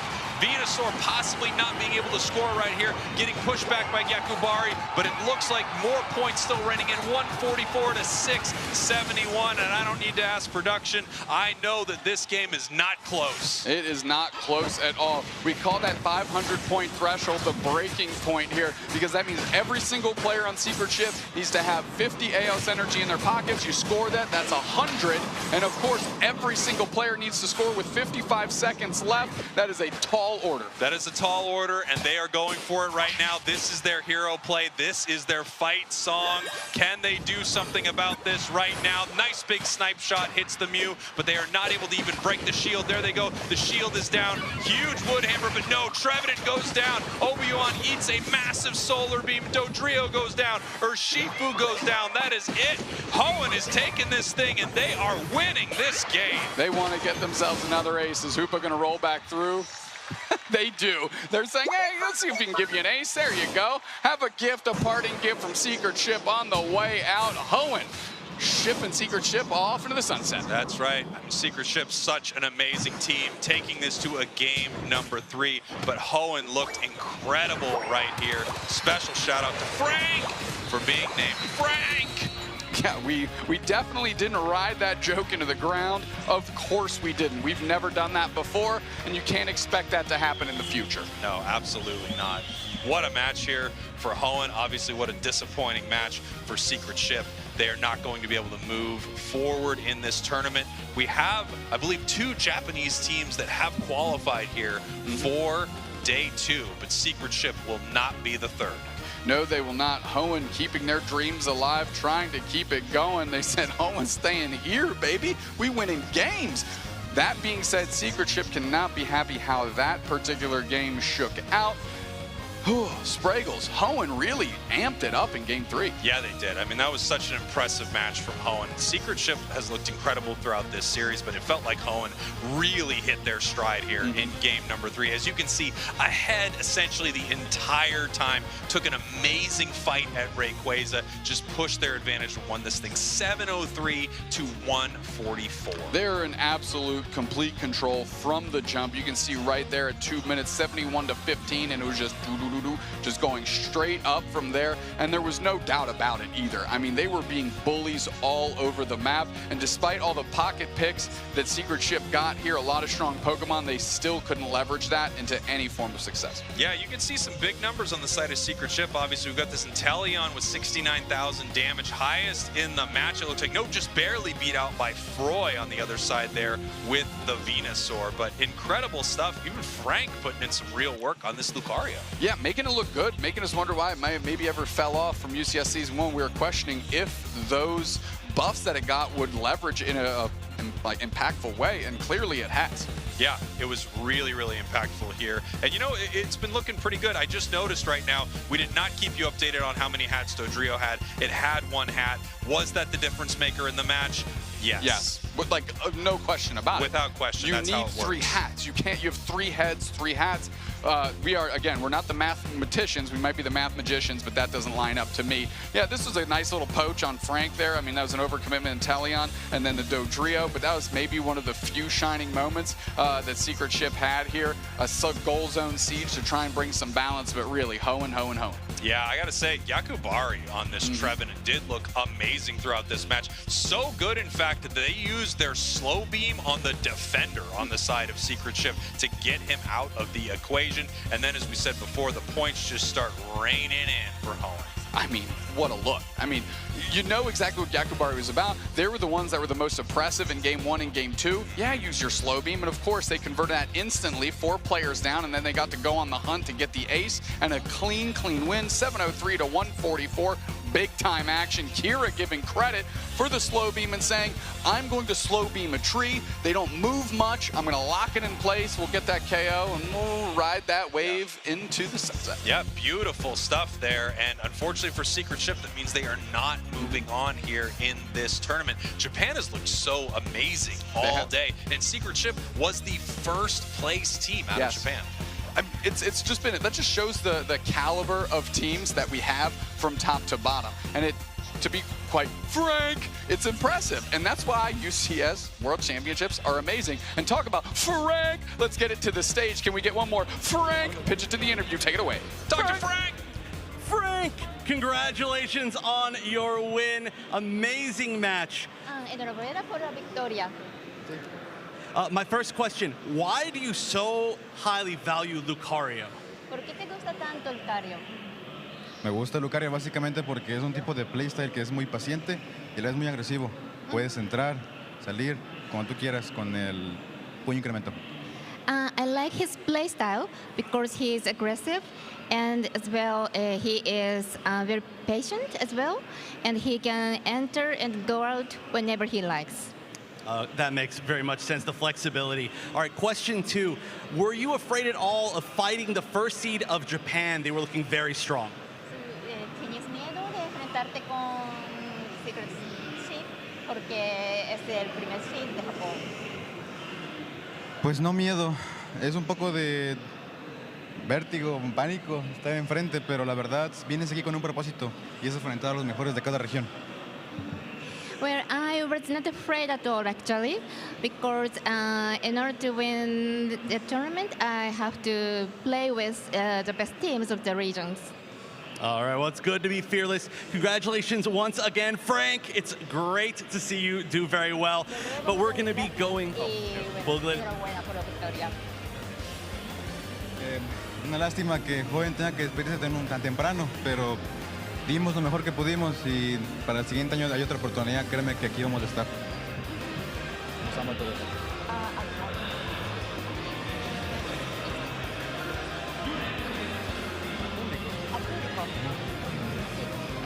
Bueno, I'm going to play well, so thank you to the audience. All right, well, thank you once again. Congratulations. We're going to be taking a short break as we move forward in this group, so don't go anywhere. We're going to see more of Group A right after this.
get a KO. 2 players down for now. Damage, but Martin still struggling to defend it, and Regieleki finds Purchase. Garchomp shreds it down, and now they're going to move through the players of Time to Shine.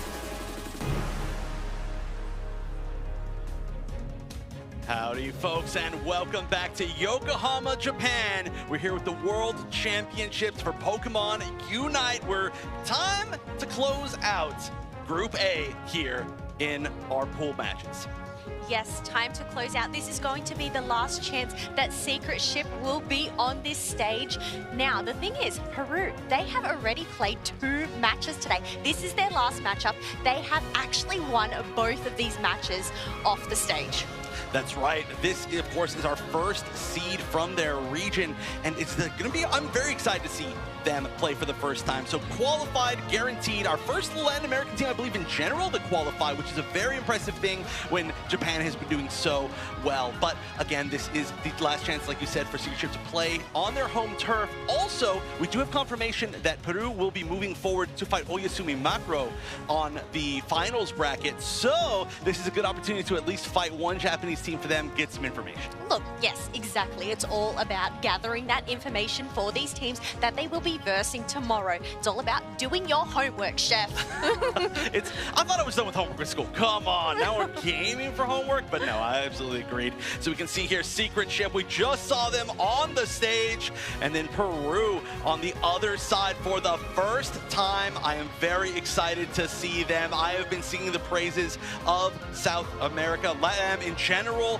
so much. And hey, we are zooming right into this, our first match getting to see Peru. How will they play the draft? Yes, well, it's all about this draft, but I actually have a fun fact here for you, Chef. We have Yang and Tempo, who are part of Clash. They actually qualified for the World Championships last year for the South America West region, but unfortunately they had to withdraw from participation. So this is their first time here. Wow, well, they put on a great show. This has turned out to be one of the most difficult groups for sure. I feel like I'm saying that about every single group so far, but it is absolutely true. We are going to see the Inteleon banned. We have been seeing such a rare amount of bans. I think we saw a stat that was about 15-ish% bans so far today, but I'm not surprised to see it banned. It has been the game winner so many different matches. Yes, and now that these Pokemon are banned, it does leave open for a Slowbro pick along with the Alolan Ninetales. And I must say, I am absolutely loving all of these A9 picks today. Definitely a popular attacker amongst these teams. Yeah, it just has so much utility for what it brings to the table, especially alongside its damage. But an interesting thing here that we're going to see as we see the Espeon picked up very early, that's very, very interesting to me, alongside the Urshifu, is that when we saw the Hoenn match against Secret Ship, Hoenn had a 100% ban rate against the Zacian, assuming that Secret Ship was going to be picking it a lot. However, we haven't seen it picked yet. We will see if it is in the cards here. On the other side, the Buzzwole and the Clefable kind of rounding out this tanky comp for Peru, but I'm not seeing a Zacian over here for Secret Ship. No, there's no Sword Dog as of yet, but it looks like they are hovering over a Trevenant. And do we get a Chandelure game this round? Oh my gosh, Secret Ship bring in the goods. It is their final chance. They want to put on a show.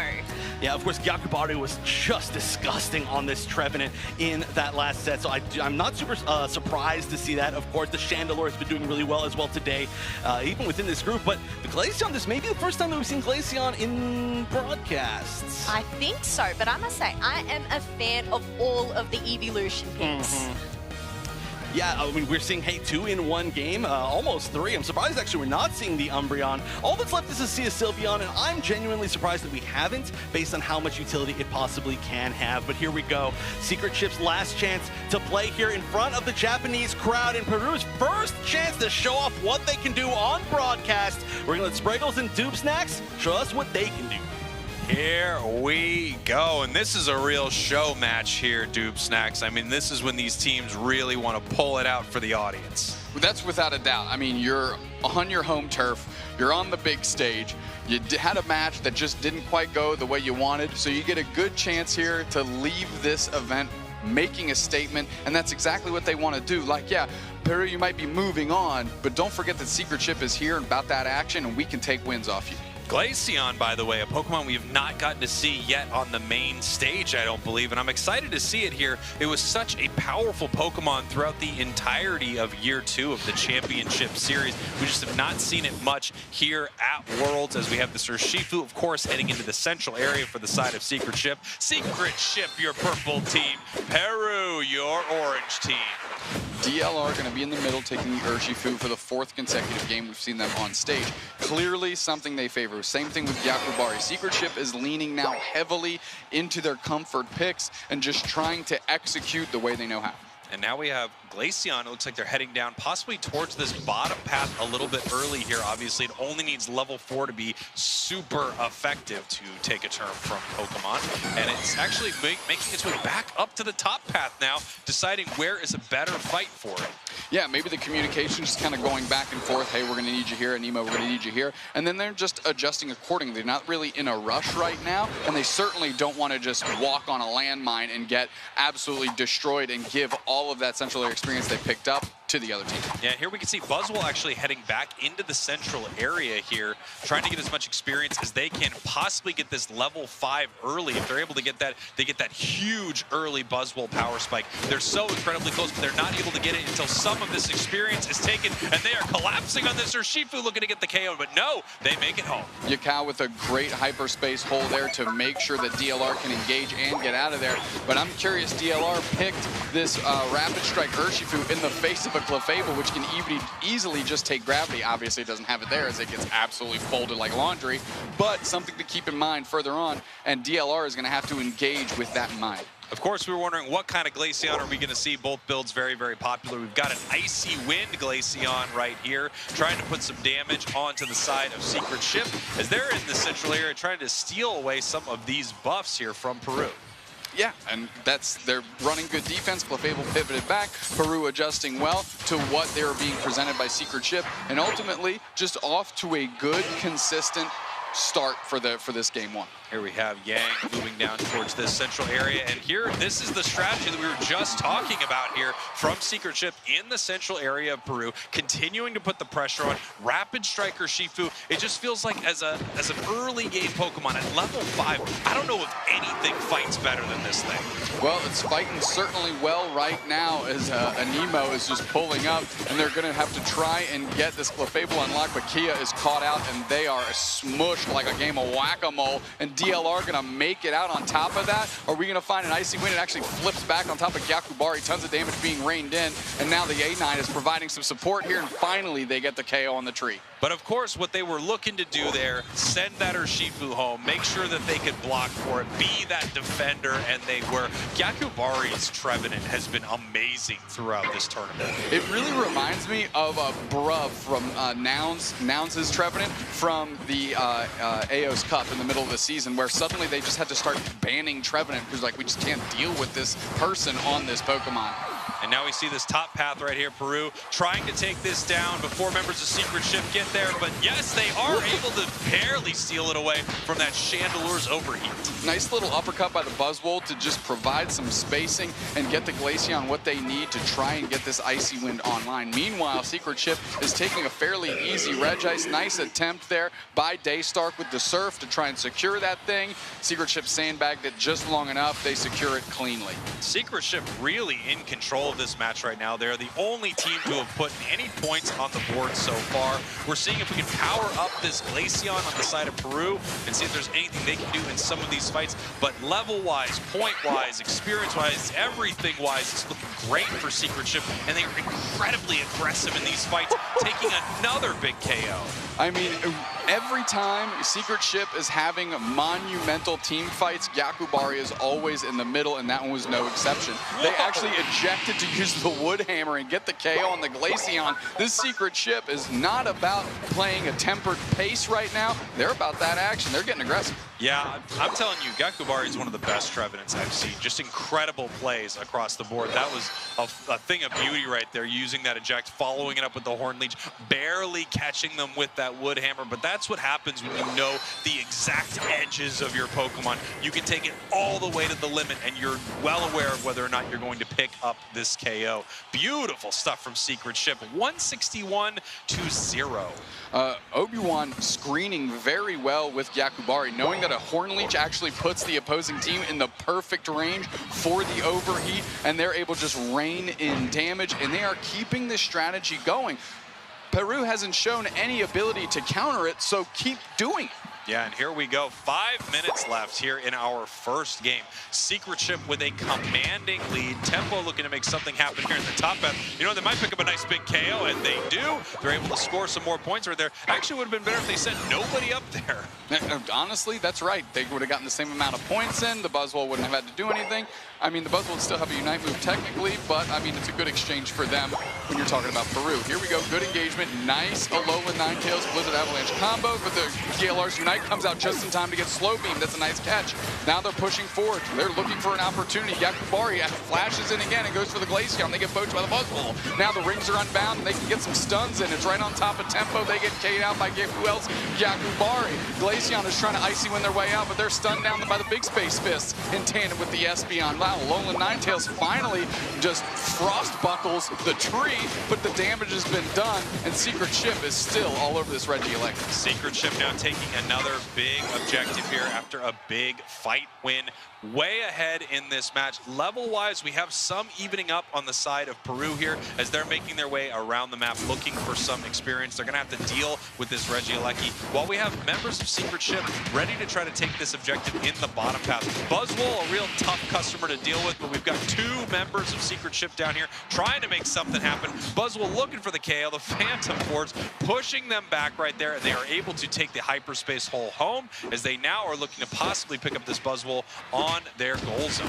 Yakao doing great work, keeping the pressure on. The Buzzwole is clearly hunting for that KO, using their Phantom Force to actually dip behind, get a little bit of space off Tempo, and let DLR step up and say, Tempo, if you want to get back into this, I've got you. Up on the top side, though, Anima getting a KO streak of 2, and the Chandelure getting it right back, as a matter of fact. And, of course, the left side team has a huge lead. They're looking to get another objective, too. Yeah, and this could be a nice fight for Tempo if it's able to get around this, but no, here comes the Hoopa, able to support the Urshifu right here, and we're going to be able to pick up this Regirock for the side of Secret Ship. 45 seconds now until Rayquaza hits the map, and Secret Ship is way, way ahead.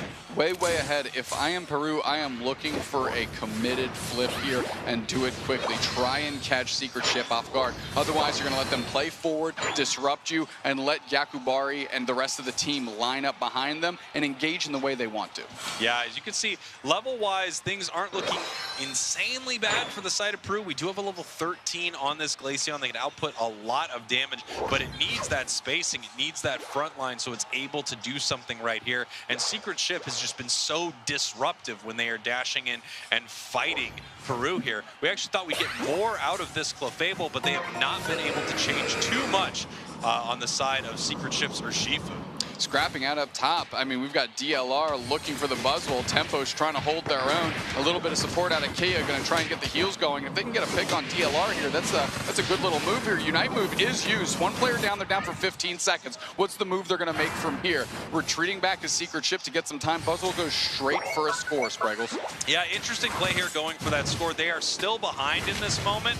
Maybe they feel like they don't have a way to engage on this fight exactly how they want, but it feels to me like this is a missed opportunity. You just isolated and KO'd such an important member of Secret Ship, but then you don't take this fight.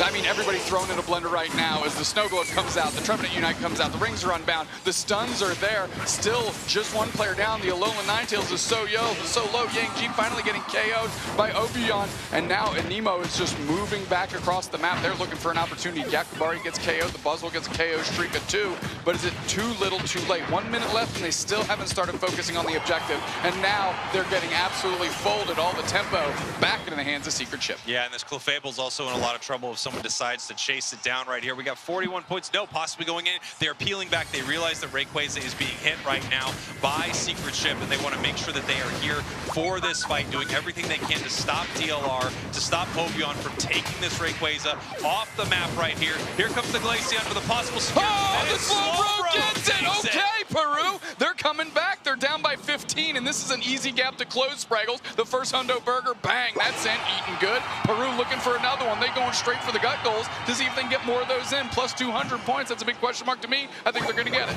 Yeah, the points are raining in here to the main goal, and I guess the question on my mind is, why did Secret Ship do that? Great question. Why did they do that? Why did they take break? I'm so confused at what was happening right there. That did not feel like a great opportunity for them, and unfortunately, it just really went the wrong way. Well, credit to Peru. I mean, I was questioning why the Slowbro was peeling back, and you said, hey, I mean, Secret Ship is starting this thing, and the reason that they peeled back was to give themselves an opportunity, because they were going to be able to take Rayquaza with who they had on the map in that moment. Even the Clefable pivoted down and said, hey, this is our chance. They've opened the door. Let's see if we can kick through this thing. And guess what? The Slowbro made it happen. They got it done. Daystar coming through. Yeah, incredible stuff here from Peru. Real heads-up plays right there. And unfortunately, Secret Ship trying to take the win condition away. They weren't able to do it. Let's send it on over to Chef and Kello to break this one down. What a turn around that one was. Yeah, you know, sometimes the only damage that you need is a Clefable and a Slowbro, and that is, honestly, both of those are for the Pokemon, and it's like, yeah, they're the support, and sometimes they just chunk you for your entire life, and you're like, oh yeah, that's right, they can actually deal damage. But what an interesting game. Let's take a look at some of the data, Keller. Yes, you can see that Obion there, 95k damage, but you know what? It wasn't enough, obviously. The turnaround, as we just witnessed from Peru's side.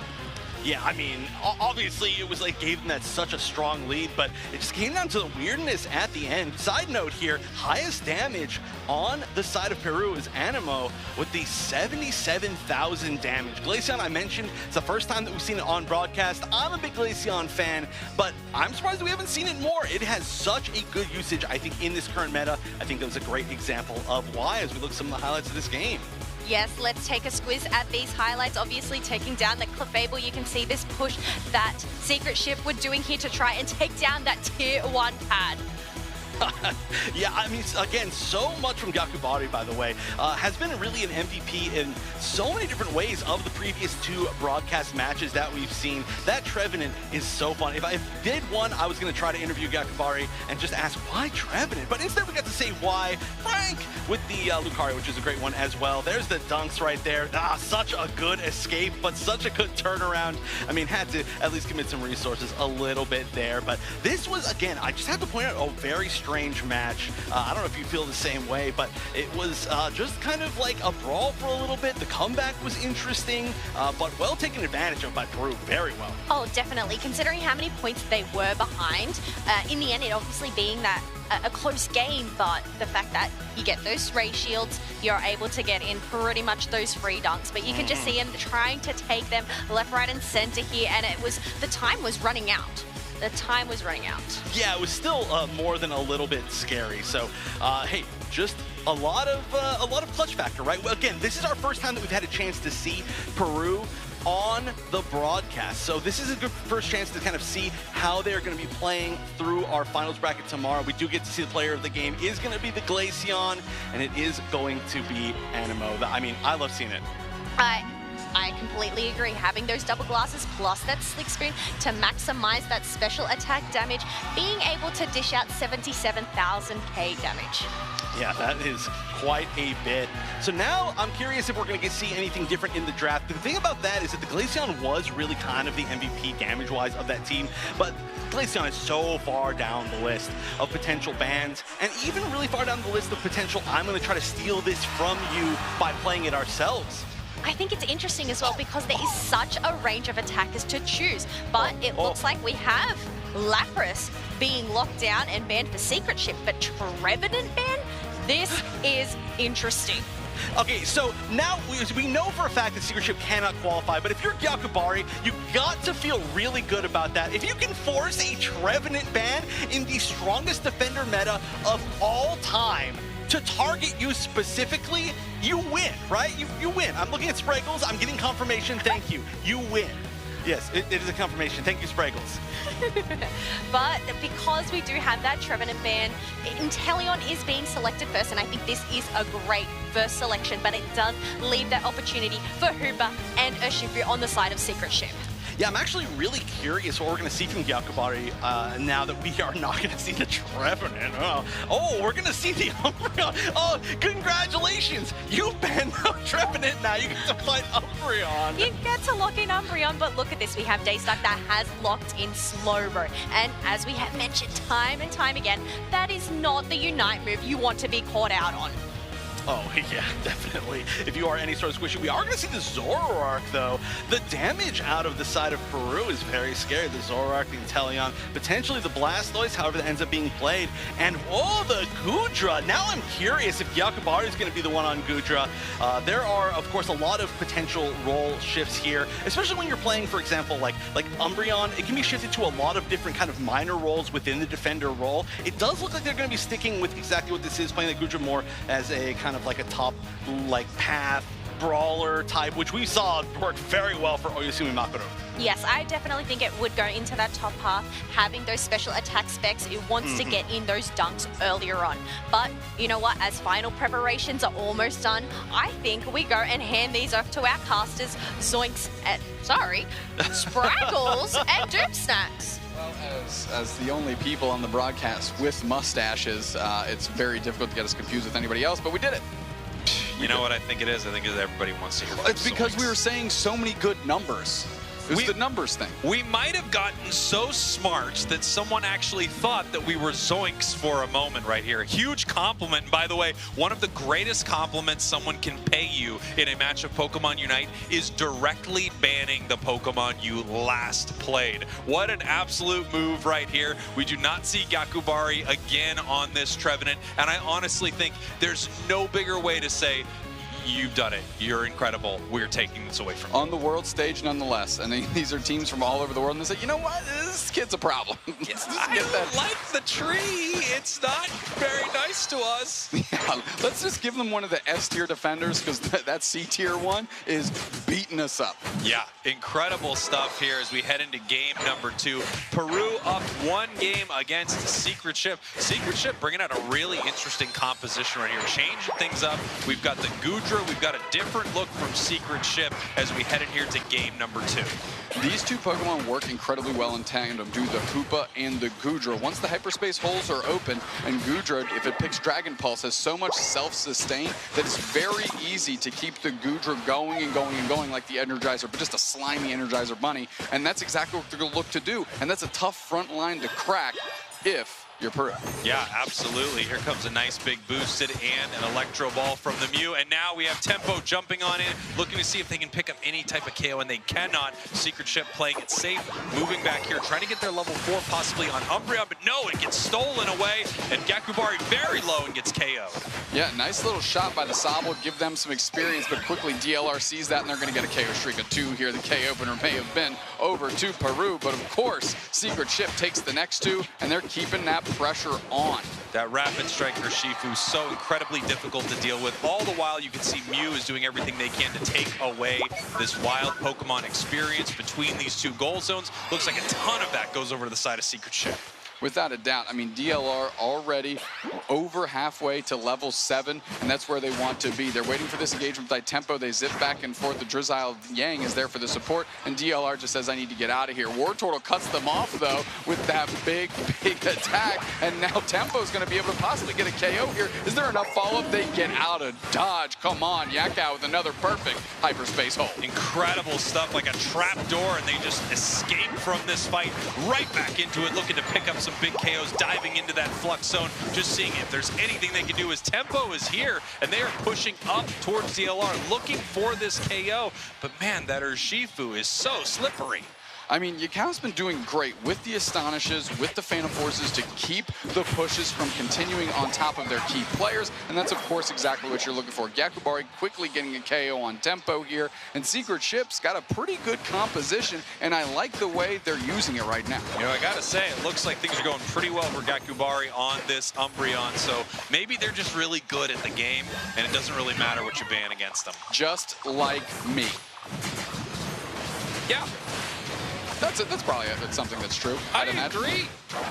Yakubari's still doing so much work. It seems like every time they press the buttons on their controller, they're hitting multiple targets on the other team, which is amazing, of course. Another little Phantom Force dipping through, and Nemo's right there. They're trying to give some cover, but there's no way Yakko's taking that back. They've got a hyperspace highway down to the bottom path, and they're going to see if they can take this Regiwalk for the team. Daystark is there, and we know they can secure objectives even if they're all by themselves, but Yakubari's there to bully, and Secret Ship gets an objective. Yeah, beautiful play here from Secret Ship, and now they're seeing if they can make it top in time to stop Peru from what they are doing, and it doesn't really look like it. It looks like Hoopa is there all alone right now as they are scoring in this bottom path here, raining some points in. 114, 143 right now. Look at this beautiful overcap. Really nice 25 over in this tier 1 goal zone.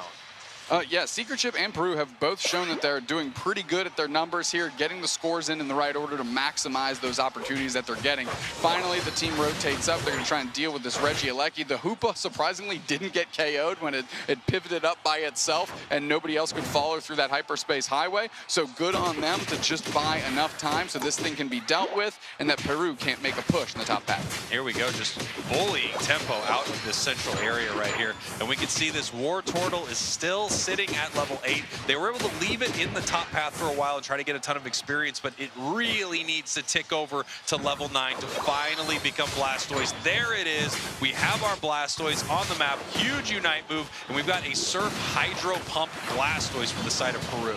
Yeah, just a double defender, like true defender action here, and that's really to get space for Tempo to get in there in the way that they want to. And of course, the Inteleon as well plays well at range and wants as much real estate between them and the opponents as possible. Look at this, DLR just relentless looking for KOs right here. A long way from home, getting caught by the slow beam and another Unite move. 2 Unite moves to take down this Pokemon, but they do not want it to leave. No, they do not. That's a quality KO for them. That's the one they wanted. That's the one they got. Long-range liquidation all over Mew as they're finding another target. Hydro Typhoon kicks it up. Goodra gets credit for the Blastoise, covering them absolute slime. It's a wetland disaster. Clean up that swamp as they're moving forward. The fists are flying. Inteleon's on the hunt, but the Goodra's the one that's main. Inteleon's trying to get away. Yakao can't close it up, but the rest of the team of Secret Ship is pivoting. There's like, we got other stuff to do out here. We got some KOs. Let's go get some points in, baby. Really beautiful overcaps from Secret Ship all match here. Just incredible stuff. They're now up 208 to 148 right here. Obviously, Peru is going to need to score a ton here in this bottom path to even this thing up. Obion getting that focus band popped from that Zoroark and just having to retreat. Having to retreat, indeed. I mean, Obion, any Pokemon they've picked up, all different styles, has looked very good and impactful. This Goodra is no exception. And now that it's online, it's the biggest thing on the side of Secret Ship, they are going to be fighting behind the Gooey Dragon and leveraging that in a big way. And it's working so far as soon as it's able to use its attacks. And here we go. Regieleki now being hit by Peru as multiple members of Secret Ship and Peru are heading up to this top path. Looks like Goodra's in a little bit of trouble right here, surrounded by a ton of members of Secret Ship, of Peru. And it looks like they're now pushing back towards this side. Slow beam onto the Goodra. Yeah, well, Goodra was the one that's a problem, and that's a way to leverage that.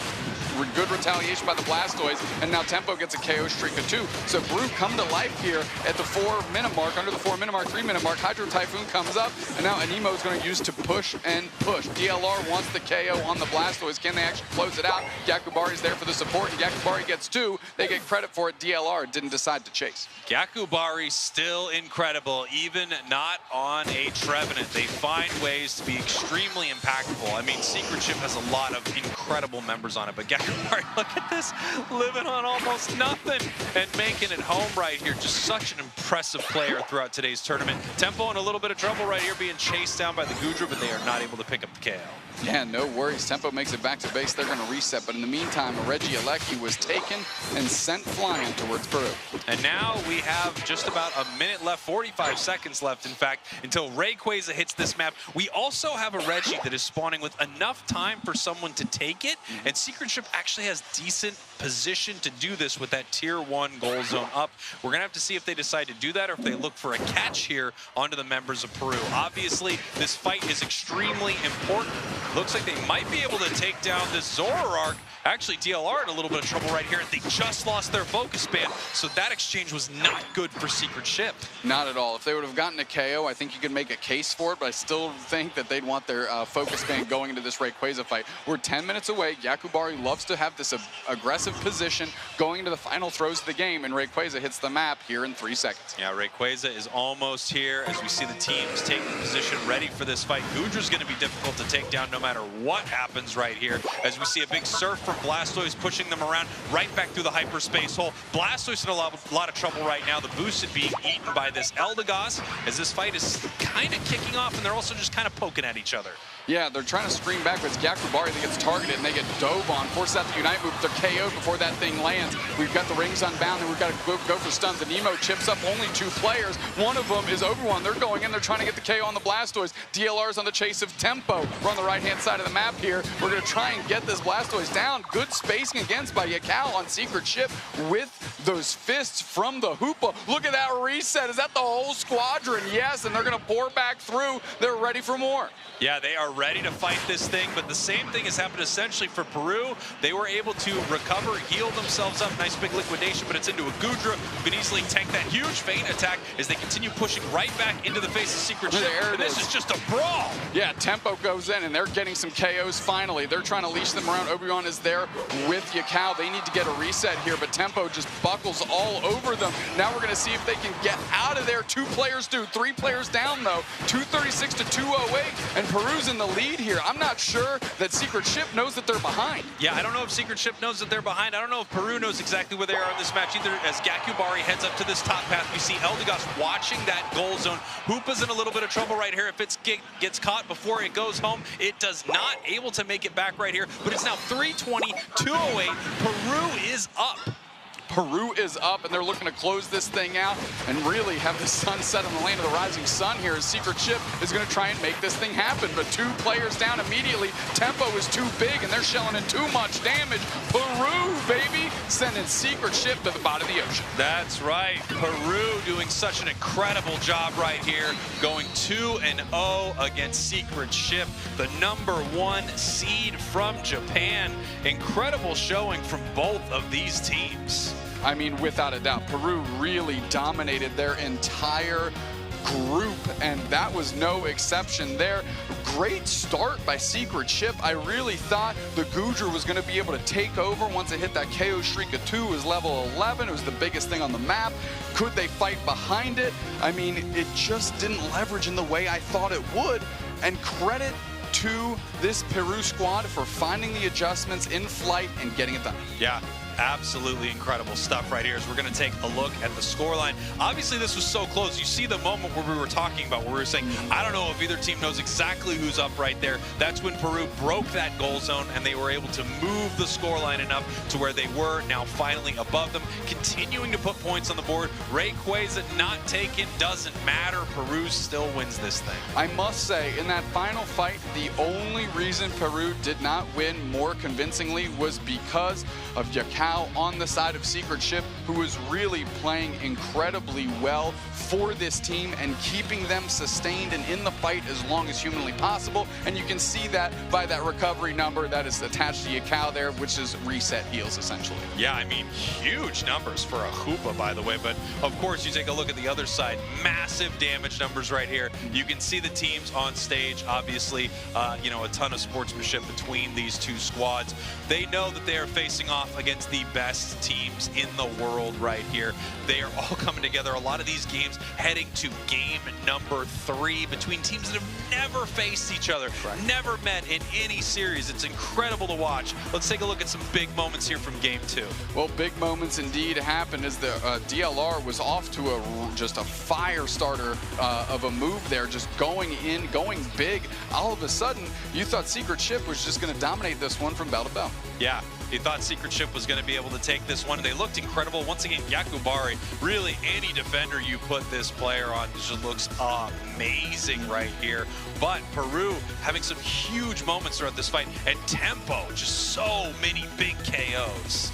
Yeah, I think is something that goes understated is the defender and support play for Peru as well. And Tempo was having a hard time getting going, but finally they started fighting behind Kea and Daystark, and they were able to find those opportunities, and here's one of them right here. Yeah, that was such a huge moment, you know, getting that KO before essentially the Umbreon Unite move actually took effect and was able to, you know, save them in that situation. And then the KOs just continued to rain in as they peeled off, made some really intelligent scores right here.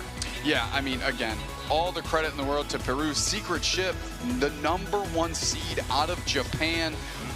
And they got dispatched in 2 matches on stage, not the way that they wanted to present themselves, of course, but Peru is a formidable squad. And of course, our player of the game here gotta be Tempo on that Zoroark. Tons of damage, tons of points, tons of KOs, and they were really a difference maker. Yeah, incredible stuff here from Tempo. Almost 100,000 damage, 10 big KOs, and a really impressive match for both of these teams. That is the last time we are going to see Secret Ship here at the World Championships. One of the teams from Japan that is not moving on here to day 2. Peru, on the other hand, showing us that there's a lot of great things left in store with teams that you might not be familiar with. Absolutely, like I said, dominated their group. They're going to be back tomorrow for certain, and they have to be ready because if we heard correctly before, they have Oyasumi Macro waiting for them in that bracket play. I actually could be wrong here, Dupes Next, but I believe Peru is also not moving on. I believe it is Hoenn from this group that is moving on. I could be totally wrong, and I'm happy to be corrected, but I believe that is the case. Okay, well, we've been wrong before, we'll be wrong again. I'll be wrong 5 more times today. I'm calling it right now. Does that one count towards the total of 5? That'll be a separate one. There'll be a bonus time that I'm wrong. Well, something I'm not wrong about, or at least I hope I'm not, is there's an interview on stage. So let's go ahead and get that thing fired up. Take it away. It is not ready, so there we go. Wrong again, bang. We are on an absolute heater here on the World Championships. Here we go. We do have the interview ready. We're going to send it on over to the stage. You're wrong, I'm not. I was not wrong, for the record. Hello, we are here with Tempo from Team Peru. Now, obviously, they played an incredible set. Tempo, how does it feel to be up on the world stage?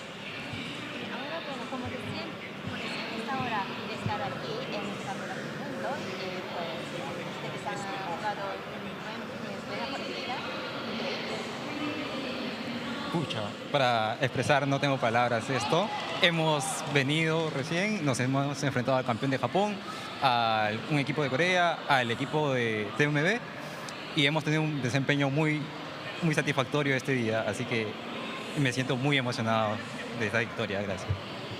Actually, I don't have words to express my feelings. Well, I'm very happy to have beaten one team from North America, one team from America, and one team from Korea, and one team from Japan. Yeah, so the ability to verse all of these players from all around the world. Now, is there a team that you are most excited to verse tomorrow?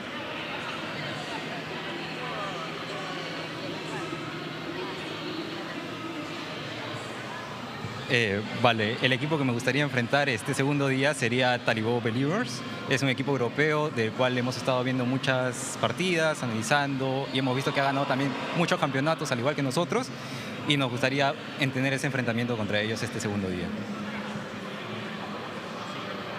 Bueno, I'd like to play with Talibor. They're a very strong team from Europe tomorrow. I think that is an incredible choice to go up against Tally Bobo Believers, but we'll have to see how these matches pan out. But we are going to go take a quick break before we get these next matches for you. So hang tight and we'll be back right soon.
equip. One more to take. There we go. Smooching coming through. We have a penalty and one message away. That's another hundo banger in. Can they get somebody's points in? That goes in. That goes in.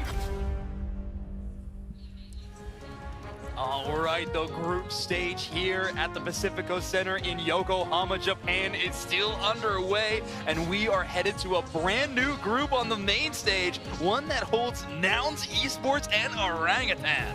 I definitely think a lot of fans have been waiting to see this group. Absolutely. Nouns, a very popular team. They have obviously shined throughout this season, but going up against another popular team, Orangutan. Orangutan obviously having their organization rep 2 years in a row on the World Championship stage. A brand new roster though, and a team that has been extremely successful the entire year 2 of Pokemon Unite. Even all the way back to the ACL, this is the high five team of dominance. They earned so many teams respect, and now playing under the Orangutan banner here at the world stage, they are looking amazing. They are in a position where if they win this matchup against Nouns Esports, they are qualified for our top 8 bracket. Oh, I completely agree, but that's the thing. It's Nouns Esports. They didn't come second in the World Championships last year. So the thing is, are they going to be able to hold up against Orangutan, or are Orangutan going to pull something out of their magic hat and possibly surprise us all? I mean, anything is possible. Let's take another look at our group so far. So Group A is done and sorted. Peru is going to be the representative from Group A. Group B, Orangutan sitting at 2-0. Nouns Esports, if they could defeat Orangutan, make this a little bit interesting in terms of tiebreakers. But of course, we already talked about the connotations of that one. In Group D, Actual was able to take down Fusion in their first game, as well as Amaterasu defeating Rise Gaming. So now both of those teams are sitting at 1-0. It's really going to be interesting to watch Actual versus Amaterasu in Group H. Oh, definitely. Otherwise, we can see that we have TTV being knocked out earlier on, as we witnessed. Yep. And Team YT, they are obviously holding that one there against UD Vesuan. Yeah, a great game there. I think that went to a full best of 3. I'm pretty sure Phil was on Gudra, so a lot of good fun happening in that first matchup. Group H, though, Oyasumi Macro 2-0 out of their group. They are going to be representing Group H, and Luminosity Gaming representing Group G. And of course, MJK and that Group E going 3-0, which I think a lot of people thought that group was going to be one of the most competitive. I think it proved it, but MJK coming away with all 3 victories is truly impressive. They are a team to keep your eye on tomorrow in the top 8 bracket. Very, very impressive, and I think we're going to have many more impressive matches to come. Exactly. Obviously, it is quite a long day. We have a lot of groups, a lot of teams to cover. And the first matchup we're going to see right now is going to be Nouns Esports versus Orangutan again. Orangutan at 2-0, but Nouns Esports at 1-1 in a tough position right now. A Desu, Geese, 60s, Agatlu, and Bruv rounding out this roster. So many stories of success from this team. Last year's World Championships runner-up, an amazing run in the regional finals, going out 3rd there, and of course the AOS Cup 2nd place. Yes, and they do have that experience on stage as well. That obviously all comes into play, especially when settling those nerves. But you can see them, they're trying to just settle them, get prepared, possibly think about what is to come against Orangutan. Absolutely. Now let's take a look at the other side of this matchup. Orangutan, ZZ Ray, Ikura, Shindi Ice, and BKZ. Some incredible players across the board. Honestly, it feels difficult to pin down a specific player to watch. However, due to Urshifu's kind of dominance in this tournament so far, I'm looking at BKZ. They are a true master of that Pokemon, whether it be the Rapid Strike or Single Strike build. Honestly, they've showcased that they are very talented on either. I think that is going to be a very, very important Pokemon in this specific match. Look, the player that I am looking forward to witnessing from Orangutan is Shindi. I am wondering if they are going to whip out their OG Greninja. Oh my word. I mean, Greninja is an exciting pick. Obviously, I love seeing the Greninja in play. However, it's usually only picked as that counter pick towards that double special attacker, or double mage style of gameplay, right? You need something that is susceptible to getting those surf knockouts, find those resets. However, the way Xingdi plays it, honestly, it seems like they are finding resets out of seemingly nowhere. And a team like Nouns Esports is not going to be giving in very easily. You can see them here so focused and ready to play. Like we said, they are 1-1 in this group. However, that does not spell the end of their storyline. This tournament, this match could mean everything. You're going up against a team that's 2-0. If you can bring that closer to 2-1, that puts you with the same record as them, and we are in the tiebreak territory. You want to win this one, and you want to win it 2-0 if at all possible to set yourself up better for when we get to those tiebreaker spots. Oh, definitely, and that's the thing. With all of the matches that we have seen today, obviously all of the three-game situations, are we going to end up seeing another Game 3 situation? Two very strong teams, a possibility, or will we end up just seeing a clean sweep from either of these teams? It feels like a robbery if we don't get a 3-game out of this match in particular. I mean, so much hype for both of these teams headed into this tournament. I mean, of course, there's a lot of off of stream practice going in for all these teams, scrimming up against each other, practicing as much as they possibly can. Nouns Esports is sort of the sleeper team in terms of that, having an amazing schedule against so many other teams. A lot of teams talking about how strong this team is, and wow, 60's already gaining the love of the crowd. Very excited to play here on the main stage. Nouns Esports really thrives in front of a crowd like this. Exactly. You've got to put on a good show for your fans, right? Absolutely. You've got to get those cheers, get up all that hype from the crowd. That is what fuels them, gives them power. Exactly. Yeah, this team, Desu in particular, I think one of the biggest playmakers on Nouns Esports. They have obviously earned a spot in all of our hearts last year's World Championships, and even at EUIC, putting on so many exciting shows in those live and in-person events. However, Orangutan, not unknown to these either. Of course, Ice was on that team last year, so they were playing live on stage, but ACL also happened. They had a lot of experience there. We were playing for a lot more than just a championship title, though, Kello. It is a $500,000 prize pool on the line. Oh, a $500,000 prize pool, but look at rank 1, $100,000 towards your team. That is quite the share between all of your players. Unbelievable. Yeah, that's a lot of Pokemon Center money, as we have already discussed. However, we are paying out all the way to that top 16 finish. So you do want to be breaking into that top 8 to be at a chance for that big grand prize. But of course, we are giving out a whole lot of prize pool in this matchup in particular. Now, we've talked a lot about kind of the storylines that both of these teams have going with them into this matchup. I want to get into the nitty-gritty. Also, much love to the Ghastly. Hopefully you don't stay on that Pokemon too long. Lick's a cool move, but not cool enough to not have the Gengar there available. But when we're talking about this specific matchup, Nouns Esports is always a very interesting meta team. In their draft, they usually set the pace in terms of their region for what gets picked and when it happens. Nouns Esports really put the double speedster style on the map, but they've also have shown a lot of really interesting defender play, with Bro playing things from Trevenant to Slowbro to even Snorlax on main stage. And don't forget the Mr. Mime.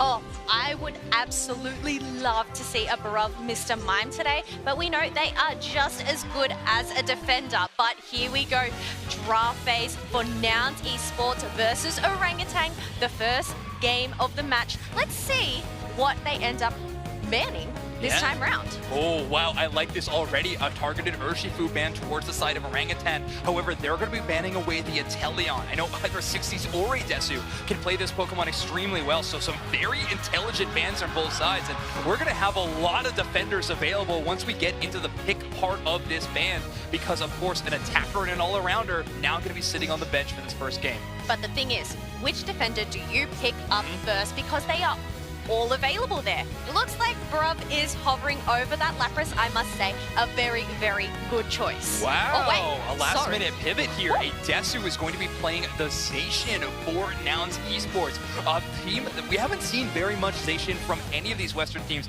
much less EU, so it's going to be very interesting to see Nouns Esports try to pull it off. The thing is, Orangutan does have the chance to grab double defender, and they're going to immediately select that.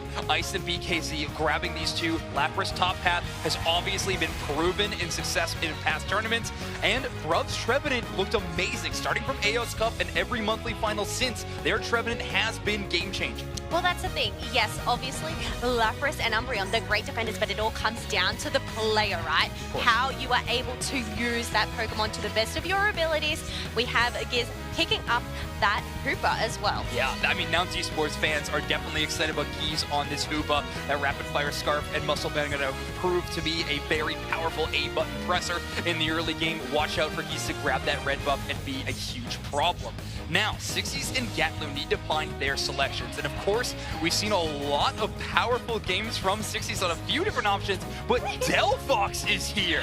We get a Delphox, but we also get a Gatlu Dodrio. And we have seen this time and time again. And I must say, I am a big fan of Gatlu Dodrio. Oh, yeah. How could you not, right? All right, the final selection is going to be Leafeon for the side of Orangutan. So, Leafeon we tend to see in a few interesting spots. I think more commonly we see it in the top path. However, we are going to be playing Central Area for this Pokemon. Lapras a bit too slow of a clear to put it in Central Area. Not quite the Pentaflex that we would like to see it these days. However, Leafeon being grabbed by Xingdi is going to be really interesting. You talked about how excited you were to see this player. Have you seen much of their Leafeon? What do you expect from this one? To be honest, no, I haven't actually seen very much of Xingdi's Leafeon, so I don't know what they are going to bring to the table here, but we'll have to wait and see because that is quite the chunky front line there on the side of Orangutan. It's going to be so exciting. Nouns Esports trying to keep their tournament hopes alive. Orangutan trying to seal the deal. Spraggles and Doom Snacks bring us into game one.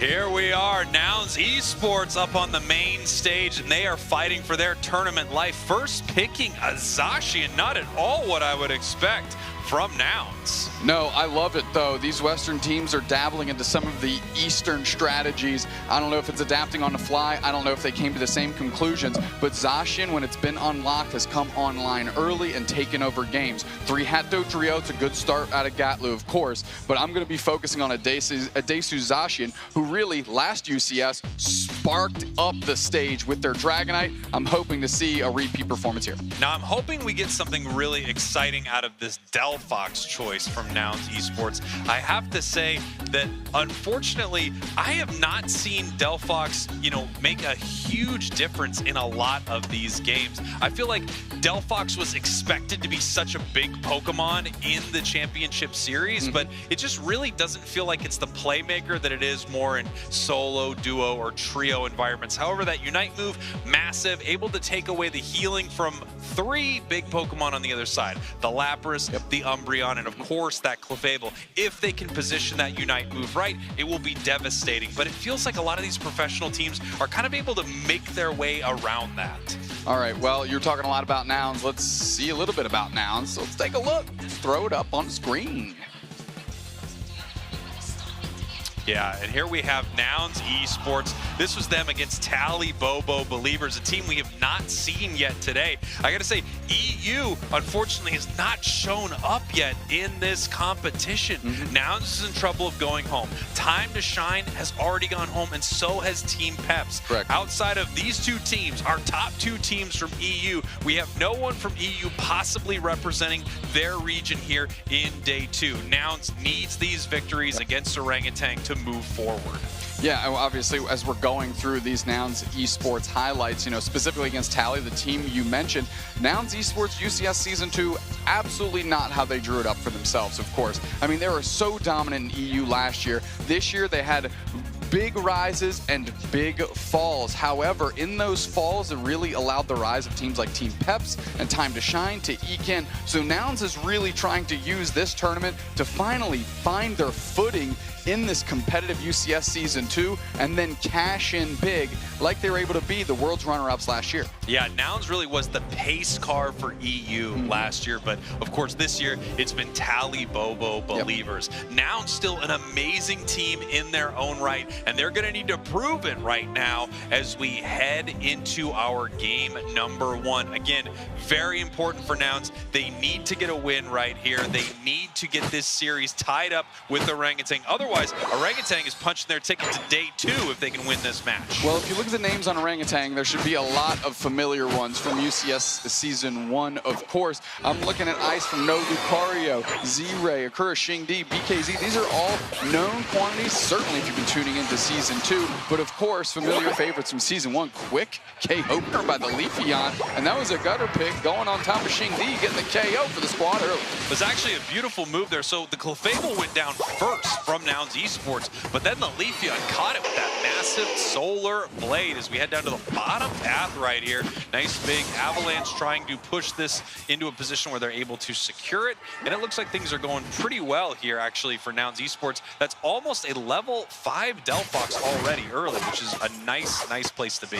Absolutely. However, on the other side, you know, Z-Ray has that Alolan Ninetales online. Of course, Xingdi has the Leafeon going. We just saw that big solar blade, of course, and they've got an opportunity. Poaching all of the wild Pokemon to their side of the map is Gatlu, giving them all that experience there and really keeping Orangutan from taking over too quickly. That is a great work out of those 3 players in tandem to get a big-time KO on the Trevor. Yeah, really starting this thing off early with a lot of aggression here in this bottom path, and they are continuing it right now as we see Adesu in this top path looking to push them back right here from this goal zone. When you're dealing with the healing from the Clefable and the Lapras right here, you can't even really fight them on their own goal. Nice eject button trying to pull back here, but it's just futile effort. You're not able to take them down. It looks like he's actually chasing onto the Clefable now. He says, look, I can't take the Lapras. I'm going for the Clefable, missing the Sacred Sword right there, continuing to push, looking for the KO, gets the Focus Band, but can't get a KO. This has been an absolute insane top path sequence by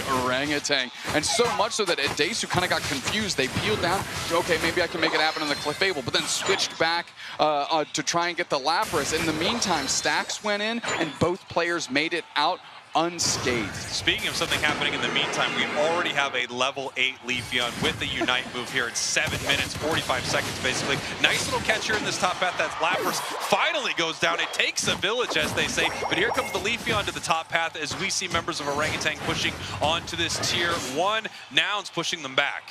Ice making their way out, but good amount of damage. They need to get Brub online right now. Finally taking over to the Trevenant. This again was a hallmark of the AOS Cup Nouns team, and Brub really leveled up on stage there, and they're hoping again to get some of that magic back because they're going to need it. Quick KOs going in, one the each way, but still 60's sticking up. Lapras buying time, and they make it out. How unbelievably sad for Nouns Esports. That would have been a massive KO, a ton of experience going back the other way. A level 10 Leafeon right now in 7 minutes. I mean, it's ridiculous to say the least. Finally, Nouns Esports is committing to an objective here, and Orangutan has an opportunity to make it in. The Leafeon's looking for the opportunity. Good wood hammer through the wall to stun the whole team. If they can get a KO here, that's a great door opened by Brub.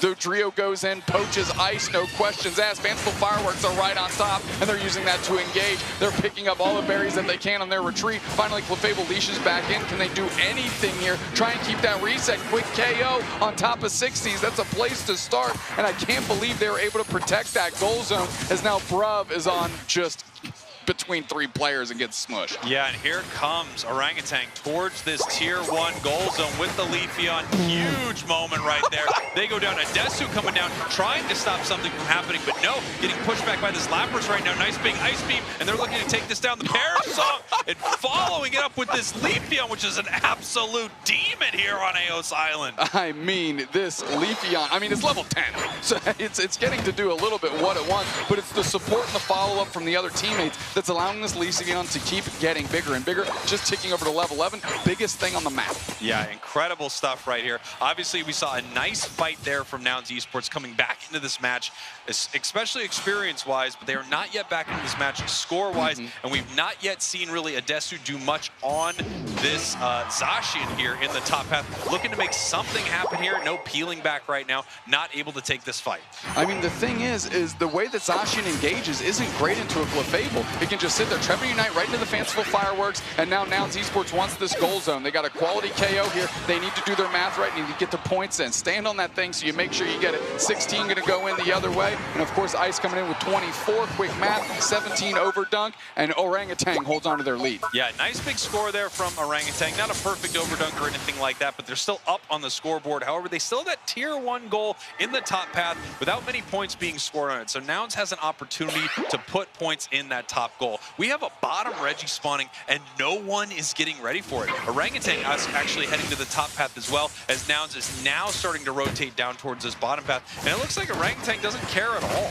No, not at all. They are committing to this Regieleki. They're going to take that thing down. Shredded is the Registeel. Unfortunately, Yeez can get them up to the top path quickly, but I'm not even convinced they've started hitting this thing yet. Yeah, I'm not sure what they're planning on doing this top path. Regieleki now being chipped up. It's down at half. I don't think Nouns is going to be able to make it up there. In fact, they decided to send Dodrio Gatlu off to score. I think that's the right play for Nouns right here. They just couldn't have made it up there in time, so let's find another place on the map to put some pressure, try to even up this goal zone, as we are now watching this Regieleki walk. And 4 members, looks like, are moving through the central area. Maybe 5 members of Orangutan moving through the central area towards this tier 2 goal zone. They have 2 members of Nouns down there to defend. Well, Bruv reset and they collapsed on top of it. Gatlu is enough, and that is just 2 on 4, just enough to spook Orangutan and get them away from that goal zone. Orangutan, my big question, why did they wait so long on the Regieleki spray? Yeah, I'm not sure, but it looks like they did hold it for a moment there. Maybe they wanted to make sure they had great positioning in case Nouns was able to make it up there and they could win a massive team fight. Either way, that worked out better for Nouns. They were able to block them at their tier 2, both top and bottom, and they were able to score in that tier 2. So Nouns has this tier 1 goal zone open that they can really sneak off to and score at any moment. They have a Dodrio, which makes that incredibly easy. Nouns can even up this game pretty simply. However, Orangutan is fighting extremely well throughout this match, specifically Xingdi on this Leafeon. Well, it has been caught up in level, and they're going on the Zacian, spaced out well with the Blizzard Avalanche. They're still collapsing on top of Ice, who makes it back to their goal zone. Those fanciful fireworks are out, but just like that picture you took in 2016 on your cell phone, ain't nobody looking at those fireworks. Finally, Nouns is going to score some points, but it's not off the back of anything. BKZ ferrying in a big tidal wave, stopping all those scores from going in, and all of a sudden the pivot is huge. 2 players down for Orangutan, so technically Nouns can still push, but Adesu's in the flux zone, seeing what kind of work they can do on top of this Lapras. Adesu turning back around, and actually is Gatlu on the Dodrio, who picks up the KO on that Leafeon. That is a massive KO, an extremely high-level Pokemon right here. As we start to look at the levels right now, and somehow, Doobsnacks, you've got a 14 Delphox, 13 Dodrio. They're actually ahead on experience right now, and only 7 points separate these 2 teams as we head into Rayquaza. No bottom Reggie is going to be taken, as members of Orangutan are getting ready for this fight. We have a Unite move on everyone but Delphox. We know Delphox gets its Unite move back in only 3 seconds, and there it is. There it is indeed. Leafeon's going to hold tight around that top goal zone. I think the reason Orangutan sandbagged the Regieleki was so that there wasn't an opportunity for another one before this Rayquaza fight. But this fight is kind of kicking off up top. BKZ able to bully out the Dodrio from trying to score. Gatlu scrambling back to the middle. But that's exactly where some players from Orangutan are hanging out. All of Nouns Esports kind of clumped up. Yeah, Nouns Esports really clumped up, but they were able to make a good score there. They are now ahead on the scoreboard right now. Nice big mean look onto the Trevenant, but that's not where they want to start the fight. We actually have a Unite move. Dodrio running away from this top path right here. And it looks like it was in a ton of trouble using its Unite to escape, but no one goes down as Adesu is fighting in the top path against this Lapras. Rings are unbound. Adesu's low, and right back is Ice. They use that Unite move to just vaporize all the shield. Follow up. Fanciful Fireworks right in the middle. 60s gets the KO back on Ice, and they're trying to flip the script. Parasong is big. Yeez is getting low. They're the first domino to fall, but 2 back the other way. Group P is looking firesome here. 60s gets low, but they get canned immediately. And all of a sudden, the player advantage is in the hands of Orangutan. The Parasong forces Adesu out, and now only people standing in the Rayquaza pit is 1 Gatlu, and the rest are Orangutan. Are they going to be able to suss out Gatlu? They do. BKZ bullies them out, and they're starting to shred. Clefable scrambling to score. Ice is off the respawn. And now we got to see how many points Clefable can put on the board here, because this is going to put them up. It does. 218 to 259, so now they are stopping to hit this Rayquaza. Now Rayquaza is going very, very low. Adesu looking for the secure right now with this Unite move, but it might be too early. Here it comes. It's too Secured early. by the hoop. Jeez, with the hyperspace hole, seals it up. We see that fist pump right there. Gatlu's like, I got buckled, but why do that when we got a support player here? Geese scrambling to score. Bruv's going to get that hundo banger in. Boom. Lack it up. They're in the lead now. 10 seconds left, and there needs to be some sort of push, but I just don't think there's enough time. I don't think there's enough time, as it looks like Adesu has made its way down to that bottom goal, and now somehow is able to pull this out in the last seconds right there. Let's go, Nouns Esports! I love that energy, and that's what they bring to the stage every time you see Nouns there. Spraggles, I mean, could have orangutan rested on their laurels any more than that? They're like the king in Jungle Book. They just sat there just goofing around, expecting other people to do all the work, and all of a sudden, 60s becomes the biggest character on the map, and they win themselves a game. You know, I don't remember Jungle Book well enough to understand if that reference was perfect or not, but I think it absolutely was. We're gonna send this thing over to Kello and Zoink so they can break down that Jungle Book reference. I'm going to skip right on past that Jungle Book reference, actually. Get into Nouns Esports because their tournament is still alive. They are getting this game #1 win, which is so clutch in this specific matchup. If they win against Orangutan 2-0, they have a very, very good chance of tiebreakers going their direction when it comes to those final selections. That would definitely add some spice to the story, but as you mentioned, looking at this graph, it is super duper close at the end. Getting that Rayquaza right at the end, they were able to get those back halves, but look at this, the stats here. Wow. We have 60s here on the Delphox dishing out 76k damage. Wow, I mean, what a team fight from them in those final moments. I mean, Delphox, of course, the biggest discredit to it in terms of compositions is that it really struggles early on. However, in that final team fight, finding so much value, it looked great. Let's run this game back and take a look at how Nouns Esports pulled ahead in our match with a 1-0 lead. I know there were many heart-stopping moments, especially at the end there. I think I held my breath. Yeah, I didn't breathe at all, and honestly, I'm really happy to still be here. That Leafeon from Xingdi really was terrifying time after time. Those Solar Blades looking for these big knockouts. However, Nouns Esports doing a very good job of playing around it. Honestly, what seemed to be the big story from Orangutan was either BKZ or this Lapras. Yes, the Lapras, and we have seen Lapras time and time again today just being an incredible defender. But this Zacian getting caught out right there. Oh man, I mean, there's just so many tough spots, right? BKZ is caught up in that fanciful fireworks. I mean, Delphox's Unite is something that we talk about quite a bit. A really solid counter into Clefable, who does that AoE healing. You just put that Unite move right on top of it and counter that so well. Now, this is this final stretch here around this Rayquaza battle. Adesu has to rush all the way back in these scenarios, but 60's finding KO after KO is the major thing. The problem is BKZ stays up throughout all of this and becomes a huge problem for Nouns Esports. Oh, they were a huge problem indeed, and you could see the Rayquaza right at low HP. This was the moment that I held my breath. I thought the Zacian was going to be able to charge it up and get that last hit, but thankfully we had the Hoopa right there by its side to save Nouns Esports there. What a moment. Gatlu gonna come away with player of the game. Ao's Cookie, Attack Weight, and that Razor Claw, so that double stacking value for them. Gatlu, obviously one of the best players in all of the world with EU region as well, and they are on a very incredible roster of Nouns Esports. You saw that pop up after they won it. Everyone was very excited, and Adesu, in a different way than most, just really relieved that they were able to take that one, putting their head in their hands, but obviously so excited that they are still in the running to be into that top 8 bracket. That was only the first match. Zoinks, though. Orangutan, they can possibly turn this around and take it to a game 3. But one thing sitting in the back lines there, I just saw a bunch of the crowd as soon as Nouns Esports took that Rayquaza, stand on that and give them a standing ovation. I thought that was beautiful. Oh, this crowd definitely has some fans of Nouns Esports within it. And I mean, some fans of Orangutan as well. Obviously, we talked about how successful this team has been. Now, Orangutan going to switch over to that Zacian ban. So take that one away from Nouns Esports. Adesu not going to have that option 2 games in a row. Nouns Esports, though, sticking to their plan of banning that Urshifu. Yes, well, I guess that ability to pick that rapid strike or the single strike Urshifu, you do not want to come up against it. But Zacian, we obviously saw it last match. You do not want to come up against that legendary. Take it away.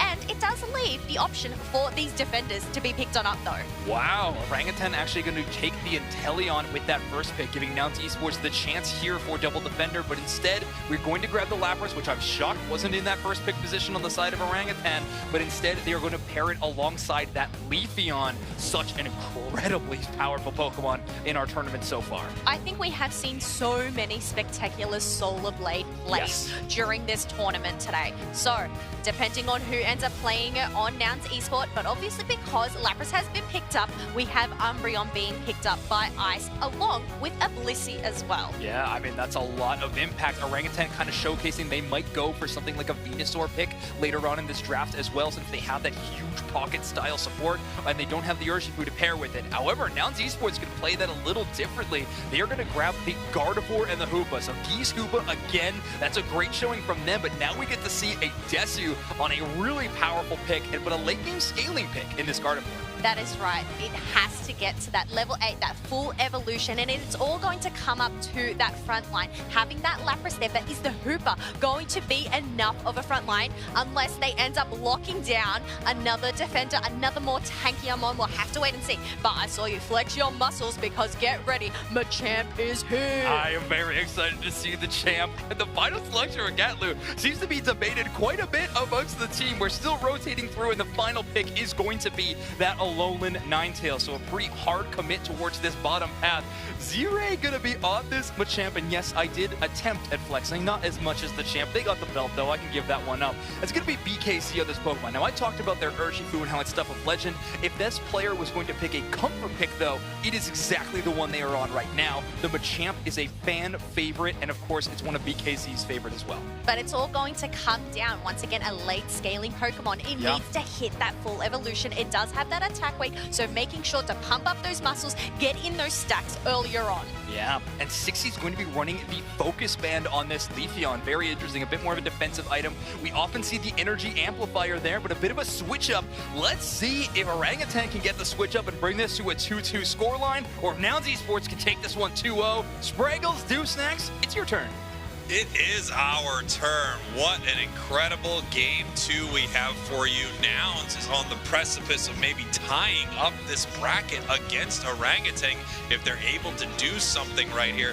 Incredible stuff. Obviously, we see the Zacian band out and we see the Urshifu band out. No bear necessities, the simple bear necessities. They do not have them in this game. I don't even know what that's from.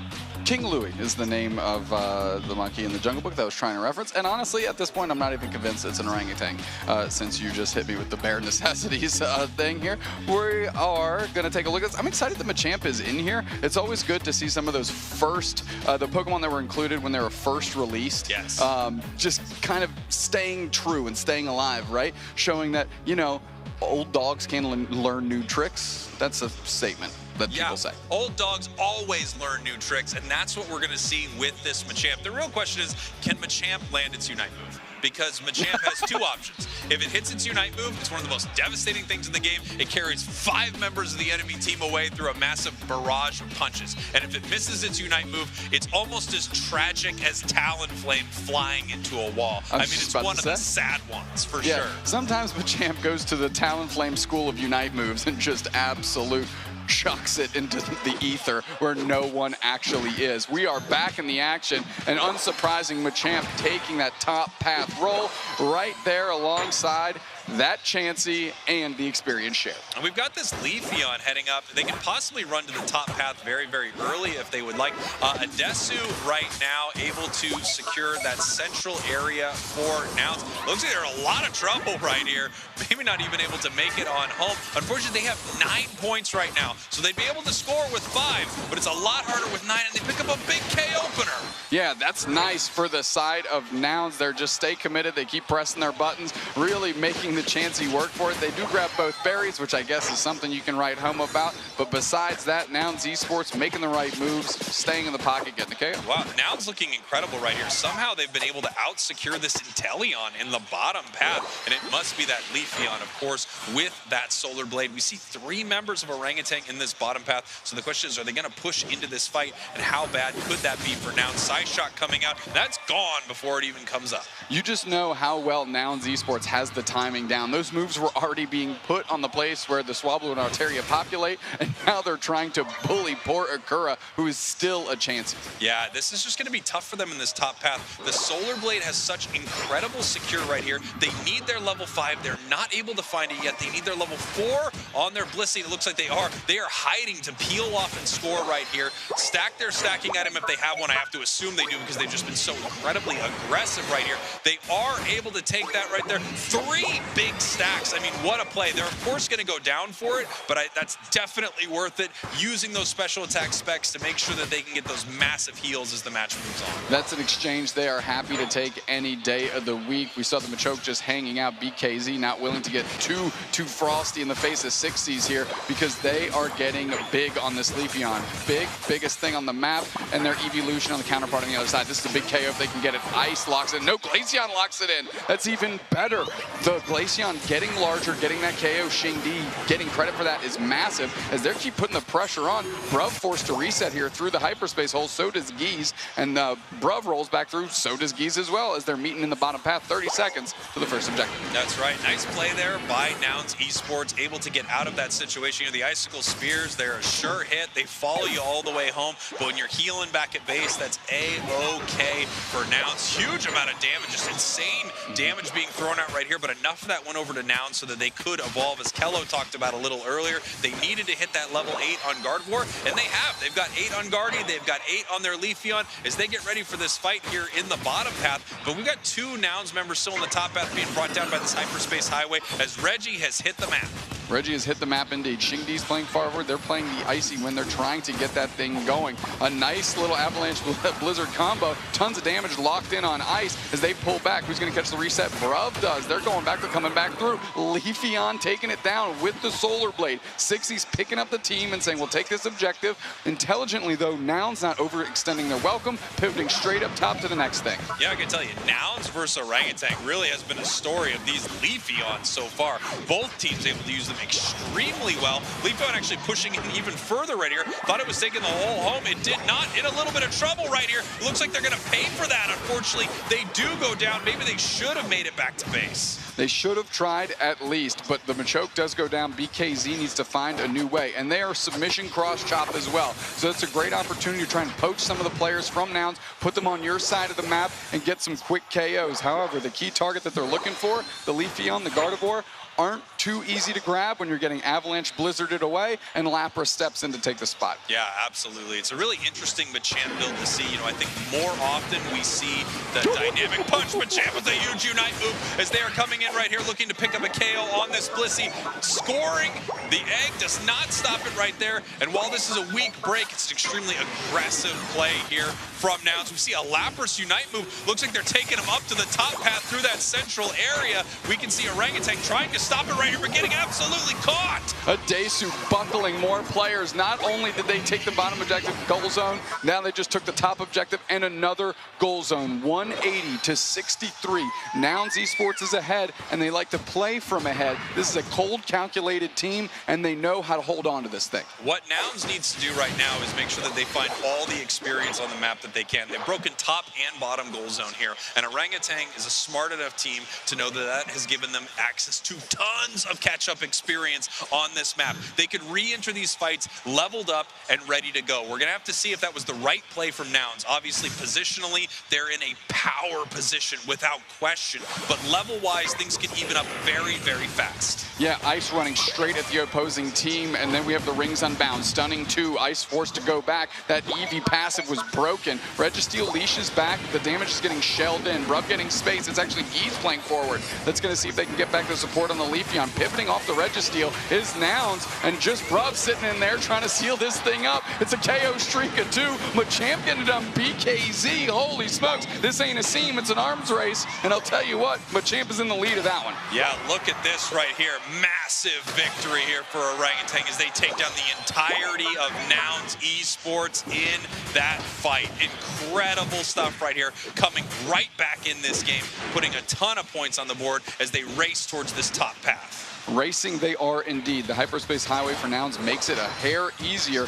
Ice now level 10. They were 8 before that Registeel was taken. So that was a huge, huge play by Z-Ray to get the KO streak of 3 in tandem with the BKZ, KO streak of 2, and the objective. Nouns still feeling pretty powerful inside this match. They're still up on the scoreboard right there, but they absolutely got hurt from that exchange. They did not want to give up all that experience. They did not want to give up all of those points. They do take this Reggie very easily. It's going to head towards the the tier 2 here of Orangutan, but I'm not sure if Nouns is really going to be able to push this at all. They're sort of posturing that maybe they're going to send Gardevoir with it, maybe they're going to send multiple members of the team, as Hoopa absolutely caught out. Yeah, I mean, the cross-chop submission did exactly what it was trying to do, poach a player. However, the Phantom Force came through, and they were able to retreat and get out of dodge here. But they're fighting on their goal zone.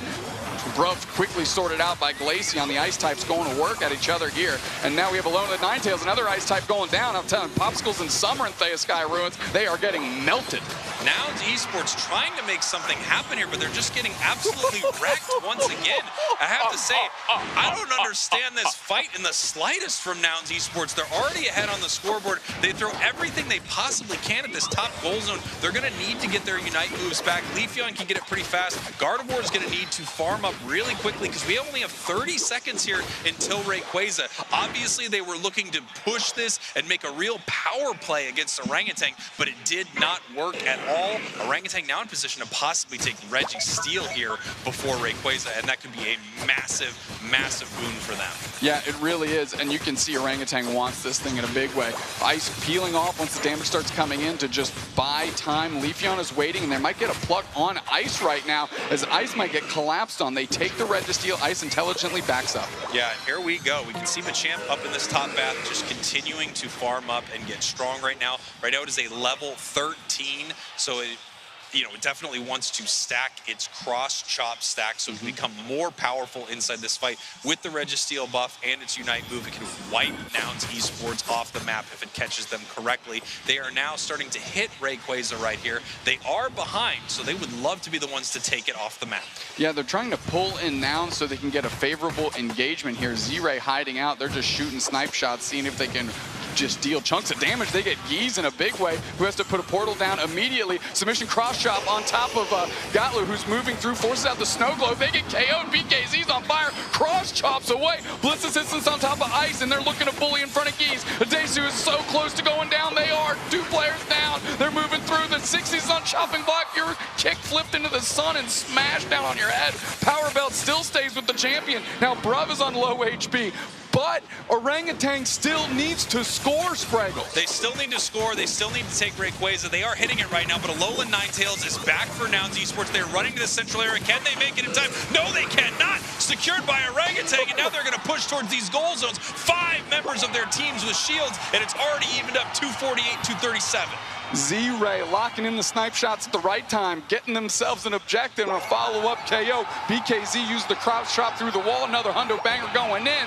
Hundo Burgers on the menu. Hundo Burgers getting eaten. And all of a sudden, Orangutan's up by almost 400. Orangutan taking game number 2 right here off of Nouns Esports. Just was not able to get anything done in this final fight. Some huge catches there by Orangutan, and they are going to secure this. Move it on to a game number 3. And would we have it any other way at the World Championships? We've just seen so many game 3s today.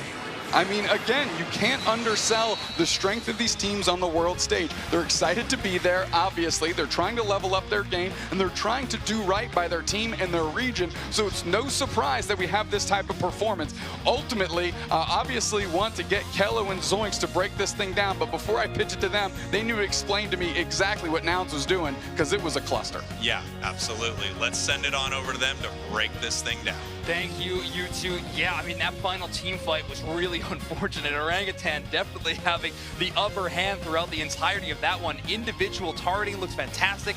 Nouns Esports pretty spread out, but let's take a look at the story of the entire match, though, as we take a look at our score graph. Look, you can obviously see that spike in the end.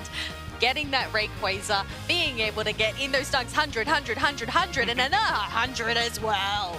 I mean, Orangutan brought a submission Machamp to this game, and they come away with a victory. It looked pretty clean. Big KZ on that comfort pick. Coming away with 40,000 damage. Shingdi with 84,000 on this Glaceon. But, I mean, 60's putting up a very good performance on this Leafeon. 80,000 damage again. But, I mean, the early game looked great. But after that, it seemed like everyone on Orangutan was catching up to 60's on that Leafeon. I feel like this is just a regular day of Pokémon Unite. Yes. The amount of Game 3 situations that we have witnessed today is absolutely insane. It's just the ability, the comeback mechanics, that last final stretch to be able to possibly flip those tables on over and just cause a huge amount of chaos. Yeah, I mean, chaos has ensued for sure. In that final team fight, I think maybe that is the perfect example of it. But, I mean, this tournament overall, I think that could be the storyline that we discussed the majority of today and even tomorrow. We'll have to see. Nouns Esports now tied up against Orangutan 1-1. Obviously, this makes their tiebreaker a lot tougher when it comes down to this final result. But Orangutan feeling pretty good about their position, currently sitting at 2-0 in their group. Looking to make that 3-0 as they just tied that one up 1-1 now in our match. And I mean, Orangutan looked incredible in that game right there. I mean, Nouns Esports, well, they were struggling to hold the candle to them in those final moments. Well, that's the thing. It's the ability, as I said, to just flip it on over. They look strong. We thought, I was sitting there. Nouns, are they going to be able to take this? But all things considered, hey.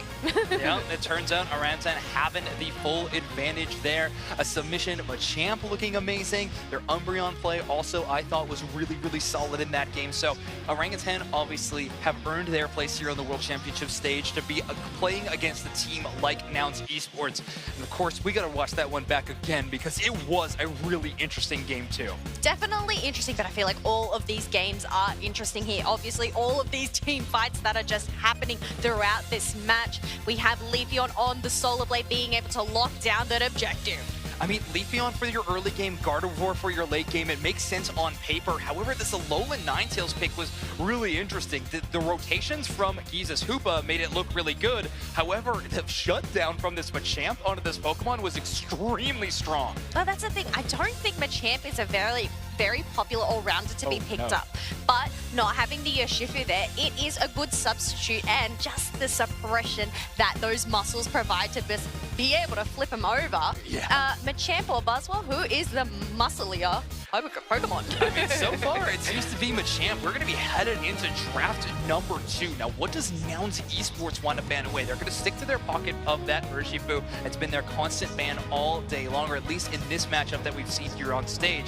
Orangutan, though, it looks like they're a bit different on the decision to stick with that Zacian ever since game 1, respecting that pick a little bit too much. They're going to ban that one away, and now we're going to be looking at a fresh draft. Nouns Esports in that first pick position, meaning that they do have the option for that Lapras or Inteleon, which really seems to be a coin flip of what Pokemon gets grabbed in that first spot. Well, it looks like we've flipped the coin, and oh wait, there we go. We've just flipped it back on over, and it's an Inteleon. Yeah, exactly. It's where you hit it on your hand and then you reveal it. It's a little bit different. I think that's how that works. Orangutan, though, going to grab the Leafeon and the Lapras, so no Leafeon for 60s this time around. However, the game they won was on the back of Delphox for 60s, so maybe we see a more creative pick to round out their selection for that player as well. However, Orangutan's composition so far, just a very, very strong meta composition. Problem is, you're going to be giving Nouns Esports their choice of support, and they're actually going to grab the Blissey, going away from the Hoopa pick that they've done in both games 1 and 2. Yes, so it'll be interesting to see what they end up locking on in. It looks like they're hovering over a Hoopa and a Blastoise pick. Double Defender, once again, have that supporter by your side to be able to teleport them back home, get their HP recovery, but it leaves the option for Slowbro to be picked up. Absolutely. I mean, that's a really good call from Nouns Esports, and 60s has played this quite a bit in the past, the attacker Slowbro. So they're going to be playing this one a bit more aggressively, but it's going to be also with the Aegislash from Gatlu. So 2 defenders is actually a great spot to play Aegislash. You're doing percent of HP damage on all those boosted auto attacks. It's a great Pokemon to try to cut through those huge HPs. However, I mean, there's a lot of other things that can shut you down. The Glaceon sure hits, and even Leafeon's burst damage can kind of take you unawares. That might be a tough angle for them to take.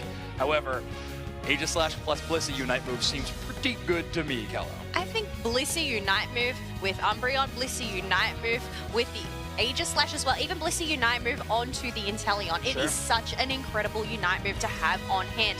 But obviously, you have Hoopa on the opposite side to be able to teleport your whole team into one position if needed. Yeah, I mean, I'm really interested to see Ikura's Hoopa play, but we are headed into Game 3 between Nouns Esports and Orangutan. Casters, take it away. I mean, what a series this has been so far, and you can see the hype for Nouns in the crowd. Orangutan looking fantastic at the end of game number 2 here. However, Nouns putting on an impressive show in game 1 and 2 throughout these matches. Yeah, so if I'm Nouns, you just got to clean up that play.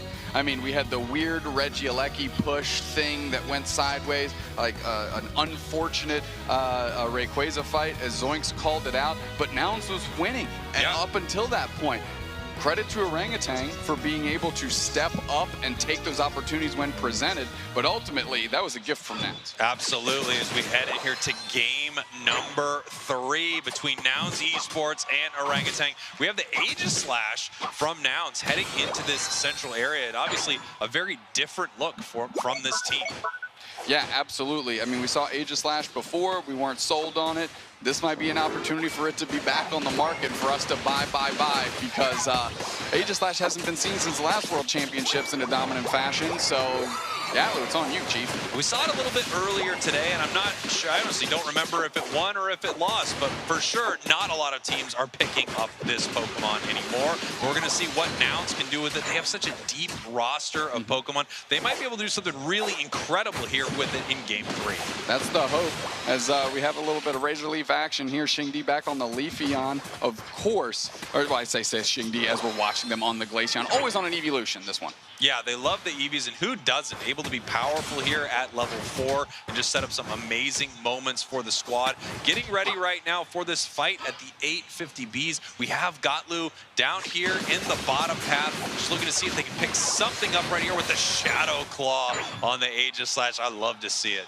You love to see it indeed. Z-Ray there, Ice as well, been their good defender player, really great at buying the space that they need, and they keep putting the pressure on. Tons of damage being rained in Z-Ray though, so they played a little too far forward was Ice.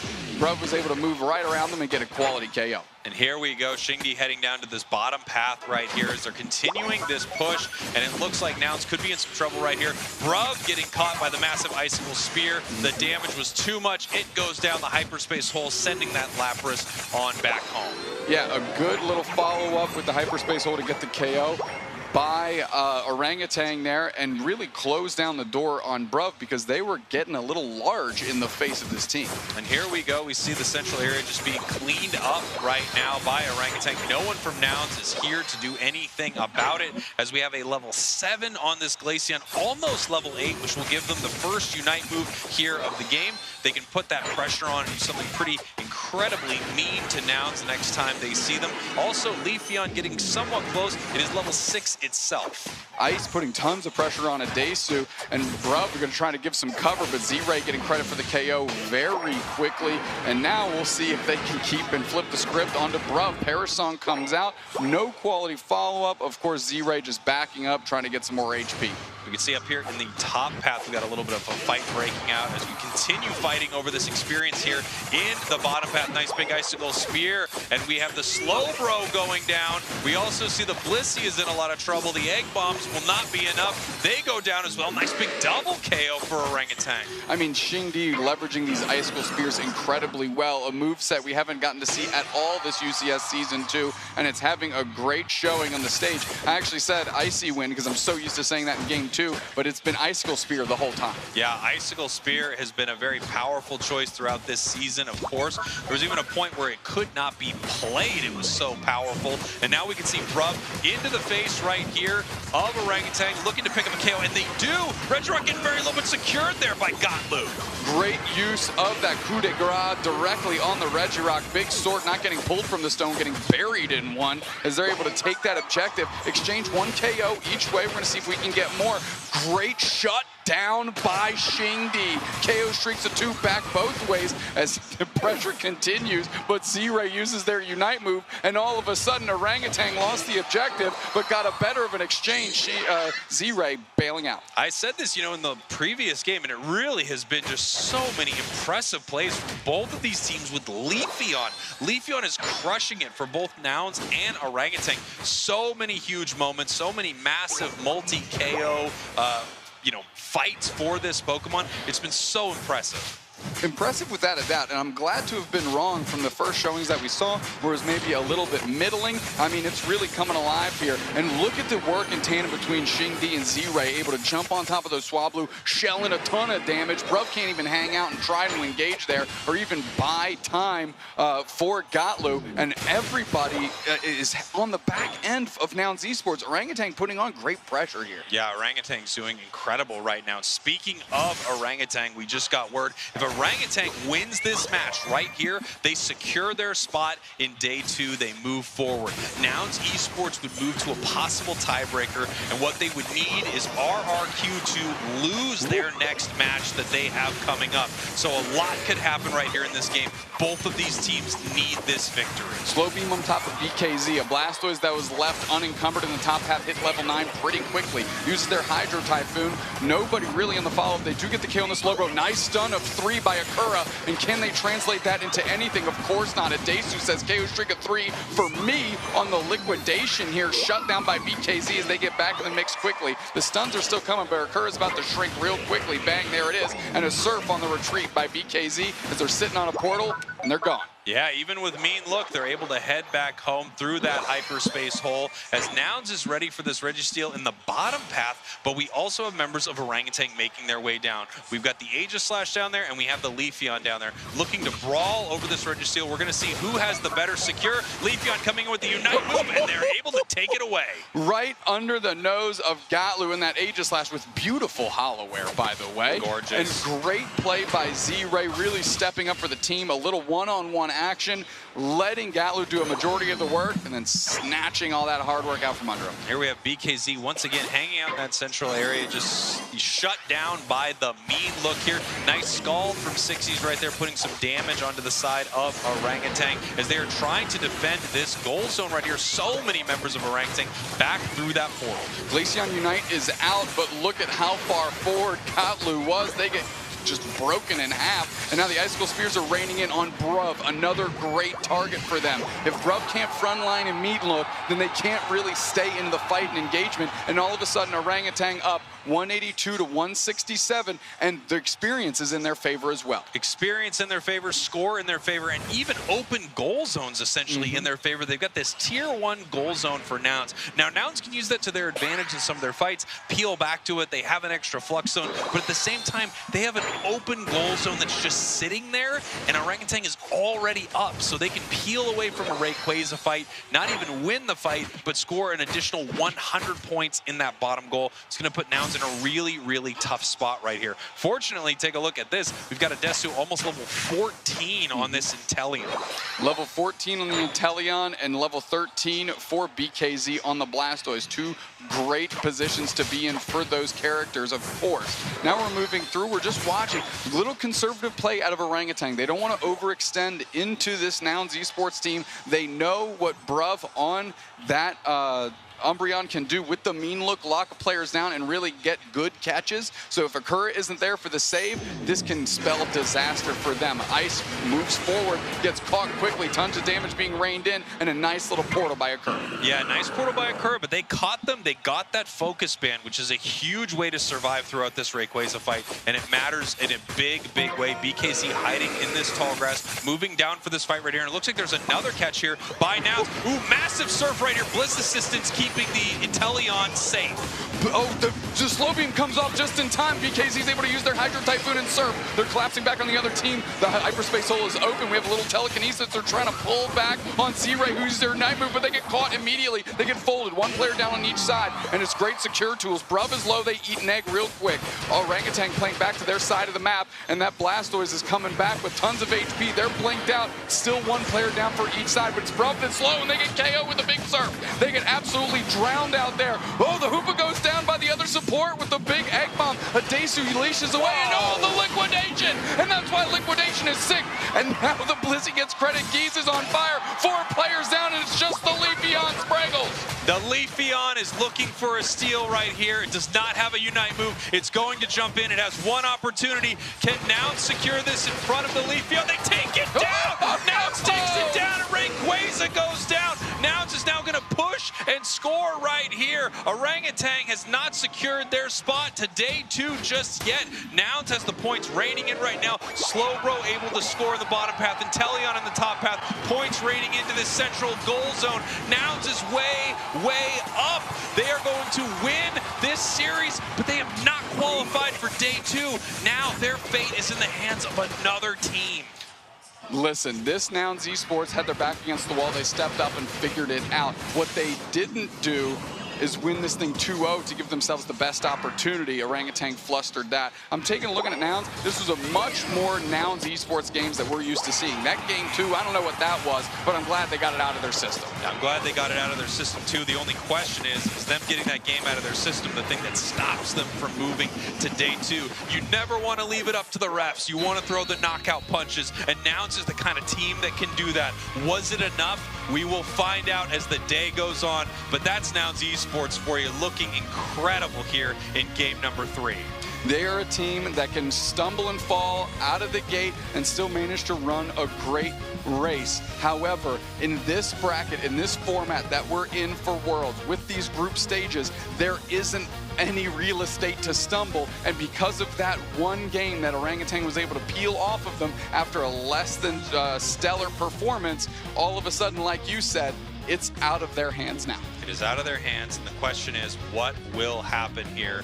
Nouns Esports taking a really nice victory against Orangutan, but you have to compare what they've done against the entire group. They went 0-2 against Rex Regum Keon, so we're going to have to see what happens with the Rex Regum Keon game. Obviously, these two teams, you know, a ton of sportsmanship between them, an absolute war between these two squads, and they are really incredible.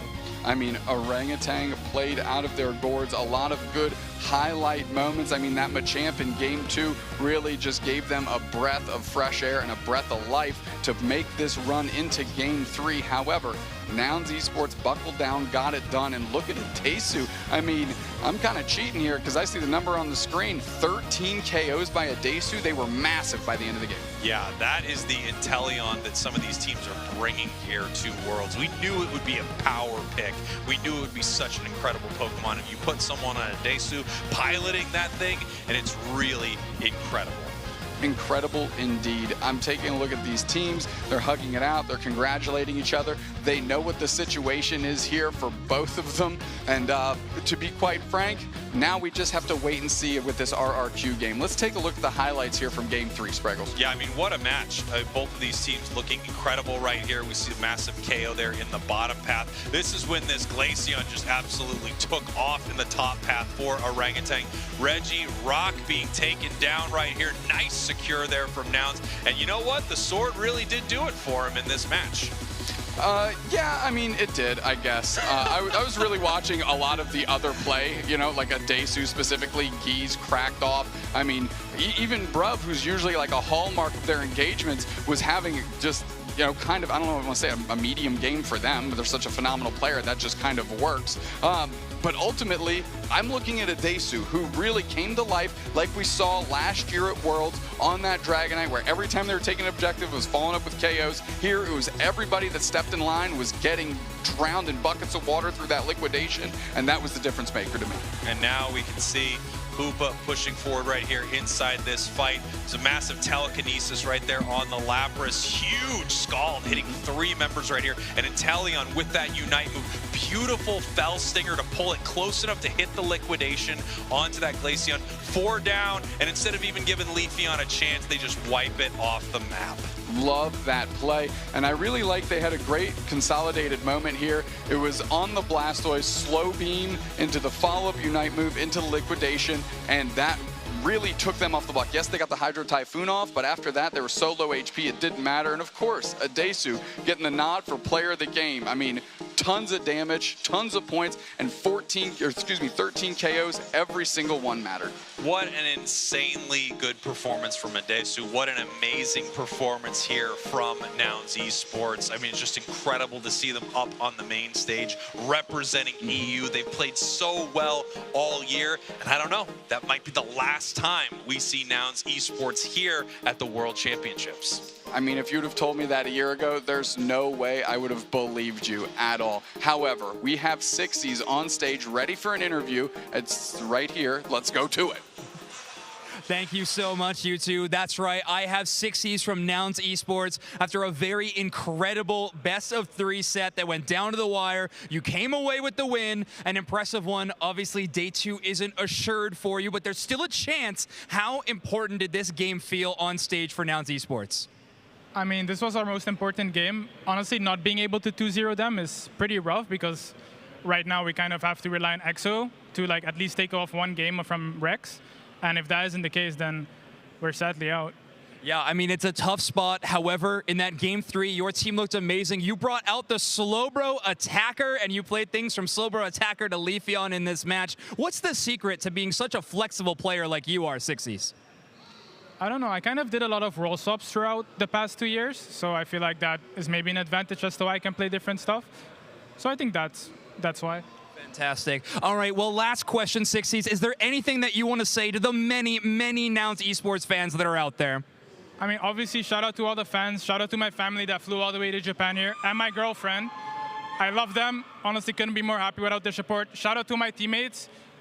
They still played amazingly well. Shout out to all the enemies that we faced today. Shout out to everyone I met. You're all great. Yeah. Good to hear. Tons of shout-outs. Wins. Yeah. EXO, let's go! Biggest EXO fan here. Fantastic. Thank you so much, Sixies. We are going to be jumping to a very short break, but we will see you all right after this.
middle rate, equates to 20%. Towards the follow route, take a wicked blow! Wicked blow seals, and TTV makes the magic happen!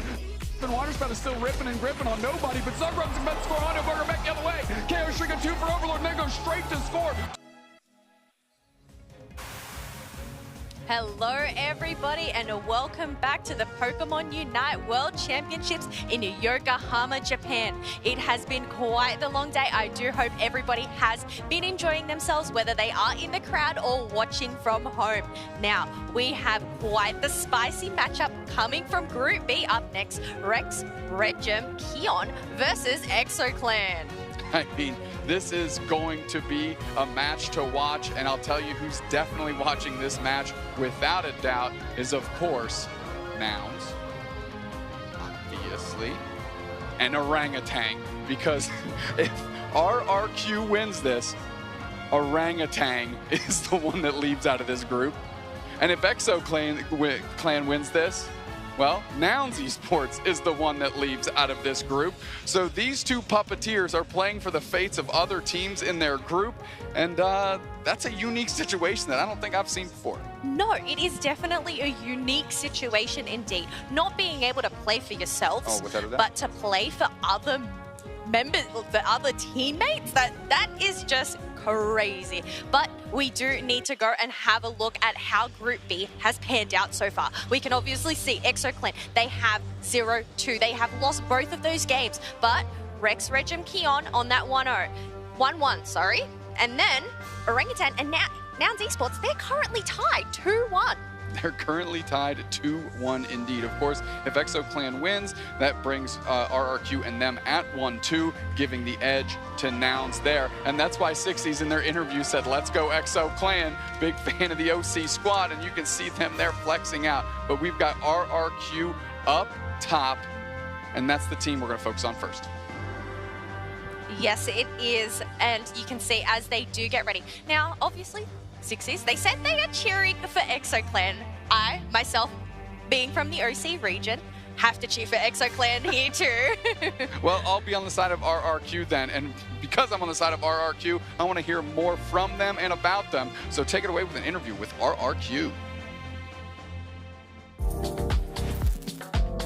Hi, we are RRQ from APAC West region, specifically from Indonesia. So we are here to represent our region. We consist of Necro, Zoe, myself, Eeyore, Iluna, and XQ. And we're hoping to show our best in this tournament, and hopefully we'll be the champion of WCS 2023. So right after we arrived at Japan, we did a lot of scrim with other region, and we kind of shocked. It's not working in our region, and then suddenly it can work in other region as well. So we have to work hard, and we have to make a strategy to overcome their meta. Winning WCS for me would be a great accomplishment. It would also be a dream come true for me. It would also prove to the world that APAC West and Indonesia is a strong region, and the rest of the world should not look down on us. Yep, now it's a time for me to take a Q&A from this head. Let's see.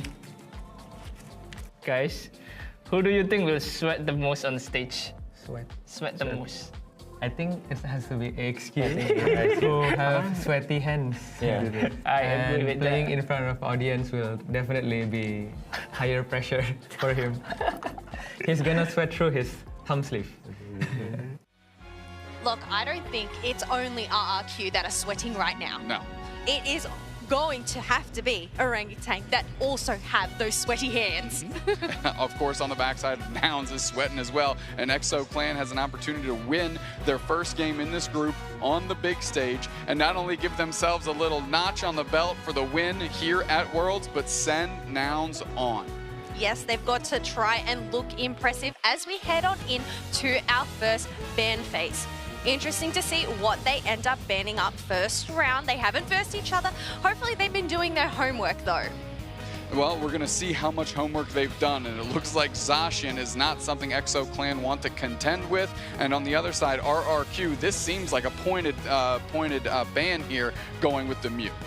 Now, this pointed ban might actually be targeting Challenge. They are known for their incredible Mew plays. Although I think Zacian a safe pick on the side of EXO-Clan. Without a doubt. I mean, Zacian, when been able to take over a game, has definitely done that. And RRQ, using the knowledge that they have of EXO-Clan and leveraging it here with a Mew and getting themselves the Lapras, a perennial first pick, and we've seen that day in, day out. Definitely that first pick, but Inteleon, Umbreon, another popular first choice for these teams. I mean, we're getting high-octane picks here. That's just the nature of Pokemon Unite now with the broad roster we have. You're not taking a lot of L's early in these drafts. You're just getting high-quality, effective, and efficient Pokemon, and that's exactly what both teams have done, and locking 2 more absolute units in Hoopa and the Blastoise. I guess that's the thing. You want to lock down these Pokemon earlier on, and then for those last picks, then you can start experimenting, right? Get those science experiments exploding and those surprises. Who knows, it might end up blowing up in your face. Well, I mean, now's the time for these teams to experiment, right? Because their future isn't in their hands. They have other people's futures in their hands, so might as well get wild. That's what I would be doing. Ethos locking in Urshifu, a great Pokemon, of course, and Eldegoss. I said it before, I love seeing Pokemon that were introduced at the release of the game still seeing viability in play today.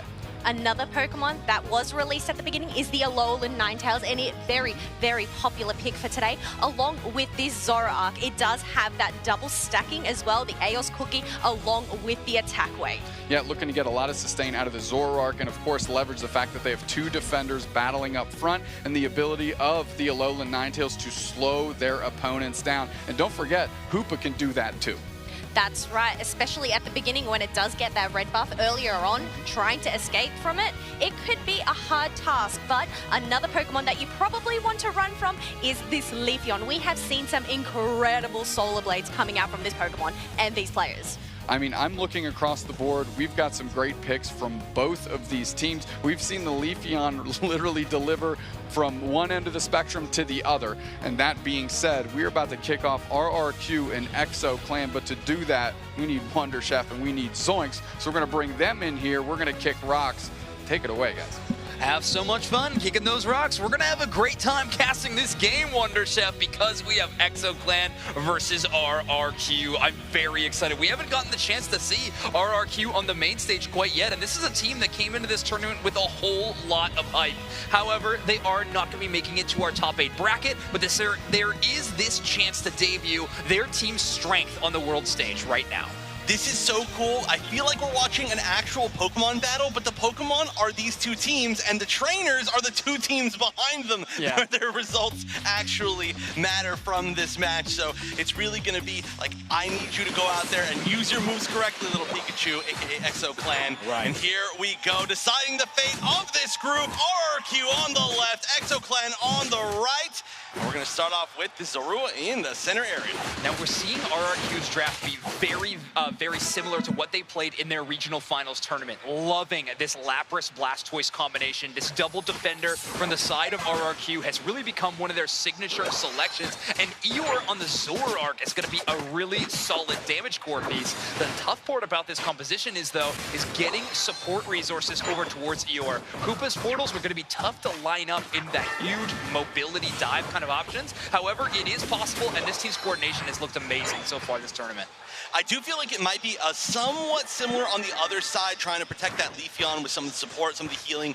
You can, of course, you kind of go a little bit far with Eldegoss, but I think neither of these teams are really choosing the best supports for their speedsters. They're kind of expecting them to be a little bit more out on their own. Yeah. Otherwise, we would have seen, like, you know, the Blissey or the Convey or something. So I do expect that we're actually going to see some pretty similar playstyles overall, except for, whoa, the chunk. Oh, it always does so much damage, that Solar Blade. Yeah, it's absurd. Honestly, Leafeon having a lot of impact already, and there we go. Ethos getting the K opener here. Ethos, I think, is a player we have not gotten the chance to talk about too much because EXO-Clan hasn't been on this main stage, but they are truly one of the best players here.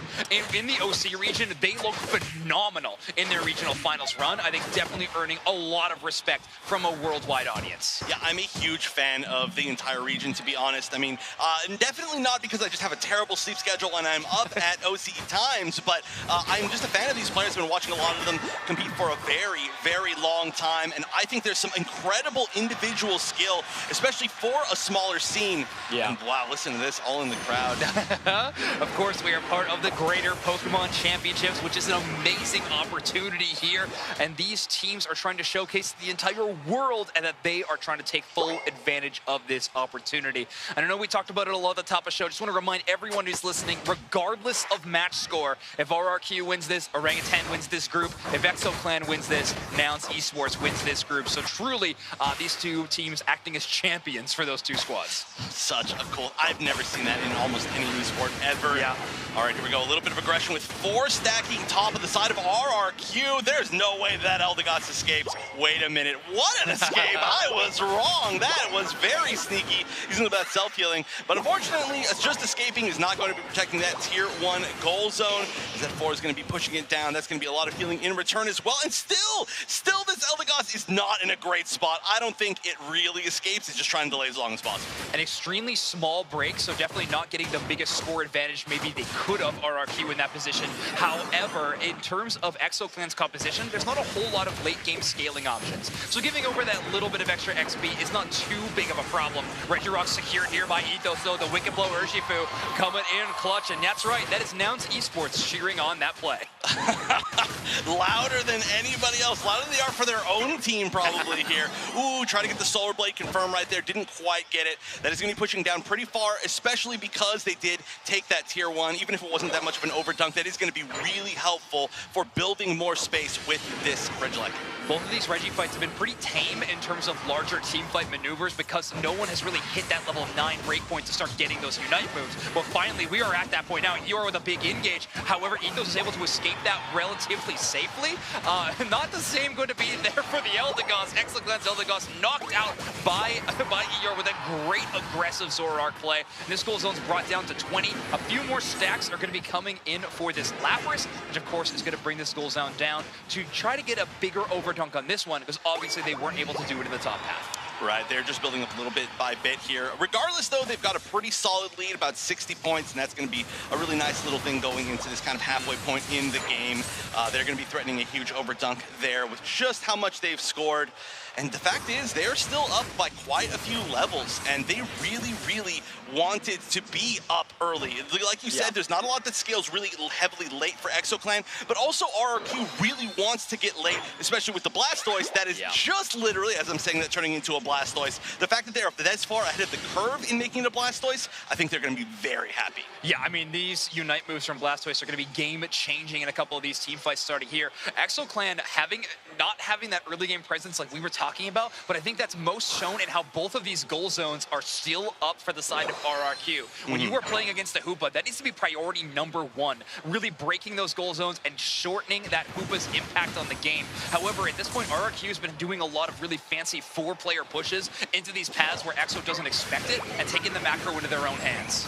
All right, well, this is going to be one of the first real big team fights here. We are going to see the Hoop Unbound come out while there's a little bit of maybe a back score up on the top path, and that's going to be the Solar Blade, it looks like, taking the last hit on that Reggie Eyes, but this fight is continuing. The chase is going down. Zoroark at almost no HP, trying to escape, using the invincibility of the disguise, but not going to quite be able to get out, it looks like, and this is going to be, honestly, just trades on both sides. I can't believe Ethos was able to get that KO, but it gets traded the other direction. Axio able to shut down that Urshifu. I don't think there was too much more value to be had from that team fight, so it's not like they would have had the chase down, but still, what a shutdown there. Very impressive from ExoClan, but a good comeback from RRQ in that team fight. Yeah, I mean, it was a good comeback, but I feel like overall, just because Exo was so far behind, they might have come out a little bit ahead, or maybe not ahead, but at least it wasn't so bad for them. As you can see, it's starting to even up a little bit as far as EXP goes. Still a very considerable advantage, I would say, for RRQ, especially getting that objective, but things could start to go if this is a brawl over and over, and hey, just like that, you know, you start taking this EXP one direction, and once again, this is a 1v3. Even if you can manage to take this, you're in a really scary spot. However, the Zoroark might count for more than one. The Unite comes out as well. All right, backing up, not trying to overextend this time. A good liquidation finds its target on the Zoroark, but great play by AxeQ to get in front of those watery bullets to slow down that damage going the other direction. Unfortunately, Ethos goes down. A great little Perish Song combination. The Alolan Ninetales and the Lapras Lapras both having slowing effects really makes that Urshifu stuck between a rock and a hard place. They're going to defeat that Regieleki before it makes it towards their goal zone. Luckily for ExoClan, though, they were able to break that bottom goal zone and still have their own. So this bottom Regi fight might be a little bit of an advantage state for them. However, it's still a risk to take this fight at all. We're headed into that 3-minute mark. If you want to expend Unite moves in this situation, that means you're going to have to try to work so hard to get those back. Yeah, and you don't want to run into a situation where maybe like they spend one Unite and you don't spend any, and it's just like this weird, awkward spot. But it does look like there's going to be a little bit of commitment, at least to try to take these Altaria. Both teams starting to see that they are both there, at least challenging this. There's a ton of time, though, and it looks like it's going to be ExoClan that's going to be the first to commit to taking down this Registeel. But 3 in the wings here, trying to at least get the steal. I don't know if they're going to be able to win the fight, and it looks like they're actually going to try to back up. I don't know if Luna's going to be able to get out of there in time. A great me look, and that will be, wait, was that a Unite? That was like a really fast, no, was that? No, not okay, a Unite. why was it so fast? I believe it was an X-Speed play from the Lapras, so a really good outplay there to make it out of danger in that situation, and again, really good trading of that liquidation to absorb that damage. Now we're headed to that final team fight. No one using those Unite moves, so no one able to bait it out from the other side, which means we're going to go into an honest fight with both of these teams being a full set of Unites. All right, yeah, that was like the fastest lap I've ever seen in my life. Gonna go back and get a little healing, and this is always scary. When you're against a Hoopa, doing the drawn-out fights here is never in your favor, because this full healing happens on all these tanky Pokemon over and over and over, and even if you get in all this harass, though it's way more permanent on you than it is on the other team until you can get that first big pick. So we gotta see some sort of heavy initiation. And look at how afraid of a flank ExoClan is. They have Jeb, their Umbreon, their tank player, playing so far back because they are worried about someone coming from behind. And there it is. Lapras is actually going to be charging in the direction, but that means that Ethos can start engaging this fight around the start there. Blastoise rapid spins into the composition. However, ExoClan was able to escape mostly unscathed. Vemco taking a lot of damage. Ethos again in a tough spot, and the Pear Song is going to find the knockout. A Solar Blade does a ton of damage, and Inteleon finds one as ExoClan is trading favorably with a huge stun. That Alolan Ninetales Avalanche Blizzard combination was huge. Only 2 left on the side of ExoClan, only 3 left on the other side, but there's less than 1 minute remaining, and RRQ knows that they do not need to force this Rayquaza. We're going to see at least one go back. This is Axq, and there's a little bit of just a threat of this back scoring, which is very, very important when you have a lead like this. I feel like RRQ is playing this perfectly, just at least threatening that tier 1 so that they can't commit everything that they have to Rayquaza to make this comeback. Axq still has Alolan Ninetales Unite move as well, so if it comes down to a big team fight in terms of damage or secure, Alolan Ninetales is going to be able to hold on to it. However, they're just playing defense around that top goal zone, trying to prevent any style of comeback. We only got 20 seconds left in the game, and another knockout from Lapras. Great engaged by RRQ. Rayquaza brought down to about half HP, but RRQ is winning team fights across the map. Axq finally launches the Snow Globe, and they get a huge knockout there, and even grab the Rayquaza. Great play by Eeyore on the Zoroark to secure that major objective, and RRQ are going to start our match 1-0.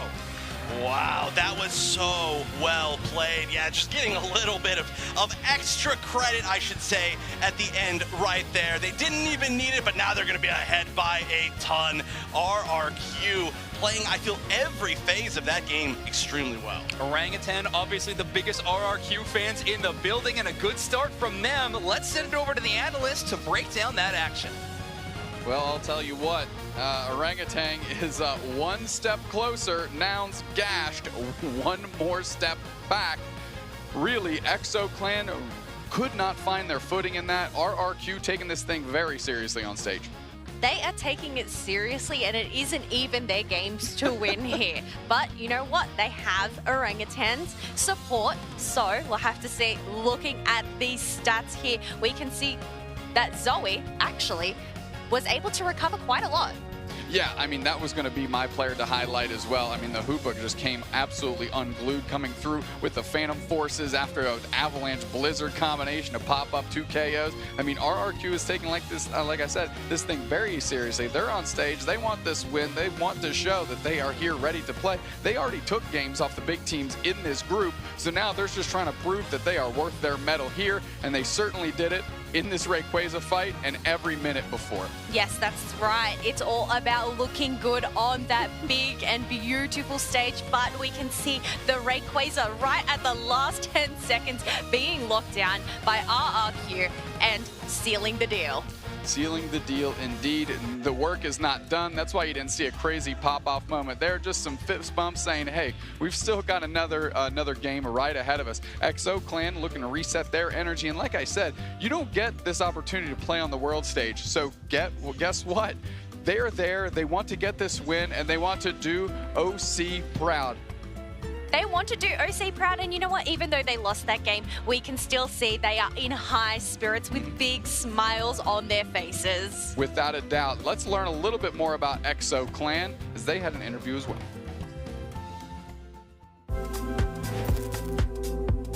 We are Team XO Clan from Australia, the OC region, and we're here to do our best to win Worlds. I think we've got the players, I think we've got the team strategy, we've got a great coach now, and I think we've got the team sort of attitude. We work really well together, so I think we can hold up for sure at the top level.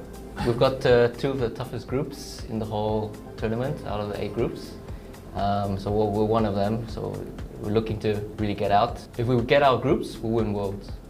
I think if we were able to win this, that'll be huge for OCE, for gaming overall. Like, we're not respected in any games, so we really want to make an impact here. I think we have what it takes. Apart from being excited to be competing here, I'm also quite looking forward to seeing some of the native animals at the zoo and some of the cafes.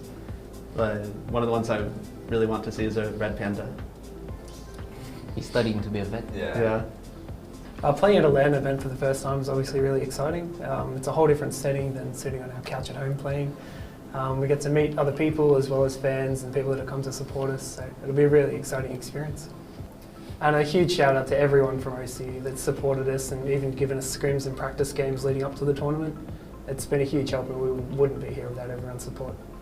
And now we're going to pull a random question out of a hat. Here we go. Which teammate has the messiest hotel room? This guy. I must say, XO Clan, while they may have not won that last match, they have won the hearts of the crowd and my own heart here. We are going into this second ban phase. We have XO Clan over on that purple side, RRQ over on that orange side. So things might end up getting shaken up here. They might, but before we see what bans are locked in, can we talk about Ethos's head of lettuce? Holy smokes. I don't know what kind of shampoo they use, but I need to get on that regimen for sure. Ooh, you want to get some tips for the hair? I mean, I must say, your hair is already looking on fleek here. No, it's cropped down and it stays short because I don't got it like that. Even Spraggles would be jealous, to be honest. Here we go, locked in. Zacian on one side, Lapras on the other. I mean, 2 kind of rinse-repeat type Pokemon that we've seen in these ban phases, but what does that open up? The Inteleon that's locked in immediately. Oh, I absolutely love seeing Inteleon, a very popular choice for today. But once again, we are locking those big characters, Umbreon, Hooper, once again for the side of RRQ. I mean, a big win for RRQ is Zoe on the Hoopa. I mean, they carried that last game, in my opinion, facilitated a lot of great plays, and were playmakers themselves. However, that being said, there's still quality Pokemon to be picked, and they are locked in immediately by XO Clan. Leafeon has looked great, and so has the Slowbro.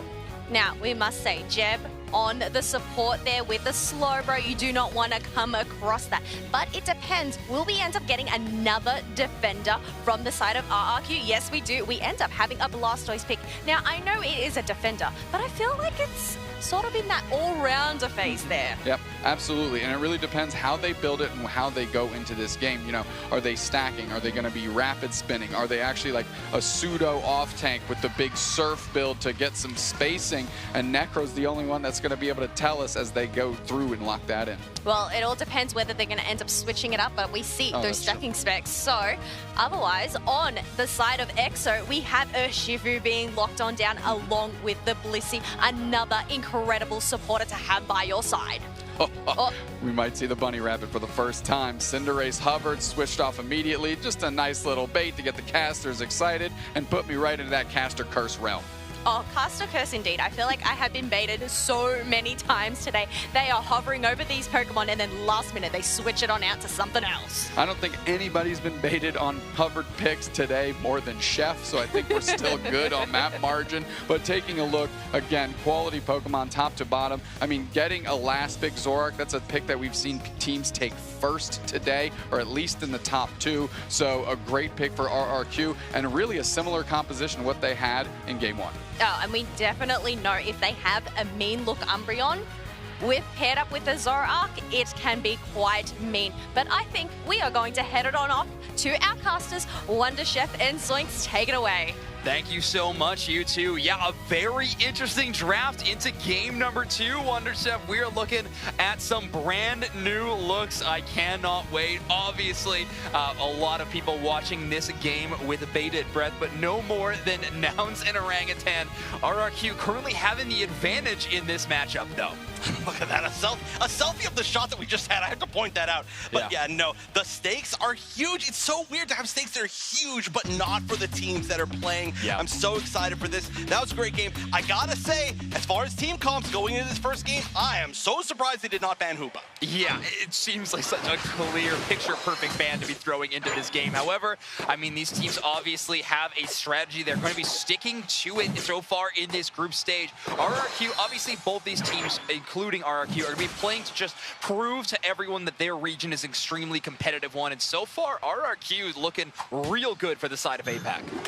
Really extremely good. It's actually really wild to think that they already have technically not qualified because they're playing like a team that could qualify. Oh, absolutely. I mean, that's just the competitiveness of this group structure, right? Is going to be so intensive. But yeah, I am really excited to see how this game is going to come to an end. Obviously, ExoClan with a, you know, a tough start into game number 1. However, this game number 2 draft is interesting, but it could still be successful. Yeah, it's gonna be so tough to deal with the Hoopa.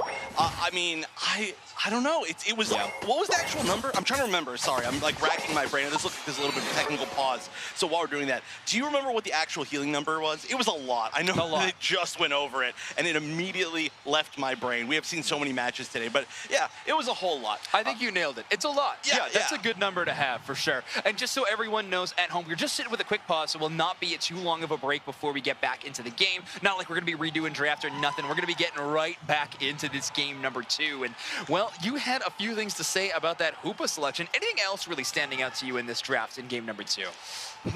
Not really all that much. It seems relatively standard to me. They are going really similar to what they were playing before. Overall, maybe the Umbreon, but still, I don't feel like it's going to be too different. Do you see anything?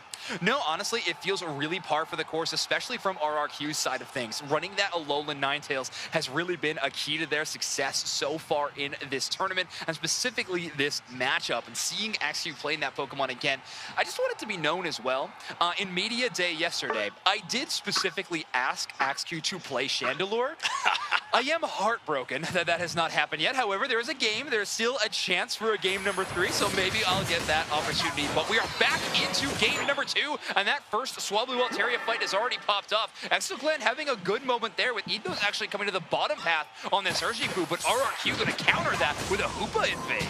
Ooh, yeah, that is a pretty spicy invade right there, and honestly, not the best to defend it right there in the center area. We've got the Blissey, and we've got the, currently I think we've still a Sobble. Yeah, well, just barely evolved as I said that, of course. Yeah, I think that might have been one of the technical issues we were running into, but either way, ExoClan trying to pull themselves back up in this early game, but so far, Ethos' Urshifu, definitely one of the first pieces in doing that. However, RRQ Zoe on this Hoopa has just been so absurdly good. You saw them have some great moments in game number 1, but stealing away a buff in game number 2, obviously this team is looking good, and Eeyore the Chaos-stricken too. Yeah, the really great Hoopa players are so fun to watch. Yeah. That is a pop-off support pick. Of course, the other supports, they're great, but sometimes they sit a little bit in the back line, you know? You don't always get to see the pop-off moments. The Hoopas, though, that's if you want to support your team, but you also want to show off and get some clips. Yeah, or just press the A button. You know, I'm a big fan of pressing the A button, and Hoopa definitely does that better than most. Umbreon from RRQ is actually playing really far forward. Looks like just for intel at this point in time. A big engage here. Buster tries to land a Solar Blade. It lands, but it doesn't do too much damage at this point. I don't know if they've had many attack weight stacks. Actually, almost none. You can see the scoreline of ExoClan only at 5, and Leafeon definitely wants that big scaling damage. Maybe it was 5 1-point scores. Okay, Zoinks. True facts. Absolute facts. Thank you, Wonderchef. Yeah, that's how math works, I'm pretty sure. No. The other big thing, of course, about this Hoopa is the ability to just rotate your entire team. It feels like it goes without saying, but the adding meta mobility is just unbelievable. And you can see right here, there's only 2 members of ExoClan available to try to fight for this basement Reggie. And on top of that, only 4 points left on that tier 1 goal zone. So this looks like it's going to be a pretty free Regirock into a great push. And there's just too many members of ExoClan still in that center area to, I think, truly be able to defend this. Big chance for Overdunk as well. This goal zone only left at 4. RRQ looking to see if they can get a big value score, but ExoClan has formed a pretty solid defense here in the bottom half. Buster with a huge Solar Blade. They were able to get some stacks into that top path during that Reggie fight, and ExoClan flipping the script, having a great comeback team fight after the Regirock is knocked out, and they get a solid Overdunk as well. ExoClan's all of a sudden in the lead. That was exactly the opposite of what I said was going to happen. They rotated down at the exact perfect moment. I cannot believe they didn't actually manage to get some score off. But yeah, they were the ones instead that got the huge Overdunk. They were the ones that have that EXP now. And that's going to be really big for them. This is a strong comp at this level, I feel. And especially right before this Blastoise turns into a Blastoise while it's still a War Turtle on the side of RRQ. I think they need to take advantage of that, and they really did in that last fight. And now that we've headed into this portion of the game, these last hit secures are going to be so huge. Wicked Blow, Solar Blade, both amazing options, and that's going to be tough for them to deal with when we head into this next game. That's right. Oh, they're going to be taking this Regieleki. It doesn't look like there's too much of a challenge. Solar Blade is always going to be a great option to try to steal that. It looks like on the B stream, we just had Omo Avicinian beat Team YouTube by 6 points. A 6-point differential at the end of the game. So that's pretty wild, but there's a huge fight going on right here. And that happened right as I was trying to talk about that other game. Of course, there's going to be a pretty solid push here, and we're just going to see ExoClan continue to try to take advantage of their level lead. The Blastoise has become a Blastoise finally, just barely. Has that Unite, but the Regieleki will go in. I don't know if there's enough to fully follow it up. They're getting into the Overdunk territory at least. Yeah, exactly. You're priming it for a bigger score later on in the game. Finally, the Blissey is going to go down. It seemed like Bemco was just surviving forever in that situation. But RRQ able to finally get that knockout, and they have lost that bottom goal zone, which is going to make this next team fight a little bit tougher. You see how Zoe has to play this. They can't play the portal game around that tier 2 goal zone. Instead, they just have to get in position to launch their Unite move. Of course, that Hoop Sunbound in the best position they can. Let's see if they want to put that portal aggressively and take an early team fight, or maybe play a little more safe for the portal on the other side and try to go for a secure, try to outchase that Solar Blade. It looks like they are just going to pop it. Here we go, but already one going down. We're going to see Umbreon just melt completely, but then the melting will be done by the Zoroark, turning things around very, very quickly as everybody comes through the portal. Now that's going to be 2 down on the side of ExoClan. They don't really have too many left to challenge. They're going to try to get the Duncan, and whoa, from behind. That's going to be a lot of mileage from the Leafeon, at least trying to tie up this fight, but this is going to be enough at the minimum to continue defending this tier 1 goal zone. How is it staying up? Buster, which is absolutely huge plays, and stealing a lot of those shields was the Umbreon, but Buster on that Solar Blade, Leafeon really making a huge game-changing difference. I mean, that's the reason ExoClan is holding on to this lead at this point. Reminder though, RRQ is looking pretty fantastic in terms of levels, but pretty much in parity with ExoClan after that Reggie secure. Solar Blade, Wicked Blow, again, I'm gonna keep talking about it. That last hit secure potential is just so absurdly strong for ExoClan, and that's going to be very good for them in these final moments in a final stretch when Rayquaza is a part of the equation. And I gotta say, every time, of course, you're missing the biggest secure on their team, Egg Bomb. Correct. As usual, of course.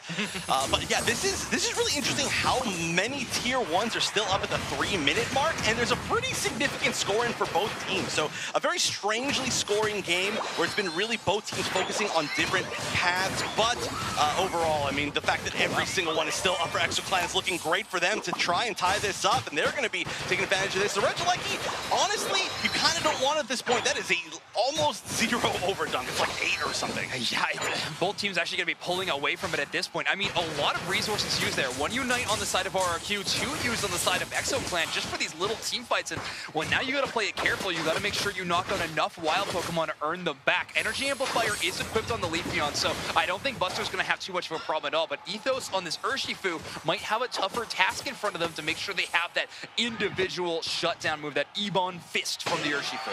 Well, one thing I know for sure is that this game is still way too close to call. Yeah. This is going to come down to almost undoubtedly one last team fight, or maybe potentially one big pick here. We do have the opportunity to steal. Oh, it was so close, just a fragment away, and letting this in is deadly. Yeah, but how long do you want to defend it? That's a tough call. They're just going to let that in. 2 points left on that tier 1, and the big thing here, there's only 4-point difference, but RRQ has a great opportunity to score in 2 tier 1s. 4D chess in that scenario. All of ExoClan was trying to hang out around that top goal zone to try to catch an individual member from RRQ who's going for a score and really capitalize on that. Instead, RRQ actually pivots towards the Rayquaza and just gets a good positioning. And in the meantime, they're double scoring. Both defenders, top and bottom path, are going to find some huge ones, and RRQ skyrockets into the lead, and the Hoopa portal is there to bring everybody back. However, Zork's going to go down. A huge liquidation there for Challenge.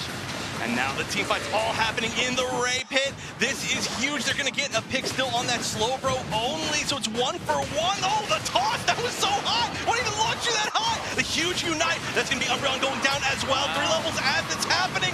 And the spin, it's going to be the Leafeon. Yuba talked about the secure, and that is the biggest thing in this match. Buster playing out of their mind this game. All of a sudden, ExoClan has a chance in this matchup right now. They don't have the lead quite yet, but they do have a couple of members still with Rayquaza shields, that Blissey in particular, and as they get that score, they don't find the lead yet. Still down 322 to 334, and now we're past a minute. There will be no more updates on score for these teams. At this point, they are playing in uncharted territory, and ExoClan are not pushing towards these gold zones. They might think they have the lead. Oh no, they actually might.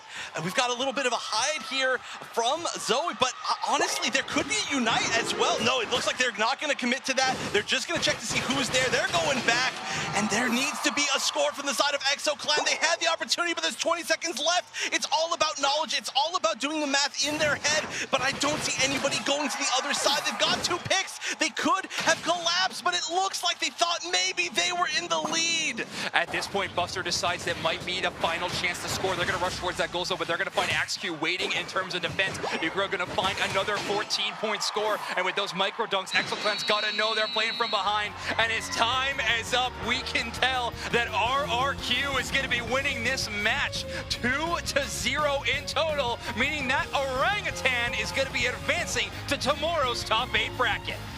Wow, what a close match. It all came down to the math, but look how happy they are.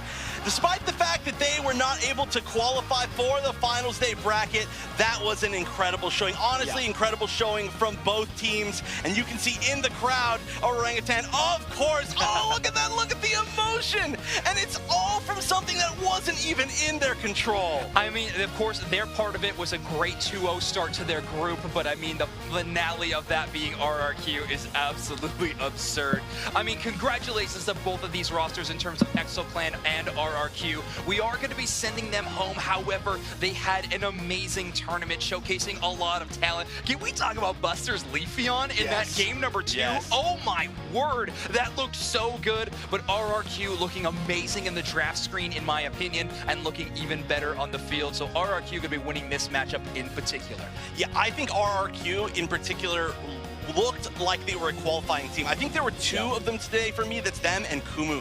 Both as teams looked like they were qualifying level, but that's just how high level this competition is that even when you're winning these matches, and technically even at the same score line, it's that close that it can come down to the tiebreakers. So really great stuff to them. Really great stuff as well to ExoClan, representing the OC region. I know that Kelly would be saying this if she was sitting right here, but that is a region that, again, they've been working so hard with a smaller region overall. They really support each other. They've got a great community over there, and Exo really did proved them that they are a force to be reckoned with, you know. Hope is not gone for ExoClan or for OC region either. Of course, iClan is yet to be playing in this tournament today. That's right, we got more Unite action for you folks. We're going all day long. RRQ, though, was the story of this matchup in particular, winning this one 2-0. Eeyore's amazing Zoroark play looked fantastic, but AxQ's Alolan Ninetales, oh my word, it looked so strong. Honestly, everybody just was so good in this. Look how close the damage is across the board. Between 40 to 60k for 1, 2, 3, 4, 5, 6. 6 of the members all together, which is basically everybody but the defenders and support. Yeah. All right, we're going to take another look at that final minute and see how RRQ was able to clutch this one up despite losing the Rayquaza in those final moments. ExoClan having a bit of a moment of brilliance here in the top half, getting a few knockouts, but look at Zoe's play, chasing down Buster. That is a 50 points in pocket Leafeon. They're able to shut down with an auto attack. Great Hoopa play there to use the mobility for the chase down.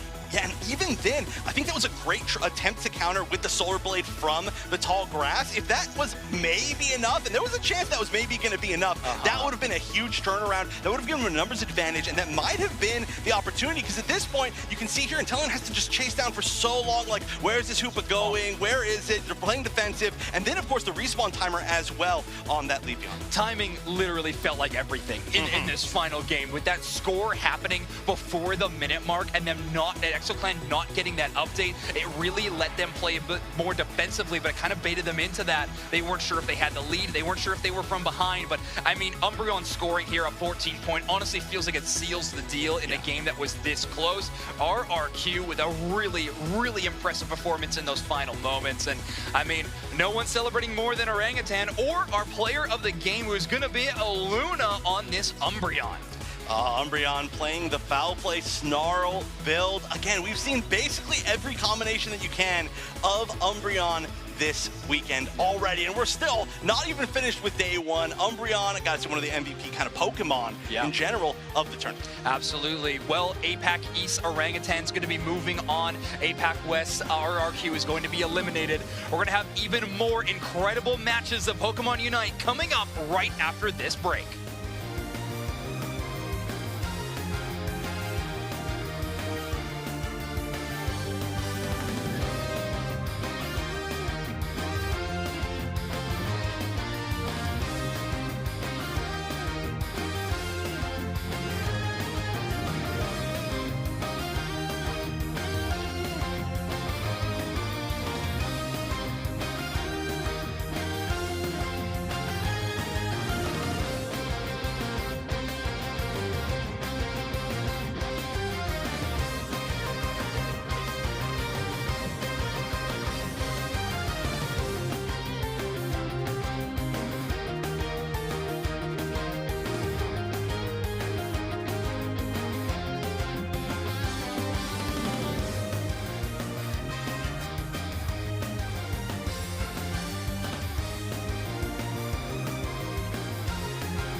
collapse on who. They're still playing in the middle. Otter goes down. TTV takes Rakeways off.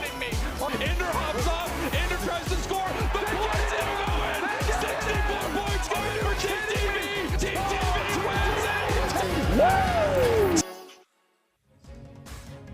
We are headed into Group D, into a qualification match here at the World Championships in Yokohama, Japan for Pokemon Unite. It has been all action all day long, and now one of the most important games we have yet. Spraggles, this is going to be a good one. Yes, indeed it is. We are finding out who is moving on. Is it Akchil? Is it Rise Gaming here inside of Group D? We've had a long day of hot Pokemon Unite action, but it is not done yet, as the matches you are going to see are going to decide everything for these teams.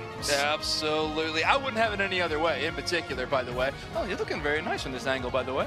I'm excited for this matchup in particular. Akchil, of course, in a great position for this group.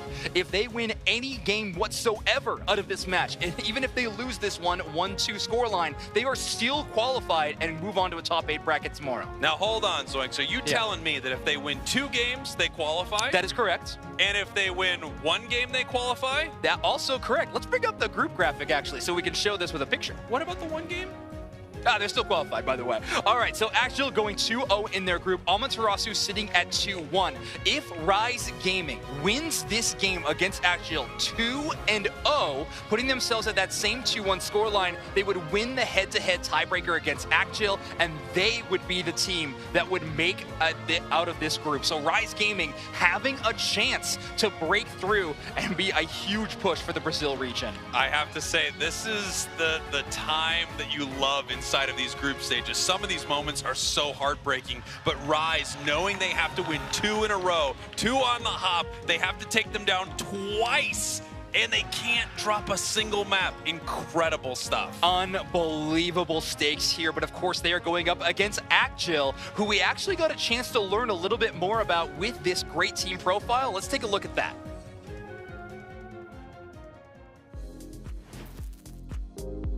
안녕하세요. 저희는 팀 악질이고요. 한국에서 왔습니다. 이제 저희 둘이 작년에도 참가하고 이번에도 참가를 하게 됐는데 작년에 참가했던 게 굉장히 도움이 된 게 왔을 때 긴장이나 부담감이 굉장히 적었어요. 이번에도. 좀 더 편한 것 같습니다. 마지막으로 합류하게 됐는데 이제 사람들이 이제 팀원분들이 원래 계셨던 분들이 저게 되게 늦게 참가했음에도 불구하고 되게 많이 배려를 많이 해주셔가지고 팀적으로도 제가 좀 더 실수를 하고 이렇게 돼도 이제 많이 케어를 해주셨어요. 막 괜찮다 할 수 있다 이렇게 많이 해주셔가지고 제가 개인적으로 좀 가장 잘한다고 생각하는 지역 팀이 많이 속해 있는 팀이 있는 지역은 일단 북미 쪽이 저희가 스크림을 했을 때 굉장히 신선했고 좀 많이 느끼는 게 많았기 때문에 북미가 지금으로선 가장 유력한 우승 후보고 가장 잘하는 지역이라 생각합니다. 자, 놀랍게도 저희가 이제 스태프들로부터 용지를 받았습니다. 이게 질문 들어있다고 하는데 다들 준비되셨죠? 근데 이거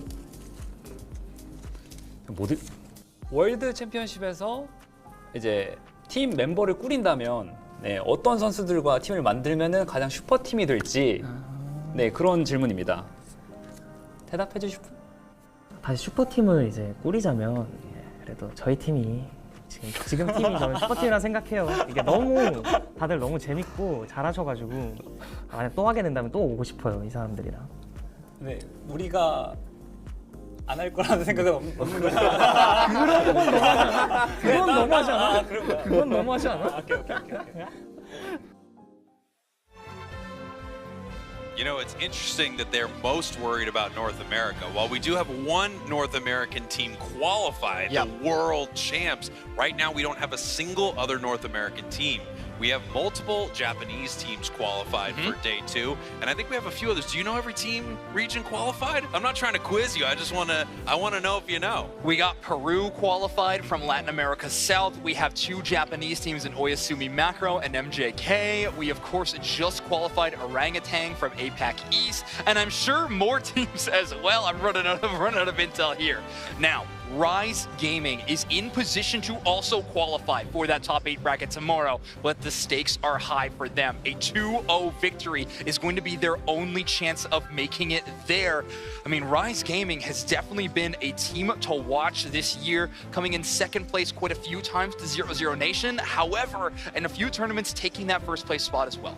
Yeah, I mean, obviously they're going up against one of the best teams in the world, so they can make something happen right here, but this is one of those moments. They have to throw the knockout punch. It can't come close. They can't drop a single map, but this is Pokemon Unite.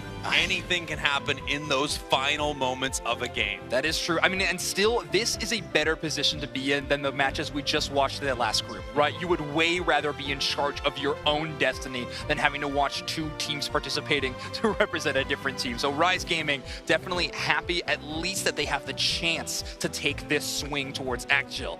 Now, Actgil, of course, is going to be celebrating the fact that all they need to do is win a single game of Pokemon Unite to be moving on. And we already saw in that team interview that 2 members of Actgil did play on the World Championship stage last year in London. We have S4L and Chobo being the 2 members there. And that stage experience, it seems like the team is really going to be relying on in these big clutch moments. All right, they only need to win 1 game. Correct. So here's the plan.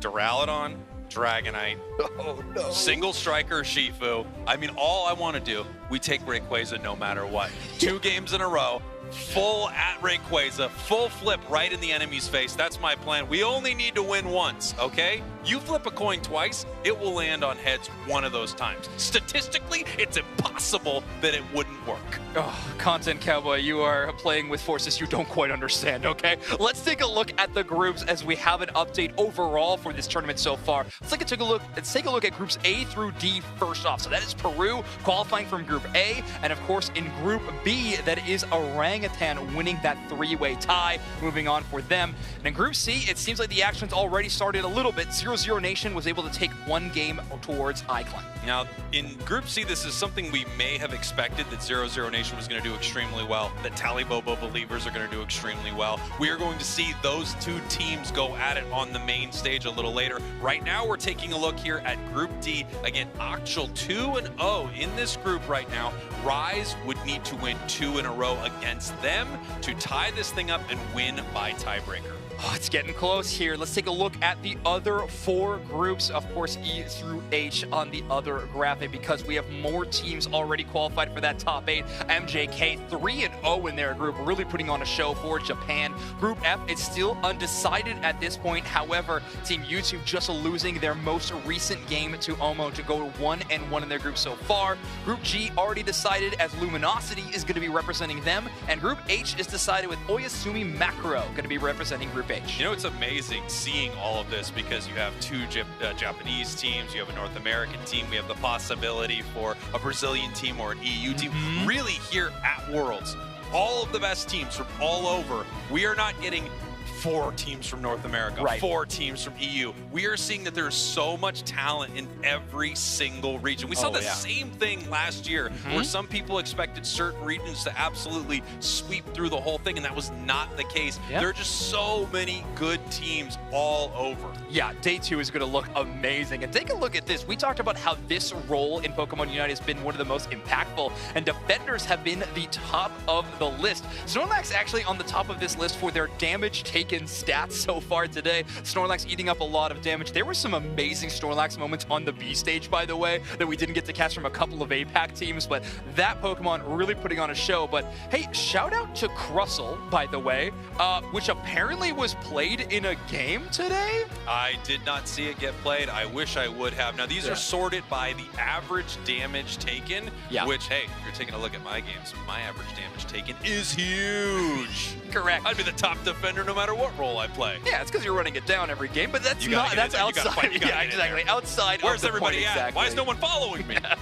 Now, it is interesting to see Umbreon still on that list, actually, to me, because when you were playing this Pokemon in Defender, it's most likely the fact that you have a second defender in that top path playing, which is playing that more brawl style. They're more engaged in the fight. They're more a part of these melee style of engagements. And Umbreon's actually a bit of a support class Pokemon, however, having that defender role. So a bit of an important classification. But Spraggles, we got draft of game number 1 between Axial and Rise Gaming. Again, the stakes are Rise has to win out completely a 2-0 victory if they want to be moving into tomorrow's top 8 competition. That's right. If you're just joining us, we are watching this group stage right here. Also, if you're just joining us, where have you been, you silly goose? We've had so many amazing games. Come on, get in here. Axial versus Rise Gaming. We see Inteleon being banned out by Rise. Inteleon obviously been such a power Pokemon here today. And Zoroark being banned out by Axial. A big call out towards Rise Gaming. Of course, Rise Gaming known for playing this Pokemon, but I think honestly, the region of Brazil or even Latin America or South America in general, so many good speedster players and just an immediate call out from Axial.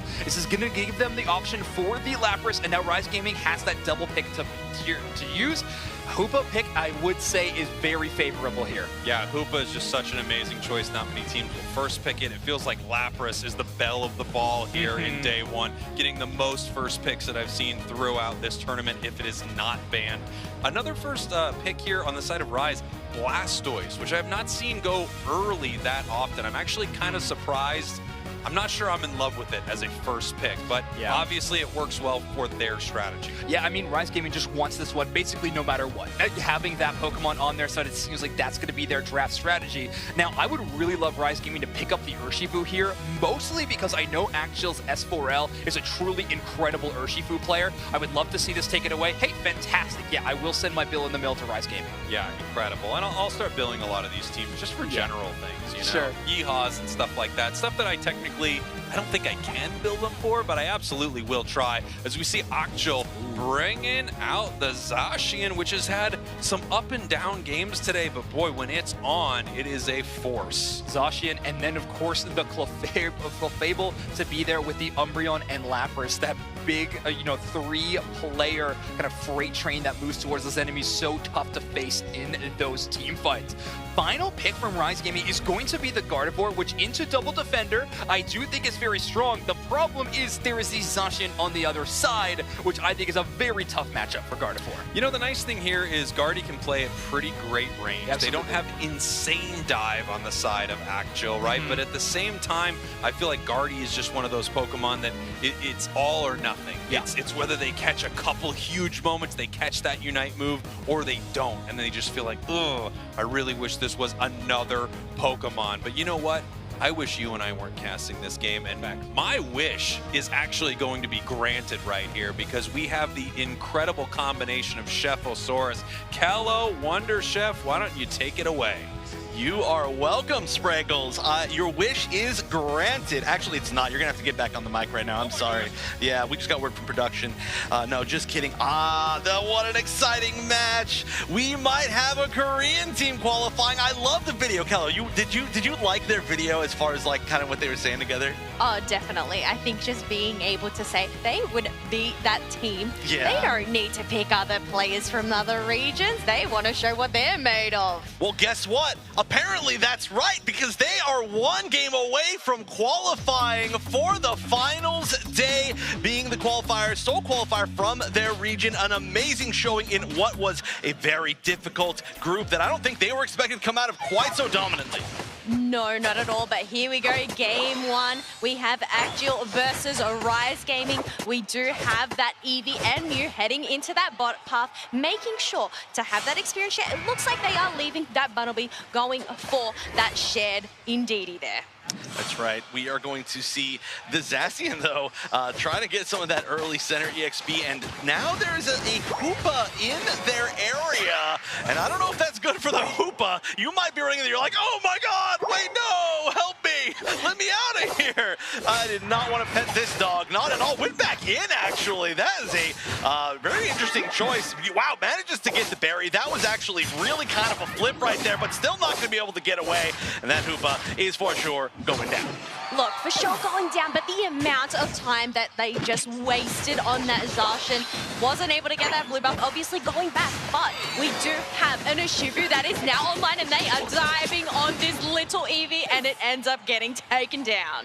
Wow, being able to stop that Eevee from evolving this early on before the bird spawn, that is actually going to be gigantic, because that's going to be able to help confirm a lot of those, in fact, pretty much all of them it looks like, but in the meantime, you're just going to be getting the confirmed comes on the player Pokemon from the side of Rise Gaming. Look, this is why Zacian has been banned. The Sacred Sword is such an incredible AoE movement. Trying to defend here, Urshifu was able to dash on out, but can it make the escape? Oh my gosh, the Solar Beam there to take down 2 members. The boosted auto just tracking down that poor little Squirtle. It's trying to waddle away. It doesn't have very large legs. Come on, let it get out of there. That's pretty mean. But this has been a lot of trading back and forth. Honestly, I mean, I guess we would expect it, especially with who we see out of the center area from both of these teams. This has just been a brawl.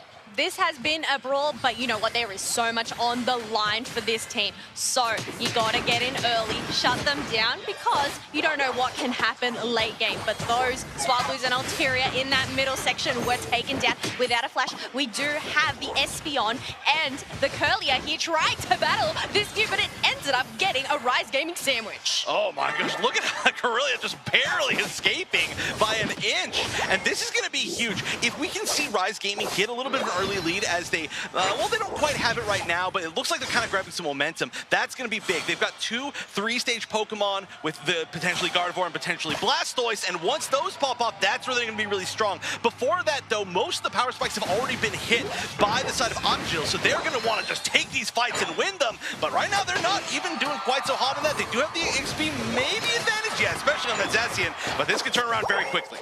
Yes, the Zacian there getting a 2 KO streak up in that top path. They were able to get in some Eos energy and break that top tier 1 pad as well. But we do have a basement Reggie, and it is a Reggie steal that has spawned. Rise Gaming not wasting any time to go in and dive on it, but Umbreon is here to get the stuns, and it ends up being Mew that gets the steal. Great positioning from the Mew, and they can collapse right here. Well, the chase down from the aggressive Clefable, saying, I want to take that out. But the Corellia spacing has been so good. Escaping with very low HP multiple times. Get out of there, yes! Mew's taking an Uber all the way to the top tier 2. Oh my gosh, what a beautiful Lapras Express to teleport that Mew up into that top path, and now they want to put the pressure on this tier 2 pad. Reggie Alecki is there knocking on the door. Can they be invited in? I do not know, but we do have War Turtle being taken down. There we go. Reggie Alecki walks on through, and now they are getting those dunks, and that is a home base wide open for the side of Rise Gaming. Wow, so much aggression. They opted, while they had the opportunity to break that tier 2, especially on the top, that means that every Regieleki is going to be such a pain for Rise Gaming. They didn't get too much of an overdunk, but they do have such a significant lead anyway that I do feel like they want to just hold on to it, take that opportunity to make those Regieleki scary. So we'll see once we get the next set of objectives what they end up prioritizing, but I think it definitely could be tough. Look, I think it's not only the Regieleki, but it's the space they create. The ability to go into Rise Gaming's central area and possibly take their buffs. Yeah, this is going to be really difficult for them. And of course, also being against a Hoopa means that Hoopa only gets to really teleport, not from a great spacing. You know, you don't control that much of the rotation, except for the fact that there is that tier 1 down there on bottom for Rise Gaming still. So, I mean, that's also honestly a good thing for Akjil. That means there's more opportunity for them to score. But here we go, gonna get the chase. Trying to chase down the Hoopa, not the easiest thing in the world. I guess wrong on the 50-50 right there. So just ended up wasting time. Hoopa's so good, but wow, gonna get 2 down on the side of Akjil. They're going to be chasing all the way, trying to get that revenge. They're going to take on the tier 1, but in exchange, they lost a few members. Yes, in exchange, but also it wasn't that much of an overcap, and we know those dunks to get that maximum point can make or break the game, but we do have Lapras securing themselves a Reggie steal. Once again, we have the Hoops unbound, trying to get those stuns on the Clefable. Is it going to get taken down? It ends up getting caught out by the Gardevoir on a 2 KO streak. Ooh, everybody backing up here, really trying to get away. I mean, 2 members very low, and it looks like this Hoopa might be the one to go down. Once again, the mobility amazing. The Hoopa actually almost got away. It actually looked like they did, but they went down right before the hyperspace portal actually activated. So they wanted to make sure that at least the most valuable members of their team were not KO'd. They're a little bit of a bait. I think that was a really smart choice. Definitely a smart choice, but you know what? We do have a Regieleki up in that top path. As we have mentioned, that home base is open, but it looks like they are going to prioritize getting their experience from these wild Pokemon and farm on up. Yeah, I mean, it's going to be such free reign for them to kind of take it whenever they want, because they know that nobody's going to be just kind of wandering around out there with both the Tier 1 and the Tier 2s gone on the side of Rise Gaming. And if anybody is wandering around out there just like that, they are in a dangerous position. You have to go so far back to get to one of your, I mean, you literally have to go to your own base to get to a safe spot. Yes, that is a safe spot, but thankfully they do have a Hooper on their side, and you can see that actually they are trying to protect this Reggie Alecki at all costs. Now, sending them back home. Are they going to be able to get a steal? We have the rings unbound once again being popped on out, trying to get those stuns in. The Espeon popping their Unite move as well, and it ends up being the Zacian that ended up securing it for Actual Gaming. Yeah, they are going to be losing 3 members, though. They're a lot low, so they're going to have... Oh, from behind, out of nowhere, the Lapras taking out 2 from just the absolute best flank of all time. And that means that there is now a Regieleki going towards their home base. They weren't able to stop that huge score. The 50's going in, but it was, again, only the 50. So even though there's 2 Tier 1s down, the lead is still in the favor of Akjil. Yes, 266 points to 207. We have about roughly 30 seconds until the final stretch, but we do have a Regirock that has just spawned on down. We have a Shifu trying to dive on in, but 5 members of Actual, they are here. They want to take this buff for themselves. Ooh, this is going to be really hard to steal, and yeah, the Zacian is such a good confirm. Everybody backing up. They know there's only one more fight here, and again, just as a reminder to everybody, the score is 0-0, but if Akjil wins this game alone, they qualify for tomorrow. Rise has to win this set in a 2-0 fashion to even be able to stand a chance, so they have to really play out of their mind right now. For this final fight, the lead is not super significant, only a 69-point lead, nice, but it's not quite nice enough for anybody to feel comfortable, I think. No, do not feel comfortable at all as they are waiting in that tall grass, possibly looking to get a pick. We have Blastoise poking on out, trying to draw out Actual here, get possibly one member that might end up getting caught out or possibly go in for a flip, but we have the Solar Blade to initiate and just chip out quite a fair bit of damage on 3 members, but thankfully they have a Hooper on their side, being able to teleport them back home and come back full HP. Wow, and the Gardevoir actually didn't take it back, just in case that there was something waiting there for them. So now it's got much better positioning. However, this is really scary to try to move through this choke point right here. This can be just the ultimate trap. They're going to get a lot of healing, though, again, through this Hoopa. The Hoopa playing a very big deal in this fight. The Umbreon will be the one to engage. That's going to be a gigantic Unite, stealing so many shields. The shields coming out after the fact from the Unite, from the Blastoise. So Claim Breeze going down in exchange for the Gardevoir. That Gardevoir was really needed for the damage. Everybody low, though. Umbreon at 1 HP. Blastoise at 1 HP. And now they're all going down all in a row. Only 2 up, only 1 up. It's just the Espeon sitting in the bottom path. Does it have a chance of stealing this? No, because they're not even going to attempt the raid. They're going for the scores. They've still got the Tier 1 up. They've got 43 points on the Zacian as well. But the thing is, while they're going in for that back cap, the Lapras getting in some dunks there, just broadening that gap even further, and Clefable was able to jump on that pad and deny the Espeon from getting that 49 dunk in. Oh, that might be it. 20 seconds left. There's 50 Eos energy in the pocket of the Espeon, but can it find an opportunity to get in? And even then, you would need more. Again, Akjil only needed to win this to qualify, and that looks like that's going to be exactly what happens right here. A huge lead. Not even taking Ray. So well played, as they're going to be moving to the finals bracket tomorrow. That must feel really good to know that you have locked in that top 8 spot for tomorrow. I know, especially being the sole representative of your country to make it there. I should say your region. I'm sorry, it's not just a country. I mean, it kind of is, but your region to make it all the way to that finals bracket. And that just once again spreads out how many countries and how many regions we've had qualifying. But now we got to send it over to our analysts. Tell me about some numbers.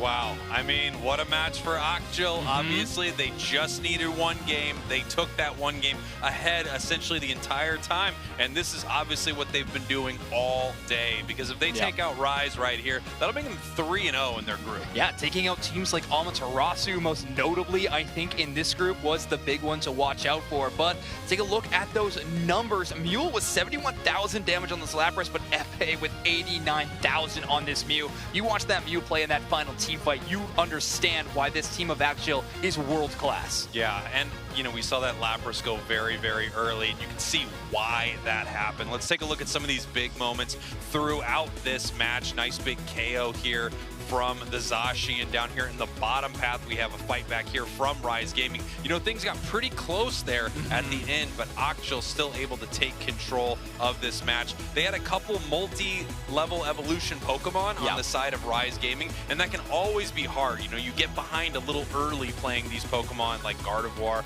and Blastoise, and sometimes it's a little difficult to come back. Look, I mean, we're here at the 6.5 minute mark, and we still don't have a Gardevoir or a Blastoise, right? These are very, very late game scaling Pokemon, and due to the early game pressure of Axial, it just got a whole lot harder for Rise Gaming. Now, credit towards Rise, though, as these highlights go on, we'll see sort of how they were able to mount a bit of a comeback and make this game quite close here. That goal zone left on just 1, really priming it for a big overdone, but instead we just throw in 5. Yeah, 5 is not exactly what they would like here, especially when they're already behind on score, but they're just trying to get that positional advantage away from Axial. And they know kind of at this point, as they're heading later into the match, about the 3-minute mark here, they're very aware that they need to win some massive fights. Absolutely. Now, we do have an update on another group as well. This is going to be Group F. This is Team YouTube, OMO, Abyssinian as well, and then, of course, UD Vesuwan. YouTube is eliminated at this point statistically, so it's going to come down to UD versus OMO, and depending on how the results of that matchup goes, who makes it out of that group. Yeah, incredible stuff here. I mean, we got to see some of those games on the B stage, and they were just absolutely massive games. Mule here on the Lapras, taking our MVP, 13 assists, 208 points, taking 62,000 damage there for the team. Ooh. And of course, I mean, Axial is feeling cool as a cucumber right now because they just qualified. Now they can maybe have some fun. I don't know what they're going to bring out in this game, but I mean, you can really do whatever you want at this point. Yeah, playing with house money here for Team Axial. It is going to be an exciting time to be this squad. Rise Gaming, though, are still going to be competing, obviously, for some good seeding tomorrow when they try to have a little bit of that prize money competition as well, try to get into that higher spot. So you still want to come away with at least 1 game win in this matchup. Axial, though, wanting to come away 3-0 with a dominant force in this matchup, wanting to really prove that Korea is a region that is slept on globally and can contend with the best of the best. Rise Gaming going to ban away the Zacian, and of course Zoroark going to be the ban from Axial. And you know what you could do here if you're Axial? You could first pick Mewtwo, okay? It's not allowed in this tournament. You'll take a loss on this match. However, you've already qualified right now. Let's bring it out. Let's see some Mewtwo here on the main stage. Again, the forces that you are playing with, you do not understand. I need you to know this. Bring us Mewtwo. Inteleon going to be the first pick for Rise Gaming. Double defender for Axial. This is what they got to play last game. That is what they dominated with in game number 1. I think we might be looking forward to similar game patterns from Axial in game number 2. I guess they were mostly worried about this Zacian because this feels like you might ban out the Zacian, you might take away the Lapras, but you know what? Also, I think Rise Gaming is just going to play the Pokemon they want to play in this situation. Yeah, exactly. I mean, at this point, again, it's still a proving ground for them as well. Brazil is a competitive region. We still have another team who is in contention to make it to top 8 next match. We're going to be deciding that one in a matchup very, very soon on the main stage when 0-0 Nation goes up against Talibobo Believers. So a very competitive game upcoming as well. But Rise Gaming want to showcase of it. Hey, you had a lot to look forward to. Brazil can compete. Yeah, of course. And you're up on the main stage. I mean, this is a big moment for you competing at the World Championships. So it's time to put on a show, bring out all your best Pokemon. It's not time to play Greninja or something like that. Axial looks like they're locking in possibly this Glaceon as a last pick. And I have to say, I think like you mentioned earlier, Zoinks, a lot of people counted out Korea as a region in this. They just didn't seem as competitive as some of the other regions. Well, I think Axial is proving everyone wrong here today who doubted Korea, because this team is looking phenomenal. Listen, I'll fall on my sword in this situation. I definitely was one of those people. I didn't, when I looked at Korea and watched their VODs, I looked into their scrim data going into this tournament, I did not think a lot of stuff was going to come out of Korea. However, Axial proving me and everyone else wrong with an incredible tournament run so far, qualified for top 8, a chance to go 3-0 in their group right now, and what is going to be a very exciting game number 2. So we are going to throw it over to our casters. Kello and Wonderchef, take it away. Thank you so much, Spraggles and Zoinks, for that. wrap up there. But obviously, Axial, they have progressed on through. It's just a time to shine and look impressive. Oh, yeah. Honestly, I'm just glad that we, as spectators, get a chance to see more of their play because, again, they just went through the entire thing about how a lot of people did not expect Korea to do well, and now this is an opportunity, a great opportunity for not only us to be able to see a region that we don't get to see as much of, but them get to show off exactly what they can do. They can definitely show off what they can do, but you know what? It also gives these other teams that they are going to be versing tomorrow some homework to do and some intel knowledge. All right, we know you love the homework, Teacher Kello. But no, it is true. If any of these teams that have qualified tomorrow are not watching all of these games, then they are going to be at a disadvantage. But here we go. We are in game number 2. Now, again, Okjo already qualifying for the bracket tomorrow, but nobody wants to go home without trying their best. That's one thing that we've seen from every single match today where we've already had qualifiers. That's all we can ask from these teams, is to just try their best. But as we look up in that top half there, we have the Lapras going in and getting some dunking in. The Doduo ends up getting caught out, but no, it ends up getting a berry, and now they are trying to contest this Bunnelby. Ooh, this is going to be so hard for them to really do all that much, especially if this is going to be a stacking Doduo/Dodrio. That top path is just so hard to fight all the time. Hoopa and Lapras together. We've got the Glaceon up there. That seems like that's going to be a tough time. But oh no, this Mew's in a tough spot. Great eject button to get out of danger. However, we're maybe a bit of a sacrifice for that. Can we see this get away? And it actually looks like there was maybe a turnout. They're like, well, I'd rather just take the Altaria than you. But in the end, it is going to go down. We are going to get the Ivysaur as well, and the biggest Altaria is going to be there. But all the meantime, we do have a KO on the Glaceon. The Lapras has come back full HP through that Hoopa portal. Dodrio, Drill Peck, this choice of the match. Ooh, yeah, Drill Peck. Honestly, I could really see Tri-Attack working well just based on how much of like a frontline tanky type of level of team Okjo is using. But Drill Peck's always going to be good as well. And some people just are not comfortable playing Tri-Attack even at a high level. And look at this. I don't think you're getting out of there. Yeah, that was a little bit much, I think, to try and defend that even on the pad by yourself. Oh, but there's some bullying going on even behind the pad. My goodness. Yes, but he is allowing this Dodrio to get in those much-needed stacks earlier on. So, you know what? Is it a sacrifice? Is it distraction? That is the whole role of the defender, right? Yeah, I've said it last night. We were playing last night, and I said, if I'm not ending for stacks, something's wrong, you know? If you're not ending for stacks, then you're not playing the game. The stacks honestly mean so much. For anybody who's not familiar with that, there are some items where the more that you score, up to 6 times, you do get buffs, and that is what a lot of these Pokemon are trying to do today, and we're going to see that probably from the Dodrio and many others, even within this own match. Yes, stacking items are definitely popular for a lot of these Pokemon here, but as we do wait in the tall grass here, waiting for those Swablu's and Altaria to spawn and get taken down, given that much-needed experience to these teams. Right now, though, the level difference is not too high. The score difference isn't too high. 40, or I guess technically 39, is not a huge deal. I feel like things are going to start to really split off as we see both of the first Regis spawning, and whatever they can prioritize, whoever can get the most, of course, in this moment, I think is going to kind of break ahead, because it's been feeling really even to me so far. Definitely even, because we do have a Glaceon, which is at level 8, does have a 2-night move. Inteleon does make its way down with its Snipe Shot, and Fell Stinger trying to get the hits and ends up missing that, but Glaceon found them and is on the chase. Managed to grab a berry and heal on up. We do have Regis that is currently on half HP. They are retreating on back, making sure to refresh their HP pools and take this next fight. Ooh, yeah, that was actually kind of a nice backup from both teams. That is going to be even a little bit of a backup reset from Regis itself. Everybody resetting, whatever. Let's just start this entire thing over. Let's start the match over. Let's just go back 4 minutes. But honestly, a lot of HP dissolving from the side of Okjo right here. They're approaching, but wow, that Lapras did so much damage. I don't know if it can finish off this Mew. All the enhanced attack wasn't quite enough to take out the Lapras, and the Umbreon coming in to at least make sure that Mew was not going to have free reign and try to get a Solar Beam to pick off those last 2 picks. So really good fight, but honestly, I didn't even see who got the Reggie in the middle of that. Look, the sound of that Perish song dooming and coming close to you as you are such low HP. You obviously see the bar, and if it ends up getting one hit, you are taken down. So, you know what? Able to survive that and just ward them out. They are doing quite a great job as their defender.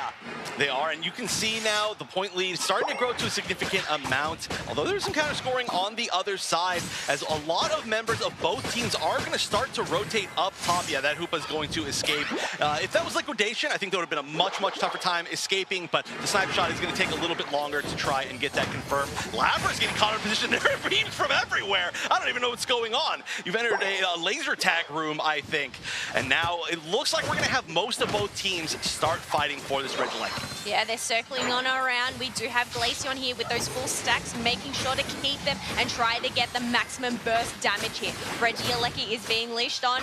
The Trevenant is just trying to keep it there. But look at this, Umbreon diving on in. Verdant Anger popping on out along with the Rings Unbound as well to just create this pressure on Rise Gaming.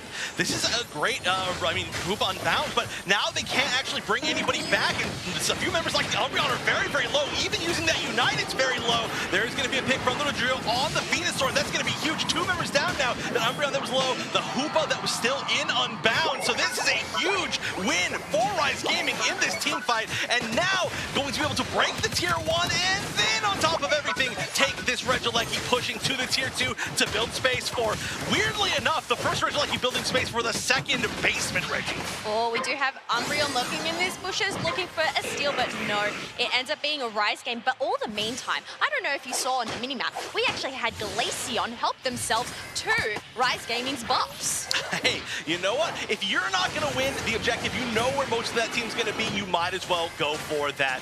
But we're actually going to see, instead of building space for this basement Reggie, it looks like the side of Rise Gaming is going to be the one trying to help themselves to the other side's buffs. So we are just going to be trading the center area farm.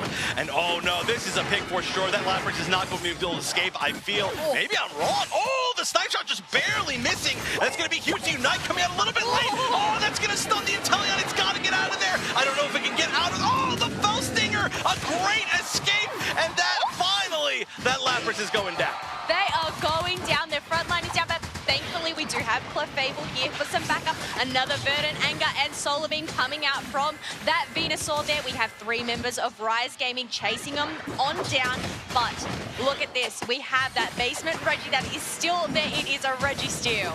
The objectives have lasted so long in this game. This is the second basement Reggie that's up at 2 minutes and 50 seconds, and I don't even know if we're going to get a second Regieleki of the game. If we do, it's going to be basically unusable. That's just how long these teams have been kind of fighting around, but there we go. Lapras is going to get a first big pick right here, and that's going to force most of Rise Gaming to just back off. We're starting to get to the point where you really don't want to overcommit to a fight for this Reggie steal. Everybody wants it, but nobody wants to put in the work to get it. Well, that's the thing. It isn't going to be a risk worth taking. This is going to be huge for the final stretch. But whichever team locks it on down, and it ends up being Axial that gets themselves that attack buff. Ooh, and now we're actually going to see an aggressive play from Rise Gaming. Even though they did manage to get that buff on the side of Axial, they are the ones who want to retreat. They're the ones who want to make sure that they're in positioning for Rayquaza. They are down by a lot of points, 104 points. Again, the Regieleki spawning 4 seconds before the 2-minute mark, the second one of the game. Very strange, but this is going to all come down to this fight. Axial has some really amazing team fight potential, and if they can pull it off in the right way, I feel like they could be in total control of this. Well, that's the thing. It's all about these positionings. It's all about these choices that they have to make under pressure. Making sure Venusaur ends up getting their Unite move back there, has joined the fight. And look at that. Those solar beams in sync. They were also in sync with the Rayquaza Tornado, by the way. It was just a big old combo from 3 different teams, technically, on this map. Rayquaza's like, hey, leave me alone. Can't you all just fight your own battles? Why you gotta bug me right now? I'm just spawning in 2 minutes trying to live out my life. Trying to live out their life, but I don't know if that life is going to last much longer, as it is getting chipped away by this Glaceon. It is about a quarter HP there, almost at half, but look at this. A huge Hornleech coming in out from that Trevenant. It is using that Phantom so far as to just get that knockup, but we do have a reset from this Umbreon diving on in, using that Unite move, and now they are trying to collapse onto this Mew and take it out. Clefable flying up into the sky, being able to get a KO. That's going to be the final member of Akshil going down. And with this much time left, I don't know if we're going to see an attempt for Ray. There's a huge lead regardless, over 200 points. I've got to say, that combo between the Trevenant and the Dodrio Unite was beautiful. That was the game winner for sure, as we are going to, I think, make it to a game 3 of this set. Holy moly, we have seen so many game 3 situations today. And you know what? Even though Rise Gaming, though, don't make it through, as we said, they want to look impressive. They want to put on a show and show us why they are here today at the World Championships. Oh, honestly, if this had been the first game, this would have been a much scarier situation. Actually, they do know now at the very least that they are in a much safer position, so they're feeling good. Still, regardless of the other side, like I said, everybody's playing to win regardless of the stakes. There is, of course, like I mentioned, the stakes of being second place. Top 16 does make it into the money, but everybody just wants to prove themselves. I think that's the biggest thing about the Unite community in general. I feel like everybody's in it to prove that they are the teams to beat. Definitely, but I think we need to hear from our analysts, Spraggles and Zoinks. Thank you so much, you two. Yeah, a very interesting game too. Rise Gaming having a comeback here in this situation, wanting, of course, what we talked about, put Brazil back on the map. Taking a look at that score graph, though, Rise Gaming kind of in charge the entire game all the way to the finish line. Yeah, Rise really crushing it this game and having an amazing fight right there at the end too, just absolutely wiping Akshil off of the Thea Sky Ruins here. It's unfortunate they didn't have that for a game 1, giving them the opportunity to move on here, but they have a lot to prove inside this game. Obviously, Rise wants to show up on the world stage, and they absolutely did it here in game number 2. Look at Gizen's stat line there, 101,000 damage on the Centellion. Of course, they are the one player on this team who played on the World Championship stage last year. They were on what was formerly, I forget their team name now, Gaming back in the year number 1. Of course, now 0-0 Nation. They're not playing on that roster anymore, so they obviously want to prove that, you know, they are still a championship contender.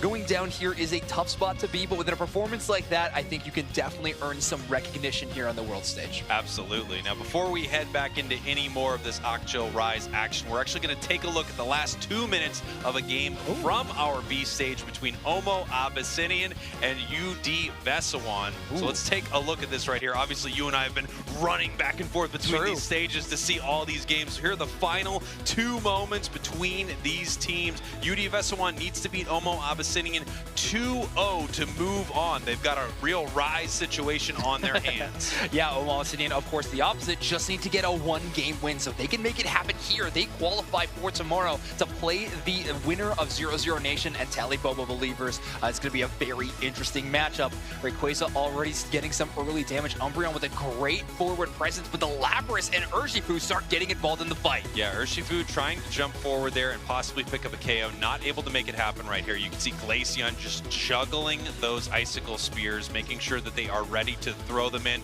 The score happening from Trevenant